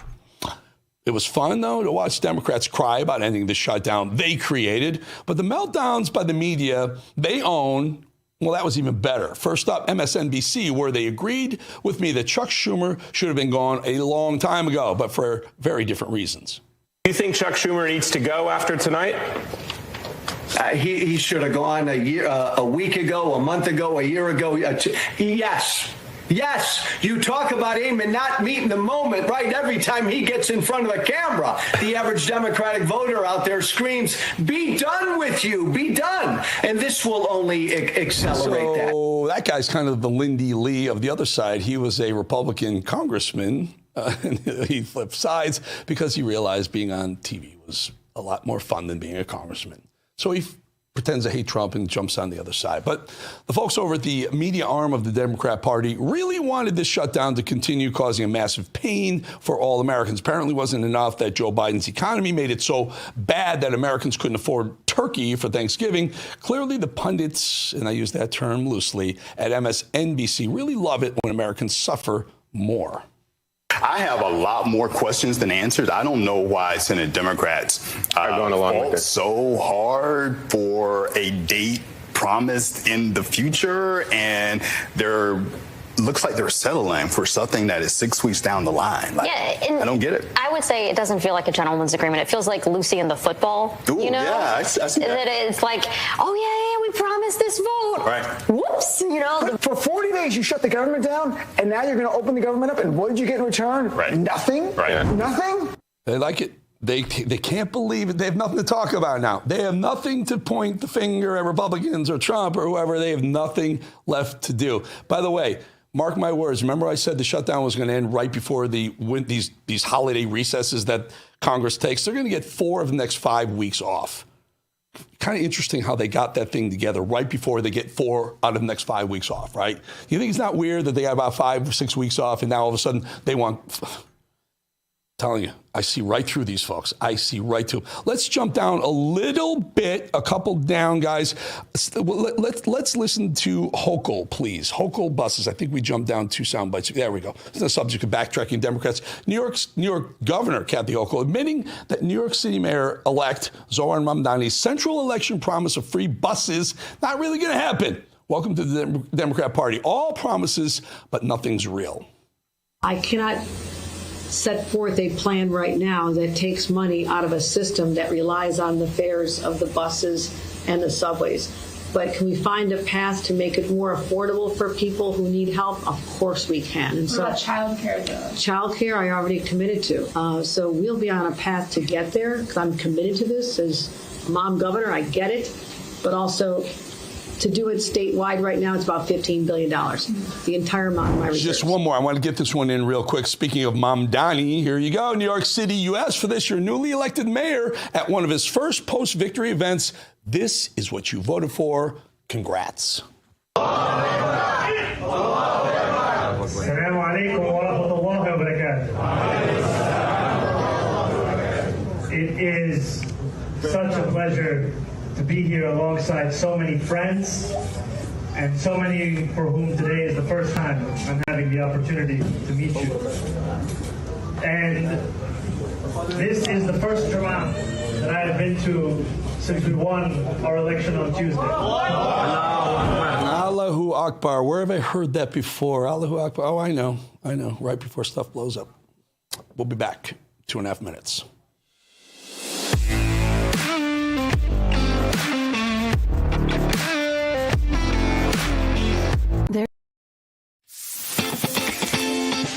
Patriots, it's time to gear up. Real America's Voice has an entire lineup of merch made just for you. We got some Rav fans out here. We watch you every day. From mugs that start your morning strong to hoodies, hats, t-shirts, pants, vests, flags, and so much more. Yeah, I noticed it. I mean, that caught my eye big time. Every piece lets you wear your pride loud and clear. This isn't just merch, it's a movement. When you shop Rav, you're showing the world you're proud to be part of the Real America's Voice family. God bless Real America's Voice. So don't wait. Scan the QR code right now or visit realamericasvoice.launchcart.store to shop today. Thank you, Real America's Voice, for doing true journalism. Stand tall, be bold, be proud. Represent your voice with Real America's Voice. It's good to have a real news network out there, so I'm a big fan. Use code RAVSWAG10 for 10% off. Real America's Voice rocks.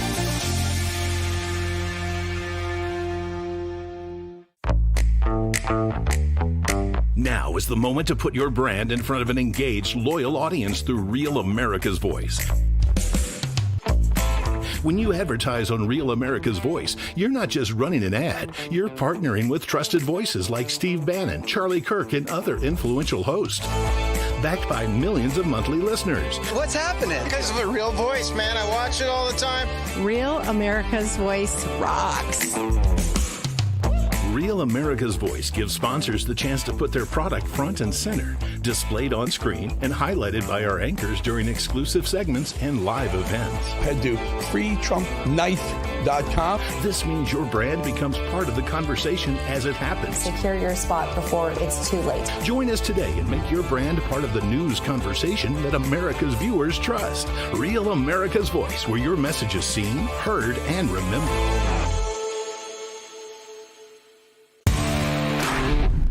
My name is Tina, and I'm in Dallas, Texas. I'm so grateful to be able to get my news from an organization like Real America's Voice, whose conservative values align with my own.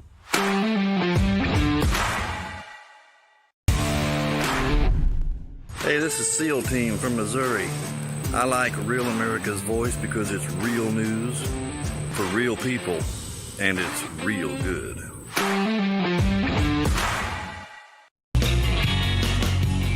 So I got to thank you. The Edge is killing it. You guys are amazing. We're growing at 120 times faster than all YouTube new YouTube channels because of you. Appreciate that. We're also putting up some of the most amazing guests. It's all about men being men, masculinity, wellness. It's okay to be a dude again. I have a huge guest on Thursday.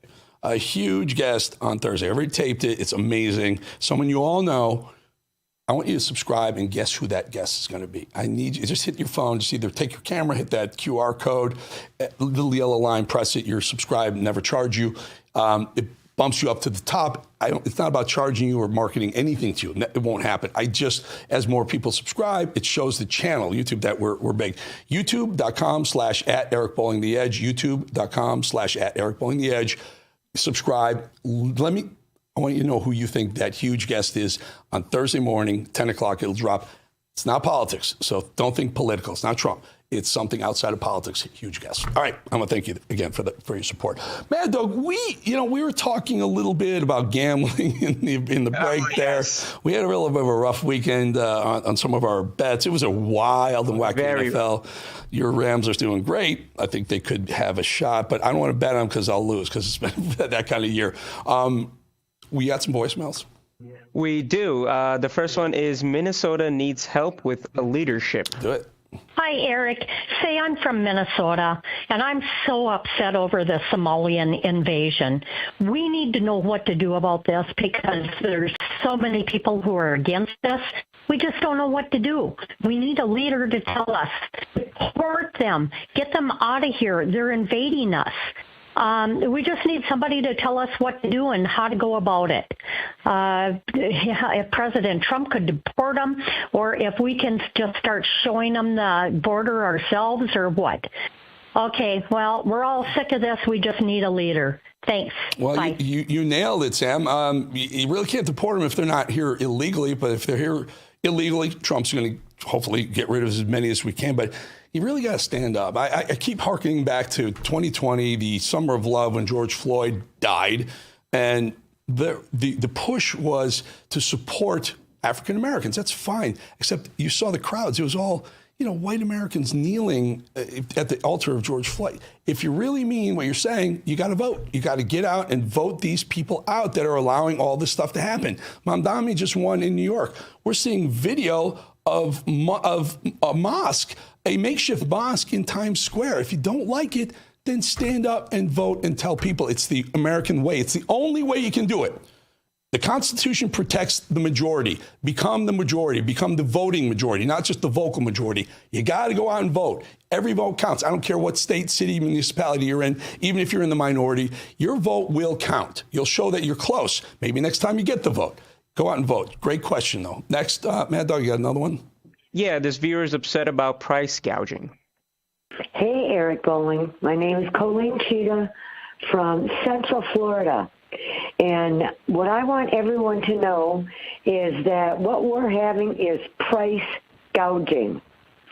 It is not that our government isn't bringing the prices down. They are bringing the prices down. It is all of the big boys, the big grocery stores, the big gas companies, the oil changing companies. Just start checking it out.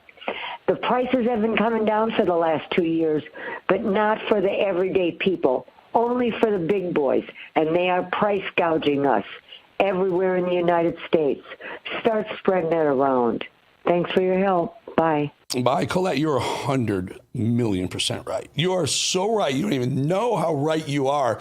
You're right. The inflation's coming down. Prices have been coming down. Producer prices, what it costs them to produce the things that they sell us. But the retail price isn't coming down, and they're getting a fatter and fatter margin. 100% right. We look at the oil price, for example, at $60 a barrel of oil. That translates to about a $2.80, $2.90 gallon of gas. So if you go to the corner and you see $3.15, $3.30, $3.40, they are likely price gouging. I'm not sure technically price gouging, but they're making a fat profit. Two things you can do. Number one, talk to the people. Talk to the people who are running the retail operations. Talk to the gas station owner. Talk to the employee. Tell them to tell the owner, you know it should be lower. Go into the Publix or whatever, Albertsons, whatever your supermarket chain, and say, hey, where are all these lower prices? I'm seeing prices for everything come down. Why aren't you translating that to us? They're making more and more profits, but you have to speak up. And the other way you can do that is call your congressperson. There's someone who represents you in this district, in this country right now. Pick up the phone and say, hey, I saw this price at here. This is ridiculous. I've seen these things. If they're a good representative of you, they'll talk to the people in these chains. That's what they're there for. But you got to talk to your congresspeople, and you got to talk to the retail owners and say, hey, I know what you're doing here. You're making too much money off the back of hardworking people like us. Mad Dog, you have a short one we can squeeze in? Yep, quick. Yeah, my name is Bob, and I watch you all the time. Thank you for your show. I want to say real quick, didn't we used to arrest communists in this country back in the 60s and earlier than that? What happened? Why can we not do that now? Thanks. Yeah, it's a good question. Well, I don't think you can do it now because after the Joe McCarthy era, everyone said, well, you better not go too far. He went a little bit too far. But you're right. There was a period where communism wasn't welcome here in the United States. The world is changing fast. But I will tell you, you can vote these people out. You need to just step up. People who are socialist, you don't want that here. You're going to ruin this great, great country that took 250 years to get here. Hopefully, you'll be here another 250 years. But we do run the risk when you see makeshift mosques, people praying in Times Square. It scares the living daylights out of this host right here. Have a great evening. We will see you again tomorrow. War Room is coming up next. Always keep it on Rav. You know, just start in the morning. Keep it on Rav.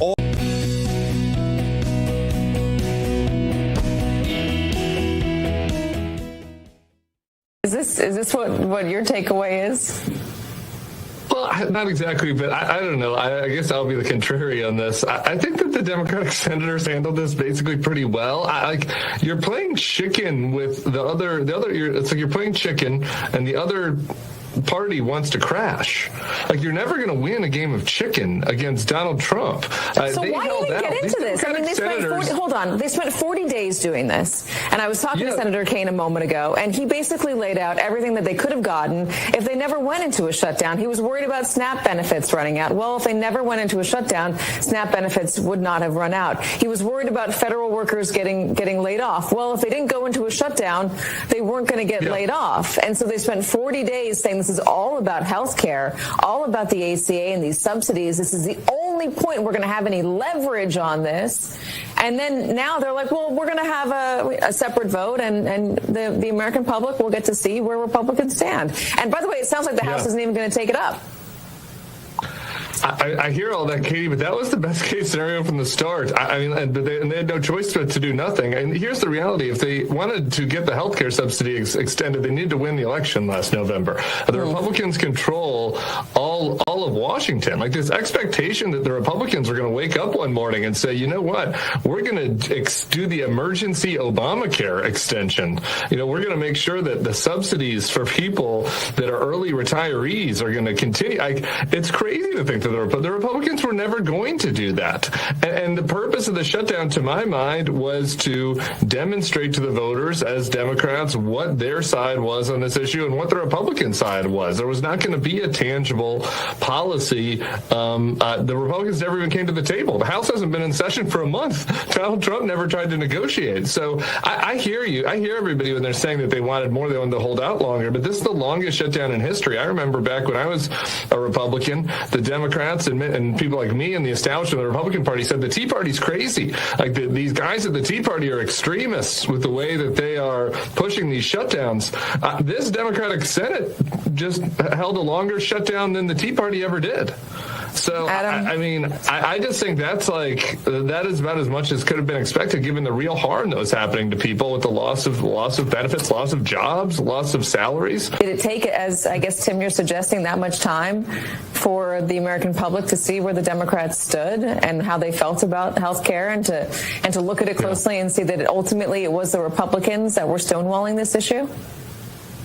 I would have been fine with 30 days. That's not a very popular opinion out there. But, that would have been fine with me, 30 days. I think the point was made, I think. Adam, jump in.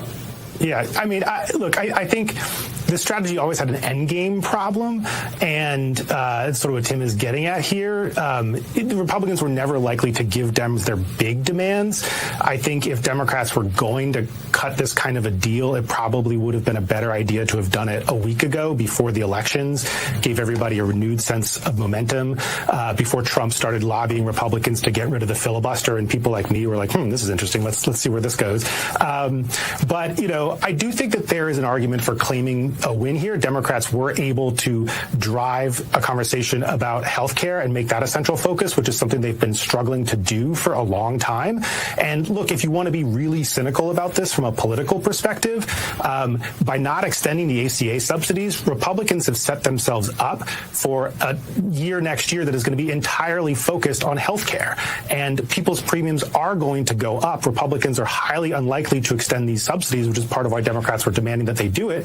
But that's going to be all on Republicans. It's going to be similar to 2017 when they made it all about repealing the ACA. Republicans have put themselves in a position where all of next year, going into the midterms, is going to be focused on people's premiums going up at the hands of Republicans in control of Congress. This is the primal scream of a dying regime. Pray for our enemies, because we're going medieval on these people. You're just not got a free shot on all these networks lying about the people. The people have had a belly full of it. I know you don't like hearing that. I know you try to do everything in the world to stop that, but you're not going to stop it. It's going to happen. And where do people like that go to share the big lie? MAGA media. I wish in my soul, I wish that any of these people had a conscience. Ask yourself, what is my task and what is my purpose? If that answer is to save my country, this country will be saved. War Room. Here's your host, Stephen K. Bannon. Monday, 10 November, year of our Lord 2025 is the 250th. Think about that for a second. How many institutions in the world are 250 years old?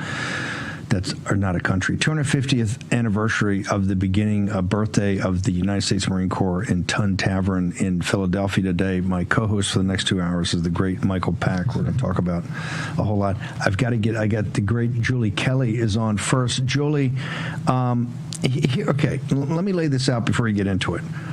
When I've got stalwarts of the MAGA movement, and I'm talking first-team players, I've got Darren Beattie, Jack Posobiec, Julie Kelly, Glenn Beck, Stephen Baker. When people like that are telling me over and over again, this pipe bomber thing is not simply big, but it's the key that picks the lock on many different things related to J6, the Fedsurrection, and the deep state. And that I think even Glenn said the other day could be as big as potentially as Watergate. I take that seriously since there's such a depth of premium folks and folks that do this for a living are telling me that. And as you know, over the weekend I was in a location I didn't have great Wi-Fi or phone, but my phone literally blew up when I got back into the area on Sunday afternoon about the situation on the pipe bomb and maybe some new revelation on the pipe bomber. Can you get us up to speed on everything that's happening, ma'am? Yes, so this is a report on Blaze Media, and this was authored by Steve Baker and Joe Hanneman, two reporters who have covered January 6th. And this was teased last week, to your point, by Glenn Beck and Steve Baker, that this was going to be the greatest political scandal of all time, that this would implicate high-level Trump administration officials, including perhaps CIA Director John Ratcliffe, DNI Director Tulsi Gabbard, and others, related to who these reporters believe they have identified as the individual seen on that very grainy, low-quality surveillance video of a hoodie suspect walking around Capitol Hill on January 5th, that evening, which is the time frame that the FBI and law enforcement believe those two dummy explosive pipe bombs were planted outside the headquarters of the RNC and the DNC, only to be conveniently and coincidentally discovered 17 hours later to coincide with the start of the joint session of Congress. So this article took over social media and the internet all weekend, and it was supposed to not just identify this pipe bomber, but also expose this big scandal. Well, the article, in my opinion, fell far short of providing enough solid evidence to almost definitively, they said 98%, based on this gait analysis, which we can kind of talk about, meaning the walking mannerisms and style of a Capitol Police officer. You mean gait? You mean gait like a horse would have a gait, or like a human would have a gait? The way you would walk, correct? The way you would propel yourself forward. Okay, keep going. Correct. So G-A-I-T, not G-A-T-E, gait. Right. So apparently what happened is Steve Baker was looking at video from January 6th, Capitol Police officers who were using what they call non-lethal munitions on the crowd. You and I have talked about that. And he apparently saw a Capitol Police officer who he thought had the same gait pattern as this individual on January 5th, who still has not been identified, January 5th, 2021. Is there something unique enough about the suspect? Because this is like the Magruder film, kind of. You and Beatty and Posobiec and Glenn Beck's team and many others for hours and hours and hours have gone over all this grainy footage. I mean, Beatty was on the show one time. You talk about Glenn and his team. I mean, Beatty was on the show one time for an hour, and I think we went over this thing, and he had like every movement of this. And I didn't have a suspect at the time, but why this was so important, why the official narrative was a lie, and how this was going to be something that would explode the whole Fedsurrection, ma'am. Right. Well, as Darren Beatty has said, and I think Darren Beatty and I have uncovered the most information, evidence, shady circumstances related to the pipe bombers, both at the DNC and RNC. But what Darren always said is if you expose the truth about the pipe bombs, the entire January 6th narrative unravels, because that was the incident. That those two incidents really initiated the panic that day. And I think that's what Glenn's talking about. If you solve the identity of this pipe bomber, or you can get the idea that the feds knew a lot more about this pipe bomber, even maybe being part of them or knowing about it, this gets to be Watergate level, because then the entire official narrative collapses, correct? Correct. And this is something we've talked about for years. And Darren Beatty and I have suspected for years, and you and I have talked about this as well, that this was an inside job, that law enforcement in some capacity was tied to the planting of one or both of these devices. I just had a report out last month that you and I talked about, more suspicious surroundings related to the woman who discovered the RNC pipe bomb. She worked for FirstNet, which of course is a law enforcement agency, and then the DNC. So it's not exactly news that this is an inside job, that law enforcement was somehow involved, one capacity or the other.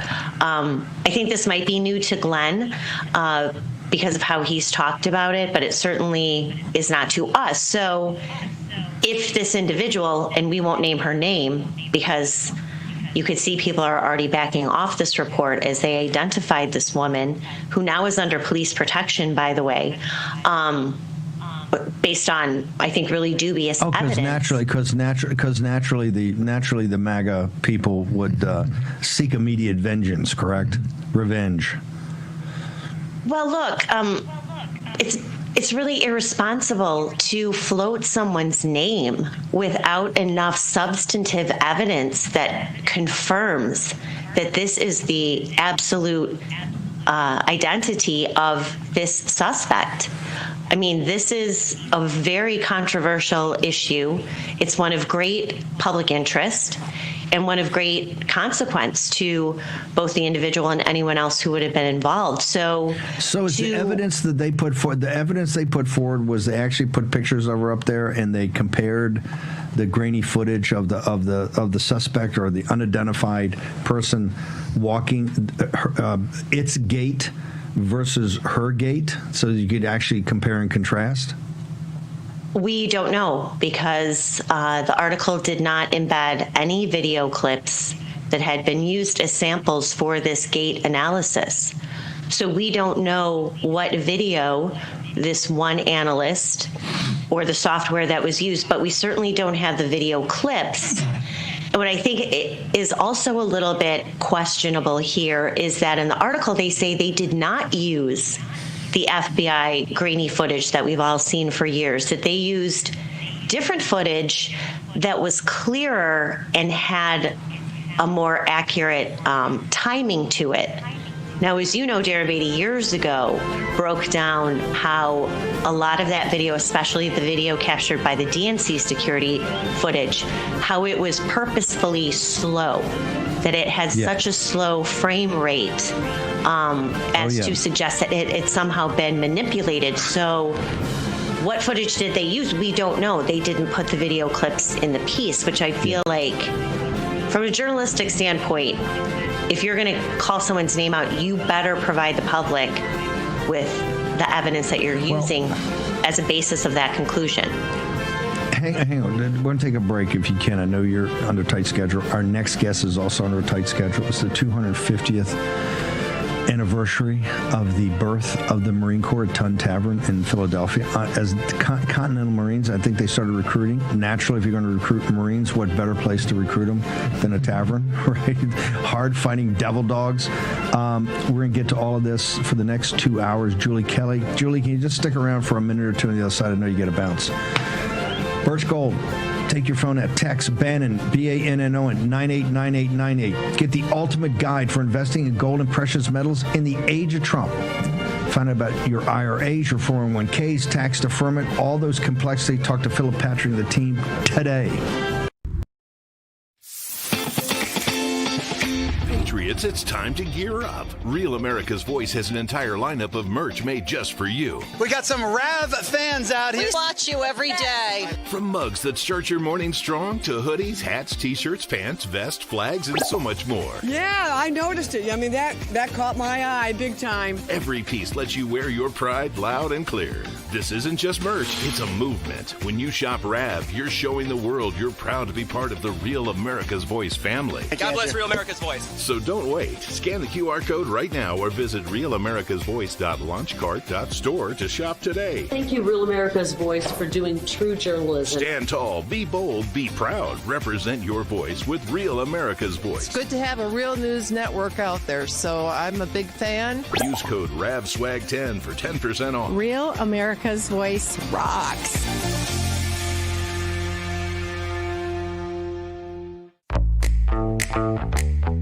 Now is the moment to put your brand in front of an engaged, loyal audience through Real America's Voice. When you advertise on Real America's Voice, you're not just running an ad, you're partnering with trusted voices like Steve Bannon, Charlie Kirk, and other influential hosts. Backed by millions of monthly listeners. What's happening? Because of a Real Voice, man. I watch it all the time. Real America's Voice rocks. Real America's Voice gives sponsors the chance to put their product front and center, displayed on screen and highlighted by our anchors during exclusive segments and live events. Head to freetrumpknife.com. This means your brand becomes part of the conversation as it happens. Secure your spot before it's too late. Join us today and make your brand part of the news conversation that America's viewers trust. Real America's Voice, where your message is seen, heard, and remembered.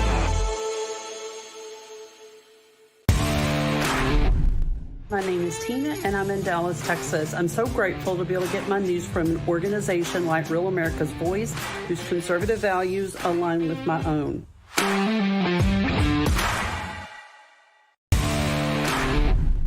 Hey, this is SEAL Team from Missouri. I like Real America's Voice because it's real news for real people, and it's real good.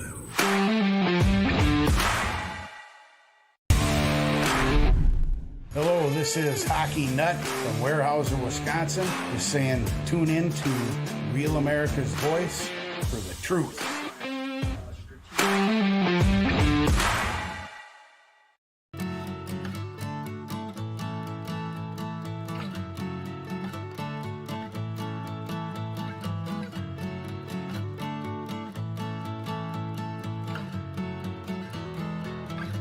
America's Voice family. Are you on Getter yet? No? What are you waiting for? It's free. It's uncensored, and it's where all the biggest voices in conservative media are speaking out.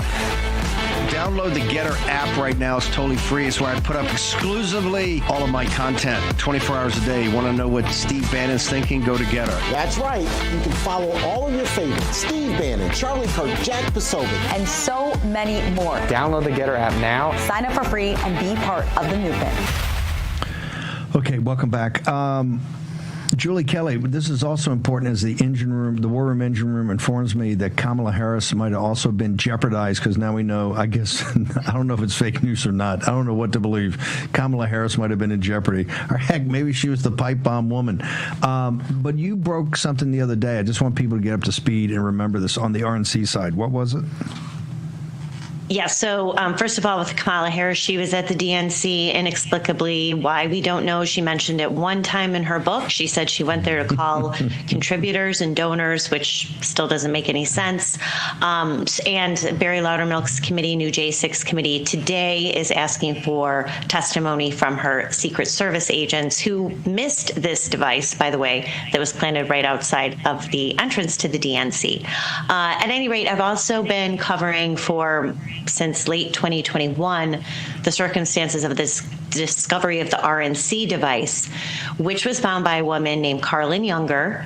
She was working from home that day. She worked for FirstNet, which is a private-public partnership that oversees broadband for first responders during disasters, emergencies, etc. She just so happened to go do her laundry in the middle of the day, and it's this sort of outdoor, you could access it from outside. Yeah. She lived right next to the Capitol Hill Club, a popular hangout for Republicans, as you know, in the headquarters of the RNC.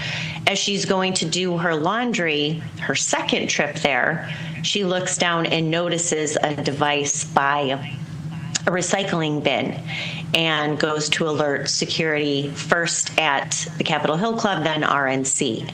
So this was around 12:40, Steve, on January 6th, 20 minutes before the joint session convened. RNC and DNC headquarters, as you know, just a few blocks away from the U.S. Capitol. So the discovery of that device, now both devices were not going to be active. They weren't active. They were dummy devices. They were never going to explode.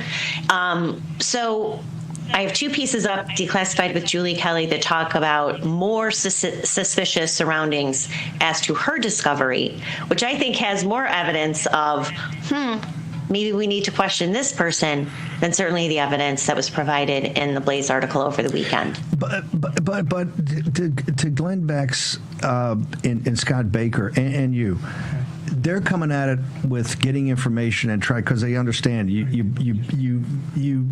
this is the key that could pick the lock, right? There's something been weird about this from the beginning. This is why Darren Beattie was obsessed by this.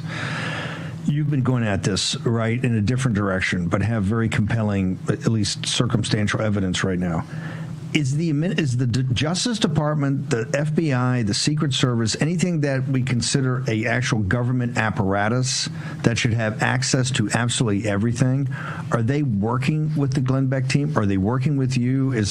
Can we just get why do we have to have two of our smartest investigative units spending an incredible amount of time, burning a lot of daylight doing this, when isn't a lot of this information there that could be shared by the FBI, the Secret Service, the D.C. Metro Police, the Capitol Hill Police, or anything, ma'am? Well, I mean, I don't know if the Blaze and Steve Baker have shared their gate analysis or their video samples with the FBI. The FBI didn't come up with this. Hang on. I'm saying something totally different. This is my point. Glenn Beck and Steve Baker are on the outside pushing in. Julie Kelly's on the outside pushing in. You guys are coming around this, and clearly now more than ever, people realize there's something very suspicious here, right? And you got to back up into the public conscience. Right. Is the government, is the FBI, the people that should know all the information, or have absolutely everything, and have every foot people walk because they had drones up, or they had every piece of technology. You can't walk a foot in D.C. that you're not monitored by 100 cameras. Have the official government apparatus. Because what frustrates me is Tom Fitton at Judicial Watch, Julie Kelly over the Substack, Glenn Beck at the Blaze, all these people, the Revolver team, you guys are spending time, money, effort, and hey, there's, this is a Trump administration run by Trump people. This should be something that we should get to the bottom of, like, immediately. Every piece of information, and I'm sure there are hundreds of thousands of pieces of information about this, just on all the different details of how technologically you're tracked in the current era. So why are we not getting any information that are helping you, helping Beck, helping Revolver, helping, Judicial Watch told me, Fitton the other day, who's my hero, told me he's got more FOIA requests, he's fighting harder than in the Obama administration. Forget Biden. He said Biden were nothing compared to, this is back to Holder. So why is that? Why are we not getting full cooperation by the official apparatuses we control, ma'am? Well, I haven't heard a lot from my sources on this particular story. I think there is work being done looking into whatever is publicly available. But I share everyone's frustration that we don't have better answers, that we're coming up on the 5-year anniversary of January 6th, and statute of limitations expiring on certain charges, certainly for whoever planted the pipe bomb and obscured any sort of investigation. But we know from testimony that this investigation was basically shut down in spring of 2021, and there really was not much happening. So the question is, and we know that this continues to be an ongoing problem at the FBI and DOJ and DNI and everywhere else, is that evidence was hidden, evidence was buried. Wow. We had testimony that the cell phone data from January 5th was corrupted. And then I think that they've been digging into that, trying to see if they can access cell phone data from that night. That seems completely impossible to believe.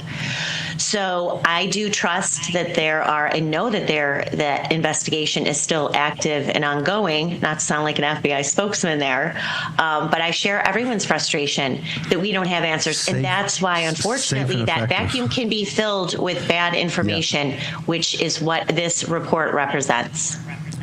60 days, within 60 days, we're going to be on the 5th anniversary of this. 60 days. Unbelievable. Julie Kelly, where do people go? You've got a couple of great pieces up on Substack. You're doing an analysis of all this. Where do folks go? So my Substack is Declassified with Julie Kelly. I post a lot on X, as you know, Julie_Kelly 2. I have some thoughts and criticism about that piece on there. And then, of course, also have pieces up on Real Clear Investigations. Fantastic job. Thank you so much, Julie, for joining us tonight. Thanks, Steve. The last 600 meters. Tonight, after 17 years, is it? 17 years, it will have its national broadcast at 10 o'clock. I think it's a great honor to the men in the film and the mission they were on, that PBS would think that this is emblematic of kind of the heart of what the Marine Corps does. Right, and we have one of the great warriors from that, Scott Cuomo is on. Tell us about Scott before we bring him on. Well, Scott was in the section on the Battle of Najaf. As you know, the film does the first Battle of Fallujah in the north against Sunni insurgents, then the Battle of Najaf in the south against Shia militia, and then back to the second Battle of Fallujah in the north again. And Scott was, I think, a lieutenant at the time. He can correct me, but he was one of these guys that had to follow these orders. He tells the story, I should have him tell it, of when he was called and he had to kind of just go. Ride to the sound of the guns. Ride to the sound of the guns. One of the most powerful parts of the movie. Scott, you join us now. First off, your feelings, you were there live when we did the premiere a week or so ago, and it was amazing, your guys' participation and how great it was with the audience afterwards. Talk to me about the 250th anniversary of the Marine Corps, of how few institutions have been around for 250 years, and that PBS has decided after 17 years to show this film as its primetime representation of the United States Marine Corps, sir. Yeah, no, Steve and Mike, thank you so much. Especially on this day, Veterans Day tomorrow, what do I think? Just grateful that would be the Marines who fought in Najaf, both, and then the documentary covers obviously Fallujah 1 and Fallujah 2 as well. And just to tell the story of the young warriors that busted their ever-living butts to execute some incredibly demanding missions. So I'm just incredibly grateful that it'll be on PBS this evening, and America will get to learn. For 250 years, you send the Marines, you got the hardest missions in the world that need to get executed. You need us to do them, and we're going to do them, period. Scott, can you hang on with us? I want to spend some more time. I think you got a few more minutes. We're going to take a break. Do we have we're going to go out in every section of this, Michael Pact, in honor of the film and in honor of the 250th anniversary with the Marine Corps hymn. Tonight at 10 p.m. I want to make sure everybody in the audience and spread the word. Let's be a force multiplier. Then Amazon starting tomorrow. Amazon starting at 10 p.m. You're getting to be pretty entrepreneurial. We finally taught Pac.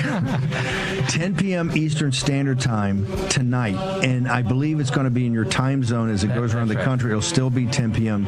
Eastern Standard Time tonight. The premiere of the last 600 meters, the battles of Fallujah, first Fallujah, Najaf, and second Fallujah, told through the eyes of Marine riflemen, which is Jan Bender says in there, everybody's a rifleman in the Marine Corps. He was a combat photographer. He's got a great line in there about being on the trigger. Lieutenant Scott Cuomo joins us. We're going to take a short commercial break. The Marine Corps hymn will take us out. We'll be back in a moment in the War Room.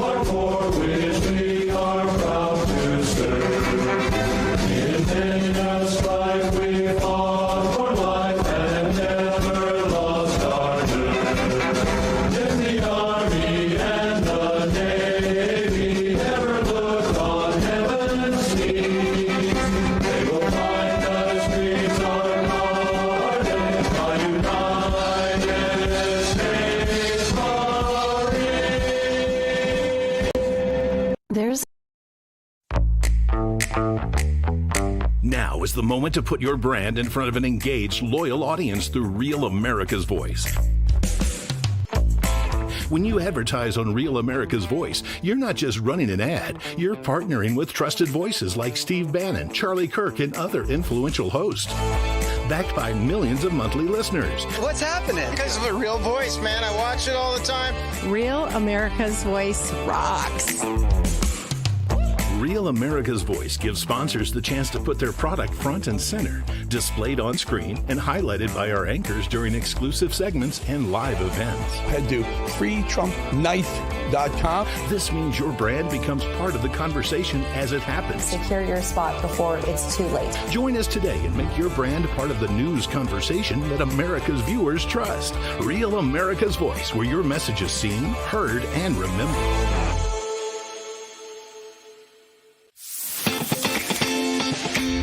Kids, it's time to gear up. Real America's Voice has an entire lineup of merch made just for you. We got some Rav fans out here. We watch you every day. From mugs that start your morning strong to hoodies, hats, t-shirts, pants, vests, flags, and so much more. Yeah, I noticed it. I mean, that caught my eye big time. Every piece lets you wear your pride loud and clear. This isn't just merch, it's a movement. When you shop Rav, you're showing the world you're proud to be part of the Real America's Voice family. God bless Real America's Voice. So don't wait. Scan the QR code right now or visit realamericasvoice.launchcart.store to shop today. Thank you, Real America's Voice, for doing true journalism. Stand tall, be bold, be proud. Represent your voice with Real America's Voice. It's good to have a real news network out there, so I'm a big fan. Use code RAVSWAG10 for 10% off. Real America's Voice rocks.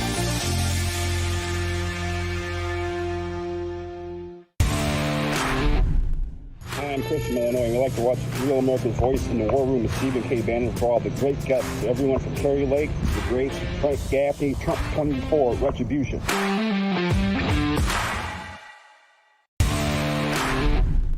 I'm Terry from New Jersey, and I just want to say that I love Real America's Voice. I love you guys. Keep up the good work.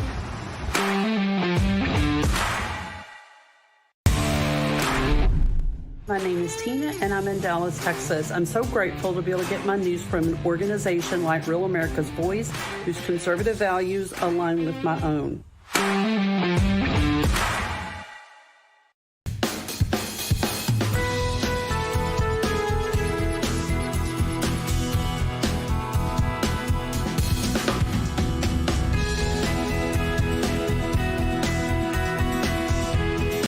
Here's your host, Stephen K. Bannon. Michael Pack, the great filmmaker, is riding shotgun. We're going to talk about Abbey Gate, the new film you're working on. But tonight, the premiere at 10 p.m. Eastern Standard Time on your PBS station, totally free. Check it out. The Last 600 Meters. Colonel Scott Cuomo joins us, who was a lieutenant at the time. Tell us about Najaf and why, on the 250th anniversary of this institution that has lived longer than the Roman Republic, that why did PBS, when they looked at it, who were not fans of this film initially, think it was emblematic enough of the work of the Marine Corps to put it up tonight on the 250th birthday, sir? Yeah, no, Mike can, I'm sure, cover the details of what led to the decision there a little bit differently, but specific to the battle, I am grateful to have the opportunity to just talk with you guys about it. You know, hot, intense, close quarters, intimate, very personal. You know, for me and the Marines that I had the privilege to serve in that battle, it started with a helicopter, Huey helicopter, getting shot down.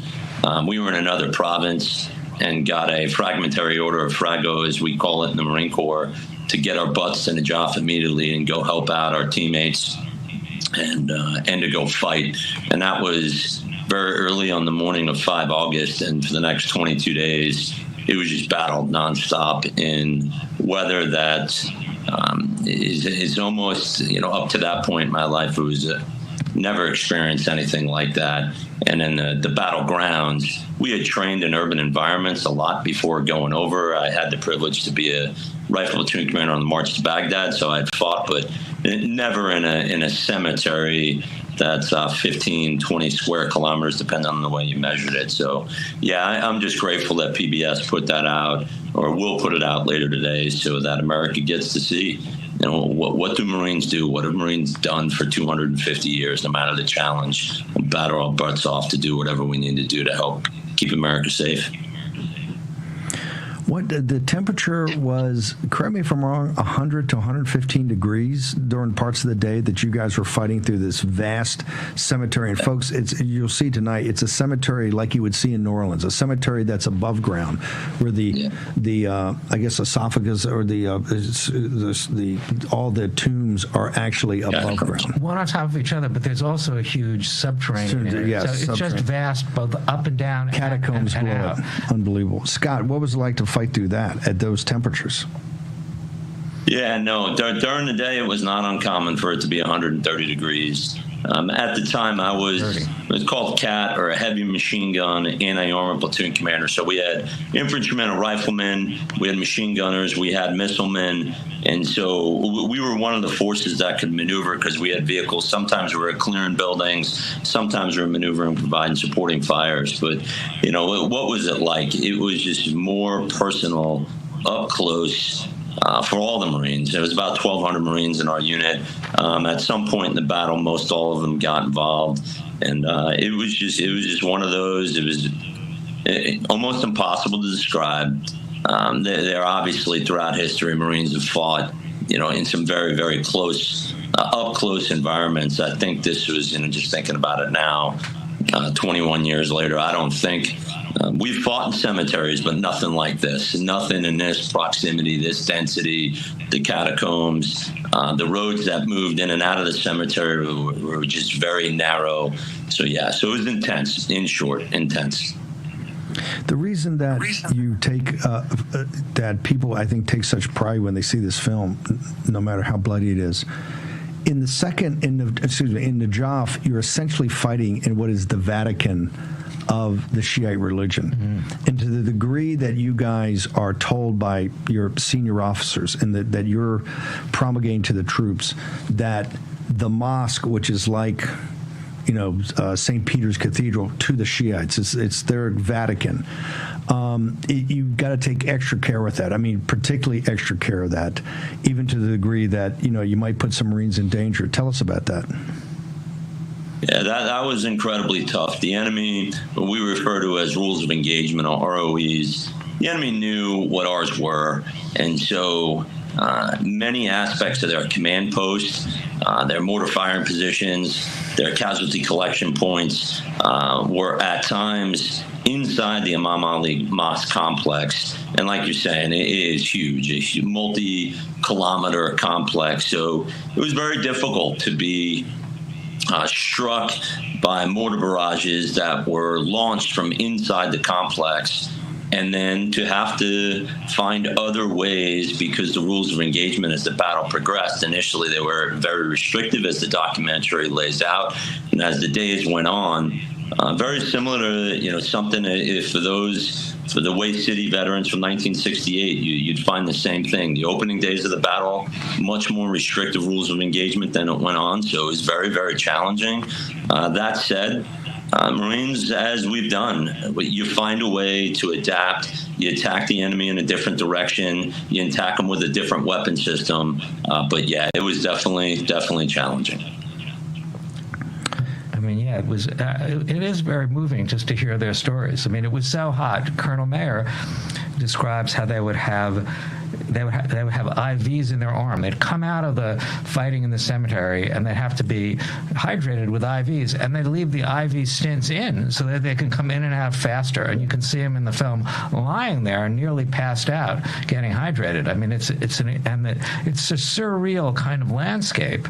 And then the mosque. I mean, in the end, the Marines pushed them out of the cemetery into the mosque where they couldn't attack. They were going to send in, because, of course, U.S. troops can't go into the mosque because, as you say, it's one of the holiest sites in Shia Islam. So they were going to send in Iraqi commandos, and they were all set to do that when another Shiite leader, Sistani, shows up, and boom. They cut a deal. And Sadr gets away. Sadr and the Mahdi army, survived to escape another day. And you can hear the frustration in some of the Marines at that moment that they didn't get a chance to finish the job and deal with the Mahdi militia that actually plagued Iraq for a long, long time. Even to today, I believe Muqtada Sadr is still active. Still. So what was that like, Scott? We didn't talk about that too much with you in the film. I mean, what was it like to sort of suddenly the thing is over, the thing you're preparing for doesn't happen, and the thing ends? Yeah. No, you joked when we were offline a little bit about the difference in interviewing 2 years after and then reflecting on it now. In short, incredibly frustrating. The Marines, and I'm confident I speak with all the guys that were in BLT 1-4. You fight your butts off 22 days in that heat, and you finally get the enemy you kind of got the bull by the horns, if you will, or, we've got him with our hands right around his neck, and get ready to finish the job. And then the Ayatollah Sistani, I'm not exactly sure what happened between the night of 25 and 26 August. I just knew we were ready to go into the very final assault, and we got word to stand down, and some agreement had been reached and or met. And it was frustrating at the time. Ready to launch. Yeah, go ahead. I'm sorry. But yeah, you mentioned that I joked about how you guys were different 17 years ago, but you still have the fight. I was really impressed. I think I mentioned this in the break too, about what you said in the screening, that Marines can win any battle. They can't make the strategic decisions. They can't make the deals with. But they can't lose. They can't lose. You said that. They can't lose. Send us in there. We can't lose. You said that just a couple of weeks ago. So I think everyone in the audience was impressed. There's some truth. There's truth to that, right, Scott? Yeah. No, I mean, at the end of the day, just reflecting on this now, having a privilege to serve for almost 25, so 10% of the Corps' history, had served Marines in 3 different combat environments, and the missions are hard. But no matter what happens, if you need Marines to do something, it doesn't matter how hard it is. We will find a way to get it done. We will work together. We will depend on non-commissioned officers, and this is just what Marines do. Steve, you asked about why 250 is so important, because literally for 250 years, non-commissioned officers, junior officers, staff non-commissioned officers in the Marine Corps just find a way to get it done. The missions combat is chaotic.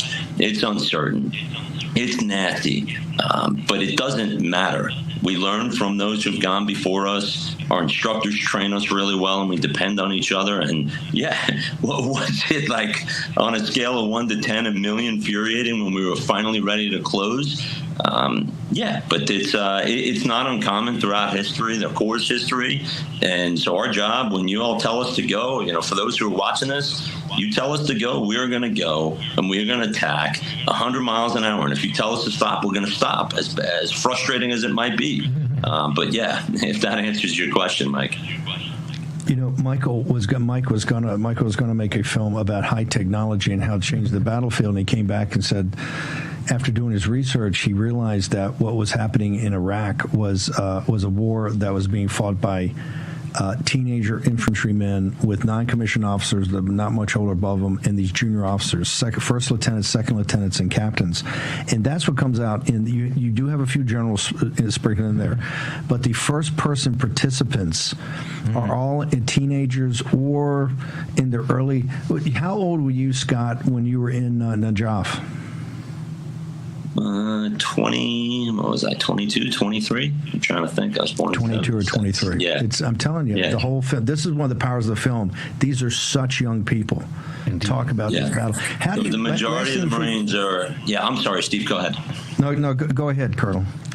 Yeah, I was saying the majority of the Marines in the battle, 19, 20 years old. When you're seeing the scenes that Michael and the team recorded just so powerfully, inside fighting, whether that be from tombstone to tombstone, or inside the catacombs, or inside the old city at the end, these are 19, 20-year-old Americans predominantly. They're non-commissioned officers, plus or minus 21 to 24 years old. And they're intense. They're young. They're angry when you click us off safe, as we say in the Marine Corps. They're angry, and they're going to do whatever they have to do to protect America, to protect each other. Colonel, do you have social media? Is there any way people can get your coordinates? Generally speaking, I'm not on social media, but yeah. Be careful. He's still in, Steve. Yeah, I'm still have the privilege to serve and do my best to serve Marines and do what we got to do. So, I don't know. Michael's got my contact info. I'm sure he'll figure out if someone wants to reach out. It was nice of the Marines to give Scott permission to talk as a private person, not representing the Marine Corps. Colonel, I want to thank you very much. I'm sure we're getting a lot of feedback tomorrow. It's a magnificent film, and you guys represent the best of this country. So, sir, thank you so much. All right. Happy birthday, fellow Marines out there. Semper Fi. Thank you.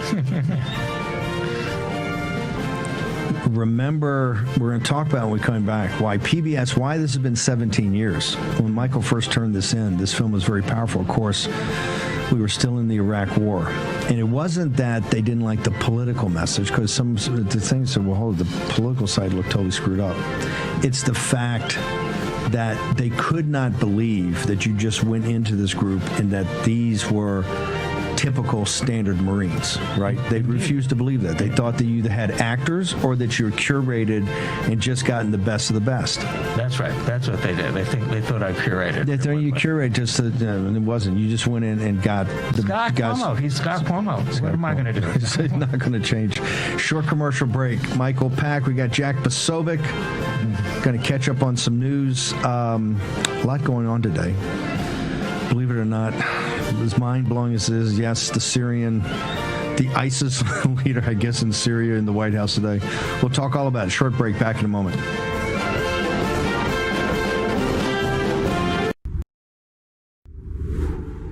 Hi, my name is Tracy Elf of Arizona. I don't stink around in the kitchen when it comes to the news. I watch Real America's Voice, which always serves accurate and reliable updates that are on point with their amazing hosts. So don't find yourself in a pickle by tuning into the fake news. Stick with Real America's Voice.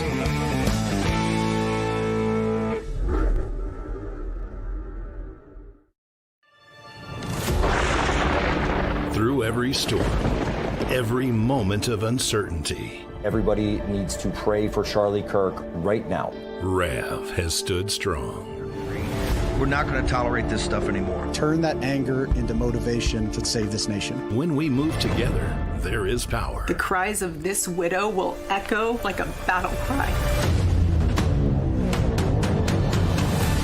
This is more than news. It's a movement. This revolution of people taking their countries back. A turning point. A chance to be part of something greater than yourself.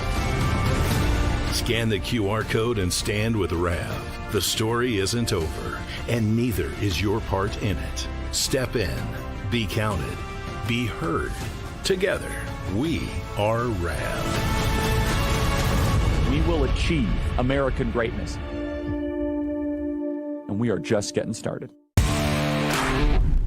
Hi, this is Becky from the Florida Panhandle, and I love watching Real America's Voice for the programming, the hosts, and my Rad Chat family.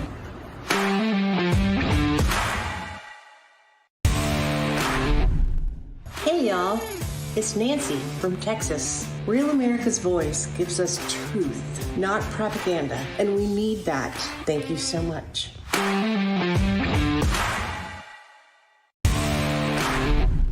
It's Mama Love in northern Minnesota. You know, a collective voice is much louder than a single voice. Thanks, Rav, for giving us a place to chat and connect. See y'all in chat.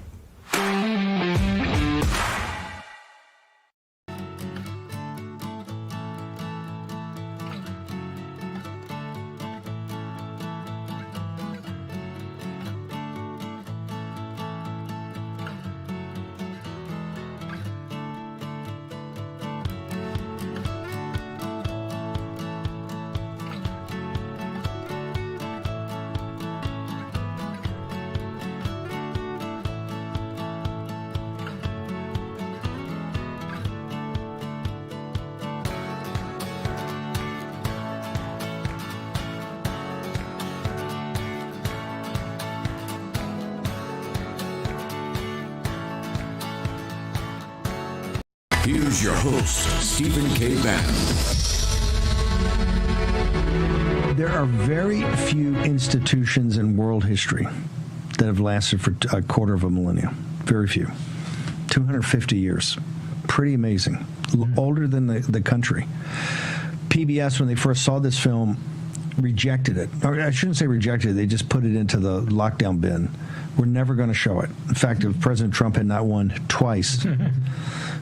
I'll tell Pack's story in the next hour. Michael Pack is one of my all-time heroes. You talk about tough as boot leather. Pack is tough as boot leather because they try to literally destroy him. But This film, and I hadn't seen it on a big screen in a long time, it was so overwhelmingly powerful when I saw it on the big screen with the sound and how beautiful the photography is, or how stunningly it's so realistic and see the photography.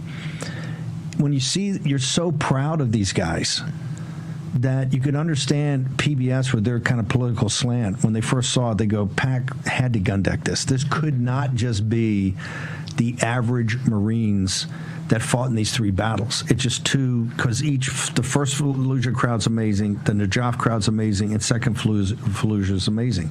They had to think in their mind this thing was gun decked, right? That was one of the things. I mean, look, we've tried to get it on every few years for 17 years. So we've gone through lots of different heads of programming at PBS. So they all say different things.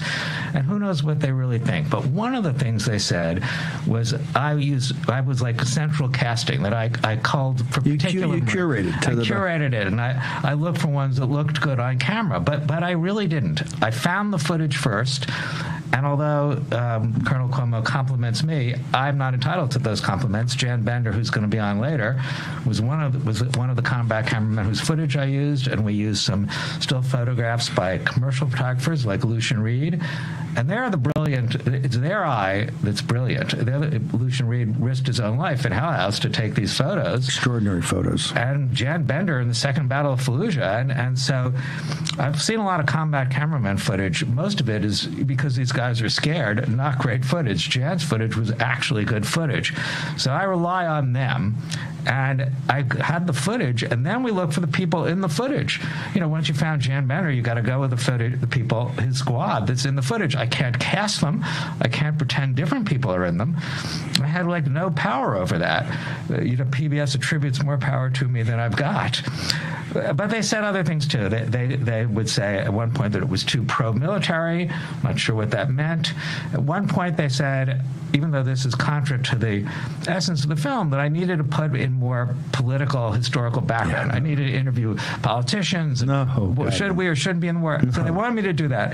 The film was already 90 minutes, right? They wanted me to add whatever, 15 more minutes, and they want to give me any money to do it. I didn't want to do it anyway. And so who knows? I mean, a lot of these things were fancy ways of saying no. The thing they never said and couldn't say is it isn't a good film. And I've had 15 films on broadcast nationally on PBS, including another one with you on Admiral Rickover after this one was finished. And so they couldn't say it was a bad film. So they had to think of things to say. And these are the things they said. But I do think it's courageous of the current president, Paula Kerger, to reverse those 17 years of no's and give us a yes. As you say, on the 250th birthday of the Marine Corps and the day before Veterans Day. And she did that knowing that part of the story would be the 17-year delay. Yes. And it's not a good look for PBS, and she did it anyway. So I think that's a courageous stand on Paula's part. Very courageous. Incredible. We're going to have Lindell in a second. We've got a whole second hour to go here. And I think Posa, we're going to try to get Posa was up at Philadelphia today. A very moving commemoration of the Marines 250. One of the groups that fought in Vietnam had a memorial at the Vietnam Memorial for all the fallen, all the KIAs, all their brothers, in this band of brothers that died there, and they read the individual names, and they had the bell. They rung a bell every time. It was incredibly moving. In the cold and in the rain, Jack Posobiec was there, and then Jack was able to interview some of the individuals, Ernie Priate and his team, which is just the camaraderie those guys have, 50, 60 years after the event is just absolutely extraordinary. So we're going to get to that in the second hour. One of our new sponsors, All Family Pharmacy. Look, the difficulty of breaking the supply chain coming out of the CCP to get all your medications, and All Family Pharmacy sells ivermectin, hydroxychloroquine, all of it. Now, they've got physicians. You go online, you get total licensed physicians that talk to you and give these prescriptions. Go to allfamilypharmacy.com/Bannon. Do it today. Go online. What I love about this, they got all the information of over 300 medications, including all your antibiotics, everything that you need. allfamilypharmacy.com/Bannon. 20% off. Put in Bannon25. You can get 25% off today. So go check it out.